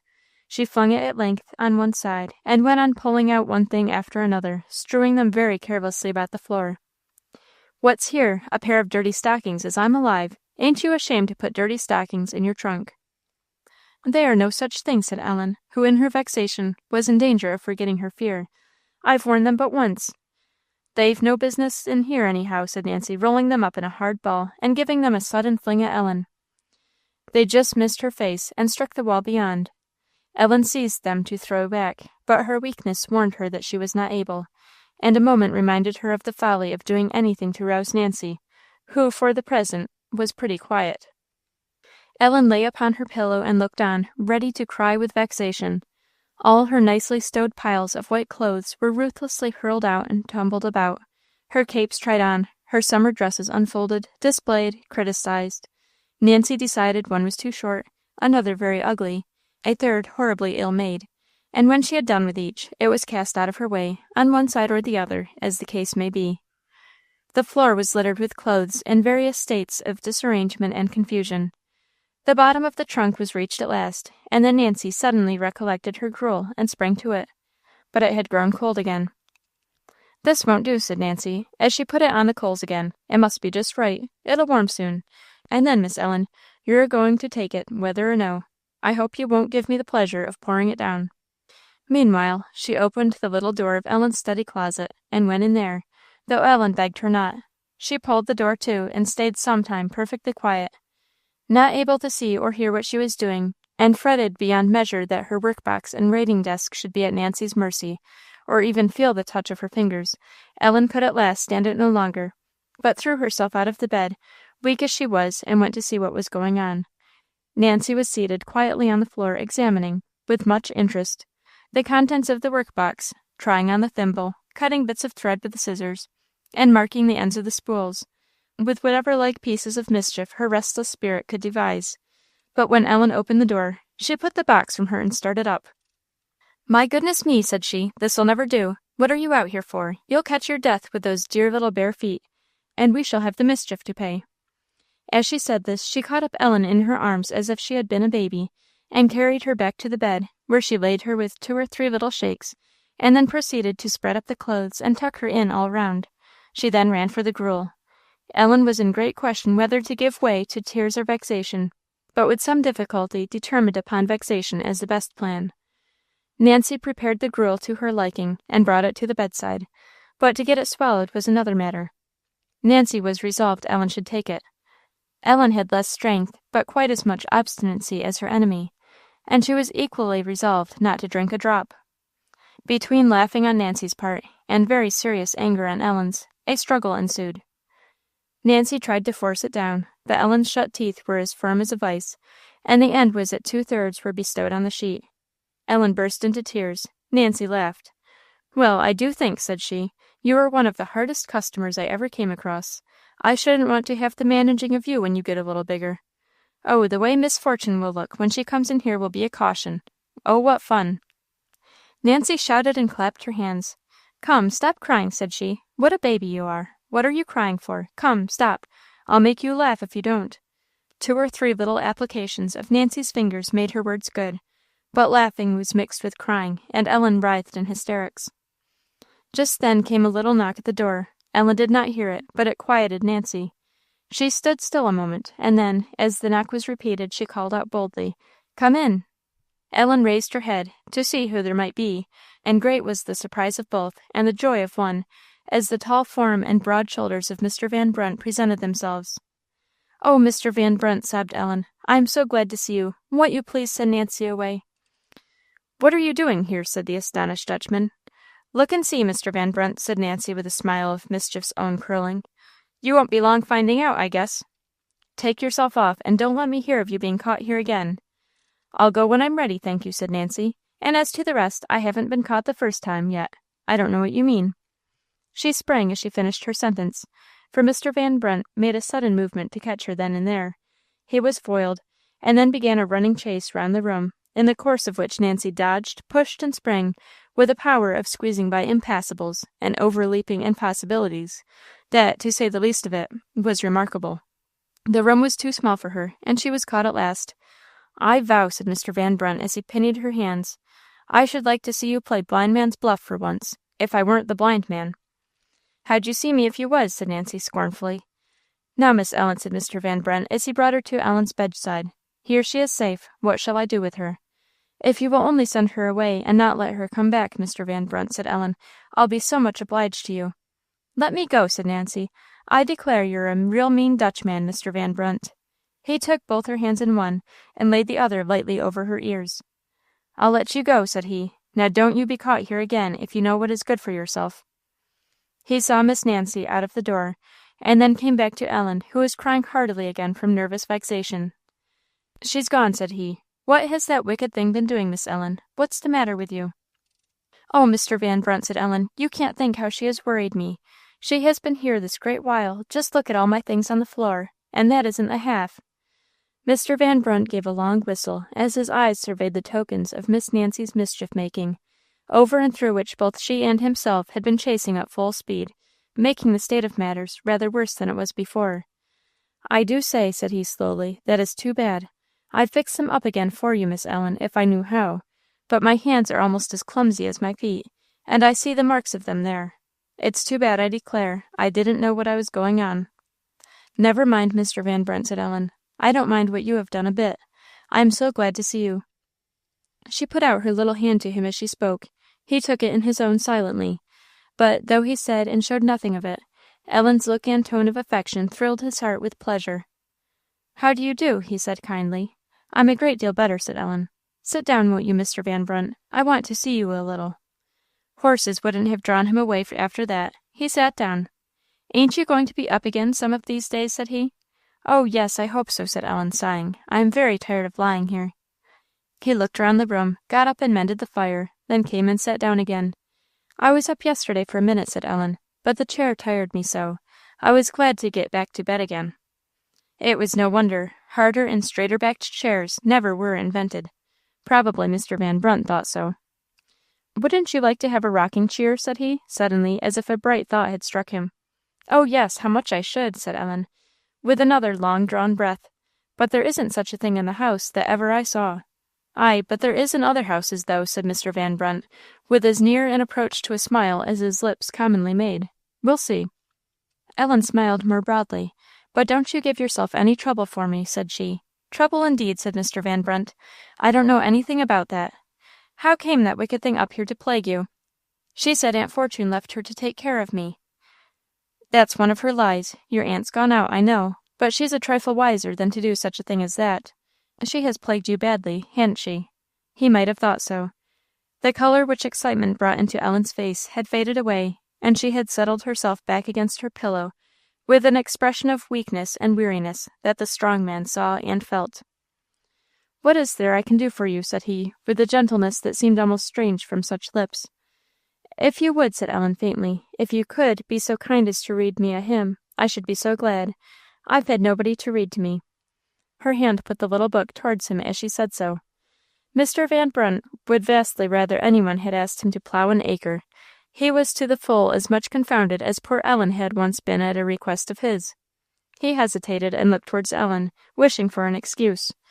But the pale little face that lay there against the pillow, the drooping eyelids, the meek, helpless look of the little child, put all excuses out of his head, and though he would have chosen to do almost anything else, he took the book and asked her where. She said anywhere, and he took the first he saw. "Poor, weak, and worthless though I am, I have a rich, almighty friend. Jesus the Saviour is his name. He freely loves, and without end." "Oh," said Ellen, with a sigh of pleasure, and folding her hands on her breast, "how lovely that is!" He stopped and looked at her a moment, and then went on with increased gravity. "He ransomed me from hell with blood, and by his power my foes controlled. He found me wandering far from God, and brought me to his chosen fold." "Fold?" said Ellen, opening her eyes. "What is that?" "It's where sheep are penned, ain't it?" said Mr. Van Brunt, after a pause. "Oh, yes," said Ellen, "that's it, I remember. That's like what he said, 'I am the good shepherd,' and 'the Lord is my shepherd.' I know now. Go on, please." He finished the hymn with no more interruption. Looking again towards Ellen, he was surprised to see several large tears finding their way down her cheeks from under the wet eyelash, but she quickly wiped them away. "What do you read them things for," said he, "if they make you feel bad?" "Feel bad?" said Ellen. "Oh, they don't. They make me happy. I love them dearly. I never read that one before. You can't think how much I am obliged to you for reading it to me. Will you let me see where it is?" He gave it to her. "Yes, there's his mark," said Ellen, with sparkling eyes. "Now, Mr. Van Brunt, would you be so very good as to read it once more?" He obeyed. It was easier this time. She listened as before, with closed eyes, but the colour came and went once or twice. "Thank you very much," she said, when he had done. "Are you going?" "I must. I have some things to look after." She held his hand still. "Mr. Van Brunt, don't you love hymns?" "I don't know much about 'em, Miss Ellen." "Mr. Van Brunt, are you one of that fold?" "What fold?" "The fold of Christ's people." "I'm afeard not, Miss Ellen," said he soberly, after a minute's pause. "Because," said Ellen, bursting into tears, "I wish you were, very much." She carried the great brown hand to her lips before she let it go. He went out without saying a word, but when he got out he stopped and looked at a little tear she had left on the back of it, and he looked till one of his own fell there to keep it company. Chapter 21. Footsteps of Angels. The next day, about the middle of the afternoon, a light step crossed the shed, and the great door opening gently, in walked Miss Alice Humphreys. The room was all redd up, and Miss Fortune and her mother sat there at work, one picking over white beans at the table, the other in her usual seat by the fire, and at her usual employment, which was knitting. Alice came forward and asked the old lady how she did. "Pretty well. Oh, pretty well," she answered, with the look of bland good humour her face almost always wore. "And glad to see you, dear. Take a chair." Alice did so, quite aware that the other person in the room was not glad to see her. "And how goes the world with you, Miss Fortune?" "Humph! It's a queer kind of world, I think," answered that lady dryly, sweeping some of the picked beans into her pan. "I get almost sick of it sometimes." "Why, what's the matter?" said Alice pleasantly. "May I ask? Has anything happened to trouble you?" "Oh, no," said the other, somewhat impatiently. "Nothing that's any matter to any one but myself. It's no use speaking about it." "Ah, Fortune would never take the world easy," said the old woman, shaking her head from side to side. "Never would.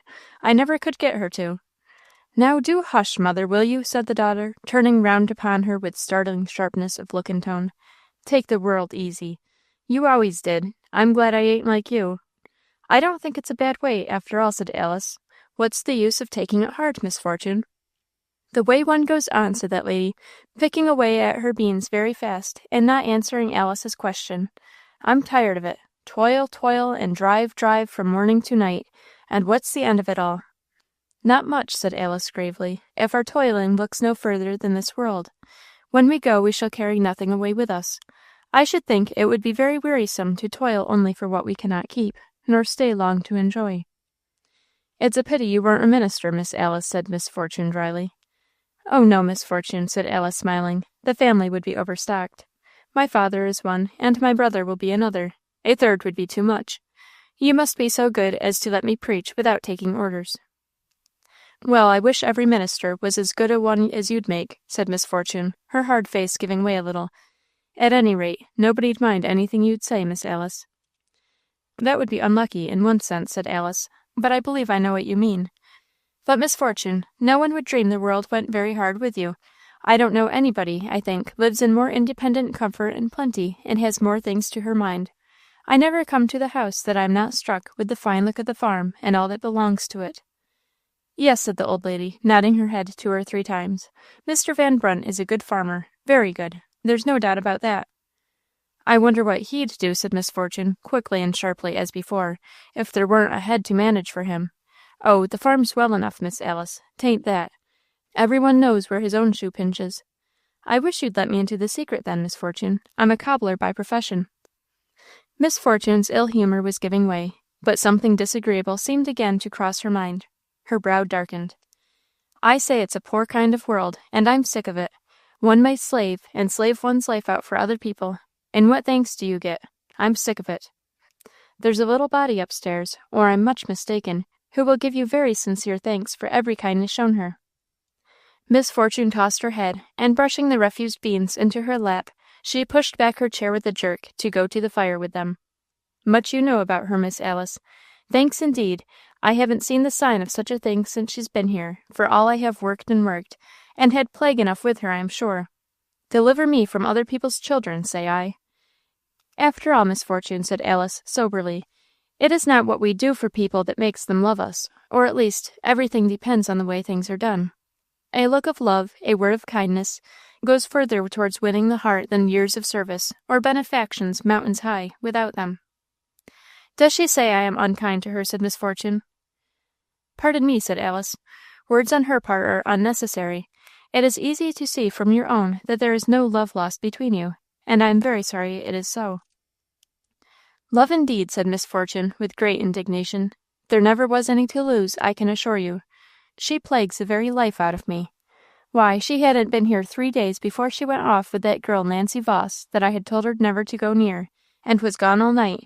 That's the time she got in the brook. And if you'd seen her face when I was scolding her about it, it was like 7 thunderclouds. Much you know about it. I dare say she's very sweet to you. That's the way she is to everybody besides me. They all think she's too good to live, and it just makes me mad." "She told me herself," said Alice, "of her behaving ill another time, about her mother's letter." "Yes, that was another time. I wish you'd seen her. I believe she saw and felt her fault in that case. Didn't she ask your pardon? She said she would." "Yes," said Miss Fortune dryly, "after a fashion." "Has she had her letter yet?" "No." "How is she to-day?" "Oh, she's well enough. She's sitting up. You can go up and see her." "I will directly," said Alice. "But now, Miss Fortune, I am going to ask a favour of you. Will you do me a great pleasure?" "Certainly, Miss Alice, if I can." "If you think Ellen has been sufficiently punished for her ill behaviour, if you do not think it right to withhold her letter still, will you let me have the pleasure of giving it to her? I should take it as a great favour to myself." Miss Fortune made no kind of reply to this, but stalked out of the room, and in a few minutes stalked in again with the letter, which she gave to Alice, only saying shortly, "It came to me in a letter from her father." "You are willing she should have it?" said Alice. "Oh, yes, do what you like with it." Alice now went softly upstairs. She found Ellen's door a little ajar, and looking in, could see Ellen seated in a rocking chair between the door and the fire, in her double gown, and with her hymn book in her hand. It happened that Ellen had spent a good part of that afternoon in crying for her lost letter, and the face that she turned to the door, on hearing some slight noise outside, was very white and thin indeed. And though it was placid, too, her eye searched the crack of the door with a keen wistfulness that went to Alice's heart. But as the door was gently pushed open, and the eye caught the figure that stood behind it, the sudden and entire change of expression took away all her powers of speech. Ellen's face became radiant. She rose from her chair, and as Alice came silently in, and kneeling down to be near her, took her in her arms. Ellen put both hers round Alice's neck, and laid her face there. One was too happy, and the other too touched, to say a word. "My poor child," was Alice's first expression. "No, I ain't," said Ellen, tightening the squeeze of her arms round Alice's neck. "I'm not poor at all now." Alice presently rose, sat down in the rocking chair, and took Ellen in her lap. Ellen rested her head on her bosom, as she had been wont to do of old time on her mother's. "I am too happy," she murmured, but she was weeping, and the current of tears seemed to gather force as it flowed. What was little Ellen thinking of just then? Oh, those times gone by, when she had sat just so, her head pillowed on another's gentle breast, kind arms wrapped round her, just as now, the same little old double gown, the same weak, helpless feeling, the same committing herself to the strength and care of another. How much the same, and oh, how much not the same. And Ellen knew both. Blessing as she did the breast on which she leaned, and the arms whose pressure she felt, they yet reminded her sadly of those most loved and so very far away. And it was an odd mixture of relief and regret, joy and sorrow, gratified and ungratified affection, that opened the sluices of her eyes. Tears poured. "What is the matter, my love?" said Alice softly. "I don't know," whispered Ellen. "Are you so glad to see me, or so sorry, or what is it?" "Oh, glad and sorry both, I think," said Ellen, with a long breath and sitting up. "Have you wanted me so much, my poor child?" "I cannot tell you how much," said Ellen, her words cut short. "And didn't you know that I have been sick too? What did you think had become of me? Why, Mrs. Voss was with me a whole week, and this is the very first day I have been able to go out. It is so fine to-day, I was permitted to ride Sharp down." "Was that it?" said Ellen. "I did wonder, Miss Alice. I did wonder very much why you did not come to see me. But I never liked to ask Miss Fortune because—" "Because what?" "I don't know as I ought to say what I was going to. I had a feeling she would be glad about what I was sorry about." "Don't know that you ought to say," said Alice. "Remember, you are to study English with me." Ellen smiled a glad smile. "And you have had a weary 2 weeks of it, haven't you, dear?" "Oh," said Ellen, with another long-drawn sigh, "how weary! Part of that time, to be sure, I was out of my head, but I have got so tired lying here all alone. Aunt Fortune coming in and out was just as good as nobody." "Poor child," said Alice, "you have had a worse time than I." "I used to lie and watch that crack in the door at the foot of my bed," said Ellen, "and I got so tired of it I hated to see it. But when I opened my eyes I couldn't help looking at it, and watching all the little ins and outs of the crack, till I was as sick of it as I could be, and that button, too, that fastens the door, and the little round mark the button has made, and thinking how far the button went round. And then, if I looked towards the windows, I would go right to counting the panes, first up and down, and then across, and I didn't want to count them, but I couldn't help it, and watching to see through which pane the sky looked brightest. Oh, I got so sick of it all. There was only the fire that I didn't get tired of looking at. I always liked to lie and look at that, except when it hurt my eyes. And oh, how I wanted to see you, Miss Alice. You can't think how sad I felt that you didn't come to see me. I couldn't think what could be the matter. I should have been with you, dear, and not have left you, if I had not been tied at home myself." "So I thought, and that made it seem so strange. But oh, don't you think," said Ellen, her face suddenly brightening, "don't you think Mr. Van Brunt came up to see me last night? Wasn't it good of him? He even sat down and read to me. Only think of that. And isn't he kind? He asked if I would like a rocking chair, and of course I said yes, for these other chairs are dreadful. They break my back, and there wasn't such a thing as a rocking chair in Aunt Fortune's house. She hates 'em, she says. And this morning, the first thing I knew, in walked Mr. Van Brunt with this nice rocking chair. Just get up and see how nice it is. You see the back is cushioned, and the elbows, as well as the seat. It's queer looking, ain't it? But it's very comfortable. Wasn't it good of him?" "It was very kind, I think. But do you know, Ellen, I'm going to have a quarrel with you." "What about?" said Ellen. "I don't believe it's anything very bad, for you look pretty good-humoured, considering." "Nothing very bad," said Alice, "but still enough to quarrel about. You have twice said 'ain't' since I have been here." "Oh," said Ellen, laughing, "is that all?" "Yes," said Alice, "and my English ears don't like it at all." "Then they shan't hear it," said Ellen, kissing her. "I don't know what makes me say it. I never used to. But I've got more to tell you. I've had more visitors. Who do you think came to see me? You'd never guess. Nancy Voss. Mr. Van Brunt came in the very nick of time, when I was almost worried to death with her. Only think of her coming up here, unknown to everybody. And she stayed an age. And how she did go on! She cracked nuts on the hearth. She got every stitch of my clothes out of my trunk and scattered them over the floor. She tried to make me drink gruel, till, between us, we spilled a great parcel on the bed. And she had begun to tickle me when Mr. Van Brunt came. Oh, wasn't I glad to see him! And when Aunt Fortune came up and saw it all, she was as angry as she could be, and she scolded and scolded, till at last I told her it was none of my doing. I couldn't help it at all, and she needn't talk so to me about it, and then she said it was my fault, the whole of it, that if I hadn't scraped acquaintance with Nancy when she had forbidden me all this would never have happened. There is some truth in that, isn't there, Ellen? Perhaps so, but I think it might have all happened whether or no, and at any rate, it is a little hard to talk so to me about it now, when it's all over and can't be helped. Oh, I have been so tired today, Miss Alice. Aunt Fortune has been in such a bad humour." "What put her in a bad humour?"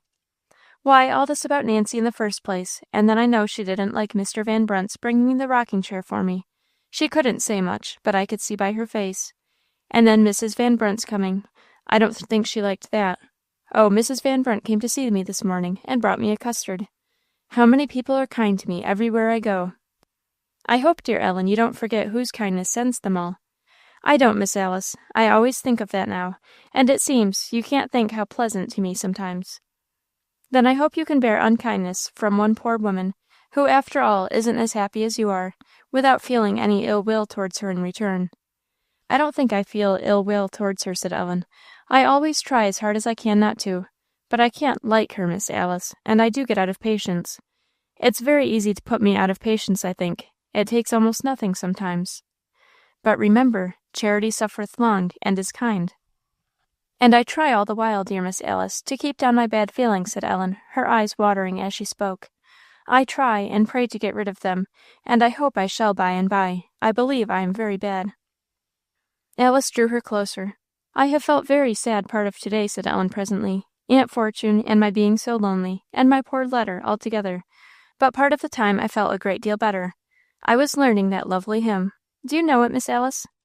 'Poor, weak, and worthless though I am,'" Alice went on, "I have a rich, almighty friend. Jesus the Saviour is his name. He freely loves, and without end."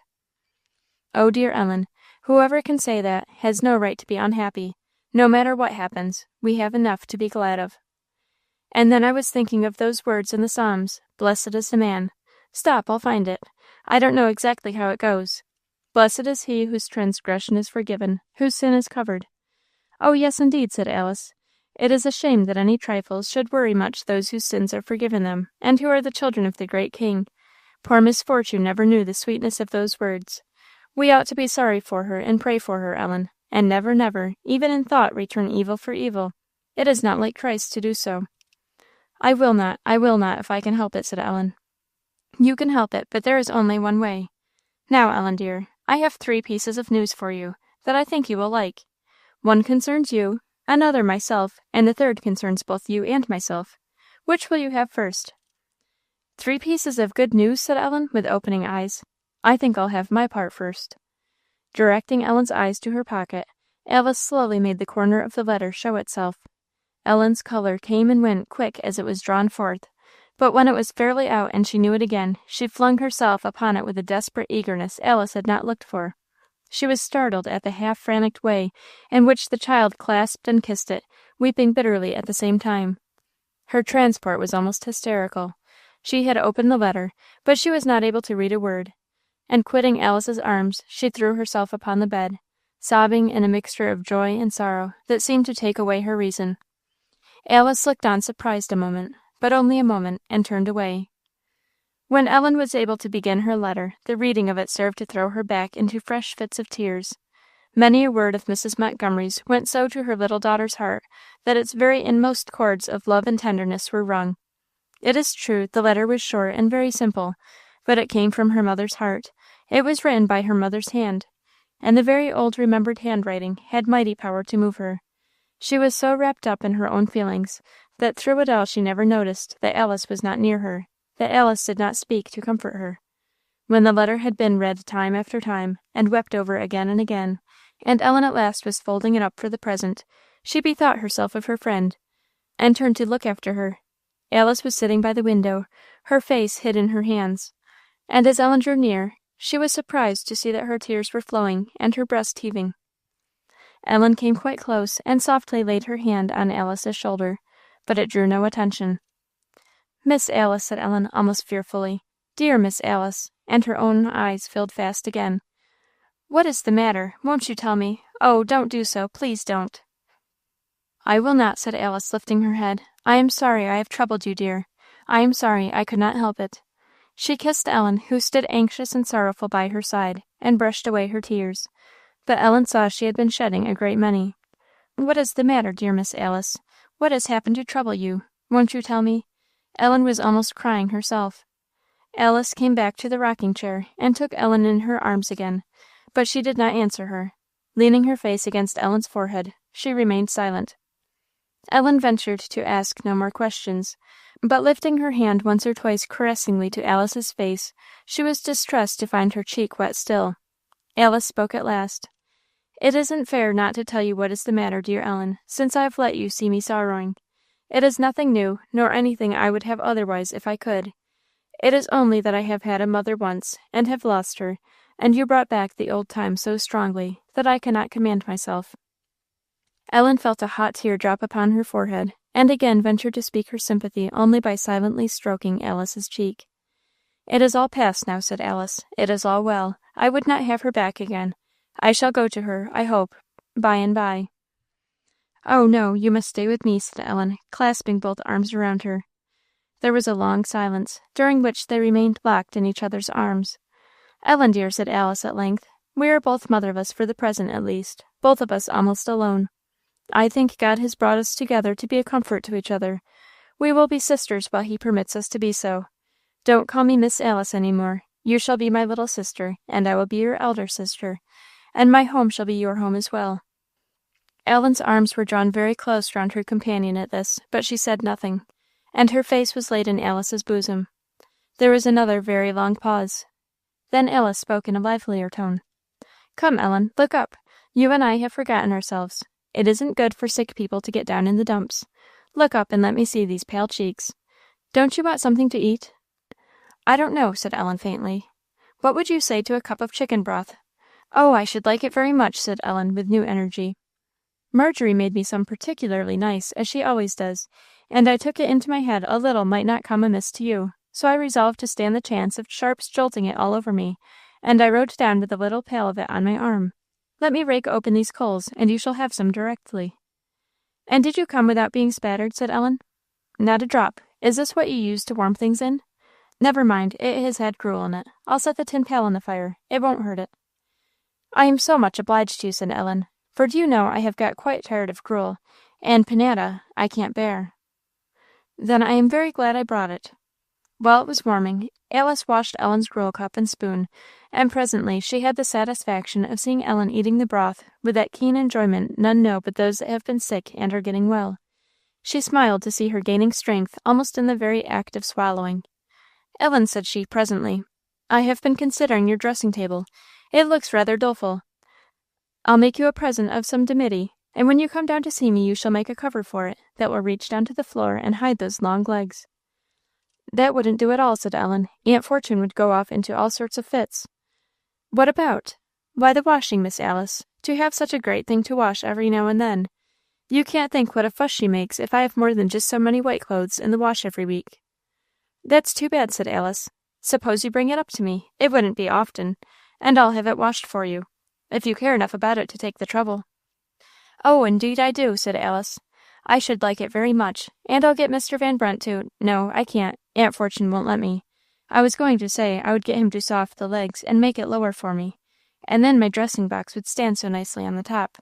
Maybe I can yet. Oh, I never showed you my boxes and things." Ellen brought them all out, and displayed their beauties. In the course of going over the writing desk, she came to the secret drawer, and a little money in it. "Oh, that puts me in mind," she said. "Miss Alice, this money is to be spent for some poor child. Now, I've been thinking Nancy has behaved so to me, I should like to give her something to show her that I don't feel unkindly about it. What do you think will be a good thing?" "I don't know, Ellen. I'll take the matter into consideration." "Do you think a Bible would do?" "Perhaps that would do as well as anything. I'll think about it." "I should like to do it very much," said Ellen, "for she has vexed me wonderfully." "Well, Ellen, would you like to hear my other pieces of news, or have you no curiosity?" "Oh, yes, indeed," said Ellen. "I had forgotten it entirely." "What is it, Miss Alice?" "You know I told you one concerns only myself, but it is great news to me. I learnt this morning that my brother will come to spend the holidays with me. It is many months since I have seen him." "Does he live far away?" said Ellen. "Yes, he has gone far away to pursue his studies, and cannot come home often. The other piece of news is, that I intend, if you have no objection, to ask Miss Fortune's leave to have you spend the holidays with me too." "Oh, delightful!" said Ellen, starting up and clapping her hands, and then throwing them round her adopted sister's neck. "Dear Alice, how good you are!" "Then I suppose I may reckon upon your consent," said Alice, "and I'll speak to Miss Fortune without delay." "Oh, thank you, dear Miss Alice. How glad I am! I shall be happy all the time from now till then thinking of it. You aren't going?" "I must." "Ah, don't go yet. Sit down again. You know you're my sister. Don't you want to read Mamma's letter?" "If you please, Ellen, I should like it very much." She sat down, and Ellen gave her the letter, and stood by while she read it, watching her with glistening eyes, and though, as she saw Alice's fill, her own overflowed again, she hung over her still to the last, going over every line this time with a new pleasure. New York, Saturday, November 22nd, 18 . My dear Ellen, I meant to have written to you before, but have been scarcely able to do so. I did make one or two efforts which came to nothing. I was obliged to give it up before finishing anything that could be called a letter. To-day I feel much stronger than I have at any time since your departure. I have missed you, my dear child, very much. There is not an hour in the day, nor a half hour, that the want of you does not come home to my heart, and I think I have missed you in my very dreams. This separation is a very hard thing to bear, but the hand that has arranged it does nothing amiss. We must trust him, my daughter, that all will be well. I feel it as well, though sometimes the thought of your dear little face is almost too much for me. I will thank God I have had such a blessing so long, and I now commit my treasure to him. It is an unspeakable comfort to me to do this, for nothing committed to his care is ever forgotten or neglected. Oh, my daughter, never forget to pray, never slight it. It is almost my only refuge. Now I have lost you, and it bears me up. How often, through years gone by, when heartsick and faint, I have fallen on my knees, and presently there have been, as it were, drops of cool water sprinkled upon my spirit's fever. Learn to love prayer, dear Ellen, and then you will have a cure for all the sorrows of life. And keep this letter, that if you are ever like to forget it, your mother's testimony may come to mind again. My tea, that used to be so pleasant, has become a sad meal to me. I drink it mechanically, and set down my cup, remembering only that the dear little hand which used to minister to my wants is near me no more. My child, words are poor to express the heart's yearnings. My spirit is near you all the time. Your old gentleman has paid me several visits. The day after you went came some beautiful pigeons. I sent word back that you were no longer here to enjoy his gifts, and the next day he came to see me. He has shown himself very kind. And all this, dear Ellen, had for its immediate cause your proper and ladylike behavior in the store. That thought has been sweeter to me than all the old gentleman's birds and fruit. I am sorry to inform you that, though I have seen him so many times, I am still perfectly ignorant of his name. We set sail Monday in the England. Your father has secured a nice stateroom for me, and I have a store of comforts laid up for the voyage.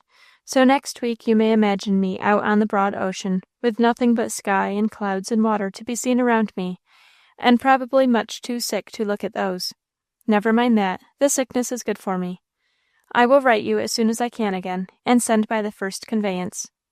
And now, my dear baby, my precious child, farewell. May the blessings of God be with you. Your affectionate mother, E. Montgomery. You ought to be a good child, Ellen, said Alice, as she dashed away some tears. Thank you for letting me see this. It has been a great pleasure to me. And now, said Ellen, you feel as if you knew mamma a little. Enough to honor and respect her very much. Now good-bye, my love. I must be at home before it is late. I will see you again before Christmas comes. Chapter 22. Shows how Mr. Van Brunt could be sharp upon some things.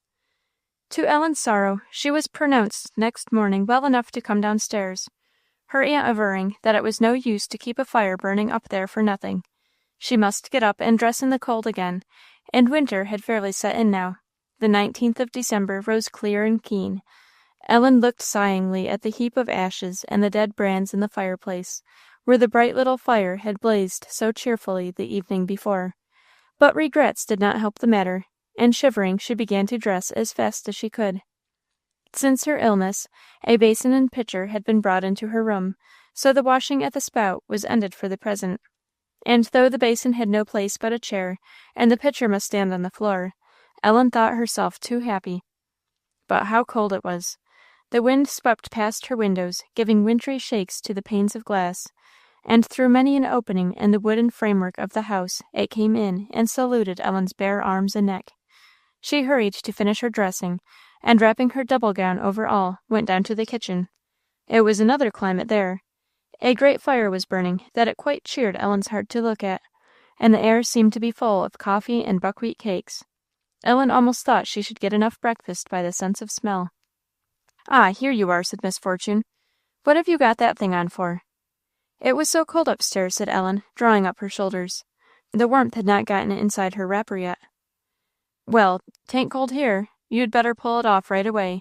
I've no notion of people's making themselves tender. You'll be warm enough directly. Breakfast'll warm you." Ellen felt almost inclined to quarrel with the breakfast that was offered in exchange for her comfortable wrapper. She pulled it off, however, and sat down without saying anything. Mr. Van Brunt put some cakes on her plate. "If breakfast's a-goin' to warm you," said he, "make haste and get something down, or drink a cup of coffee. You're as blue as skim milk." "Am I?" said Ellen, laughing. "I feel blue, but I can't eat such a pile of cakes as that, Mr. Van Brunt." As a general thing, the meals at Miss Fortune's were silent solemnities, an occasional consultation or a few questions and remarks about farm affairs being all that ever passed. The breakfast this morning was a singular exception to the common rule. "I'm in a regular quandary," said the mistress of the house when the meal was about half over. Mr. Van Brunt looked up for an instant and asked, "What about?" "Why, how am I ever going to do to get those apples and sausage meat done? If I go to doing 'em myself, I shall about get through by spring." "Why don't you make a bee?" said Mr. Van Brunt. "Ain't enough of either on 'em to make it worth while. I ain't a-going to have all the bother of a bee without something to show for't." "Turn 'em both into one," suggested her counselor, going on with his breakfast. "Both?" "Yes. Let 'em pare apples in one room and cut pork in t'other." "But I wonder who ever heard of such a thing before," said Miss Fortune, pausing with her cup of coffee halfway to her lips. Presently, however, it was carried to her mouth, drunk off, and set down with an air of determination. "I don't care," said she, "if it never was heard of. I'll do it for once, anyhow. I'm not one of them to care what folks say. I'll have it so. But I won't have 'em to tea, mind you. I'd rather throw apples and all into the fire at once. I'll have but one plague of setting tables, and that. I won't have 'em to tea. I'll make it up to 'em in the supper, though." "I'll take care to publish that," said Mr. Van Brunt. "Don't you go and do such a thing," said Miss Fortune, earnestly. "I shall have the whole country on my hands. I won't have but just as many on 'em as'll do what I want done. That'll be as much as I can stand under. Don't you whisper a word of it to a living creature. I'll go round and ask 'em myself to come Monday evening." "Monday evening. Then I suppose you'd like to have up the sleigh this afternoon. Who's a-coming?" "I don't know. I ha'n't asked 'em yet." "They'll every soul come that's asked, that you may depend. There ain't one on 'em that would miss of it for $1." Miss Fortune bridled a little at the implied tribute to her housekeeping. "If I was some folks, I wouldn't let people know I was in such a mighty hurry to get a good supper," she observed, rather scornfully. "Humph," said Mr. Van Brunt. "I think a good supper ain't a bad thing, and I've no objection to folks knowing it." "Pshaw! I didn't mean you," said Miss Fortune. "I was thinking of those Lawsons and other folks. If you're going to ask them to your bee, you ain't of my mind." "Well, I am, though," replied Miss Fortune. "There's a good many hands of 'em. They can turn off a good lot of work in an evening, and they always take care to get me to their bees. I may as well get something out of them in return, if I can." "They'll reckon on getting as much as they can get o' you, if they come, there's no sort of doubt in my mind. It's my belief Mimy Lawson will kill herself some of these days upon green corn. She was at home to tea one day last summer, and declare I thought—" What Mr. Van Brunt thought he left his hearers to guess. "Well, let them kill themselves if they like," said Miss Fortune. "I am sure I am willing. There'll be enough. I ain't a-going to mince matters when once I begin. Now let me see. There's 5 of the Lawsons to begin with. I suppose they'll all come. Bill Huff and Janey, that's 7. "That Bill Huff is as good-natured a fellow as ever broke ground," remarked Mr. Van Brunt. "Ain't better people in the town than them Huffs are." "They're well enough," said Miss Fortune. 7. And the Hitchcocks, there's 3 of them. That'll make 10. "Dennison's ain't far from there," said Mr. Van Brunt. "Dan Dennison's a fine hand at almost anything, indoors or out." "That's more than you can say for his sister. Celie Dennison gives herself so many airs, it's altogether too much for plain country folks. I should like to know what she thinks herself. It's almost too much for my stomach to see her flourishing that watch and chain." "What's the use of troubling yourself about other people's notions?" said Mr. Van Brunt. "If folks want to take the road, let them have it. That's my way. I'm satisfied, provided they don't run me over." "'Tain't my way, then, I'd have you to know," said Miss Fortune. "I despise it. And 'tain't your way neither, Van Brunt. What did you give Tom Larkins a cow-hiding for?" "'Cause he deserved it, if ever a man did," said Mr. Van Brunt, quite rousing up. "He was treating that little brother of his'n in a way a boy shouldn't be treated, and I am glad I did it. I gave him notice to quit before I laid a finger on him. He weren't doing nothing to me." "And how much good do you suppose it did?" said Miss Fortune, rather scornfully. "It did just the good I wanted to do. He has seen fit to let little Billy alone ever since." "Well, I guess I'll let the Dennisons come," said Miss Fortune. "That makes 12. And you and your mother are 14. I suppose that man Marshchalk will come dangling along after the Hitchcocks." "To be sure he will, and his aunt, Miss Janet, will come with him, most likely." "Well, there's no help for it," said Miss Fortune. "That makes 16. Will you ask Miss Alice?" "Not I. She's another of your proud set. I don't want to see anybody that thinks she's going to do me a great favor by coming." Ellen's lips opened, but wisdom came in time to stop the words that were on her tongue. It did not, however, prevent the quick little turn of her head, which showed what she thought, and the pale cheeks were for a moment bright enough. "She is, and I don't care who hears it," repeated Miss Fortune. "I suppose she'd look as sober as a judge, too, if she saw cider on the table. They say she won't touch a drop ever, and thinks it's wicked, and if that ain't setting one's self up for better than other folks, I don't know what is." "I saw her paring apples at the Huffs, though," said Mr. Van Brunt, "and as pleasant as anybody, but she didn't stay to supper." "I'd ask Mrs. Voss if I could get words to her," said Miss Fortune, "but I can never travel up that mountain. If I get a sight of Nancy, I'll tell her." "There she is, then," said Mr. Van Brunt, looking towards the little window that opened into the shed. And there, indeed, was the face of Miss Nancy, pressed flat against the glass, peering into the room. Miss Fortune beckoned to her. "That is the most impudent, shameless, outrageous piece of What were you doing at the window?" she asked as Nancy came in. "Looking at you, Miss Fortune," said Nancy coolly. "What have you been talking about this great while? If there had only been a pane of glass broken, I needn't have asked." "Hold your tongue," said Miss Fortune, "and listen to me." "I'll listen, ma'am," said Nancy, "but it's no use to hold my tongue. I do try sometimes, but I could never keep it long. Have you done?" "I don't know, ma'am," said Nancy, shaking her head. "It's just as it happens." "You tell your granny I'm going to have a bee here next Monday evening, and ask her if she'll come to it." Nancy nodded. "If it's good weather," she added conditionally. "Stop, Nancy," said Miss Fortune. "Here," for Nancy was shutting the door behind her. "And sure as you come here Monday night with your grandma, you'll go out of the house quicker than you come in. See if you don't." With another gracious nod and smile, Nancy departed. "Well," said Mr. Van Brunt, rising, "I'll dispatch this business downstairs, and then I'll bring up the sleigh. The pickle's ready, I suppose?" "No, it ain't," said Miss Fortune. "I couldn't make it yesterday, but it's all in the kettle, and I told Sam to make a fire downstairs, so you could put it on when you go down. The kits are all ready, and the salt, and everything else." Mr. Van Brunt went down the stairs that led to the lower kitchen, and Miss Fortune, to make up for lost time, set about her morning's work with even an uncommon measure of activity. Ellen, in consideration of her being still weak, was not required to do anything. She sat and looked on, keeping out of the way of her bustling aunt as far as it was possible. But Miss Fortune's gyrations were of that character that no one could tell 5 minutes beforehand what she might consider in the way. Ellen wished for her quiet room again. Mr. Van Brunt's voice sounded downstairs in tones of business. What could he be about? It must be very uncommon business that kept him in the house. Ellen grew restless with the desire to go and see, and to change her aunt's company for his.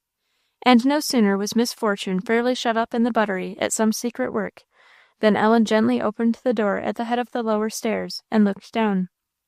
Mr. Van Brunt was standing at the bottom, and looked up. "May I come down there, Mr. Van Brunt?" said Ellen softly. "Come down here? To be sure you may. You may always come straight where I am, without asking any questions." Ellen went down, but before she reached the lowest step, she stopped with almost a start, and stood fixed with such a horrified face that neither Mr. Van Brunt nor Sam Larkins, who was there, could help laughing. "What's the matter?" said the former. "They're all dead enough, Miss Ellen. You needn't be scared." 3 enormous hogs, which had been killed the day before, greeted Ellen's eyes. They lay in different parts of the room, with each a cob in his mouth. A fourth lay stretched upon his back on the kitchen table, which was drawn out into the middle of the floor. Ellen stood fast on the stair. "Have they been killed?" was her first astonished exclamation, to which Sam responded with another burst. "Be quiet, Sam Larkins," said Mr. Van Brunt. "Yes, Miss Ellen, they've been killed, sure enough." "Are these the same pigs I used to see you feeding with corn, Mr. Van Brunt?" "The identical same ones," replied that gentleman, as, laying hold of the head of the one on the table, and applying his long sharp knife with the other hand, he, while he was speaking, severed it neatly and quickly away from the trunk. "And very fine porkers they are. I ain't ashamed of 'em." "And what's going to be done with them now?" said Ellen. "I'm just going to cut them up and lay them down. You never see nothing of the kind before, did you?" "No," said Ellen. "What do you mean by laying them down, Mr. Van Brunt?" "Why, laying 'em down in salt for pork and hams. You want to see the whole operation, don't you? Well, here's a seat for you. You'd better fetch that painted coat of yourn and wrap round you, for it ain't quite so warm here as upstairs, but it's getting warmer. Sam, you just shut that door too, and throw on another log." Sam built up as large a fire as could be made under a very large kettle that hung in the chimney. When Ellen came down in her wrapper, she was established close in the chimney corner. And when Mr. Van Brunt, not thinking her quite safe from the keen currents of air that would find their way into the room, dispatched Sam for an old buffalo robe that lay in the shed. This he himself with great care wrapped around her, feet and chair and all, and secured it in various places with old forks. He declared then she looked for all the world like an Indian, except her face, and in high good humour both, he went to cutting up the pork, and Ellen from out of her buffalo robe watched him. It was beautifully done, even Ellen could see that, although she could not have known if it had been done ill. The knife, guided by strength and skill, seemed to go with the greatest ease and certainty just where he wished it. The hams were beautifully trimmed out, the pieces fashioned clean, no ragged cutting, and his quick-going knife disposed of carcass after carcass with admirable neatness and celerity. Sam, meanwhile, arranged the pieces in different parcels at his direction, and minded the kettle, in which a great boiling and scumming was going on. Ellen was too amused for a while to ask any questions. When the cutting up was all done, the hams and shoulders were put in a cask by themselves, and Mr. Van Brunt began to pack down the other pieces in the kits, strewing them with an abundance of salt. "What's the use of putting all that salt with the pork, Mr. Van Brunt?" said Ellen. "It wouldn't keep good without that. It would spoil very quick. Will the salt make it keep?" "All the year round, as sweet as a nut." "I wonder what is the reason of that," said Ellen. "Will salt make everything keep good?" "Everything in the world, if it only has enough of it, and is kept dry and cool." "Are you going to do the hams in the same way?" "No, they're to go in that pickle over the fire." "And this kettle, what is in it?" said Ellen. "You must ask Miss Fortune about that. Sugar and saltpetre and molasses, and I don't know what all." "And will this make the hams so different from the rest of the pork?" "No, they've got to be smoked after they have laid in that for a while." "Smoked?" said Ellen. "How?" "Why, ha'n't you been in the smoke-house? The hams has to be taken out of the pickle and hung up there, and then we make a little fire of oak chips, and keep it burning night and day." "And how long must they stay in the smoke?" "Oh, 3 or 4 weeks or so." "And then they are done?" "Then they are done." "How very curious," said Ellen. "Then it's the smoke that gives them that nice taste. I never knew smoke was good for anything before." "Ellen," said the voice of Miss Fortune, from the top of the stairs, "come right up here this minute. You'll catch your death." Ellen's countenance fell. "There's no sort of fear of that, ma'am," said Mr. Van Brunt quietly, "and Miss Ellen is fastened up, so she can't get loose, and I can't let her out just now." The upper door was shut again pretty sharply, but that was the only audible expression of opinion with which Miss Fortune favoured them. "I guess my leather curtains keep off the wind, don't they?" said Mr. Van Brunt. "Yes, indeed they do," said Ellen. "I don't feel a breath. I am as warm as a toast, too warm almost. How nicely you have fixed me up, Mr. Van Brunt." "I thought that 'ere old buffalo had done its work," he said, "but I'll never say anything is good for nothing again. Have you found out where the apples are yet?" "No," said Ellen. "Ha'n't Miss Fortune showed you? Well, it's time you'd know. Sam, take that little basket and go fill it at the bin. I guess you know where they be, for I believe you put 'em there." Sam went into the cellar, and presently returned with a basket nicely filled. He handed it to Ellen. "Are all these for me?" she said in surprise. "Every one on 'em," said Mr. Van Brunt. "But I don't like to," said Ellen. "What will Aunt Fortune say?" "She won't say a word," said Mr. Van Brunt, "and don't you say a word neither. But whenever you want apples, just go to the bin and take 'em. I give you leave. It's right at the end of the far cellar, at the left-hand corner. There are bins and all sorts of apples in 'em. You've got a pretty variety there, ha'n't you?" "Oh, all sorts," said Ellen. "And what beauties! And I love apples very much. Red and yellow and speckled and green. What a great monster! That's a swore. That ain't as good as most of the others. Those are seek no furthers." "Seek no further?" said Ellen. "What a funny name. It ought to be a mighty good apple. I shall seek no further at any rate. What is this?" "That's as good an apple as you've got in the basket. That's a real Orson Pippin, a very fine kind. I'll fetch you some up from home some day, though, that are better than the best of these." The pork was all packed, the kettle was lifted off the fire, and Mr. Van Brunt was wiping his hands from the salt. "And now I suppose I must go," said Ellen with a little sigh. "Why, I must go," said he, "so I suppose I may as well let you out of your tent first." "I have had such a nice time," said Ellen. "I had got so tired of doing nothing upstairs. I am very much obliged to you, Mr. Van Brunt. "But," said she, stopping as she had taken up her basket to go, "aren't you going to put the hams in the pickle?" "No," said he, laughing, "it must wait to get cold first. But you'll make a capital farmer's wife, there's no mistake." Ellen blushed, and ran upstairs with her apples. To bestow them safely in her closet was her first care. The rest of the morning was spent in increasing weariness and listlessness. She had brought down her little hymn book, thinking to amuse herself with learning a hymn, but it would not do. Eyes and head both refused their part of the work. And when at last Mr. Van Brunt came in to a late dinner, he found Ellen seated flat on the hearth before the fire, her right arm curled round the hard wooden bottom of one of the chairs, and her head pillowed upon that, fast asleep. "Bless my soul," said Mr. Van Brunt, "what's become of that 'ere rocking cheer?" "It's upstairs, I suppose. You can fetch it if you've a mind to," answered Miss Fortune, dryly enough. He did so immediately, and Ellen barely waked up to feel herself lifted from the floor, and placed in the friendly rocking chair, Mr. Van Brunt remarking, at the same time, that it might be well enough to let folks lie on the floor and sleep on chairs, but cushions weren't a bit too soft for sick ones. Among the cushions Ellen went to sleep again, with a much better prospect of rest, and either sleeping or dozing, passed away the time for a good while. Chapter 23. How Misfortune went out, and Pleasure came in. She was thoroughly roused at last by the slamming of the house door after her aunt. She and Mr. Van Brunt had gone forth on their sleighing expedition, and Ellen waked to find herself quite alone. She could not have doubted that her aunt was away, even if she had not caught a glimpse of her bonnet going out of the shed door, the stillness was so uncommon.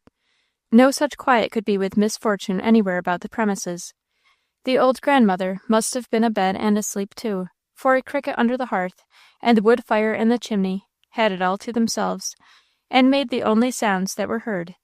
The first singing out every now and then in a very contented and cheerful style, and the latter giving occasional little snaps and sparks that just served to make one take notice how very quickly and steadily it was burning.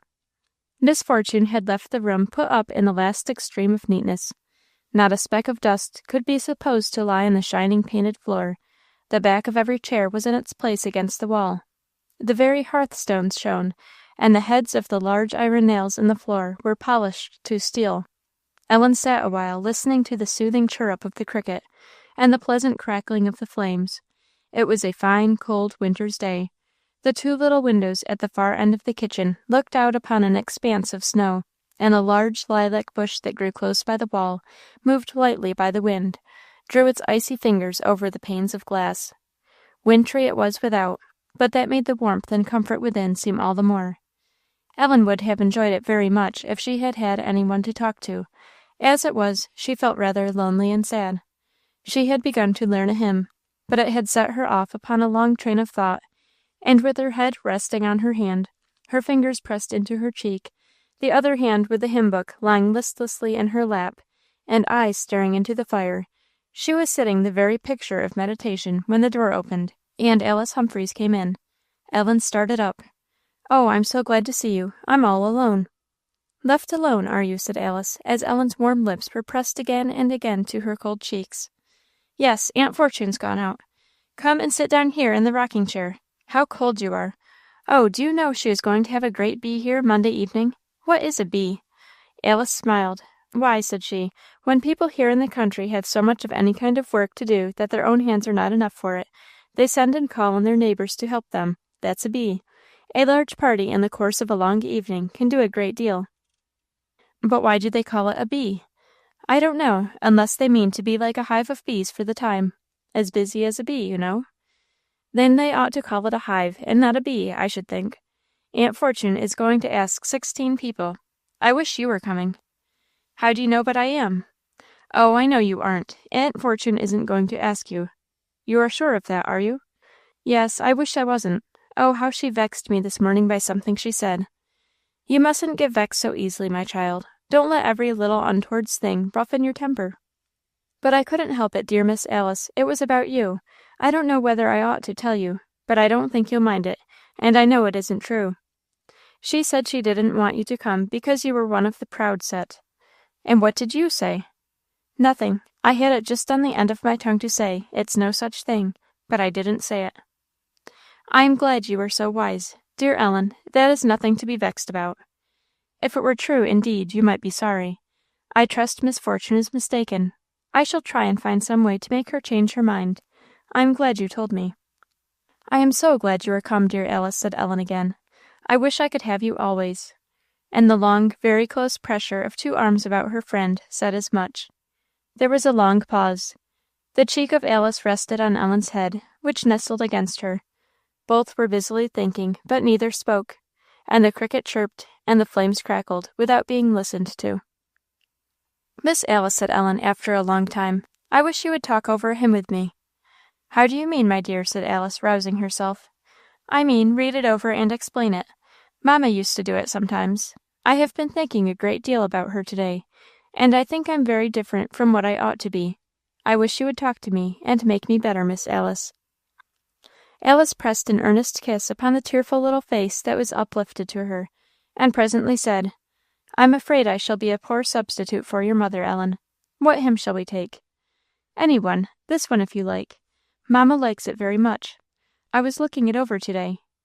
'A charge to keep I have, a God to glorify, a never-dying soul to save, and fit it for the sky.'" Alice read the first line, and paused.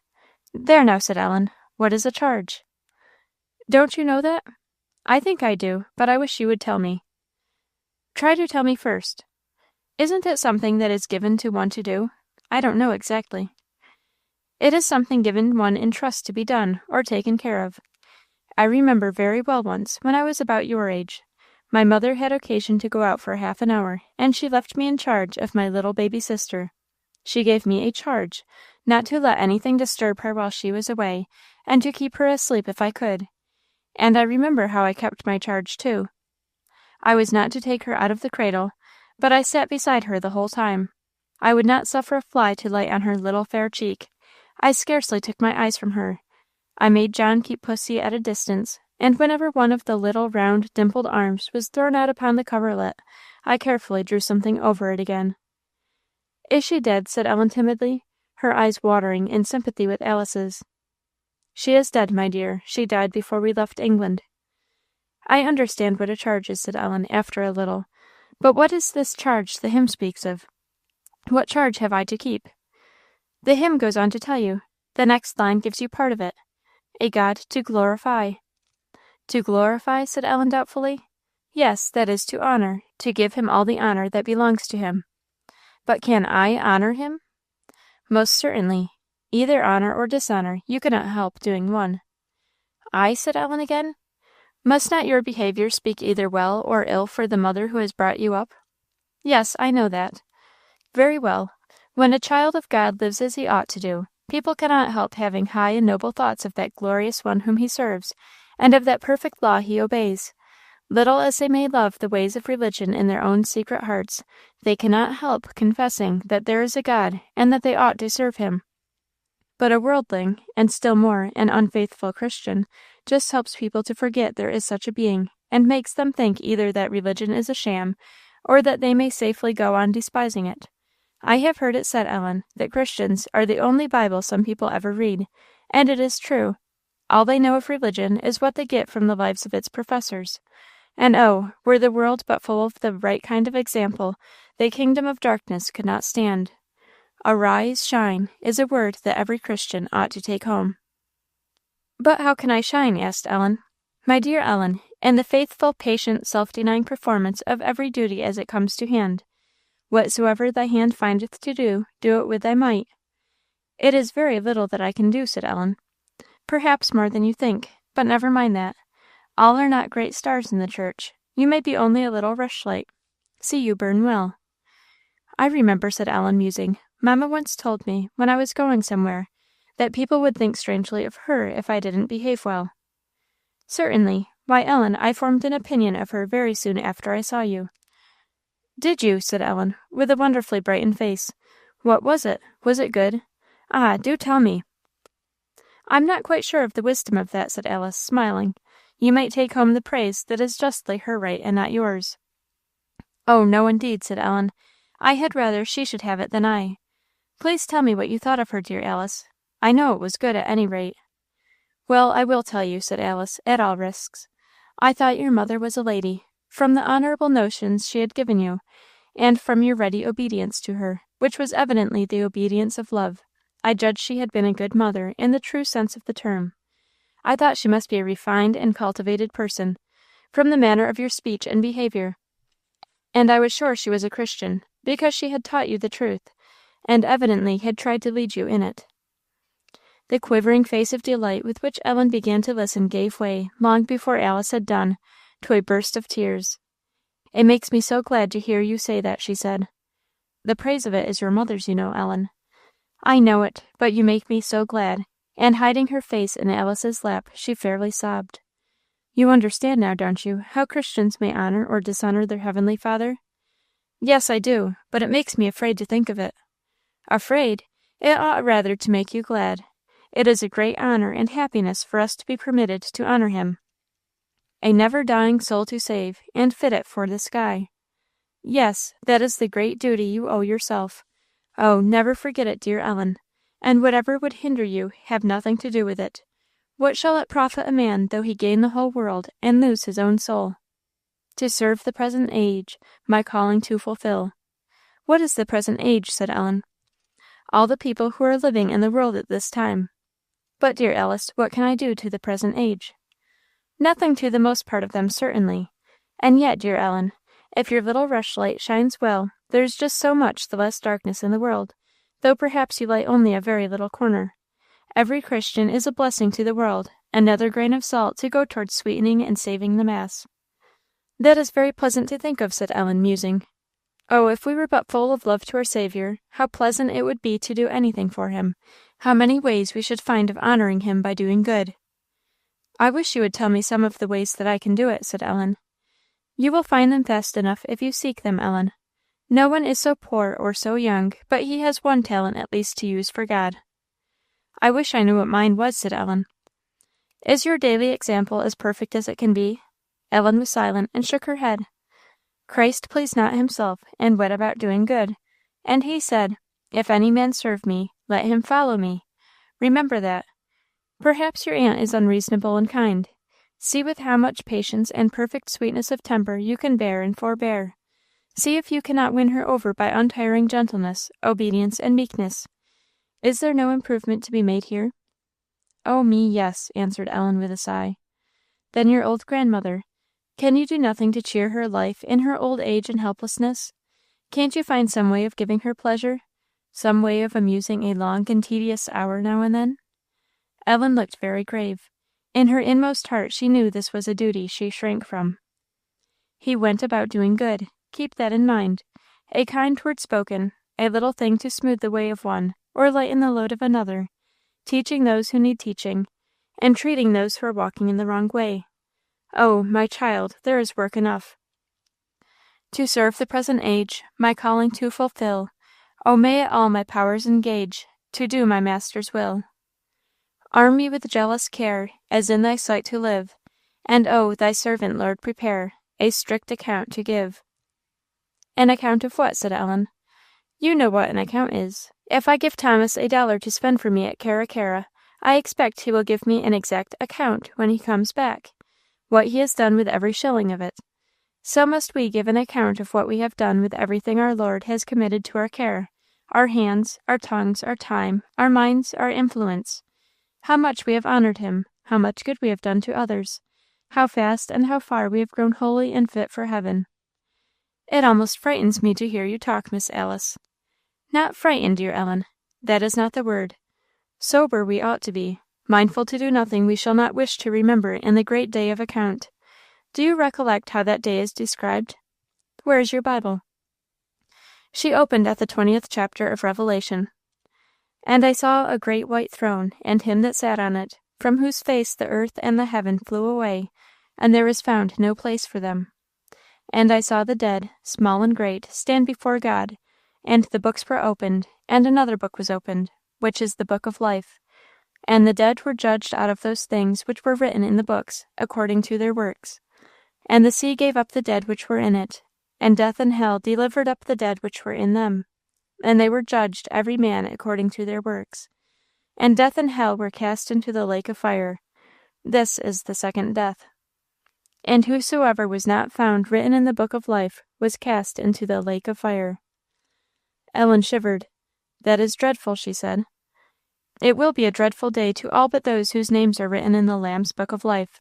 Not dreadful to them, dear Ellen. But how can I be sure, dear Alice, that my name is written there? And I can't be happy if I am not sure. My dear child, said Alice tenderly, as Ellen's anxious face and glistening eyes were raised to hers, if you love Jesus Christ, you may know you are his child, and none shall pluck you out of his hand. But how can I tell whether I do love him really? Sometimes I think I do, and then again sometimes I am afraid I don't at all. Alice answered in the words of Christ, He that hath my commandments and keepeth them, he it is that loveth me. Oh, I don't keep his commandments, said Ellen, the tears running down her cheeks.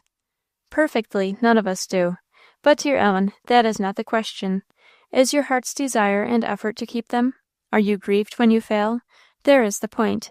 You cannot love Christ without loving to please him. Ellen rose, and putting both arms round Alice's neck, laid her head there, as her manner sometimes was, tears flowing fast. I sometimes think I do love him a little, she said, but I do so many wrong things. But he will teach me to love him if I ask him, won't he, dear Alice? Indeed he will, dear Ellen, said Alice, folding her arms round her little adopted sister. Indeed he will. He has promised that. Remember what he told somebody who is almost in despair. Fear not, only believe. Alice's neck was wet with Ellen's tears, and after they had ceased to flow, her arms kept their hold, and her head its resting place on Alice's shoulder for some time. It was necessary at last for Alice to leave her. Ellen waited till the sound of her horse's footsteps died away on the road, and then, sinking on her knees beside her rocking-chair, she poured forth her whole heart in prayers and tears. She confessed many a fault and shortcoming that none knew but herself, and most earnestly besought help that her little rushlight might shine bright. Prayer was to little Ellen what it is to all that know it, the satisfying of doubt, the soothing of care, the quieting of trouble. She had knelt down very uneasy, but she knew that God has promised to be the hearer of prayer, and she rose up very comforted, her mind fixing on those most sweet words Alice had brought to her memory. Fear not, only believe. When Miss Fortune returned, Ellen was quietly asleep again in her rocking-chair, with a face very pale, but calm as an evening sunbeam. Well, I declare if that child ain't sleeping her life away, said Miss Fortune. She's slept this whole blessed forenoon. I suppose she'll want to be alive and dancing the whole night to pay for it. I can tell you what she'll want a sight more, said Mr. Van Brunt, who had followed her in. It must have been to see about Ellen, for he was never known to do such a thing before or since. I'll tell you what she'll want, and that's a right hot supper. She's ate as nigh as possible nothing at all this noon. There ain't much danger of her dancing a hole in your floor this some time. Chapter 24. Sweeping and Dusting. Great preparations were making all Saturday and Monday for the expected gathering. From morning till night Miss Fortune was in a perpetual bustle. The great oven was heated no less than 3 several times on Saturday alone. Ellen could hear the breaking of eggs in the buttery, and the sound of beating or whisking, for a long time together, and then Miss Fortune would come out with floury hands, and plates of empty eggshells made their appearance. But Ellen saw no more. Whenever the coals were swept out of the oven, and Miss Fortune had made sure that the heat was just right for her purposes, Ellen was sent out of the way, and when she had got back there was nothing to be seen but the fast-shut oven door. It was just the same when the dishes, in all their perfection, were to come out of the oven again. The utmost Ellen was permitted to see was the napkin covering some stray cake or pie that by chance had to pass through the kitchen where she was. As she could neither help nor look on, the day passed rather wearily. She tried studying. A little, she found, was enough to satisfy both mind and body in their present state. She longed to go out again and see how the snow looked, but a fierce wind all the forepart of the day made it unfit for her. Towards the middle of the afternoon she saw with joy that it had lulled, and, though very cold, was so bright and calm that she might venture. She had eagerly opened the kitchen door to go up and get ready, when a long, weary yawn from her old grandmother made her look back. The old lady had laid her knitting in her lap, and bent her face down to her hand, which she was rubbing across her brow, as if to clear away the tired feeling that had settled there. Ellen's conscience immediately brought up Alice's words. Can't you do something to pass away a tedious hour now and then?" The first feeling was of vexed regret that they should have come into her head at that moment. Then conscience said that was very selfish. There was a struggle. Ellen stood with the door in her hand, unable to go out or come in. But not long. As the words came back upon her memory, "A charge to keep I have," her mind was made up. After one moment's prayer for help and forgiveness, she shut the door, came back to the fireplace, and spoke in a cheerful tone. "Grandma, wouldn't you like to have me read something to you?" "Read," answered the old lady. "Laws a me! I don't read nothing, dearie." "But wouldn't you like to have me read to you, Grandma?" The old lady, in answer to this, laid down her knitting, folded both arms around Ellen, and kissing her a great many times, declared she should like anything that came out of that sweet little mouth. As soon as she was set free, Ellen brought her Bible, sat down close beside her, and read chapter after chapter, rewarded even then by seeing that, though her grandmother said nothing, she was listening with fixed attention, bending down over her knitting as if in earnest care to catch every word.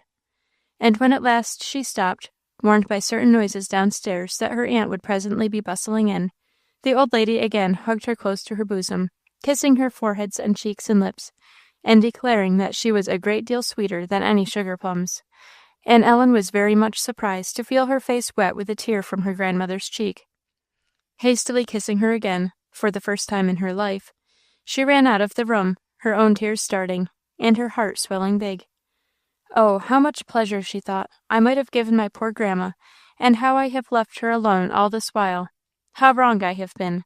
But it shan't be so in future. It was not quite sundown, and Ellen thought she might yet have 2 or 3 minutes in the open air. So she wrapped up very warm and went out to the chip-yard. Ellen's heart was very light. She had just been fulfilling a duty that cost her a little self-denial, and the reward had already come. And now it seemed to her that she had never seen anything so perfectly beautiful as the scene before her. The brilliant snow that lay in a thick carpet over all the fields and hills, and the pale streaks of sunlight stretching across it between the long shadows that reached now from the barn to the house. One moment the light tinted the snow-capped fences and whitened barn roofs, then the lights and the shadows vanished together, and it was all one cold, dazzling light. Oh, how glorious! Ellen almost shouted to herself. It was too cold to stand still. She ran to the barnyard to see the cows milked. There they were, all her old friends, Streaky and Dolly and Jane and Sukey, and Betty Flynn, sleek and contented. Winter and summer were all the same to them. And Mr. Van Brunt was very glad to see her there again, and Sam Larkins and Johnny Lowe looked as if they were too. And Ellen told them with great truth she was very glad indeed to be there. And then she went into supper with Mr. Van Brunt, and an amazing appetite. That was Saturday. Sunday passed quietly, though Ellen could not help suspecting it was not entirely a day of rest to her aunt. There was a savoury smell of cooking in the morning, which nothing that came on the table by any means accounted for, and Miss Fortune was scarcely to be seen the whole day. With Monday morning began a great bustle, and Ellen was well enough now to come in for her share. The kitchen, parlour, hall, shed, and lower kitchen must all be thoroughly swept and dusted. This was given to her, and a morning's work pretty near she found it.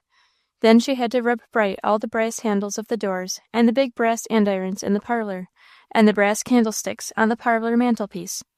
When at last she got through, and came to the fire to warm herself, she found her grandmother lamenting that her snuff-box was empty, and asking her daughter to fill it for her. "Oh, I can't be bothered to be running upstairs to fill snuff-boxes," answered that lady. "You will have to wait." "I'll get it, Grandma," said Ellen, "if you'll tell me where." "Sit down and be quiet," said Miss Fortune. "You go into my room just when I bid you, and not till then." Ellen sat down, but no sooner was Miss Fortune hid in the buttery than the old lady beckoned her to her side, and nodding her head a great many times, gave her the box, saying softly, "You can run up now. She won't see you, dearie. It's in a jar in the closet. Now's the time." Ellen could not bear to say no. She hesitated a minute, and then boldly opened the buttery door. "Keep out. What do you want?" "She wanted me to go for the snuff," said Ellen in a whisper. "Please, do let me. I won't look at anything, nor touch anything, but just get the snuff." With an impatient gesture, her aunt snatched the box from her hand, pushed Ellen out of the buttery, and shut the door. The old lady kissed and fondled her, as if she had done what she had only tried to do, and smoothed down her hair, praising its beauty and whispering, "Never mind, dearie. You'll read your grandma, won't you?" It cost Ellen no effort now. With the beginning of kind offices to her poor old parent, kind feeling had sprung up fast. Instead of disliking and shunning, she had begun to love her. There was no dinner for anyone this day. Mr. and Mrs. Van Brunt came to an early tea, after which Ellen was sent to dress herself, and Mr. Van Brunt to get some pieces of board for the meat choppers. He came back presently with an armful of square bits of wood, and sitting down before the fire, began to whittle the rough sawn ends over the hearth. His mother grew nervous. Misfortune bore it as she would have borne it from no one else, but vexation was gathering in her breast for the first occasion. Presently Ellen's voice was heard singing down the stairs. "I'd give something to stop that child's pipe," said Misfortune. "She's eternally singing the same thing over and over, something about a charge to keep. I'd a good notion to give her a charge to keep this morning. It would have been to hold her tongue." "That would have been a public loss, I think," said Mr. Van Brunt. "Well, you are making a precious litter," said the lady, turning short upon him. "Never mind," said he, in the same tone. "It's nothing but what the fire'll burn up, anyhow. Don't worry yourself about it." Just as Ellen came in, so did Nancy by the other door. "What are you here for?" said Misfortune, with an ireful face. "Oh, come to see the folks, and get some peaches," said Nancy. "Come to help along, to be sure." "Ain't your grandma coming?" "No, ma'am, she ain't. I knew she wouldn't be of much use, so I thought I wouldn't ask her." Misfortune immediately ordered her out. Half laughing, half serious, Nancy tried to keep her ground. But Misfortune was in no mood to hear parleying. She laid violent hands on the passive Nancy, and between pulling and pushing, at last got her out and shut the door. Her next sudden move was to haul off her mother to bed. Ellen looked her sorrow at this, and Mr. Van Brunt whistled his thoughts, but that either made nothing, or made Misfortune more determined. Off she went, with her old mother under her arm. While she was gone, Ellen brought the broom to sweep up the hearth, but Mr. Van Brunt would not let her. "No," said he, "it's more than you nor I can do. You know," said he, with a sly look, "we might sweep the shavings into the wrong corner." This entirely overset Ellen's gravity, and unluckily she could not get it back again, even though warned by Mrs. Van Brunt that her aunt was coming.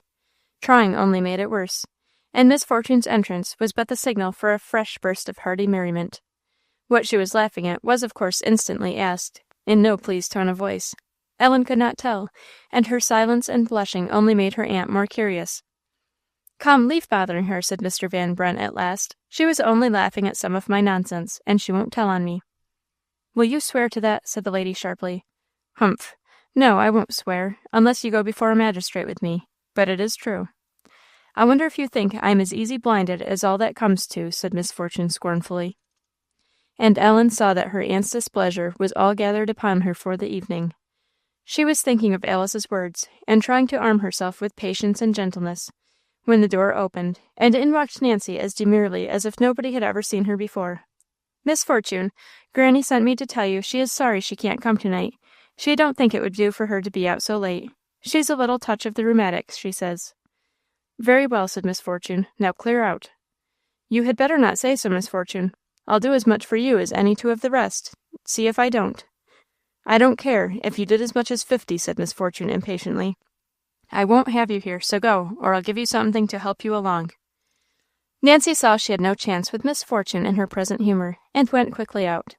A little while after, Ellen was standing at the window, from which, through the shed window, she had a view of the chip-yard, and there she saw Nancy, lingering still, walking round and round in a circle, and kicking the snow with her feet in a discontented fashion.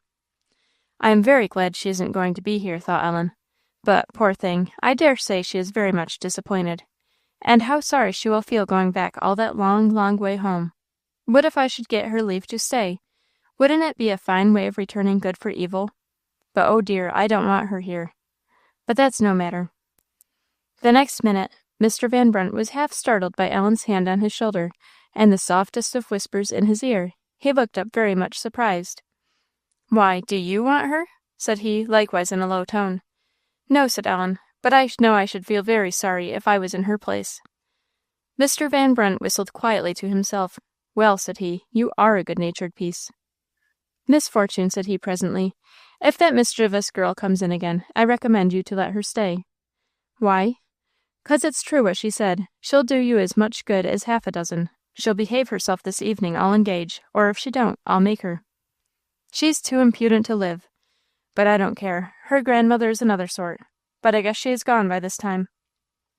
Ellen waited only till her aunt's back was turned. She slipped downstairs and out of the kitchen door, and ran up the slope to the fence of the chipyard.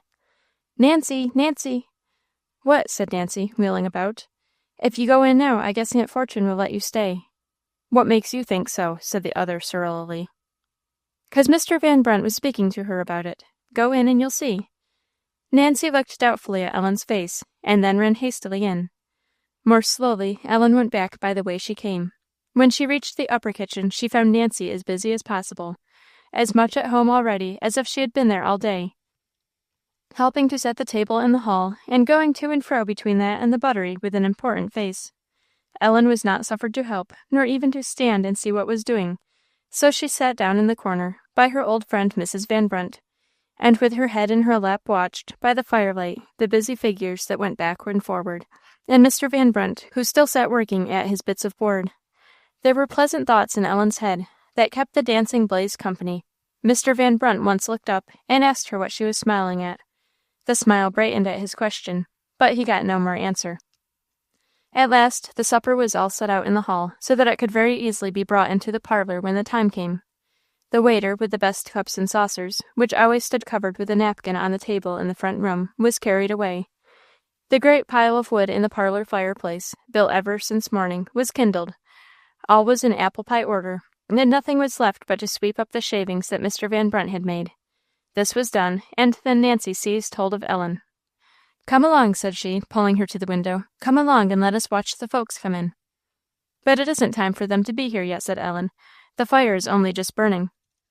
"Fiddle-dee-dee! They won't wait for the fire to burn, I can tell you. They'll be along directly, some of them. I wonder what Miss Fortune is thinking of. That fire had ought to have been burning this long time ago. But they won't set to work till they all get here, that's one thing. Do you know what's going to be for supper?" "No." "Not a bit?" "No." "Ain't that funny? Then I'm better off than you. I say, Ellen, any one would think I was Miss Fortune's niece, and you was somebody else, wouldn't they? Goodness, I'm glad I ain't. I'm going to make part of the supper myself. What do you think of that? Miss Fortune always has grand suppers, when she has 'em at all. 'Tain't very often, that's one thing. I wish she'd have a bee every week, I know, and let me come and help. Hark, didn't I tell you? There's somebody coming this minute. Don't you hear the sleigh-bells? I'll tell you who it is now. It's the Lawsons. You see if it ain't. It's good it's such a bright night. We can see 'em first rate. There, here they come, just as I told you. Here's Mimey Lawson, the first one. If there's anybody I do despise, it's Mimey Lawson." "Hush," said Ellen. The door opened, and the lady herself walked in, followed by 3 others. Large, tall women, muffled from head to foot against the cold.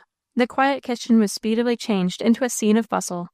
Loud talking and laughing, a vast deal of unrobing, pushing back and pulling up chairs on the hearth, and Nancy and Ellen running in and out of the room with countless wrappers, cloaks, shawls, comforters, hoods, mittens, and moccasins. "What a precious mess it will be to get 'em all their own things when they come to go away again," said Nancy. "Throw 'em all down there, Ellen, in that heap. Now, come quick, somebody else will be here directly." "Which is Miss Mimey?" said Ellen. "That big ugly woman in a purple frock. The one next her is Kitty. The black-haired one is Mary, and t'other is Fanny. Ugh, don't look at 'em. I can't bear 'em." "Why?" "'Cause I don't, I can tell you. Reason good. They are as stingy as they can live. Their way is to get as much as they can out of other folks, and let other folks get as little as they can out of them. I know 'em. Just watch that purple frock when it comes to the eating. There's Mr. Bob." "Mr. who?" "Bob Lawson. He's a precious small young man for such a big one. There, go take his hat. Miss Fortune," said Nancy, coming forward, "mayn't the gentlemen take care of their own things in the stoop, or must the young ladies wait upon them too? The other room wouldn't hold everything neither."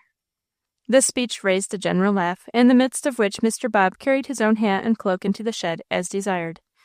Before Nancy had done chuckling came another arrival, a tall, lank gentleman, with one of those unhappy shaped faces that are very broad at the eyes and very narrow across the chops, and having a particularly grave and dull expression. He was welcomed with such a shout of mingled laughter, greeting, and jesting, that the room was in a complete hurly-burly, and a plain-looking, stout, elderly lady, who had come in just behind him, was suffered to stand unnoticed. "It's Miss Janet," whispered Nancy. "Mr. Marshchalk's aunt. Nobody wants to see her here. She's one of your pious kind. and that's a kind your aunt don't take to." Instantly Ellen was at her side, offering gently to relieve her of her hood and cloak, and with a tap on his arm drawing Mr. Van Brunt's attention to the neglected person. Quite touched by the respectful politeness of her manner, the old lady inquired of Miss Fortune, as Ellen went off with a load of mufflers, "Who was that sweet little thing?" "It's a kind of sweetmeats that is kept for company, Miss Janet," replied Miss Fortune, with a darkened brow. "She's too good for everyday use, that's a fact," remarked Mr. Van Brunt. Miss Fortune colored and tossed her head, and the company were for a moment still with surprise. Another arrival set them a-going again. "Here come the Hitchcocks, Ellen," said Nancy. "Walk in, Miss Mary. Walk in, Miss Jenny. Mr. Marshchalk has been here this great while." Miss Mary Hitchcock was in nothing remarkable. Miss Jenny, when her wrappers were taken off, showed a neat little round figure, and a round face of very bright and good-humoured expression. It fastened Ellen's eye, till Nancy whispered her to look at Mr. Juniper Hitchcock, and that young gentleman entered, dressed in the latest style of elegance. His hair was arranged in a faultless manner, unless perhaps it had a little too much of the tallow candle, for when he sat for a while before the fire, it had somewhat the look of being excessively wet with perspiration.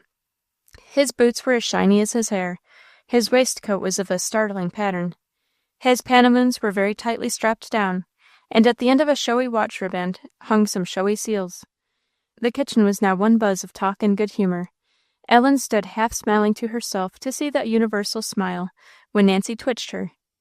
"Here's more coming. Silly Dennison, I guess. No, it's too tall. Who is it?"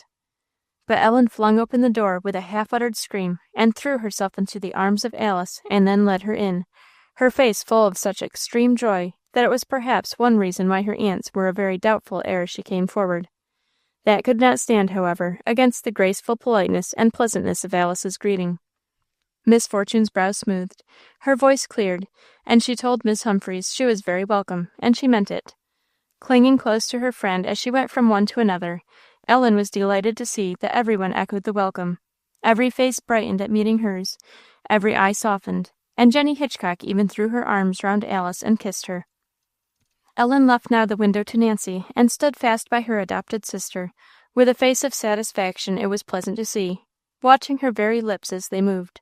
Soon the door opened again, and various voices hailed the newcomer as Jane, Janie, and Jane Huff. She was a decidedly plain-looking country girl, but when she came near, Ellen saw a sober, sensible face, and a look of thorough good nature, which immediately ranked her next to Jenny Hitchcock in her fancy. Mr. Bill Huff followed, a sturdy young man, quite as plain, and hardly so sensible-looking. He was still more shining with good nature. He made no pretensions to the elegance of Mr. Juniper Hitchcock, but before the evening was over, Ellen had a vastly greater respect for him. Last, not least, came the Dennisons. It took Ellen some time to make up her mind about them. Miss Celie, or Cecilia, was certainly very elegant indeed. Her hair was in the extremest state of nicety, with a little round curl plastered in front of each ear. How she coaxed them to stay there, Ellen could not conceive. She wore a real watch, there was no doubt of that, and there was even a ring on one of her fingers, with 2 or 3 blue or red stones in it. Her dress was smart, and so was her figure, and her face was pretty. And Ellen overheard one of the Lawsons whisper to Jenny Hitchcock that there wasn't a greater lady in the land than Celie Dennison. Her brother was very different, tall and athletic, and rather handsome. He made no pretensions to be a gentleman. He valued his fine farming and fine cattle a great deal higher than Juniper Hitchcock's gentility. Chapter 25. Shows what noise a bee can make when it gets into the house. As the party were all gathered, it was time to set to work. The fire in the front room was burning up finely now, but Miss Fortune had no idea of having pork chopping or apple paring done there. One party was dispatched downstairs into the lower kitchen. The others made a circle round the fire. Everyone was furnished with a sharp knife, and a basket of apples was given to each 2 or 3. Now, it would be hard to say whether talking or working went on best. Not faster moved the tongues than the fingers. Not smoother went the knives than the flow of talk, while there was a constant leaping of quarters of apples from the hands that had prepared them into the bowls, trays, or what not, that stood on the hearth to receive them. Ellen had nothing to do. Her aunt had managed it so, though she would gladly have shared the work that looked so pretty and pleasant in other people's hands. Miss Fortune would not let her, So she watched the rest, and amused herself as well as she could with hearing and seeing, and standing between Alice and Jenny Hitchcock. She handed them the apples out of the basket as fast as they were ready for them. It was a pleasant evening that. Laughing and talking went on merrily. Stories were told, anecdotes, gossip, jokes, passed from mouth to mouth, and not one made himself so agreeable, or had so much to do with the life and pleasure of the party, as Alice. Ellen saw it, delighted. The pared apples kept dancing into the bowls and trays. The baskets got empty surprisingly fast. Nancy and Ellen had to run to the barrels in the shed again for fresh supplies. "Do they mean to do all these tonight?" said Ellen to Nancy on one of these occasions. "I don't know what they mean, I am sure," replied Nancy, diving down into the barrel to reach the apples. "If you had asked me what misfortune meant, I might have given an answer." "But only look," said Ellen, "only so many done, and all these to do. Well, I know what busy as a bee means now, if I never did before." "You'll know it better tomorrow, I can tell you." "Why?" "Oh, wait till you see. I wouldn't be you tomorrow for something, though. Do you like sewing?" "Sewing," said Ellen. "But, girls, what are you leaving the door open for?" sounded from the kitchen, and they hurried in. "Most got through, Nancy?" inquired Bob Lawson. Miss Fortune had gone downstairs. "Han't begun to, Mr. Larson. There's every bit as many to do as there was at your house t'other night." "What on airth does she want with such a sight of 'em?" inquired Dan Dennison. "Live on pies and apple sass till next summer," suggested Mimy Lawson. "That's the stuff for my money," replied her brother. "Taters and apple sass is my sass in the winter." "It's good those is easy got," said his sister Mary. "The sass is most of the dinner to Bob, most commonly." "Are they fixing for more apple sass downstairs?" Mr. Dennison went on rather dryly. "No. Hush," said Juniper Hitchcock. "Sassages." "Humph," said Dan, as he speared up an apple out of the basket on the point of his knife. "Ain't that something like what you can call killing two?" "Just that, exactly," said Jenny Hitchcock, as Dan broke off short, and the mistress of the house walked in. "Ellen," she whispered, "don't you want to go downstairs and see when the folks are coming up to help us?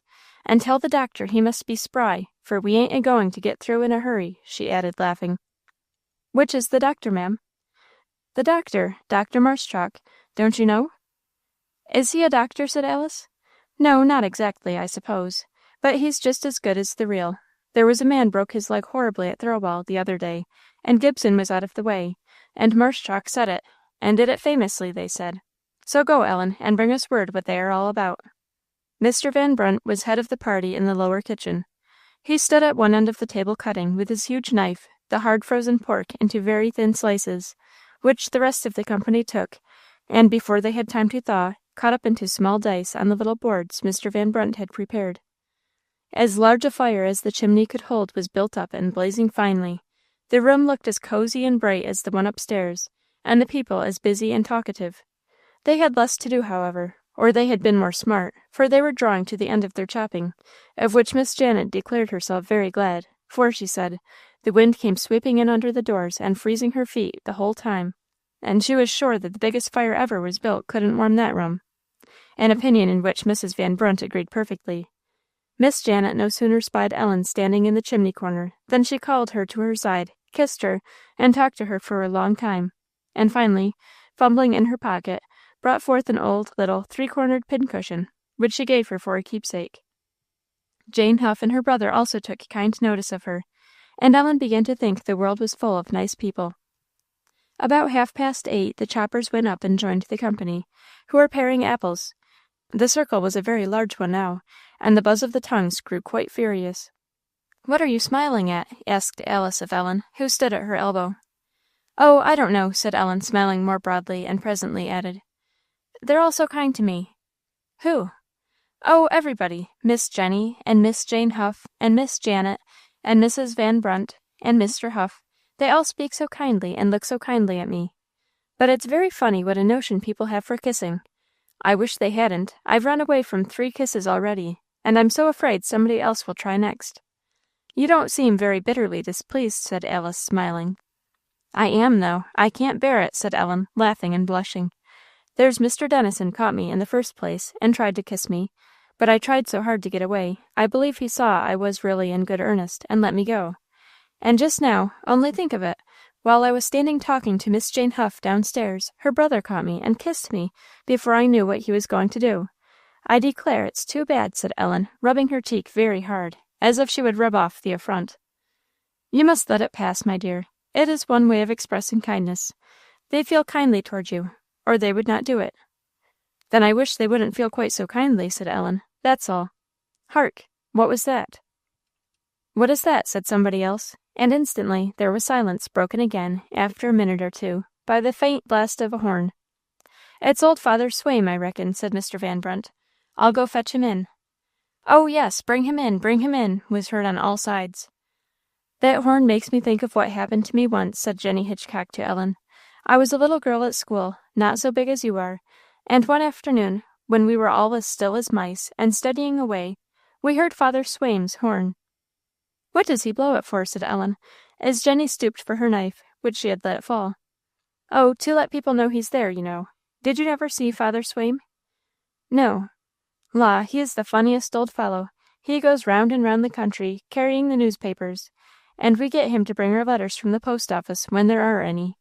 He carries 'em in a pair of saddlebags hanging across that old white horse of his. I don't think that horse will ever grow old, no more than his master.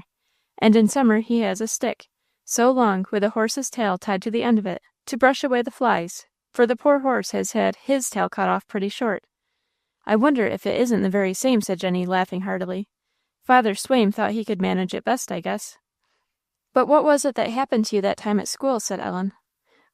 "Why, when we heard the horn blow, our master, the schoolmaster, you know, went out to get a paper, and I was tired with sitting still, so I jumped up and ran across the room and then back again, and over and back again, 5 or 6 times.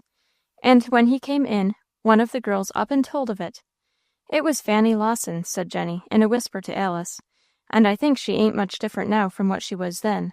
I can hear her now. 'Mr. Starks, Jenny Hitchcock's been running all around the room.' Well, what do you think he did to me? He took hold of my 2 hands and swung me round and round by the arms, till I didn't know which was head and which was feet." "What a queer schoolmaster," said Ellen. "Queer enough, you may say that. His name was Starks.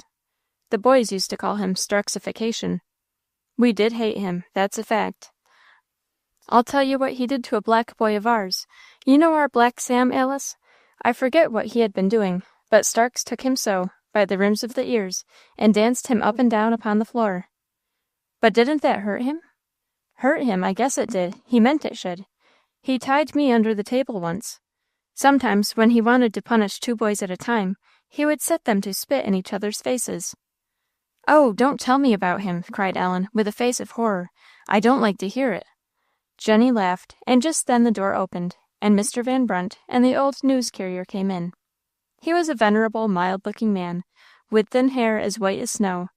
He wore a long, snuff-coloured coat, and a broad-brimmed hat, the sides of which were oddly looped up to the crown with twine. His tin horn or trumpet was in his hand.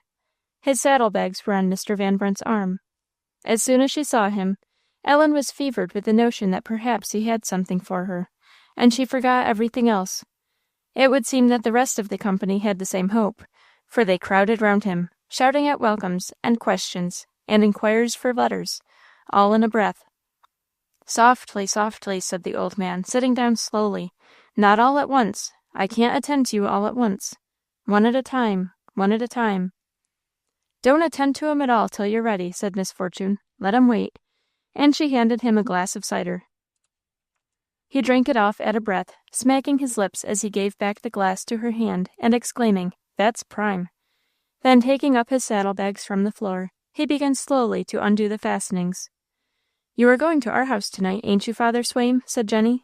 "That's where I was going," said the old man. "I was a-going to stop with your father, Miss Jenny. But since I've got into Farmer Van Brunt's hands, I don't know any more what's going to become of me. And after that glass of cider, I don't much care. Now let's see. Miss Jenny Hitchcock, here's something for you. I should like very much to know what's inside of that letter. There's a blue seal to it. Ah, young folks, young folks." Jenny received her letter amidst a great deal of laughing and joking, and seemed herself quite as much amused as anybody. "Jedediah B. Lawson. There's for your father, Miss Mimey. That saves me a long tramp. If you've 21 cents in your pocket, that is, If you han't, I shall be obleeged to tramp after that. Here's something for most all of you, I'm thinking. Miss Cecilia Dennison, your fair hands, how's the squire? Rheumatism, eh? I think I'm a younger man now than your father, Cecily, and yet I must have seen a good many years more than Squire Dennison. I must surely. Miss Fortune Emerson, that's for you. A double letter, ma'am. Ellen, with a beating heart, had pressed nearer and nearer to the old man, till she stood close by his right hand, and could see every letter as he handed it out. A spot of deepening red was on each cheek as her eye eagerly scanned letter after letter. It spread to a sudden flush when the last name was read. Alice watched in some anxiety her keen look as it followed the letter from the old man's hand to her aunt's, and thence to the pocket, where Miss Fortune coolly bestowed it. Ellen could not stand this. She sprang forward across the circle. Aunt Fortune, there's a letter inside of that for me. Won't you give it to me? Won't you give it to me? She repeated, trembling. Her aunt did not notice her by so much as a look. She turned away and began talking to someone else. The red had left Ellen's face when Alice could see it again. It was livid and spotted from stifled passion. She stood in a kind of maze.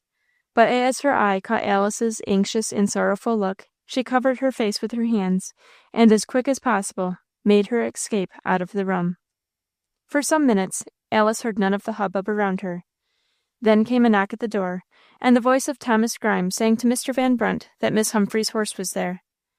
Mr. Swaim, said Alice, rising, I don't like to leave you with these gay friends of ours. You'll stand no chance of rest with them tonight. Will you ride home with me? Many of the party began to beg Alice would stay to supper, but she said her father would be uneasy. The old news-carrier concluded to go with her, for, he said, there was a pint he wanted to mention to Parson Humphreys that he had forgotten to bring forward when they were talking on that 'ere subject 2 months ago. So Nancy brought her things from the next room, and helped her on with them, and looked pleased, as well she might, at the smile and kind words with which she was rewarded. Alice lingered at her leave-taking, hoping to see Ellen, but it was not till the last moment that Ellen came in. She did not say a word, but the 2 little arms were put around Alice's neck, and held her with a long, close earnestness, which did not pass from her mind all the evening afterwards. When she was gone, the company sat down again to business, and apple-paring went on more steadily than ever for a while, till the bottom of the barrels was seen, and the last basketful of apples was duly emptied. Then there was a general shout. The kitchen was quickly cleared, and everybody's face brightened, as much as to say, now for fun. While Ellen and Nancy, and Miss Fortune and Mrs. Van Brunt were running all ways with trays, pans, baskets, knives, and buckets, the fun began by Mr. Juniper Hitchcock's whistling and his dog, and setting him to do various feats for the amusement of the company. There followed such a rushing, leaping, barking, laughing, and scolding on the part of the dog and his admirers that the room was in an uproar. He jumped over a stick. He got into a chair and sat up on 2 legs. He kissed the lady's hands. He suffered an apple paring to be laid across his nose, then threw it up with a jerk and caught it in his mouth. Nothing very remarkable, certainly, but as Miss Fortune observed to somebody, if he had been the learned pig, there couldn't have been more fuss made over him. Ellen stood looking on, smiling partly at the dog and his master, and partly at the antics of the company. Presently Mr. Van Brunt, bending down to her, said, What is the matter with your eyes? Nothing, said Ellen, starting. At least nothing that's any matter, I mean. Come here, said he, drawing her on one side. Tell me all about it. What is the matter? Never mind. Please don't ask me, Mr. Van Brunt. It's nothing I ought to tell you. It isn't any matter. But her eyes were full again, and he still held her fast doubtfully. I'll tell you about it, Mr. Van Brunt, said Nancy, as she came past them. You let her go, and I'll tell you by and by. And Ellen tried in vain afterwards to make her promise she would not. Come, June, said Miss Jenny, we have got enough of you and Jumper. Turn him out. We are going to have the cat now. Come, Puss, Puss in the corner. Go off into t'other room, will you, everybody that don't want to play? Puss, Puss. Now the fun began in good earnest, and but a few minutes had passed before Ellen was laughing with all her heart, as if she never had had anything to cry for in her life.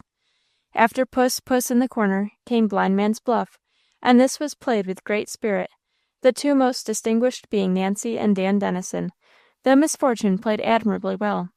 Ellen had seen Nancy play before, but she forgot her own part of the game in sheer amazement at the way Mr. Dennison managed his long body, which seemed to go where there was no room for it, and vanish into air just when the grasp of some grasping blind man was ready to fasten upon him.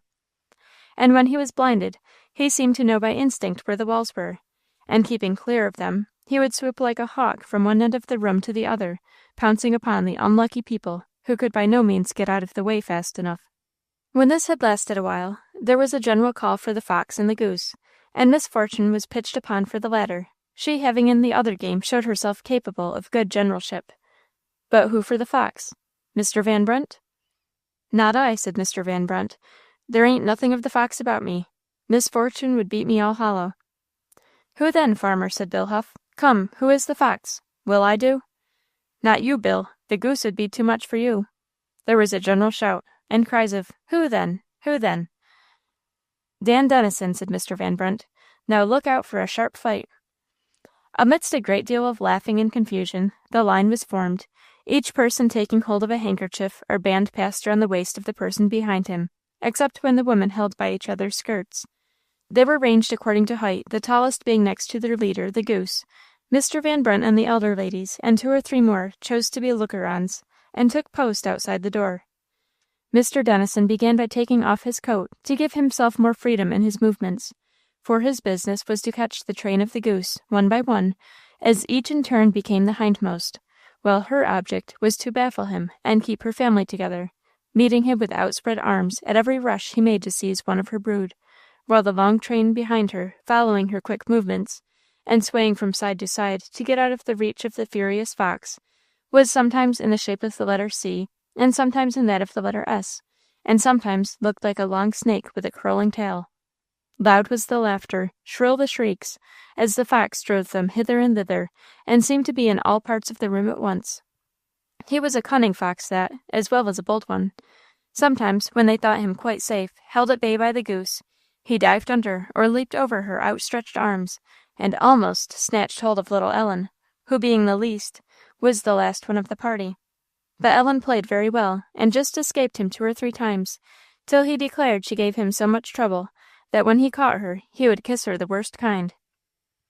Ellen played none the worse for that. However, she was caught at last, and kissed too. There was no help for it, so she bore it as well as she could.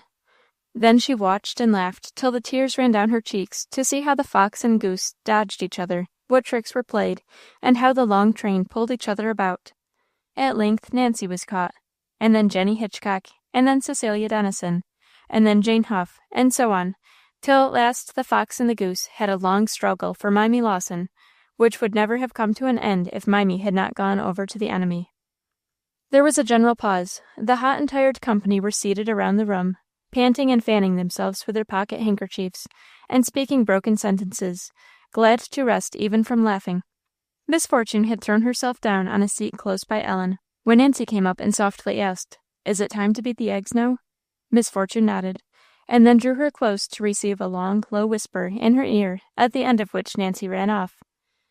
"Is there anything I can do, Aunt Fortune?" said Ellen, so gently and timidly that it ought to have won a kind answer. "Yes," said her aunt, "you may go and put yourself to bed. It's high time, long ago." And looking round as she moved off, she added, "Go," with a little nod that as much as said, "I am in earnest." Ellen's heart throbbed. She stood doubtful. One word to Mr. Van Brunt, and she need not go, that she knew. But as surely, too, that word would make trouble and do harm. And then she remembered, "A charge to keep I have." She turned quick and quitted the room.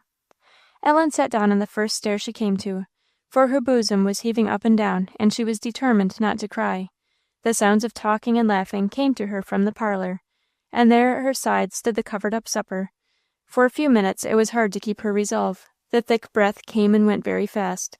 Through the fanlights of the hall door, opposite to which she was sitting, the bright moonlight streamed in, and presently, as Ellen quieted, it seemed to her fancy like a gentle messenger from its Maker, bidding his child remember him. And then came up some words in her memory that her mother's lips had fastened there long ago. "I love them that love me, and they that seek me early shall find me." She remembered her mother had told her it is Jesus who says this. Her lost pleasure was nigh forgotten. And yet, as she sat gazing into the moonlight, Ellen's eyes were gathering tears very fast. "Well, I am seeking him," she thought. "Can it be that he loves me? Oh, I'm so glad." and they were glad tears that little Ellen wiped away as she went upstairs, for it was too cold to sit there long, if the moon was ever so bright. She had her hand on the latch of the door, when her grandmother called out from the other room to know who was there. "It is I, Grandma." "Ain't somebody there? Come in here. Who is it?" "It's I, Grandma," said Ellen, coming to the door. "Come in here, dearie," said the old woman in a lower tone. "What is it all? What's the matter? Who's downstairs?" "It's a bee, Grandma. There's nothing the matter." "A bee? Who's been stung? What's all the noise about?" "'Tisn't that kind of a bee, Grandma. Don't you know? There's a parcel of people that came to pare apples, and they've been playing games in the parlor, that's all." "Paring apples, eh? Is there company below?" "Yes, ma'am, a whole parcel of people." "Dear me," said the old lady, "I oughtn't to have been abed. Why ha'n't Fortune told me? I'll get right up. Ellen, you go in the fur closet and bring me my paddy soy that hangs there, and then help me on with my things. I'll get right up. Dear me, what was Fortune thinking about?" The moonlight served very well instead of candles. After twice bringing the wrong dresses, Ellen at last hit upon the paddy soy, which the old lady knew immediately by the touch. In haste, and not without some fear and trembling on Ellen's part, she was arrayed in it, her best cap put on, not over hair in the best order, Ellen feared, but the old lady would not stay to have it made better. Ellen took care of her down the stairs, and after opening the door for her, went back to her room. A little while had passed, and Ellen was just tying her nightcap strings, and ready to go peacefully to sleep, when Nancy burst in. "Ellen, hurry, you must come right downstairs." "Downstairs? Why, I'm just ready to go to bed." "No matter, you must come down right away. There's Mr. Van Brunt says he won't begin supper till you come." "But does Aunt Fortune want me to?" "Yes, I tell you, and the quicker you come the better she'll be pleased. She sent me after you in all sorts of a hurry. She said she didn't know where you were." "Said she didn't know where I was? Why, she told me herself," Ellen began, and stopped short. "Of course," said Nancy. "Don't you think I know that? But he don't, and if you want to plague her, you'll just tell him. Now come, and be quick, will you? The supper's splendid." Ellen lost the first view of the table, for everything had begun to be pulled to pieces before she came in. The company were all crowded round the table, eating and talking and helping themselves, and ham and bread and butter, pumpkin pies and mince pies and apple pies, cakes of various kinds, and glasses of eggnog and cider were in everybody's hands. One dish in the middle of the big table had won the praise of many tongue, nobody could guess, and many asked how it was made. But Miss Fortune kept a satisfied silence, pleased to see the constant stream of comers to the big dish, till it was near empty. Just then Mr. Van Brunt, seeing Ellen had nothing, gathered up all that was left and gave it to her. It was sweet and cold and rich. Ellen told her mother afterwards it was the best thing she had ever tasted except the ice cream she once gave her in New York.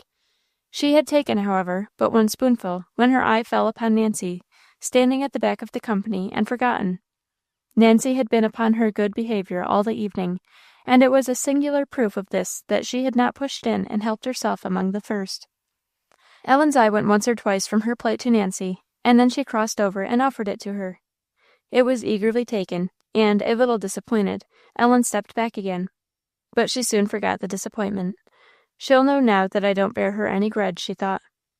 "Ha'n't you got nothing?" said Nancy, coming up presently. "That wasn't yourn that you gave me, was it?" Ellen nodded smilingly. "Well, there ain't no more of it," said Nancy. "The bowl is empty." "I know it," said Ellen. "Why, didn't you like it?" "Yes, very much." "Why, you're a queer little fish," said Nancy. "What did you get Mr. Van Brunt to let me in for?" "How did you know I did?" "'Cause he told me. Say, what did you do it for? Mr. Dennison, won't you give Ellen a piece of cake or something? Here, take this," said Nancy, pouncing upon a glass of eggnog, which a gap in the company enabled her to reach. "I made it more than half myself. Ain't it good?" "Yes, very," said Ellen, smacking her lips. "What's in it?" "Oh, plenty of good things. But what made you ask Mr. Van Brunt to let me stop tonight? You didn't tell me. Did you want me to stay?" "Never mind," said Ellen. "Don't ask me any questions." "Yes, but I will, though, and you've got to answer me. Why did you? Come, do you like me? Say." "I should like you, I dare say, if you would be different." "Well, I don't care," said Nancy, after a little pause. "I like you, though you're as queer as you can be. I don't care whether you like me or not. Look here, Ellen, that cake there is the best. I know it is, for I've tried 'em all. You know I told Van Brunt that I would tell him what you were crying about?" "Yes, and I asked you not. Did you?" Nancy nodded. being at the moment still further engaged in trying the cake. "I'm sorry you did. What did he say?" "He didn't say much to me. Somebody else will hear of it, I guess.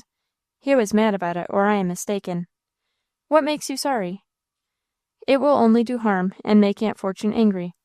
"Well, that's just what I should like if I were you. I can't make you out."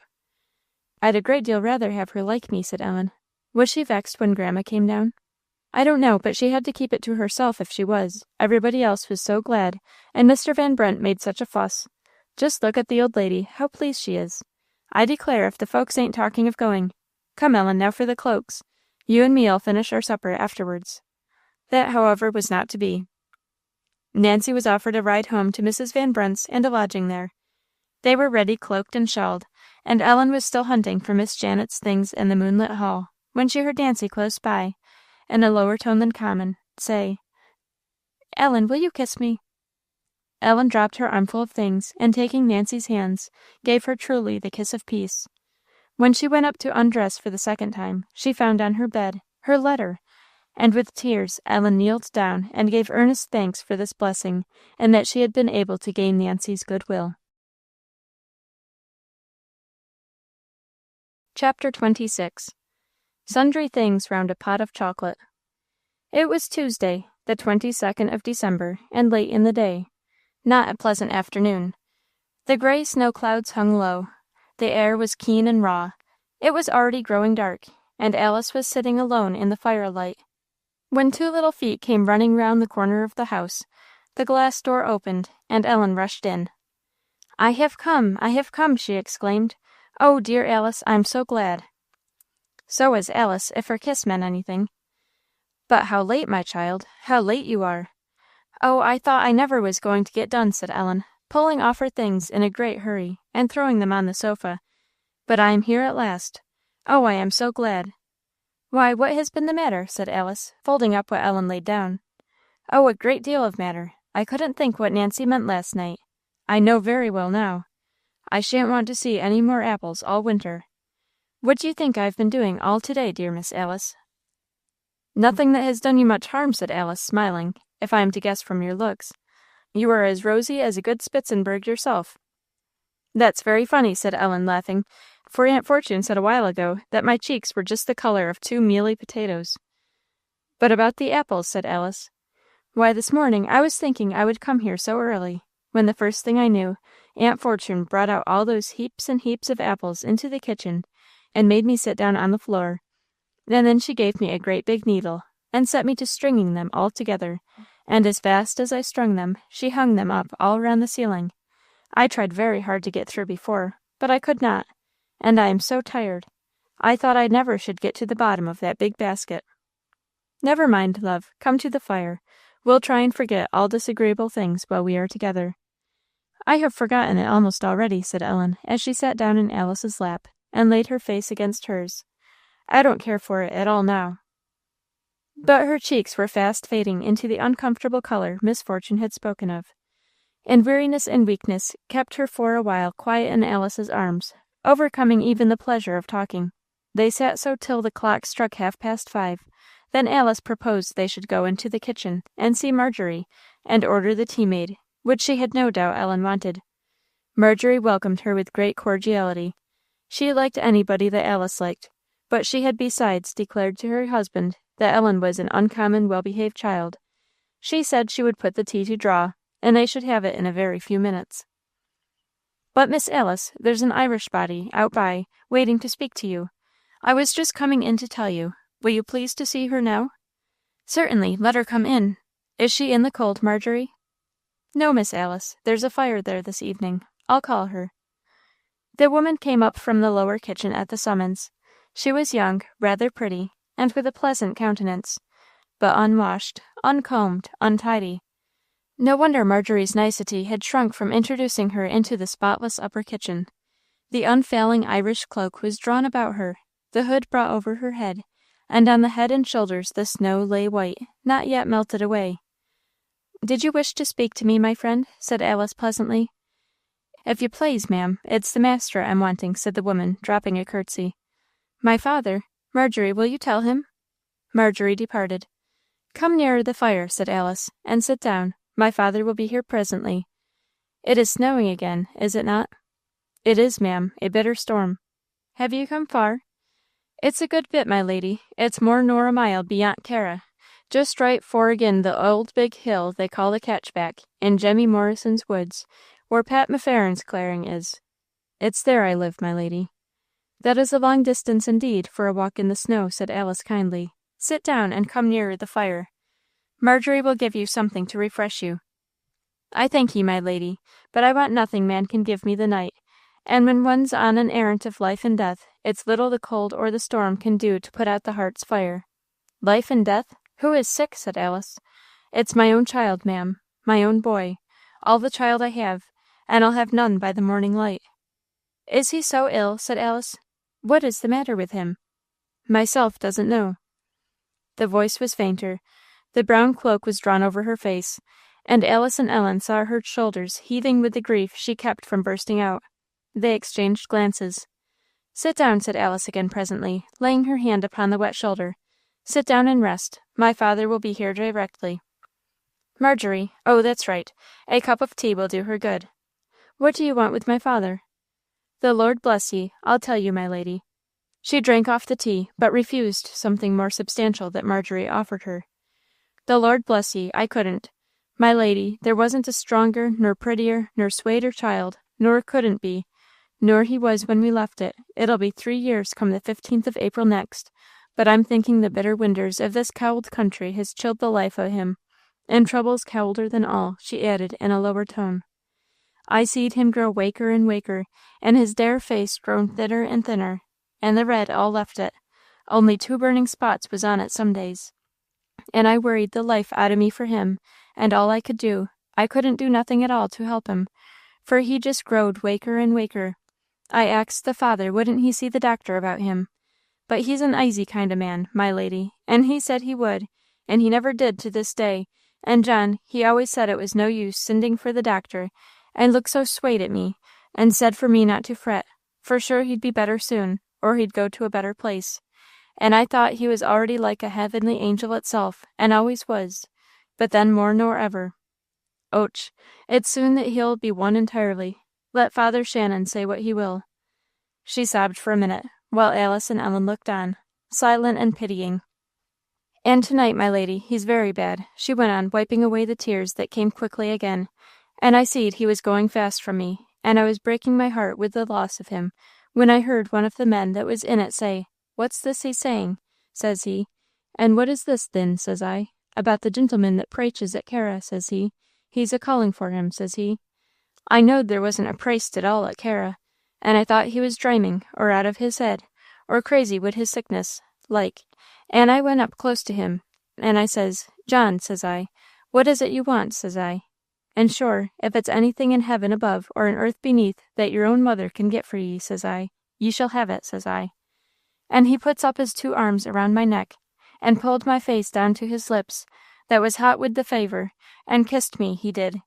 And, says he, 'Mother dare,' says he, 'if ye love me,' says he, 'fetch me the good gentleman that praches at Carra till I spake to him.'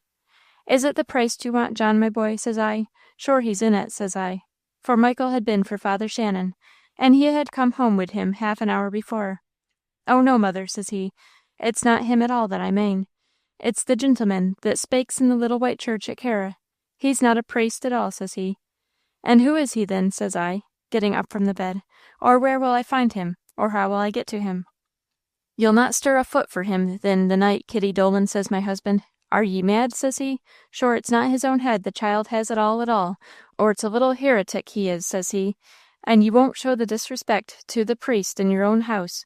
I'm maning none,' says I. 'Nor more, he isn't a heretic, but if he was, he's a born angel to you, Michael Dolan, anyhow,' says I, and with the kiss of his lips on my face, wouldn't I do the errand of my own boy, and he a dying? By the blessing, and I will, if 20 men stood between me and it. So tell me where I'll find him, this praist, if there's the love of mercy in any soul of ye,' says I. But they wouldn't spake a word for me, not one of them. So I axed and axed at one place and another, till here I am. And now, my lady, will the master go for me to my poor boy? For he'd maybe be dead while I stand here.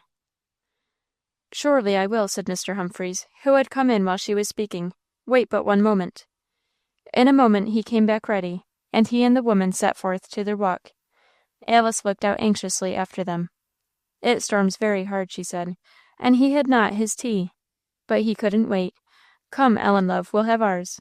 How will he ever get back again? It will be so deep by that time."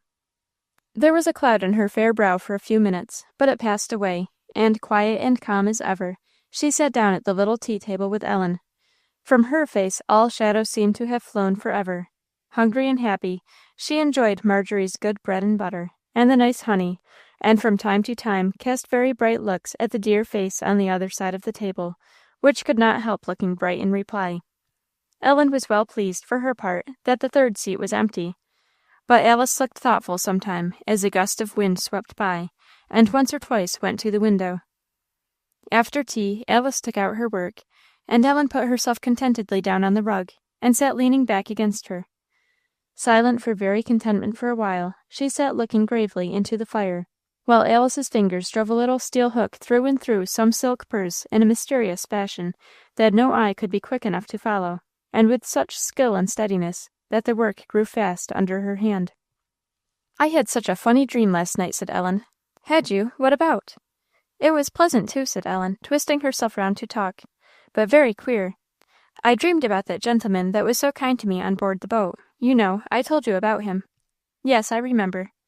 "Well, I dreamed of seeing him somewhere, I don't know where, and he didn't look a bit like himself, only I knew who it was. And I thought I didn't like to speak to him for fear he wouldn't know me. But then I thought he did, and came up and took my hand, and seemed so glad to see me, and he asked me if I had been pious since he saw me." Ellen stopped to laugh. "And what did you tell him?" "I told him yes, and then I thought he seemed so very pleased." "Dreamers do not always keep close to the truth, it seems." "I didn't," said Ellen, "but then I thought I had in my dream." "Had what? Kept close to the truth?" No, been what he said." "Dreams are queer things," said Alice. "I have been far enough from being good to day," said Ellen, thoughtfully. "How so, my dear?" "I don't know, Miss Alice, because I never am good, I suppose." "But what has been the matter to day?" "Why, those apples. I thought I would come here so early, and then, when I found I must do all those baskets of apples first, I was very ill humored, and Aunt Fortune saw I was, and said something that made me worse, and I tried as hard as I could to get through before dinner, and when I found I couldn't, I said I wouldn't come to dinner, but she made me, and that vexed me more, and I wouldn't eat scarcely anything.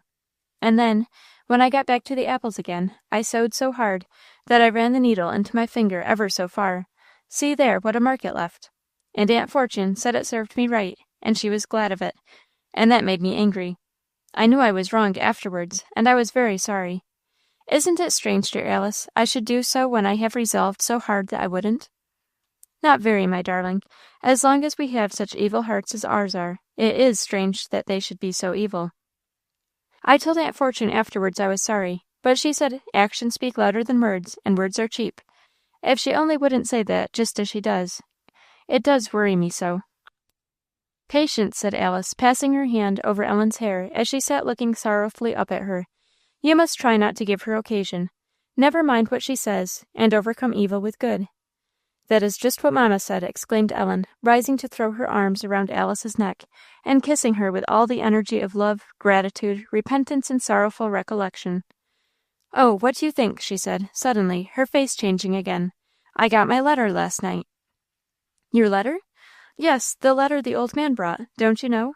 And it was written in the ship, and there was only a little bit from Mamma, and a little bit from Papa, but so good.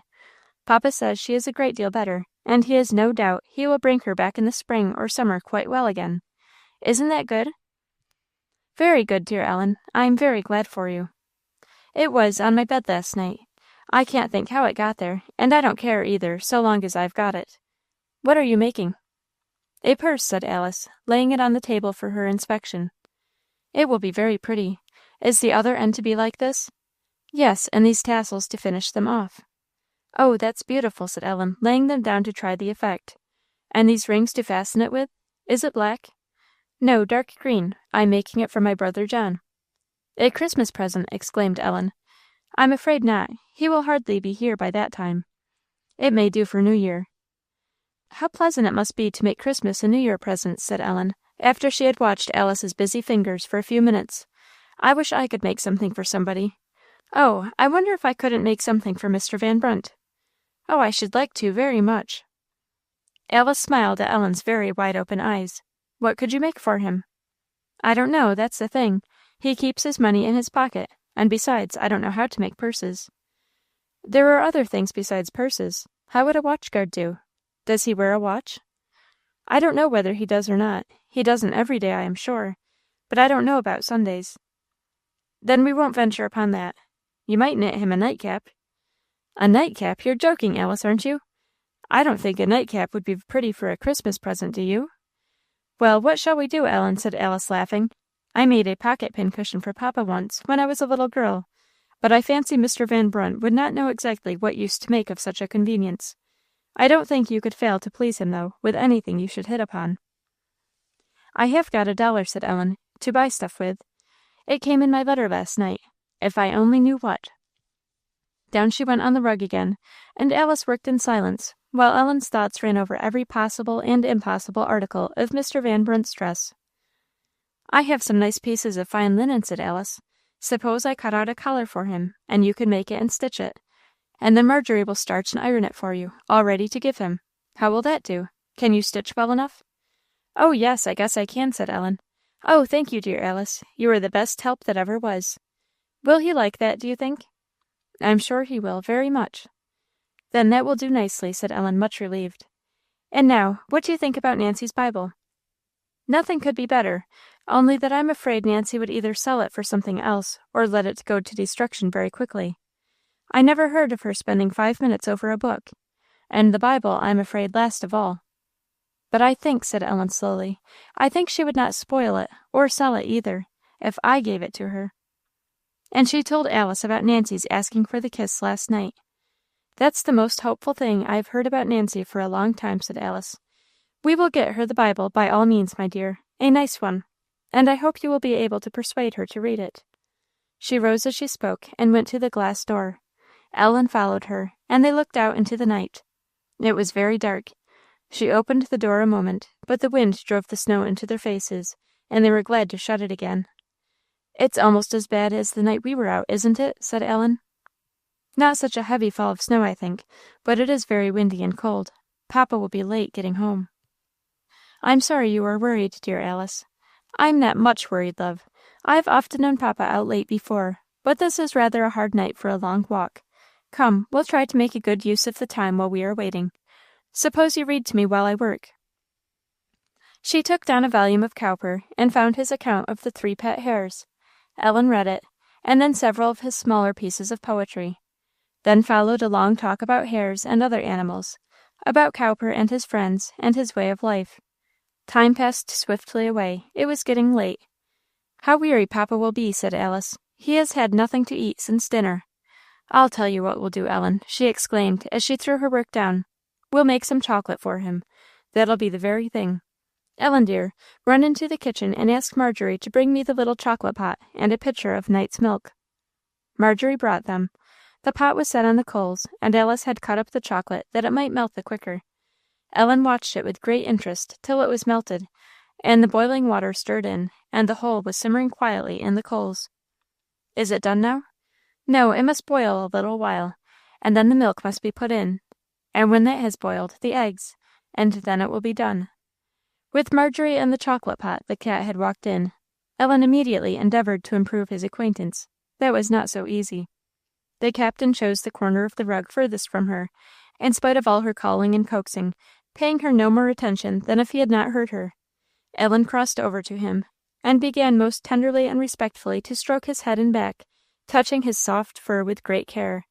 Perry presently lifted up his head uneasily, as much as to say, "I wonder how long this is going to last." And finding there was every prospect of its lasting some time, he fairly got up and walked over to the other end of the rug. Ellen followed him and tried again, with exactly the same effect. "Well, Cat, you aren't very kind," said she at length. "Alice, he won't let me have anything to do with him." "I am sorry, my dear. He is so unsociable. He is a cat of very bad taste. That is all I can say." "But I never saw such a cat. He won't let me touch him ever so softly.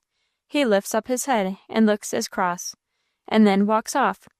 He don't know you yet, and truth is, Perry has no fancy for extending the circle of his acquaintance. "Oh, Kitty, Kitty," said Alice, fondly stroking his head, "why don't you behave better?" Perry lifted his head and opened and shut his eyes, with an expression of great satisfaction, very different from that he had bestowed on Ellen. Ellen gave him up for the present as a hopeless case, and turned her attention to the chocolate, which had now received the milk, and must be watched lest it should run over, which Alice said it would very easily do when once it began to boil again. Meanwhile, Ellen wanted to know what chocolate was made of, where it came from, where it was made best, burning her little face in the fire all the time, lest the pot should boil over while she was not looking. At last the chocolate began to gather a rich froth, and Ellen called out, "Oh, Alice, look here, quick! Here's the shape of the spoon on the top of the chocolate. Do look at it." An iron spoon was in the pot, and its shape was distinctly raised on the smooth, frothy surface. As they were both bending forward to watch it, Alice waiting to take the pot off the moment it began to boil, Ellen heard a slight click of the lock of the door, and turning her head, was a little startled to see a stranger there, standing still at the far end of the room. She touched Alice's arm, without looking round, but Alice started to her feet with a slight scream, and in another minute had thrown her arms round the stranger and was locked in his. Ellen knew what it meant now very well. She turned away as if she had nothing to do with what was going on there, and lifted the pot of chocolate off the fire with infinite difficulty, but it was going to boil over, and she would have broken her back rather than not do it. And then she stood with her back to the brother and sister, looking into the fire, as if she was determined not to see them till she could help it. But what she was thinking of, Ellen could not have told, then or afterwards. It was but a few minutes, though it seemed to her a great many, before they drew near the fire. Curiosity began to be strong, and she looked round to see if the newcomer was like Alice. No, not a bit. How different! Darker hair and eyes, not a bit like her. Handsome enough, too, to be her brother. And Alice did not look like herself. Her usually calm, sweet face was quivering and sparkling now, lit up as Ellen had never seen it. Oh, how bright! Poor Ellen herself had never looked duller in her life, and when Alice said gaily, "This is my brother, Ellen," her confusion of thoughts and feelings resolved themselves into a flood of tears. She sprang and hid her face in Alice's arms. Ellen's were not the only eyes that were full just then, but of course she did not know that. "Come, Ellen," whispered Alice presently, "look up. What kind of a welcome is this? Come, we have no business with tears just now. Won't you run into the kitchen for me, love?" she added more low, "and ask Marjorie to bring some bread and butter, and anything else she has that is fit for a traveller." Glad of an escape, Ellen darted away that her wet face might not be seen. The brother and sister were busily talking when she returned. "John," said Alice, "this is my little sister that I wrote you about. Ellen Montgomery. Ellen, this is your brother as well as mine, you know." "Stop, stop," said her brother. "Miss Ellen, this sister of mine is giving us away to each other at a great rate. I should like to know first what you say to it. Are you willing to take a strange brother upon her recommendation?" Half inclined to laugh, Ellen glanced at the speaker's face, but meeting the grave, though somewhat comical look of two very keen eyes, she looked down again, and merely answered, "Yes." "Then if I am to be your brother, you must give me a brother's right, you know," said he, drawing her gently to him, and kissing her gravely on the lips. Probably Ellen thought there was a difference between John Humphreys and Mr. Van Brunt, or the young gentleman of the apple paring, for though she coloured a good deal, she made no objection, and showed no displeasure. Alice and she now busied themselves with getting the cups and saucers out of the cupboard, and setting the table, but all that evening, through whatever was doing, Ellen's eyes sought the stranger as if by fascination. She watched him whenever she could without being noticed. At first she was in doubt what to think of him. She was quite sure, from that one looking into his eyes, that he was a person to be feared. There was no doubt of that. As to the rest, she didn't know. "And what have my two sisters been doing to spend the evening?" said John Humphreys, one time that Alice was gone into the kitchen on some kind errand for him. "Talking, sir," said Ellen doubtfully. "Talking this whole evening. Alice must have improved. What have you been talking about?" "Hares and dogs, and about Mr. Cowper, and some other things." "Private affairs, eh?" said he, with again the look Ellen had seen before. "Yes, sir," said Ellen, nodding and laughing. "And how came you upon Mr. Cowper?" "Sir? How came you to be talking about Mr. Cowper?" "I was reading about his hares. and about John Gilpin, and then Alice told me about Mr. Cowper and his friends. "Well, I don't know, after all, that you have had a pleasanter evening than I have had," said her questioner, "though I have been riding hard, with a cold wind in my face, and the driving snow doing all it could to discomfort me. I have had this very bright fireside before me all the way." He fell into a fit of grave musing, which lasted till Alice came in, then suddenly fell a fumbling in his pocket. "Here's a note for you," said he, throwing it into her lap. "A note! Sophia Marshman! Where did you get it?" "From her own hand. Passing there today, I thought I must stop a moment to speak to them, and had no notion of doing more; but Mrs. Marshman was very kind, and Miss Sophia in despair; so the end of it was, I dismounted and went in to await the preparing of that belay, while my poor nag was led off to the stables, and a fresh horse supplied me. I fancy that tells you on what conditions." "Charming," said Alice, "to spend Christmas. I am very glad. I should like to very much, with you, dear. If I can only get papa. But I think he will. It will do him a great deal of good. To-morrow, she says, we must come. But I doubt the weather will not let us. We shall see. I rode Prince Charlie down. He is a good traveller, and the sleighing will be fine if the snow be not too deep. The old sleigh is in being yet, I suppose?" "Oh, yes, in good order." "Ellen, what are you looking so grave about?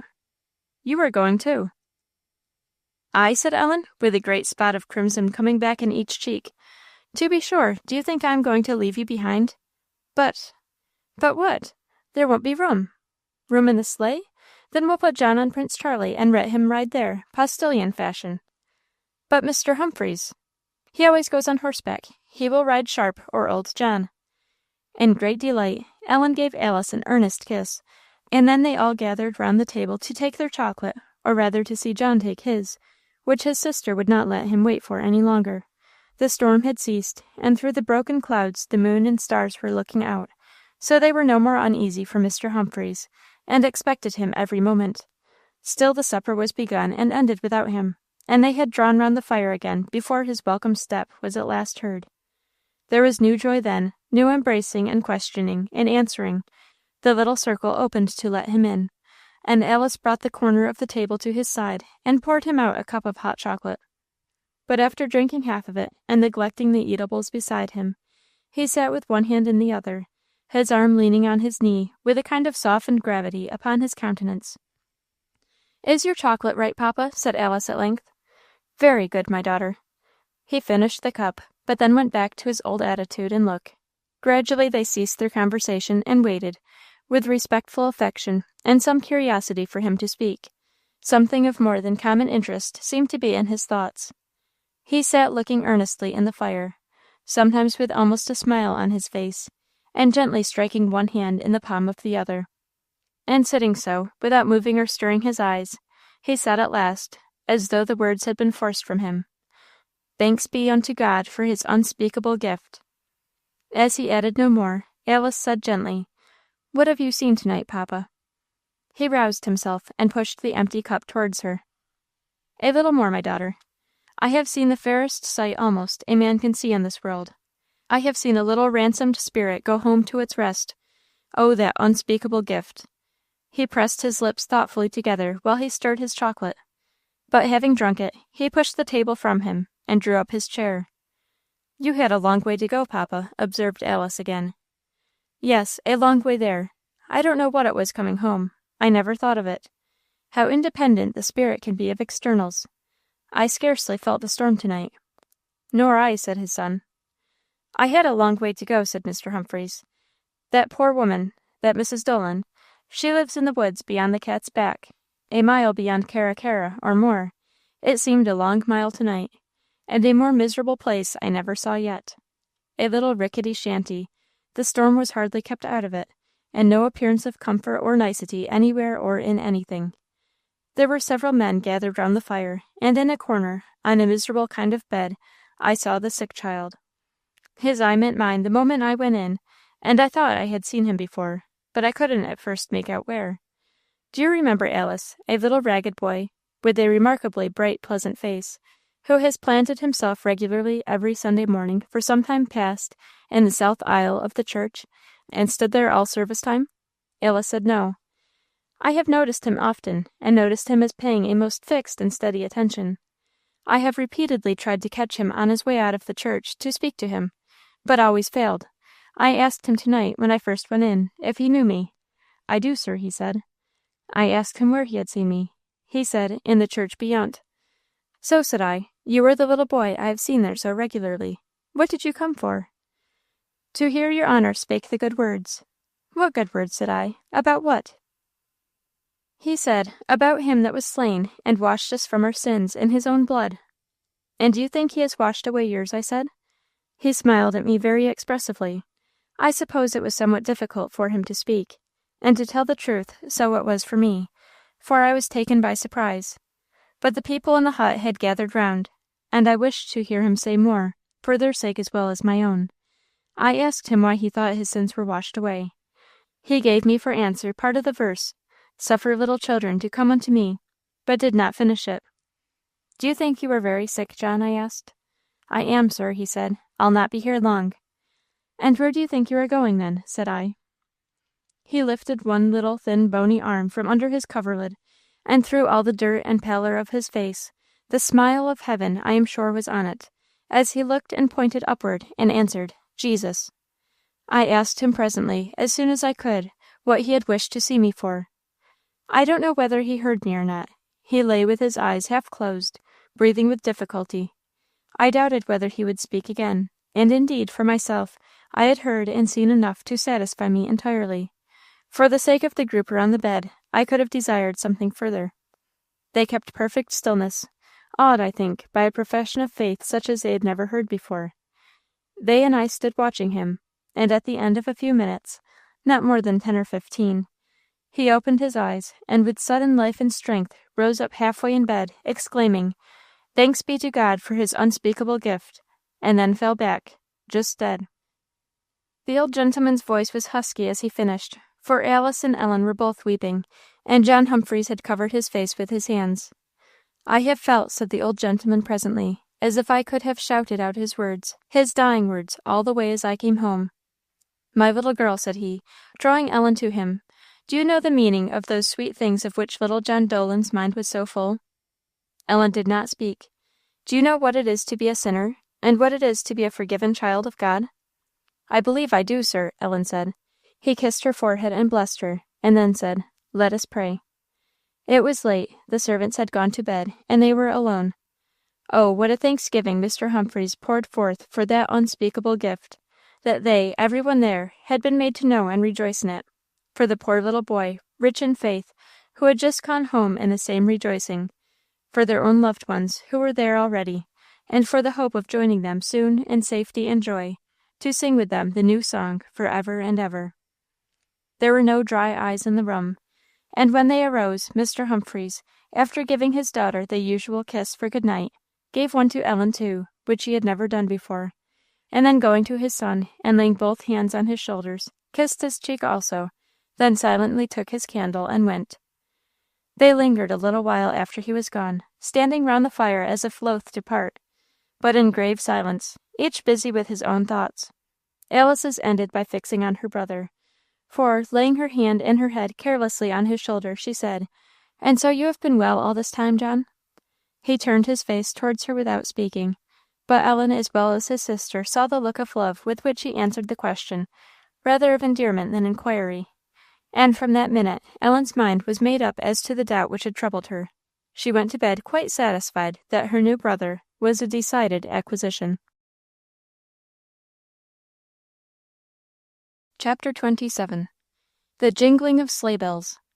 Before Ellen's eyes were open the next morning, almost before she awoke, the thought of the Christmas visit, the sleigh ride, John Humphreys, and the weather, all rushed into her mind at once, and started her half up in the bed to look out of the window. Well frosted the panes of glass were, but at the corners and edges unmistakable bright gleams of light came in. "Oh, Alice, it's beautiful!" exclaimed Ellen.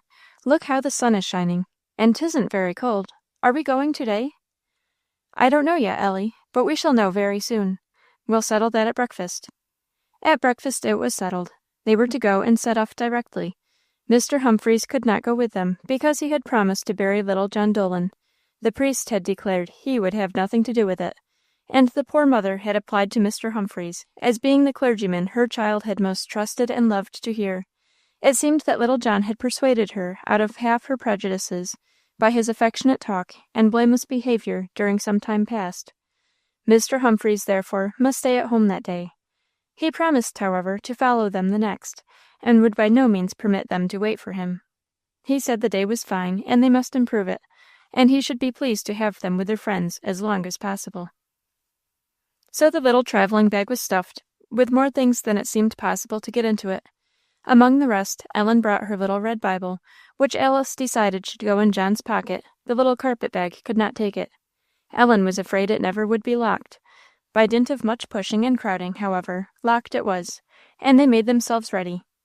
Over Ellen's merino dress and coat went an old fur tippet. A little shawl was tied round her neck. Her feet were cased in a pair of warm moccasins, which, belonging to Marjorie, were of course a world too big for her, but anything but cold, as their owner said. Her nice blue hood would protect her head well, and Alice gave her a green veil to save her eyes from the glare of the snow. When Ellen shuffled out of Alice's room in this trim, John gave her one of his grave looks, and saying she looked like Mother Bunch, begged to know how she expected to get to the sleigh. He said she would want a footman indeed to wait upon her, to pick up her slippers if she went in that fashion. However, he ended by picking her up, carried her, and set her down safely in the sleigh. Alice followed, and in another minute they were off. Ellen's delight was unbounded. Presently they turned round a corner and left the house behind out of sight, and they were speeding away along a road that was quite new to her. Ellen's heart felt like dancing for joy. Nobody would have thought it, she sat so still and quiet between Alice and her brother, but her eyes were very bright as they looked joyously about her, and every now and then she could not help smiling to herself. Nothing was wanting to the pleasure of that ride. The day was of winter's fairest, the blue sky as clear as if clouds had never dimmed or crossed it. None crossed it now. It was cold, but not bitterly cold, nor windy. The sleigh skimmed along over the smooth frozen surface of the snow as if it was no trouble at all to Prince Charlie to draw it, and the sleigh-bells jingled and rang, the very music for Ellen's thoughts to dance to. And then with somebody she liked very much on each side of her, and pleasures untold in the prospect, no wonder she felt as if her heart could not hold any more. The green veil could not be kept on, everything looked so beautiful in that morning sun. The long, wide slopes of untrodden and unspotted snow, too bright sometimes for the eye to look at, the shadows that here and there lay upon it, of woodland and scattered trees, the very brown fences, and the bare arms and branches of the leafless trees, showing sharp against the white background and clear bright heavens, all seemed lovely in her eyes, for it is content of heart gives nature power to please. She could see nothing that was not pleasant, and besides, they were in a nice little red sleigh, with a warm buffalo robe, and Prince Charlie was a fine-spirited gray, that scarcely ever needed to be touched with the whip. At a word of encouragement from his driver, he would toss his head and set forward with new life, making all the bells jingle again. To be sure, she would have been just as happy if they had had the poorest of vehicles on runners, with old John instead, but still it was pleasanter so. Their road at first was through a fine undulating country, like that between the Nose and Thirlwall, farmhouses and patches of woodland scattered here and there. It would seem that the minds of all the party were full of the same thoughts. For, after a very long silence, Alice's first word, almost sigh, was, "This is a beautiful world, John." Beautiful, wherever you can escape from the signs of man's presence and influence. "Isn't that almost too strong?" said Alice. He shook his head, smiling somewhat sadly, and touched Prince Charlie, who was indulging himself in a walk. "But there are bright exceptions," said Alice. "I believe it, never so much as when I come home. Are there none around you, then, in whom you can have confidence and sympathy?" He shook his head again. "Not enough, Alice. I long for you every day of my life." Alice turned her head quick away. "It must be so, my dear sister," he said presently. "We can never expect to find it otherwise. There are, as you say, bright expectations, many of them, but in almost all I find some sad want. We must wait till we join the spirits of the just made perfect, before we see society that will be all we wish for." "What is Ellen thinking of all this while?" said Alice presently, bending down to see her face. "As grave as a judge. What are you musing about?" "I was thinking," said Ellen, "how men could help the world's being beautiful." "Don't trouble your little head with that question," said John, smiling. "Long may it be before you are able to answer it. look at those snowbirds." By degrees the day wore on. About 1 o'clock they stopped at a farmhouse to let the horse rest, and to stretch their own limbs, which Ellen, for her part, was very glad to do. The people of the house received them with great hospitality, and offered them pumpkin pies and sweet cider. Alice had brought a basket of sandwiches, and Prince Charlie was furnished with a bag of corn Thomas had stowed away in the sleigh for him. So they were all well refreshed and rested and warmed before they set off again. From home to Ventnor, Mr. Marshman's place, was more than 30 miles, and the longest, because the most difficult, part of the way was still before them. Ellen, however, soon became sleepy from riding in the keen air. She was content now to have the green veil over her face, and sitting down in the bottom of the sleigh, her head leaning against Alice, and covered well with the buffalo robe, she slept in happy unconsciousness of hill and dale, wind and sun, and all the remaining hours of the way. It was drawing towards 4 o'clock, when Alice, with some difficulty, roused her to see the approach of the house, and get wide awake before they should reach it. They turned from the road, and entered by a gateway into some pleasure grounds, through which a short drive brought them to the house. These grounds were fine, but the wide lawns were a smooth spread of snow now. The great skeletons of oaks and elms were bare and wintry, and patches of shrubbery offered little but tufts and bunches of brown twigs and stems. It might have looked dreary, but that some well-grown evergreens were clustered round the house, and others scattered here and there relieved the eye. A few holly bushes, singly and in groups, proudly displayed their bright dark leaves and red berries, and one unrivalled hemlock on the west threw its graceful shadow quite across the lawn, on which, as on itself, the white chimney-tops, and the naked branches of oaks and elms was the faint smile of the afternoon sun. A servant came to take the horses, and Ellen, being first rid of her moccasins, went with John and Alice up the broad flight of steps and into the house. They entered a large, handsome square hall, with a blue and white stone floor, at one side of which the staircase went winding up. Here they were met by a young lady, very lively and pleasant-faced, who threw her arms round Alice and kissed her a great many times, seeming very glad indeed to see her. She welcomed Ellen, too, with such warmth that she began to feel almost as if she had been sent for and expected, told Mr. John he had behaved admirably, and then led them into a large room, where was a group of ladies and gentlemen. The welcome they got here was less lively, but quite as kind. Mr. and Mrs. Marshman were fine, handsome old people, of stately presence, and most dignified as well as kind in their deportment. Ellen saw that Alice was at home here, as if she had been a daughter of the family. Mrs. Marshman also stooped down and kissed her herself, telling her she was very glad she had come, and that there were a number of young people there, who would be much pleased to have her help them keep Christmas. Ellen could not make out yet who any of the rest of the company were.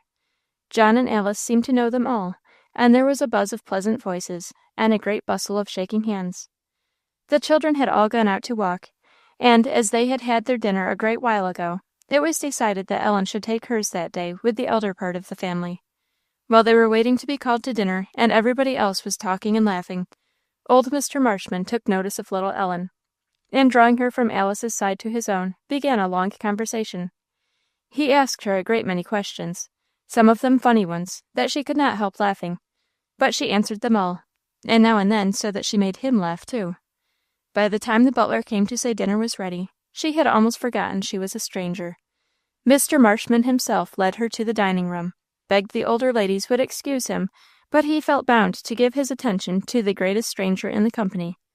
He placed her on his right hand, and took the greatest care of her all dinner-time, once sending her plate the whole length of the table for some particular little thing he thought she would like. On the other side of Ellen sat Mrs. Chauncey, one of Mr. Marshman's daughters, a lady with a sweet, gentle, quiet face and manner that made Ellen like to sit by her. Another daughter, Mrs. Gillespie, had more of her mother's stately bearing.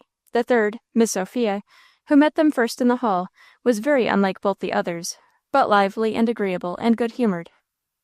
Dinner gave place to the dessert, and that in its turn was removed with the cloth. Ellen was engaged in munching almonds and raisins, admiring the brightness of the mahogany, and the richly cut and coloured glass, and silver decanter stands, which were reflected in it, when a door at the further end of the room half opened. A little figure came partly in, and holding the door in her hand, stood looking doubtfully along the table, as if seeking for someone. "What is the matter, Ellen?" said Mrs. Chauncey. "Mrs. Bland told me, mamma," she began, her eye not ceasing its uneasy quest, but then breaking off and springing to Alice's side, She threw her arms round her neck, and gave her, certainly, the warmest of all the warm welcomes she had had that day. "Hello!" cried Mr. Marshman, rapping on the table. "That's too much for anyone's share. Come here, you baggage, and give me just such another." The little girl came near accordingly, and hugged and kissed him with a very good will, remarking, however, "Ah, but I've seen you before to-day, grandpapa." "Well, here's somebody you've not seen before," said he, good-humoredly, pulling her round to Ellen. "Here's a new friend for you, a young lady from the great city, so you must brush up your country manners. Miss Ellen Montgomery, come from—" "Pshaw! What is it? Come from—" "London, grandpapa?" said the little girl, as with a mixture of simplicity and kindness she took Ellen's hand and kissed her on the cheek. "From Carra, sir," said Ellen, smiling. "Go along with you," said he, laughing and pinching her cheek. "Take her away, and mind you take good care of her. Tell Mrs. Bland she is one of grandpapa's guests." The two children had not, however, reached the door, when Ellen Chauncey exclaimed, wait a minute, I must speak to Aunt Sophia about the bag." And flying to her side, there followed an earnest whispering, and then a nod and smile from Aunt Sophia, and, satisfied, Ellen returned to her companion and led her out of the dining room. "We have both got the same name," said she, as they went along a wide corridor. "How shall we know which is which?" "Why," said Ellen, laughing, "when you say Ellen, I shall know you mean me, and when I say it, you will know I mean you. I shouldn't be calling myself, you know." "Yes, but when somebody else calls Ellen, we shall both have to run. Do you run when you are called?" "Sometimes," said Ellen, laughing. "Ah, but I do always. Mamma always makes me. I thought perhaps you were like Mary Ann Gillespie. She waits often as much as half a minute before she stirs when anybody calls her." "Did you come with Miss Alice?" "Yes." "Do you love her?" "Very much, oh, very much." Little Ellen looked at her companion's rising colour, with a glance of mixed curiosity and pleasure, in which lay a strong promise of growing love. "So do I," she answered gaily. "I am very glad she has come, and I am very glad you are come too." The little speaker pushed open a door, and led Ellen into the presence of a group of young people, rather older than themselves. "Mary Ann," she said to one of them, a handsome girl of 14, "this is Miss Ellen Montgomery. She came with Alice, and she has come to keep Christmas with us. Aren't you glad? There'll be quite a parcel of us when What's-her-name comes, won't there?" Mary Ann shook hands with Ellen. "She is one of grandpapa's guests, I can tell you," said little Ellen Chauncey, "and he says we must brush up our country manners. She's come from the great city." "Do you think we are a set of ignoramuses, Miss Ellen?" inquired a well-grown boy of 15, who looked enough like Mary Ann Gillespie to prove him her brother. "I don't know what that is," said Ellen. "Well, do they do things better in the great city than we do here?" "I don't know how you do them here," said Ellen. "Don't you? Come, stand out of my way, right and left, all of you, will you, and give me a chance. Now then." Conscious that he was amusing most of the party, he placed himself gravely at a little distance from Ellen, and marching solemnly up to her, bowed down to her knees, then slowly raising his head, stepped back. "Miss Ellen Montgomery, I am rejoiced to have the pleasure of seeing you at Ventnor. Isn't that polite now? Is that like what you have been accustomed to, Miss Montgomery?" "No, sir, thank you," said Ellen, who laughed in spite of herself. The mirth of the others redoubled. "May I request to be informed, then," continued Gillespie, "what is the fashion of making bows in the great city?" "I don't know," said Ellen. "I never saw a boy make a bow before." "Humph! I guess country manners will do for you," said William, turning on his heel. "You're giving her a pretty specimen of 'em, Bill," said another boy. "For shame, William!" cried little Ellen Chauncey. "Didn't I tell you she was one of grandpapa's guests? Come here, Ellen, I'll take you somewhere else." She seized Ellen's hand and pulled her towards the door, but suddenly stopped again. "Oh, I forgot to tell you," she said. "I asked Aunt Sophia about the bag of Moroccos, and she said she would have 'em early tomorrow morning, and then we can divide 'em right away." "We mustn't divide 'em till Maggie comes," said Mary Ann. "Oh, no, not till Maggie comes," said little Ellen, and then ran off again. "I'm so glad you are come," said she. "The others are all so much older, and they have all so much to do together, and now you can help me think what I will make for Mamma. Hush, don't say a word about it." They entered the large drawing-room, where old and young were soon gathered for tea. The children, who had dined early, sat down to a well-spread table, at which Miss Sophia presided. The elder persons were standing or sitting in different parts of the room. Ellen, not being hungry, had leisure to look about her, and her eyes soon wandered from the tea-table in search of her old friends.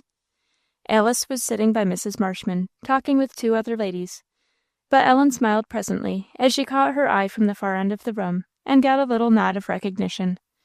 John came up just then to set down his coffee cup, and asked her what she was smiling at. "That's city manners," said William Gillespie, "to laugh at what's going on." "I have no doubt we shall all follow the example," said John Humphreys gravely, "if the young gentleman will try to give us a smile." The young gentleman had just accommodated himself with an outrageously large mouthful of bread and sweetmeats, and if ever so well disposed, compliance with the request was impossible. None of the rest, however, not even his sister, could keep their countenances, for the eye of the speaker had pointed and sharpened his words, and William, very red in the face, was understood to mumble, as soon as mumbling was possible, that he wouldn't laugh unless he had a mind to, and a threat to do something to his tormentor. "Only not to eat me," said John, with a shade of expression in his look and tone which overcame the whole party, himself and poor William alone retaining entire gravity.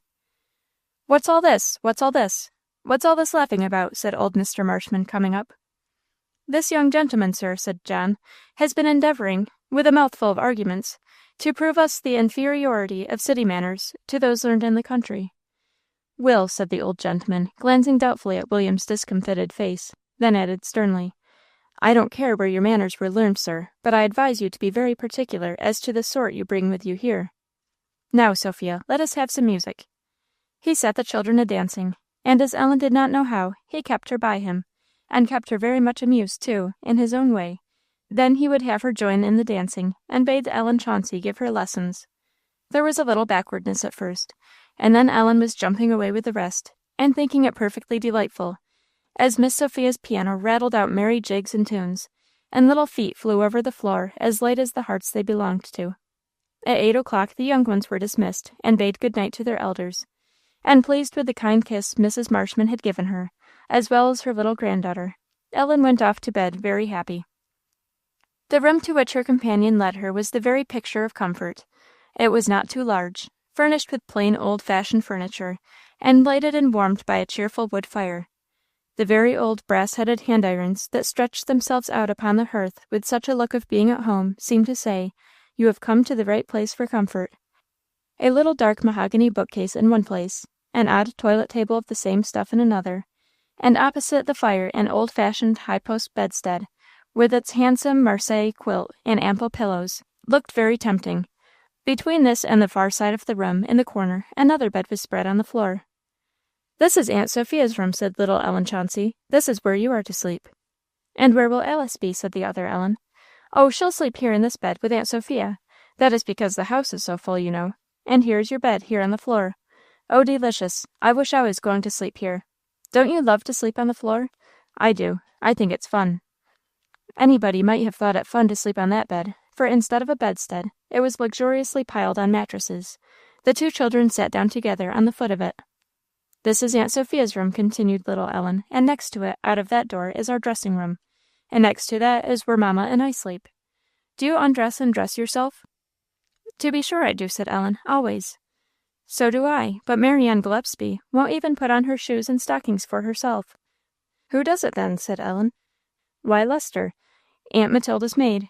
Mamma sent away her maid when we came here, and she says if she had 50, she would like me to do everything I can for myself. I shouldn't think it was pleasant to have any one put on one's shoes and stockings for you, should you?" "No, indeed," said Ellen. "Then you live here all the time?" "Oh, yes, ever since Papa didn't come back from that long voyage. We live here since then. Is he coming back soon?" "No," said little Ellen gravely. "He never will come back. He never will come back any more." Ellen was sorry she had asked, and both children were silent for a minute. "I'll tell you what," said little Ellen, jumping up. "Mamma said we mustn't sit up too long talking, so I'll run and get my things and bring 'em here, and we can undress together. Won't that be a nice way?" Chapter 28. Scraps of Morocco and Talk. Left alone in the strange room with the flickering fire, how quickly Ellen's thoughts left Ventnor and flew over the sea. They often travelled that road, it is true, but now perhaps the very home look of everything, where yet she was not at home, might have sent them. There was a bitter twinge or two, and for a minute Ellen's head drooped. Tomorrow will be Christmas Eve. Last Christmas Eve. Oh, Mamma! Little Ellen Chauncey soon came back, and sitting down beside her on the foot of the bed, began the business of undressing. "Don't you love Christmas time?" said she. "I think it's the pleasantest in all the year. We always have a house full of people, and such fine times. But then in summer, I think that's the pleasantest. I s'pose they're all pleasant. Do you hang up your stocking?" "No," said Ellen. "Don't you? Why, I always did, ever since I can remember.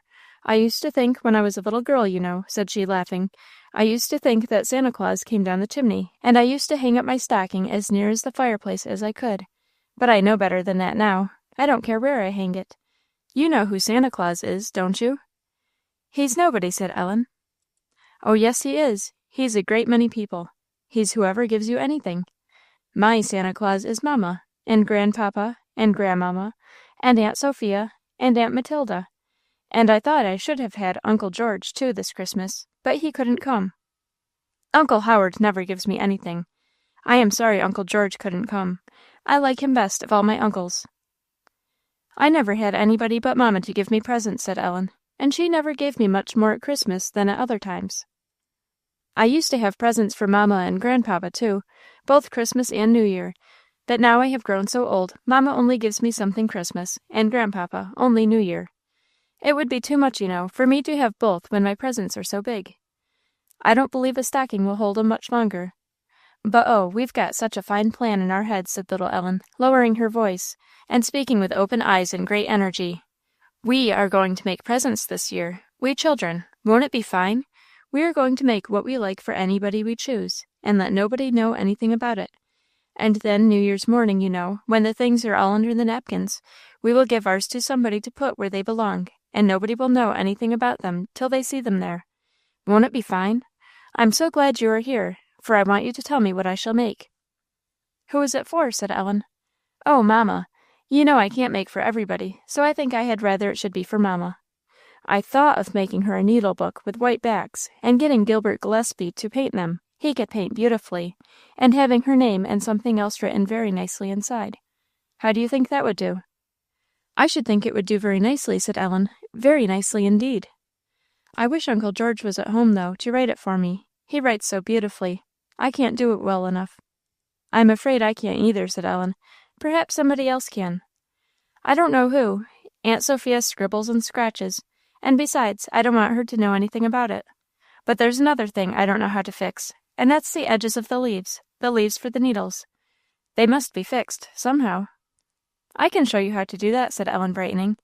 "Mamma had a needle-book that was given to her that had the edges beautifully fixed, and I wanted to know how it was done, and she showed me. I'll show you that. It takes a good while, but that's no matter." "Oh, thank you, how nice that is. Oh, no, that's no matter, and then it will do very well, won't it? Now, if I can only catch Gilbert in a good humour. He isn't my cousin. He's Mary Ann's cousin, that big boy you saw downstairs. He's so big he won't have anything to say to me, sometimes, but I guess I'll get him to do this. Don't you want to make something for somebody?"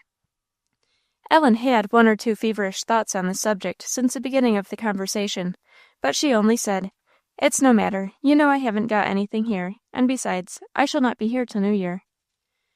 "Not here till New Year? Yes, you shall," said little Ellen, throwing herself upon her neck. "Indeed, you aren't going away before that. I know you aren't. I heard Grandmamma and Aunt Sophia talking about it. Say you will stay here till New Year, do." "I should like to, very much indeed," said Ellen, "if Alice does." In the midst of half a dozen kisses with which her little companion rewarded the speech, somebody close by said pleasantly, "What time of night do you suppose it is?" The girls started. There was Mrs. Chauncey. "Oh, Mamma!" exclaimed her little daughter, springing to her feet. "I hope you haven't heard what we've been talking about." "Not a word," said Mrs. Chauncey, smiling. "But as tomorrow will be long enough to talk in, hadn't you better go to bed now?" Her daughter obeyed immediately, after one more hug to Ellen, and telling her she was so glad she had come. Mrs. Chauncey stayed to see Ellen in bed, and pressed one kind, motherly kiss upon her face, so tenderly that Ellen's eyes were moistened as she withdrew.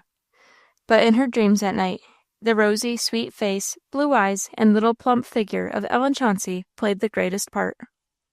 She slept till Alice was obliged to waken her the next morning, and then got up with her head in a charming confusion of pleasures past and pleasures to come, things known and unknown, to be made for everybody's New Year's presents. Linen collars and painted needlebooks, And no sooner was breakfast over than she was showing and explaining to Ellen Chauncey a particularly splendid and mysterious way of embroidering the edges of needlebook leaves. Deep in this, they were still an hour afterwards, and in the comparative merits of purple and rose color, when a little hubbub arose at the other end of the room, on the arrival of a newcomer. Ellen Chauncey looked up from her work, then dropped it, exclaiming, "There she is! Now for the bag!" and pulled Ellen along with her towards the party. A young lady was in the midst of it, talking so fast that she had not time to take off her cloak and bonnet. As her eye met Ellen's, however, she came to a sudden pause. It was Margaret Dunscombe. Ellen's face certainly showed no pleasure. Margaret's darkened with a very disagreeable surprise. "My goodness! Ellen Montgomery, how on earth did you get here?" "Do you know her?" asked one of the girls, as the two Ellens went off after Aunt Sophia. "Do I know her?" "Yes, just enough, exactly. How did she get here?" "Miss Humphreys brought her." "Who's Miss Humphreys?" "Hush," said Marianne, lowering her tone. "That's her brother in the window." "Whose brother? Hers or Miss Humphreys?" "Miss Humphreys. Did you never see her?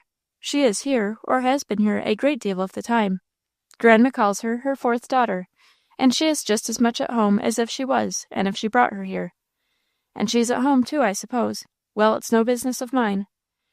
"What do you know of her?" "Oh, enough, that's just it. Don't want to know any more." "Well, you needn't, but what's the matter with her?" "Oh, I don't know. I'll tell you some other time. She's a conceited little piece. We had the care of her coming up the river. That's how I come to know about her. Ma said it was the last child she would be bothered with in that way." Presently the two girls came back, bringing word to clear the table, for Aunt Sophia was coming with the Moroccos. As soon as she came, Ellen Chauncey sprang to her neck and whispered an earnest question. "Certainly," Aunt Sophia said, as she poured out the contents of the bag, and her little niece delightedly told Ellen she was to have her share as well as the rest. The table was now strewn with pieces of Morocco, of all sizes and colours, which were hastily turned over and examined with eager hands and sparkling eyes. Some were mere scraps, to be sure, but others showed a breadth and length of beauty which was declared to be first-rate and fine, and one beautiful large piece of Morocco in particular was made up in imagination by 2 or 3 of the party, and in as many different ways. Marianne wanted it for a book cover.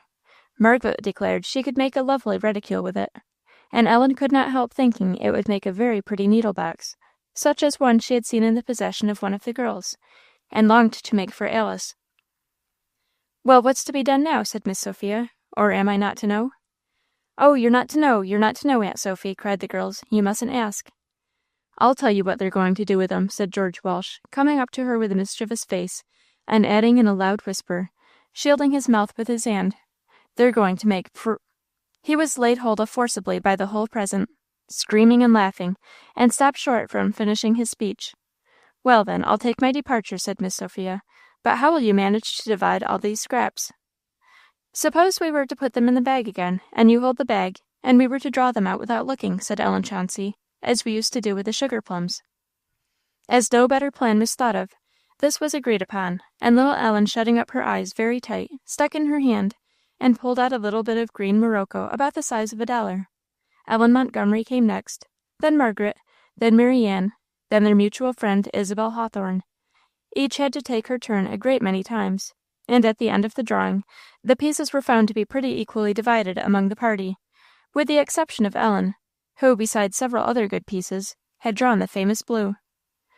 "That will do very nicely," said little Ellen Chauncey. "I'm glad you have got that, Ellen. Now, Aunt Sophy, one thing more. You know the silks and ribbons you promised us?" "Bless me, I haven't done yet, eh? Well, you shall have them. But we are all going out to walk now. I'll give them to you this afternoon. Come, put these away and get on your bonnets and cloaks." A hard measure, but it was done. After the walk came dinner. After dinner, Aunt Sophia had to be found and waited on, till she had fairly sought out and delivered to their hands the wished-for bundles of silks and satins. It gave great satisfaction. "But how shall we do about dividing these?" said little Ellen. "Shall we draw lots again?" "No, Ellen," said Marianne, "that won't do, because we might every one get just the thing we do not want. I want one colour or stuff to go with my Morocco, and you might want another to go with yours, and you might get mine, and I might get yours. We had best each choose in turn what we like, beginning at Isabel." "Very well," said little Ellen. "I'm agreed." "Anything for a quiet life," said George Walsh. But this business of choosing was found to be very long and very difficult. Each one was so fearful of not taking the exact piece she wanted most. The elder members of the family began to gather for dinner, and several came and stood round the table where the children were, little noticed by them, they were so wrapped up in silks and satins.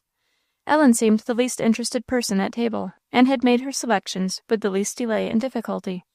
And now, as it was not her turn, sat very soberly looking on, with her head resting on her hand. "I declare it's too vexatious," said Margaret Dunscombe. "Here I've got this beautiful piece of blue satin, and can't do anything with it. It just matches that blue Morocco. It's a perfect match. I could have made a splendid thing of it, and I have got some cord and tassels that would just do. I declare it's too bad." Ellen's colour changed. "Well, choose, Margaret," said Marianne. "I don't know what to choose, that's the thing. What can one do with red and purple Morocco and blue satin? I might as well give up. I've a great notion to take this piece of yellow satin and dress up a Turkish doll to frighten the next young one I meet with." "I wish you would, Margaret, and give it to me when it's done," cried little Ellen Chauncey. "'Tain't made yet," said the other dryly. Ellen's colour had changed and changed, her hand twitched nervously, and she glanced uneasily from Margaret's store of finery to her own. "Come, choose, Margaret," said Ellen Chauncey. "I dare say Ellen wants the blue Morocco as much as you do." "No, I don't," said Ellen abruptly, throwing it over the table to her. "Take it, Margaret, you may have it." "What do you mean?" said the other, astounded. "I mean you may have it," said Ellen. "I don't want it." "Well, I'll tell you what," said the other, "I'll give you yellow satin for it, or some of my red Morocco." "No, I had rather not," repeated Ellen. "I don't want it. You may have it." "Very generously done," remarked Miss Sophia. "I hope you'll all take a lesson in the art of being obliging." "Quite a noble little girl," said Mrs. Gillespie. Ellen crimsoned. "No, ma'am, I am not indeed," she said, looking at them with eyes that were filling fast. "Please don't say so. I don't deserve it." "I shall say what I think, my dear," said Mrs. Gillespie, smiling, "but I am glad you add the grace of modesty to that of generosity. It is the more uncommon of the two." "I am not modest. I am not generous. You mustn't say so," cried Ellen. She struggled, the blood rushed to the surface, suffusing every particle of skin that could be seen, then left it, as with eyes cast down she went on. "I don't deserve to be praised. It was more Margaret's than mine. I oughtn't to have kept it at all, for I saw a little bit when I put my hand in. I didn't mean to, but I did." Raising her eyes hastily to Alice's face, they met those of John, who was standing behind her. She had not counted upon him for one of her listeners. She knew Mrs. Gillespie, Mrs. Chauncey, Miss Sophia, and Alice had heard her, but this was one drop too much. Her head sunk. She covered her face a moment, and then made her escape out of the room, before even Ellen could follow her. There was a moment's silence. Alice seemed to have some difficulty not to follow Ellen's example. Margaret pouted. Mrs. Chauncey's eyes filled with tears, and her little daughter seemed divided between doubt and dismay. Her first move, however, was to run off in pursuit of Ellen. Alice went after her. "Here's a beautiful example of honour and honesty for you," said Margaret Dunscombe at length. "I think it is," observed John quietly. "An uncommon instance," said Mrs. Chauncey. "I'm glad everybody thinks so," said Margaret sullenly. "I hope I shan't copy it, that's all." "I think you are in no danger," said John again. "Very well," said Margaret, who, between her desire of speaking and her desire of concealing her vexation, did not know what to do with herself. "Everybody must judge for himself, I suppose. I've got enough of her for my part." "Where did you ever see her before?" said Isabel Hawthorne. "Oh, she came up the river with us. Mamma had to take care of her. She was with us 2 days." "And didn't you like her?" "No, I guess I didn't. She was a perfect plague. All the day on board the steamboat she scarcely came near us. We couldn't pretend to keep sight of her. Mamma had to send her maid out to look after her, I don't know how many times. She scraped acquaintance with some strange man on board, and liked his company better than ours, for she stayed with him the whole blessed day, waking and sleeping. Of course, Mamma didn't like it at all. She didn't go to a single meal with us, you know. Of course, that wasn't proper behaviour." "No, indeed," said Isabel. "I suppose," said John coolly, "she chose the society she thought the pleasantest. Probably Miss Margaret's politeness was more than she had been accustomed to." Margaret coloured, not quite knowing what to make of the speaker or his speech. "It would take much to make me believe," said gentle Mrs. Chauncey, "that a child of such refined and delicate feeling as that little girl evidently has could take pleasure in improper company." Margaret had a reply at her tongue's end, but she had also an uneasy feeling that there were eyes not far off Too keen of sight to be baffled, she kept silence till the group dispersed, and she had an opportunity of whispering in Mary Ann's ear that was the very most disagreeable man she had ever seen in her life. "What a singular fancy you have taken to this little pet of Alice's, Mr. John," said Mrs. Marshman's youngest daughter. "You quite surprise me." "Did you think me a misanthrope, Miss Sophia?" "Oh, no, not at all. But I always had a notion you would not be easily pleased in the choice of favorites." "Easily! When a simple, intelligent child of 12 or 13 is a common character, then I will allow that I am easily pleased."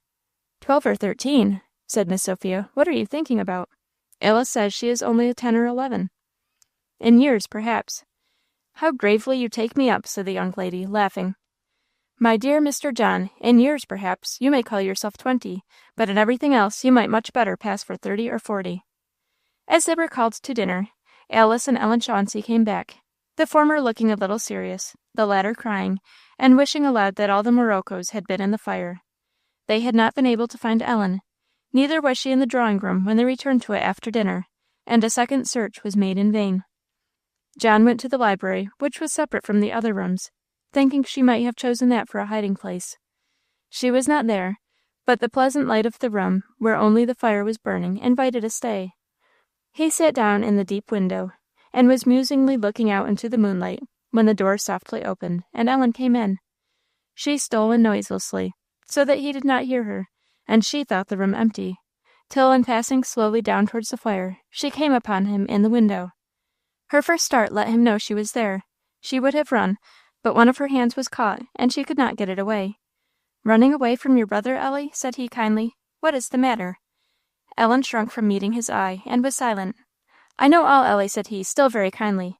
"I have seen all. Why do you shun me?" Ellen said nothing. The big tears began to run down her face and frock. "You are taking this matter too hardly, dear Ellen," he said, drawing her close to him. "You did wrong, but you have done all you could to repair the wrong. Neither man nor woman can do more than that." But though encouraged by his manner, the tears flowed faster than ever. "Where have you been? Alice was looking for you, and little Ellen Chauncey was in great trouble. I don't know what dreadful thing she thought you had done with yourself. Come, lift up your head, and let me see you smile again." Ellen lifted her head, but could not her eyes, though she tried to smile. "I want to talk to you a little about this," said he. "You know you gave me leave to be your brother. Will you let me ask you a question or two?" "Oh, yes, whatever he pleased," Ellen said. "Then sit down here," said he, making room for her on the wide window-seat, but still keeping hold of her hand, and speaking very gently. "You said you saw when you took the Morocco. I don't quite understand. How was it?" "Why," said Ellen, "we were not to look, and we had gone 3 times round, and nobody had got that large piece yet, and we all wanted it. And I did not mean to look at all, but I don't know how it was, just before I shut my eyes, I happened to see the corner of it sticking up, and then I took it." "With your eyes open?" "No, no, with them shut, and I had scarcely got it when I was sorry for it, and wished it back." "You will wonder at me, perhaps, Ellie," said John, "but I'm not very sorry this has happened.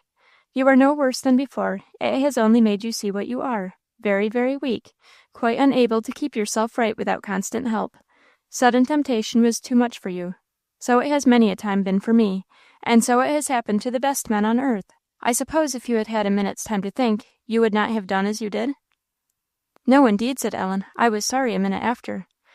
"And I dare say the thought of it weighed upon your mind ever since?" "Oh, yes," said Ellen. "It wasn't out of my head a minute the whole day." "Then let it make you very humble, dear Ellie, and let it make you in future keep close to our dear Saviour, without whose help we cannot stand a moment." Ellen sobbed, and he allowed her to do so for a few minutes, then said, "But you have not been thinking much about him, Ellie?" The sob ceased. He saw his words had taken hold. "Is it right," he said softly, "that we should be more troubled about what people will think of us than for having displeased or dishonoured him?" Ellen now looked up, and in her look was all the answer he wished. "You understand me, I see," said he. "Be humbled in the dust before him, the more the better. But whenever we are greatly concerned for our own sakes about other people's opinion, we may be sure we are thinking too little of God and what will please him." "I am very sorry," said poor Ellen, from whose eyes the tears began to drop again. "I am very wrong, but I couldn't bear to think what Alice would think, and you, and all of them." "Here's Alice to speak for herself," said John. As Alice came up with a quick step, and knelt down before her, Ellen sprang to her neck, and they held each other very fast indeed. John walked up and down the room. Presently he stopped before them. "All's well again," said Alice, "and we are going into tea." He smiled and held out his hand, which Ellen took, but he would not leave the library, declaring they had a quarter of an hour still. So they sauntered up and down the long room, talking of different things so pleasantly that Ellen near forgot her troubles. Then came in Miss Sophia to find them, and then Mr. Marshman and Mary Ann to call them to tea. So the going into the drawing-room was not half so bad as Ellen thought it would be. She behaved very well. Her face was touchingly humble that night, and all the evening she kept fast by either Alice or John, without budging an inch.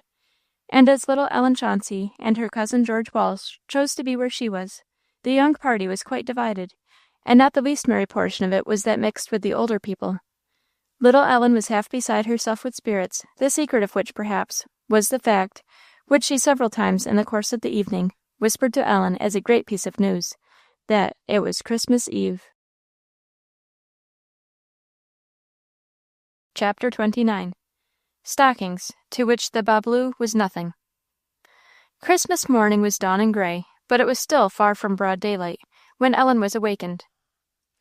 She found little Ellen Chauncey pulling and pushing at her shoulders, and whispering, "Ellen, Ellen," in a tone that showed a great fear of waking somebody up. There she was, in nightgown and nightcap, and barefooted, too, with a face brimful of excitement, and as wide awake as possible. Ellen roused herself in no little surprise, and asked what the matter was. "I am going to look at my stocking," whispered her visitor. "Don't you want to get up and come with me? It's just here in the other room. Come, don't make any noise." "But what if you should find nothing in it?" said Ellen, laughingly, as she bounded out of bed. "Ah, but I shall, I know. I always do, never fear. Hush, step ever so softly. I don't want to wake anybody." "It's hardly light enough for you to see," whispered Ellen, as the two little barefooted white figures glided out of the room. "Oh, yes, it is. That's all the fun. Hush, don't make a bit of noise. I know where it hangs. Mamma always puts it at the back of her big easy-chair. Come this way. Here it is. Oh, Ellen, there's two of 'em. There's one for you. There's one for you." In a tumult of delight, one Ellen capered about the floor on the tips of her bare toes, while the other, not less happy, stood still for pleasure. The dancer finished by hugging and kissing her with all her heart, declaring she was so glad she didn't know what to do. "But how shall we know which is which?" "Perhaps they are both alike," said Ellen. "No, at any rate one's for me and t'other's for you. Stop, here are pieces of paper with our names on, I guess. Let's turn the chair a little bit to the light. There, yes. Ellen, M-O-N, there, that's yours. My name doesn't begin with an M, and this is mine." Another caper round the room, and then she brought up in front of the chair, where Ellen was still standing. "I wonder what's in 'em," she said. "I want to look, and I don't want to. Come, you begin." "But that's no stocking of mine," said Ellen, a smile gradually breaking upon her sober little face. "My leg never was as big as that." "Stuffed, isn't it?" said Ellen Chauncey. "Oh, do make haste and see what is in yours. I want to know so. I don't know what to do." "Well, will you take out of yours as fast as I take out of mine?" "Well." Oh, mysterious delight and delightful mystery of the stuffed stockings! Ellen's trembling fingers sought the top, and then very suddenly left it. "I can't think what it is," said she, laughing. "It feels so funny." "Oh, never mind. Make haste," said Ellen Chauncey. "It won't hurt you, I guess." "No, it won't hurt me," said Ellen. "But—" She drew forth a great bunch of white grapes. "Splendid, isn't it?" said Ellen Chauncey. "Now for mine." It was the counterpart of Ellen's bunch. "So far, so good," said she. "Now for the next." The next thing in each stocking was a large horn of sugar plums. "Well, that's fine, isn't it?" said Ellen Chauncey. "Yours is tied with white ribbon, and mine with blue. That's all the difference. Oh, and your paper's red, and mine is purple." "Yes, and the pictures are different," said Ellen. "Well, I had rather they would be different, wouldn't you? I think it's just as pleasant. One's as big as the other, at any rate. Come, what's next?" Ellen drew out a little bundle, which, being opened, proved to be a nice little pair of dark kid gloves. "Oh, I wonder who gave me this," she said. "It's just what I wanted. How pretty! Oh, I'm so glad. I guess who it was." "Oh, look here," said the other Ellen, who had been diving into her stocking. "I've got a ball. This is just what I wanted, too. George told me if I'd get one, he'd show me how to play. Isn't it pretty? Isn't it funny we should each get just what we wanted? Oh, this is a very nice ball. I'm glad I've got it. Why, here is another great round thing in my stocking. What can it be? They wouldn't give me 2 balls, said she, chuckling. So there is in mine, said Ellen. Maybe they're apples? They aren't. They wouldn't give us apples. Besides, it is soft. Pull it out and see. Then they are oranges, said Ellen, laughing. I never felt such a soft orange, said little Ellen Chauncey. Come, Ellen, stop laughing and let's see. They were 2 great scarlet satin pincushions, with E.C. and E.M. very neatly stuck in pins. Well, we shan't want pins for a good while, shall we? Said Ellen. Who gave us these? I know, said little Ellen Chauncey, Mrs. Bland. She was very kind to make one for me, said Ellen. Now for the next. Her next thing was a little bottle of cologne water. I can tell who put that in, said her friend. Aunt Sophia. I know her little bottles of cologne water. Do you love cologne water? Aunt Sophia's is delicious. Ellen did like it very much, and was extremely pleased. Ellen Chauncey had also a new pair of scissors, which gave entire satisfaction. Now, I wonder what all this toe is stuffed with, said she. Raisins and almonds, I declare. And yours the same, isn't it? Well, don't you think we have got enough sweet things? Isn't this a pretty good Christmas? What are you about, you monkeys? Cried the voice of Aunt Sophia from the dressing-room door. Alice, Alice, do look at them. Come right back to bed, both of you. Crazy pates. It is lucky it is Christmas Day. If it was any other in the year, we should have you both sick in bed. As it is, I suppose you will go scot-free. Laughing and rosy with pleasure, they came back and got into bed together, and for an hour afterwards the 2 kept up a most animated conversation, intermixed with long chuckles and bursts of merriment, and whispered communications of immense importance. The arrangement of the painted needle-book was entirely decided upon in this consultation, also 2 or 3 other matters, and the 2 children seemed to have already lived a day since daybreak by the time they came down to breakfast. After breakfast, Ellen applied secretly to Alice, to know if she could write very beautifully. She exceedingly wanted something done. I should not like to venture, Ellie, if it must be so superfine, but John can do it for you. Can he? Do you think he would? I'm sure he will if you ask him. But I don't like to ask him, said Ellen, casting a doubtful glance at the window.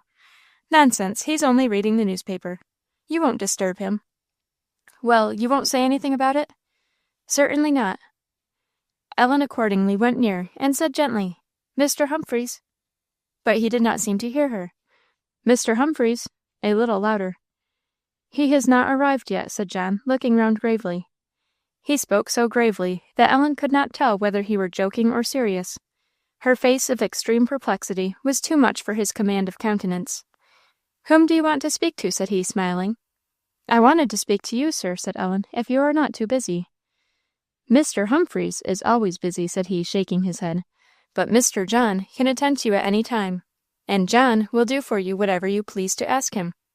Then, Mr. John, said Ellen, laughing, if you please, I wanted to ask you to do something for me, very much indeed, if you are not too busy. Alice said I shouldn't disturb you. Not at all. I've been long enough over the stupid newspaper. What is it?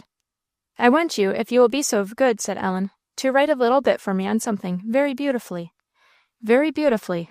Well, come to the library. We will see. But it is a great secret, said Ellen. You won't tell anybody. Torture shan't draw it from me, when I know what it is, said he, with one of his comical looks. In high glee, Ellen ran for the pieces of Bristol board which were to form the backs of the needle-book, and brought them to the library, and explained how room was to be left in the middle of each for a painting, a rose on one, a butterfly on the other, the writing to be as elegant as possible, above, beneath, and round about, as the fancy of the writer should choose. Well, what is to be inscribed on this most original of needle-books? Said John, as he carefully mended his pen. Stop, said Ellen, I'll tell you in a minute. On this one, the front, you know, is to go, To my dear mother, many happy New Years. And on this side, From her dear little daughter, Ellen Chauncey. You know, she added, Mrs. Chauncey isn't to know anything about it till New Year's Day, nor anybody else. Trust me, said John, if I am asked any questions, they shall find me as obscure as an oracle. What is an oracle, sir? Why, said John, smiling, this pen won't do yet. The old heathens believed there were certain spots on earth to which some of their gods had more favour than to others, and where they would permit mortals to come near to them, and would even deign to answer their questions. And did they? Said Ellen. Did they what? Did they answer their questions? Did who answer their questions? Oh, to be sure, said Ellen, there were no such gods. But what made people think they answered them, and how could they ask questions? I suppose it was a contrivance of the priests to increase their power and wealth. There was always a temple built near, with priests and priestesses. The questions were put through them, and they would not ask them except on great occasions, or for people of consequence, who could pay them well by making splendid gifts to the god. But I should think the people would have thought the priest or priestess had made up the answers themselves. Perhaps they did, sometimes, but people had not the Bible then, and did not know as much as we know. It was not unnatural to think the gods would care a little for the poor people that lived on earth. Besides, there was a good deal of management and trickery about the answers of the oracle that helped to deceive. How was it? Said Ellen. How could they manage? And what was the oracle?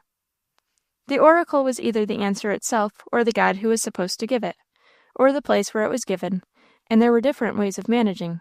At one place the priest hid himself in the hollow body or among the branches of an oak tree, and people thought the tree spoke to them. Sometimes the oracle was delivered by a woman, who pretended to be put into a kind of fit, tearing her hair and beating her breast.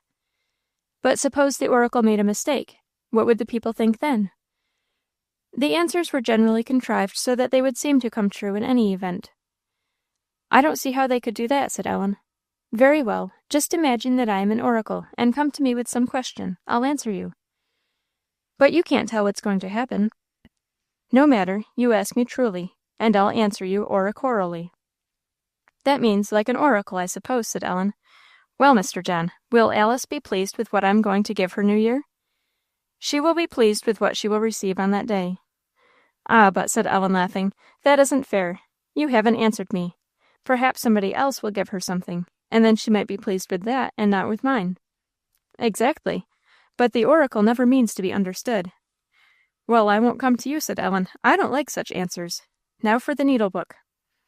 Breathlessly she looked on while the skillful pen did its work, and her exclamations of delight and admiration, when the first cover was handed to her, were not loud, but deep. It will do then, will it? Now let us see. From her dear little daughter. There now. Ellen Chauncey, I suppose, must be in hieroglyphics. In what? Said Ellen. I mean, written in some difficult character. Yes, said Ellen. But what was that you said? Hieroglyphics. Ellen added no more, though she was not satisfied. He looked up and smiled. Do you want to know what that means? Yes, if you please, said Ellen. The pen was laid down while he explained, to a most eager little listener. Even the great business of the moment was forgotten. From hieroglyphics they went to pyramids. And Ellen had got to the top of one, and was enjoying the prospect, in imagination, when she suddenly came down to tell John of her stuffed stocking and its contents. The pen went on again, and came to the end of the writing by the time Ellen had got to the toe of the stocking. Wasn't it very strange they should give me so many things, said she. People that don't know me? Why, no, said John, smiling. I cannot say I think it was very strange. Is this all the business you had for my hands? That is all, and I am very much obliged to you, Mr. John. Her grateful, affectionate eye said much more, and he felt well paid. Gilbert was next applied to paint the rose and the butterfly, which, finding so excellent a beginning made in the work, he was very ready to do. The girls were then free to set about the embroidery of the leaves, which was by no means the business of an hour. A very happy Christmas day was that. With their needles and thimbles, and rose-colored silk, they kept by themselves in a corner, or in the library, out of the way, and sweetening their talk with a sugar plum now and then. Neither tongues nor needles knew any flagging. It was wonderful what they found so much to say. But there was no lack. Ellen Chauncey especially was inexhaustible. Several times, too, that day, the cologne bottle was handled, the gloves looked at and fondled, the ball tried, and the new scissors extolled as just the thing for their work. Ellen attempted to let her companion into the mystery of oracles and hieroglyphics, but was fain to give it up. Little Ellen showed a decided preference for American, not to say Ventnor subjects, where she felt more at home. Then came Mr. Humphreys, and Ellen was glad, both for her own sake and because she loved to see Alice pleased. Then came the great Merry Christmas dinner, when the girls had not talked themselves out, but tired themselves with working. Young and old dined together today, and the children not set by themselves, but scattered among the grown-up people. And as Ellen was nicely placed between Alice and little Ellen Chauncey, she enjoyed it all very much. The large, long table surrounded with happy faces, tones of cheerfulness, and looks of kindness, and lively talk, the superb display of plate and glass and china, the stately dinner, and last, but not least, the plum pudding. There was sparkling wine, too, and a great deal of drinking of healths. But Ellen noticed that Alice and her brother smilingly drank all theirs in water. So when old Mr. Marshman called her to hold out her glass, she held it out to be sure, and let him fill it. But she lifted her tumbler of water to her lips instead, after making him a very low bow. Mr. Marshman laughed at her a great deal, and asked her if she was a proselyte to the new notions. And Ellen laughed with him, without having the least idea what he meant, and was extremely happy. It was very pleasant, too, when they went into the drawing-room to take coffee. The young ones were permitted to have coffee tonight as a great favor. Old Mrs. Marshman had the two little ones on either side of her, and was so kind, and held Ellen's hand in her own, and talked to her about her mother, till Ellen loved her. After tea there was a great call for games, and young and old joined in them. They played the old curiosity shop, and Ellen thought Mr. John's curiosities could not be matched. They played the old family coach, Mr. Howard Marshman being the manager, and Ellen laughed till she was tired.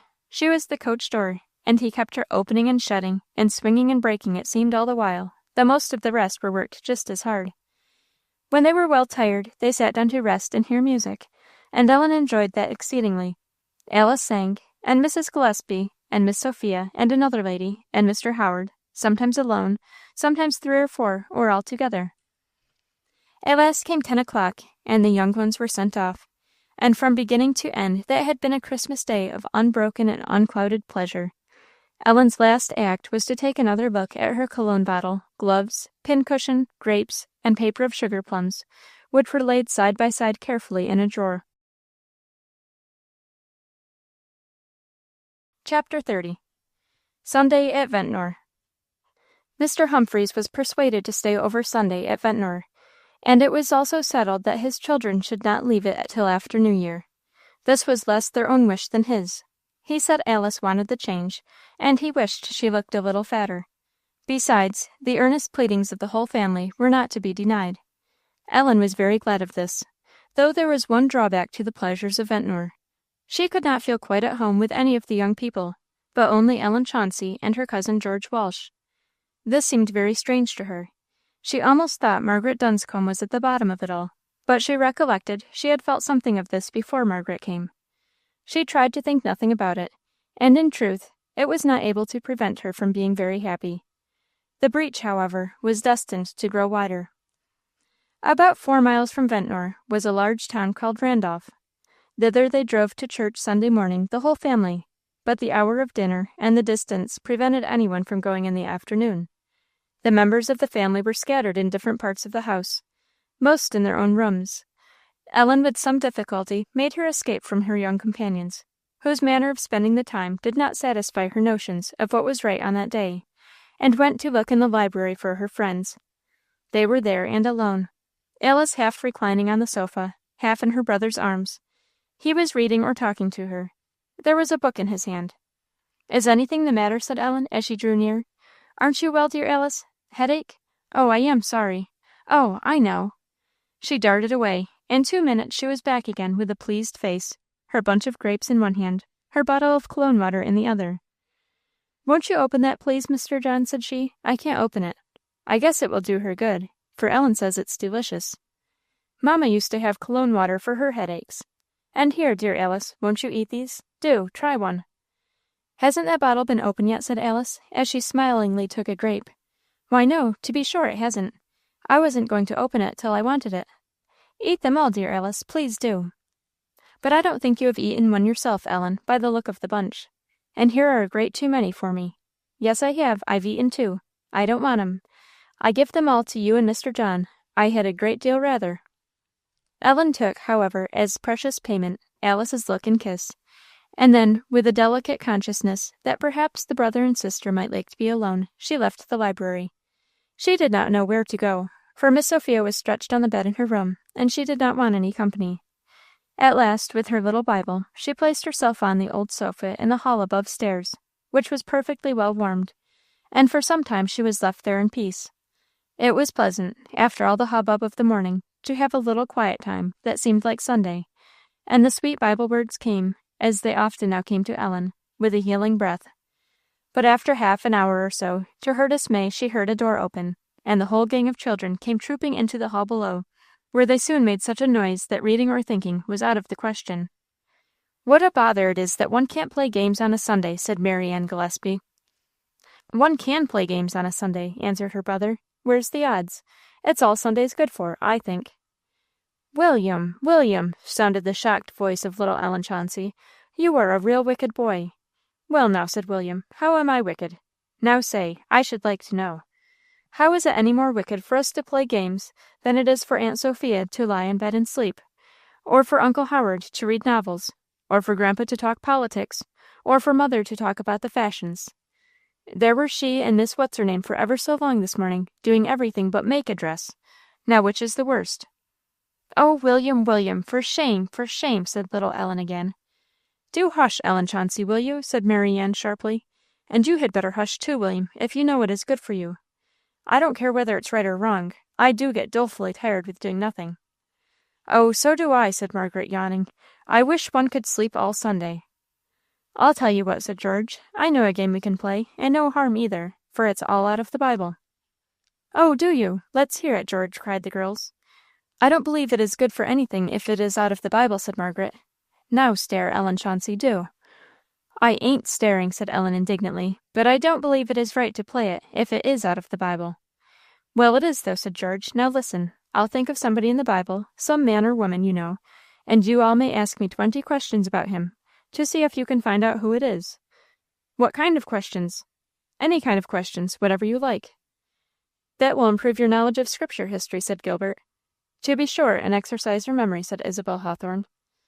"Yes, and then we are thinking of good people and what they did all the time," said little Ellen. "Or bad people and what they did," said William. "But I don't know enough about people and things in the Bible," said Margaret. "I couldn't guess." "Oh, never mind. It will be all the more fun," said George. "Come, let's begin. Who will take somebody?" "Oh, I think this will be fine," said little Ellen Chauncey. "But Ellen, where's Ellen? We want her." "No, we don't want her. We've enough without her. She won't play," shouted William, as the little girl ran upstairs. She persevered, however. Ellen had left her sofa before this, and was found seated on the foot of her bed. As far and as long as she could, she withstood her little friend's entreaties, and very unwillingly at last yielded and went with her downstairs. "Now we are ready," said little Ellen Chauncey. "I have told Ellen what the game is. Who's going to begin?" "We have begun," said William. "Gilbert has thought of somebody. Man or woman?" "Man." "Young or old?" "Why, he was young first and old afterwards." "Pshaw, William, what a ridiculous question," said his sister. "Besides, you mustn't ask more than one at a time. Rich or poor, Gilbert?" "Humph! Well, I suppose he was moderately well off. I dare say I should think myself a lucky fellow if I had as much." "Are you answering truly, Gilbert?" "Upon my honour." "Was he in a high or low station of life?" asked Miss Hawthorne.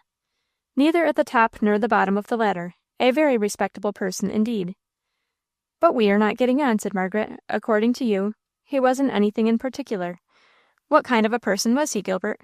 "A very good man." "Handsome or ugly?" "History don't say." "Well, what does it say?" said George. "What did he do?" "He took a journey once upon a time." "What for?"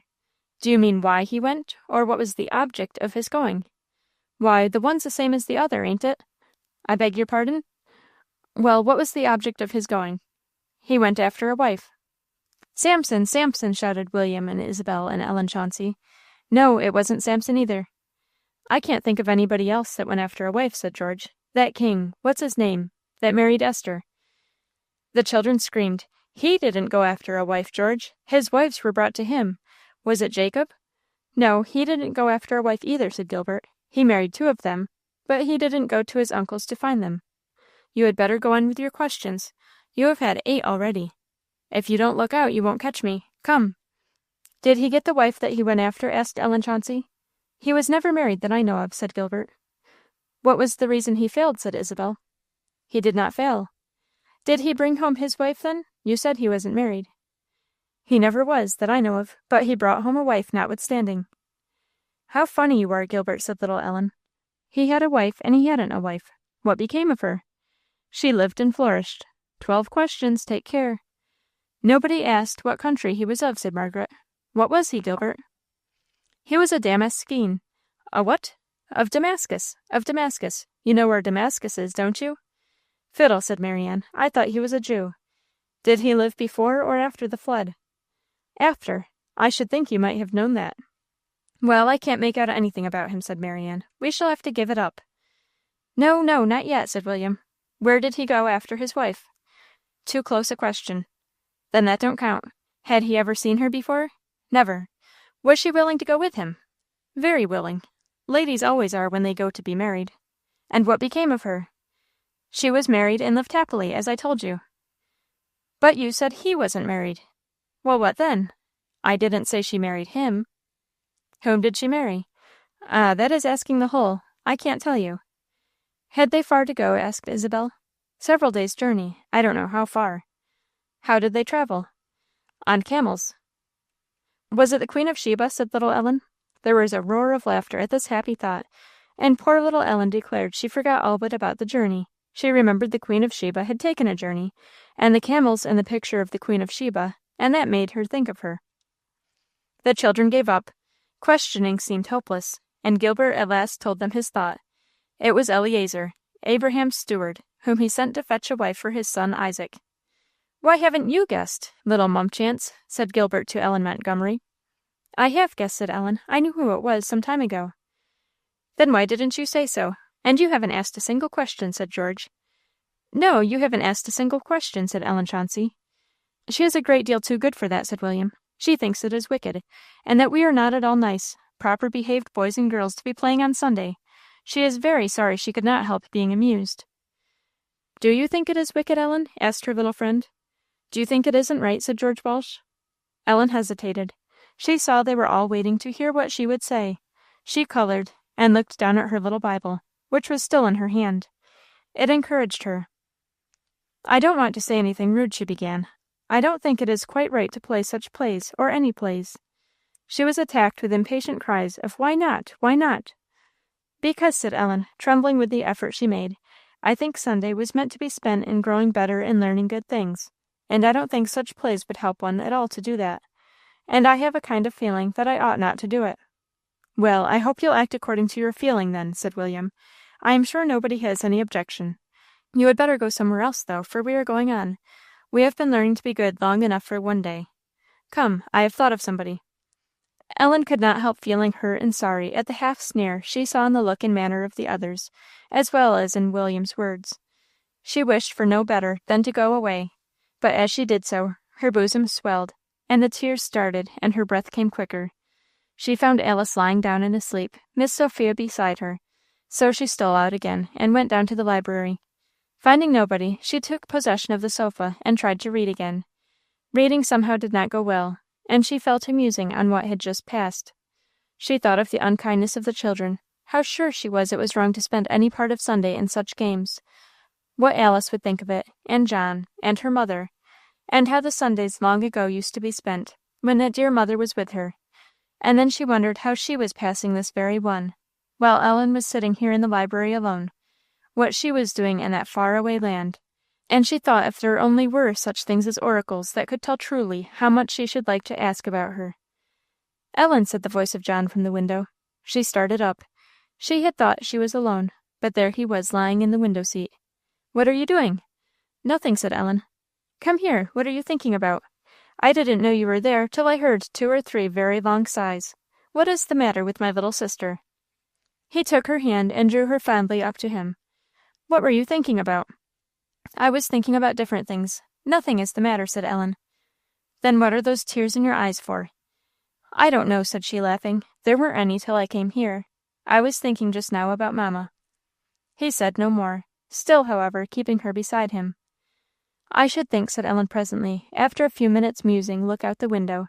It would be very pleasant if there were such things as oracles, don't you, Mr. John? No. But wouldn't you like to know something about what's going to happen? I do know a great deal about it. About what is going to happen? He smiled. Yes, a great deal, Ellen. Enough to give me work for all the rest of my life. Oh, you mean from the Bible. I was thinking of other things. It is best not to know the other things, Ellie. I am very glad to know those the Bible teaches us. But it doesn't tell us much, does it? What does it tell us? Go to the window and tell me what you see. I don't see anything in particular, said Ellen, after taking a grave look out. Well, what in general? Why, there is the lawn covered with snow, and the trees and bushes, and the sun is shining on everything, just as it did the day we came. And there's the long shadow of that hemlock across the snow, and the blue sky. Now look out again, Ellie, and listen. I know that a day is to come when those heavens shall be wrapped together as a scroll, they shall vanish away like smoke, and the earth shall wax old like a garment, and it and all the works that are therein shall be burned up." As he spoke, Ellen's fancy tried to follow, to picture the ruin and desolation of all that stood so fair, and seemed to stand so firm before her. But the sun shone on, the branches waved gently in the wind, the shadows lay still on the snow, and the blue heaven was fair and cloudless. Fancy was baffled. She turned from the window. "Do you believe it?" said John. "Yes," said Ellen. "I know it, but I think it is very disagreeable to think about." "It would be, Ellie," said he, bringing her again to his side. "Very disagreeable, very miserable indeed, if we knew no more than that. But we know more. Read here." Ellen took his little Bible and read at the open place. "Behold, I create new heavens and a new earth, and the former shall not be remembered, neither come into mind." "Why won't they be remembered?" said Ellen. "Shall we forget all about them?" "No, I do not think that is meant. The new heavens and the new earth will be so much more lovely and pleasant that we shall not want to think of these." Ellen's eyes sought the window again. "You are thinking that is hardly possible," said John with a smile. "I suppose it is possible," said Ellen, but lovely as this world is, Ellie, man has filled it with sin, and sin has everywhere brought its punishment, and under the weight of both the earth groans. There will be no sin there. Sorrow and sighing shall flee away. Love to each other and love to their blessed King will fill all hearts, and his presence will be with them. Don't you see that, even if that world shall be in itself no better than this, it will yet be far, far more lovely than this can ever be, with a shadow of sin upon it?" "Oh, yes," said Ellen. "I know whenever I feel wrong in any way, nothing seems pretty or pleasant to me, or not half so much." "Very well," said John. "I see you understand me. I like to think of that land, Ellen, very much." "Mr. John," said Ellen, "don't you think people will know each other again?" "Those that love each other here, I have no doubt of it." Before either John or Ellen had broken the long musing fit that followed these words, they were joined by Alice. Her head was better, and taking her place in the window seat, the talk began again, between the brother and sister now, Ellen too happy to sit with them and listen. They talked of that land again, of the happy company preparing for it, of their dead mother, but not much of her, of the glory of their King and the joy of his service even here, till thoughts grew too strong for words, and silence again stole upon the group. The short winter day came to an end. The sunlight faded away into moonlight. No shadows lay now on the lawn, and from where she sat, Ellen could see the great hemlock all silvered with the moonlight, which began to steal in at the window. It was very, very beautiful, yet she could not think now without sorrow that all this should come to an end, because of that new heaven and new earth wherein righteousness shall dwell. "We have eaten up all your grapes, Ellie," said Alice, "or rather I have, for John didn't help me much. I think I never ate so sweet grapes in my life. John said the reason was because every one tasted of you." "I am very glad," said Ellen, laughing. "There is no evil without some good," Alice went on. "Except for my headache, John would not have held my head by the hour as he did, and you couldn't have given me the pleasure you did, Ellie. Oh, Jack, there has been many a day lately when I would have gladly had a headache for the power of laying my head on your shoulder." "And if Mamma had not gone away, I should never have known you," said Ellen. "I wish she never had gone, but I am very, very glad for this." She had kneeled upon the window seat and clasped Alice around the neck, just as they were called to tea. The conversation had banished every disagreeable feeling from Ellen's mind. She met her companions in the drawing room, almost forgetting that she had any cause of complaint against them, and this appeared when in the course of the evening it came in her way to perform some little office of politeness for Marianne. It was done with a gracefulness that could only come from a spirit entirely free from ungrateful feelings. The children felt it, and for the time were shamed into better behaviour. The evening passed pleasantly, and Ellen went to bed very happy.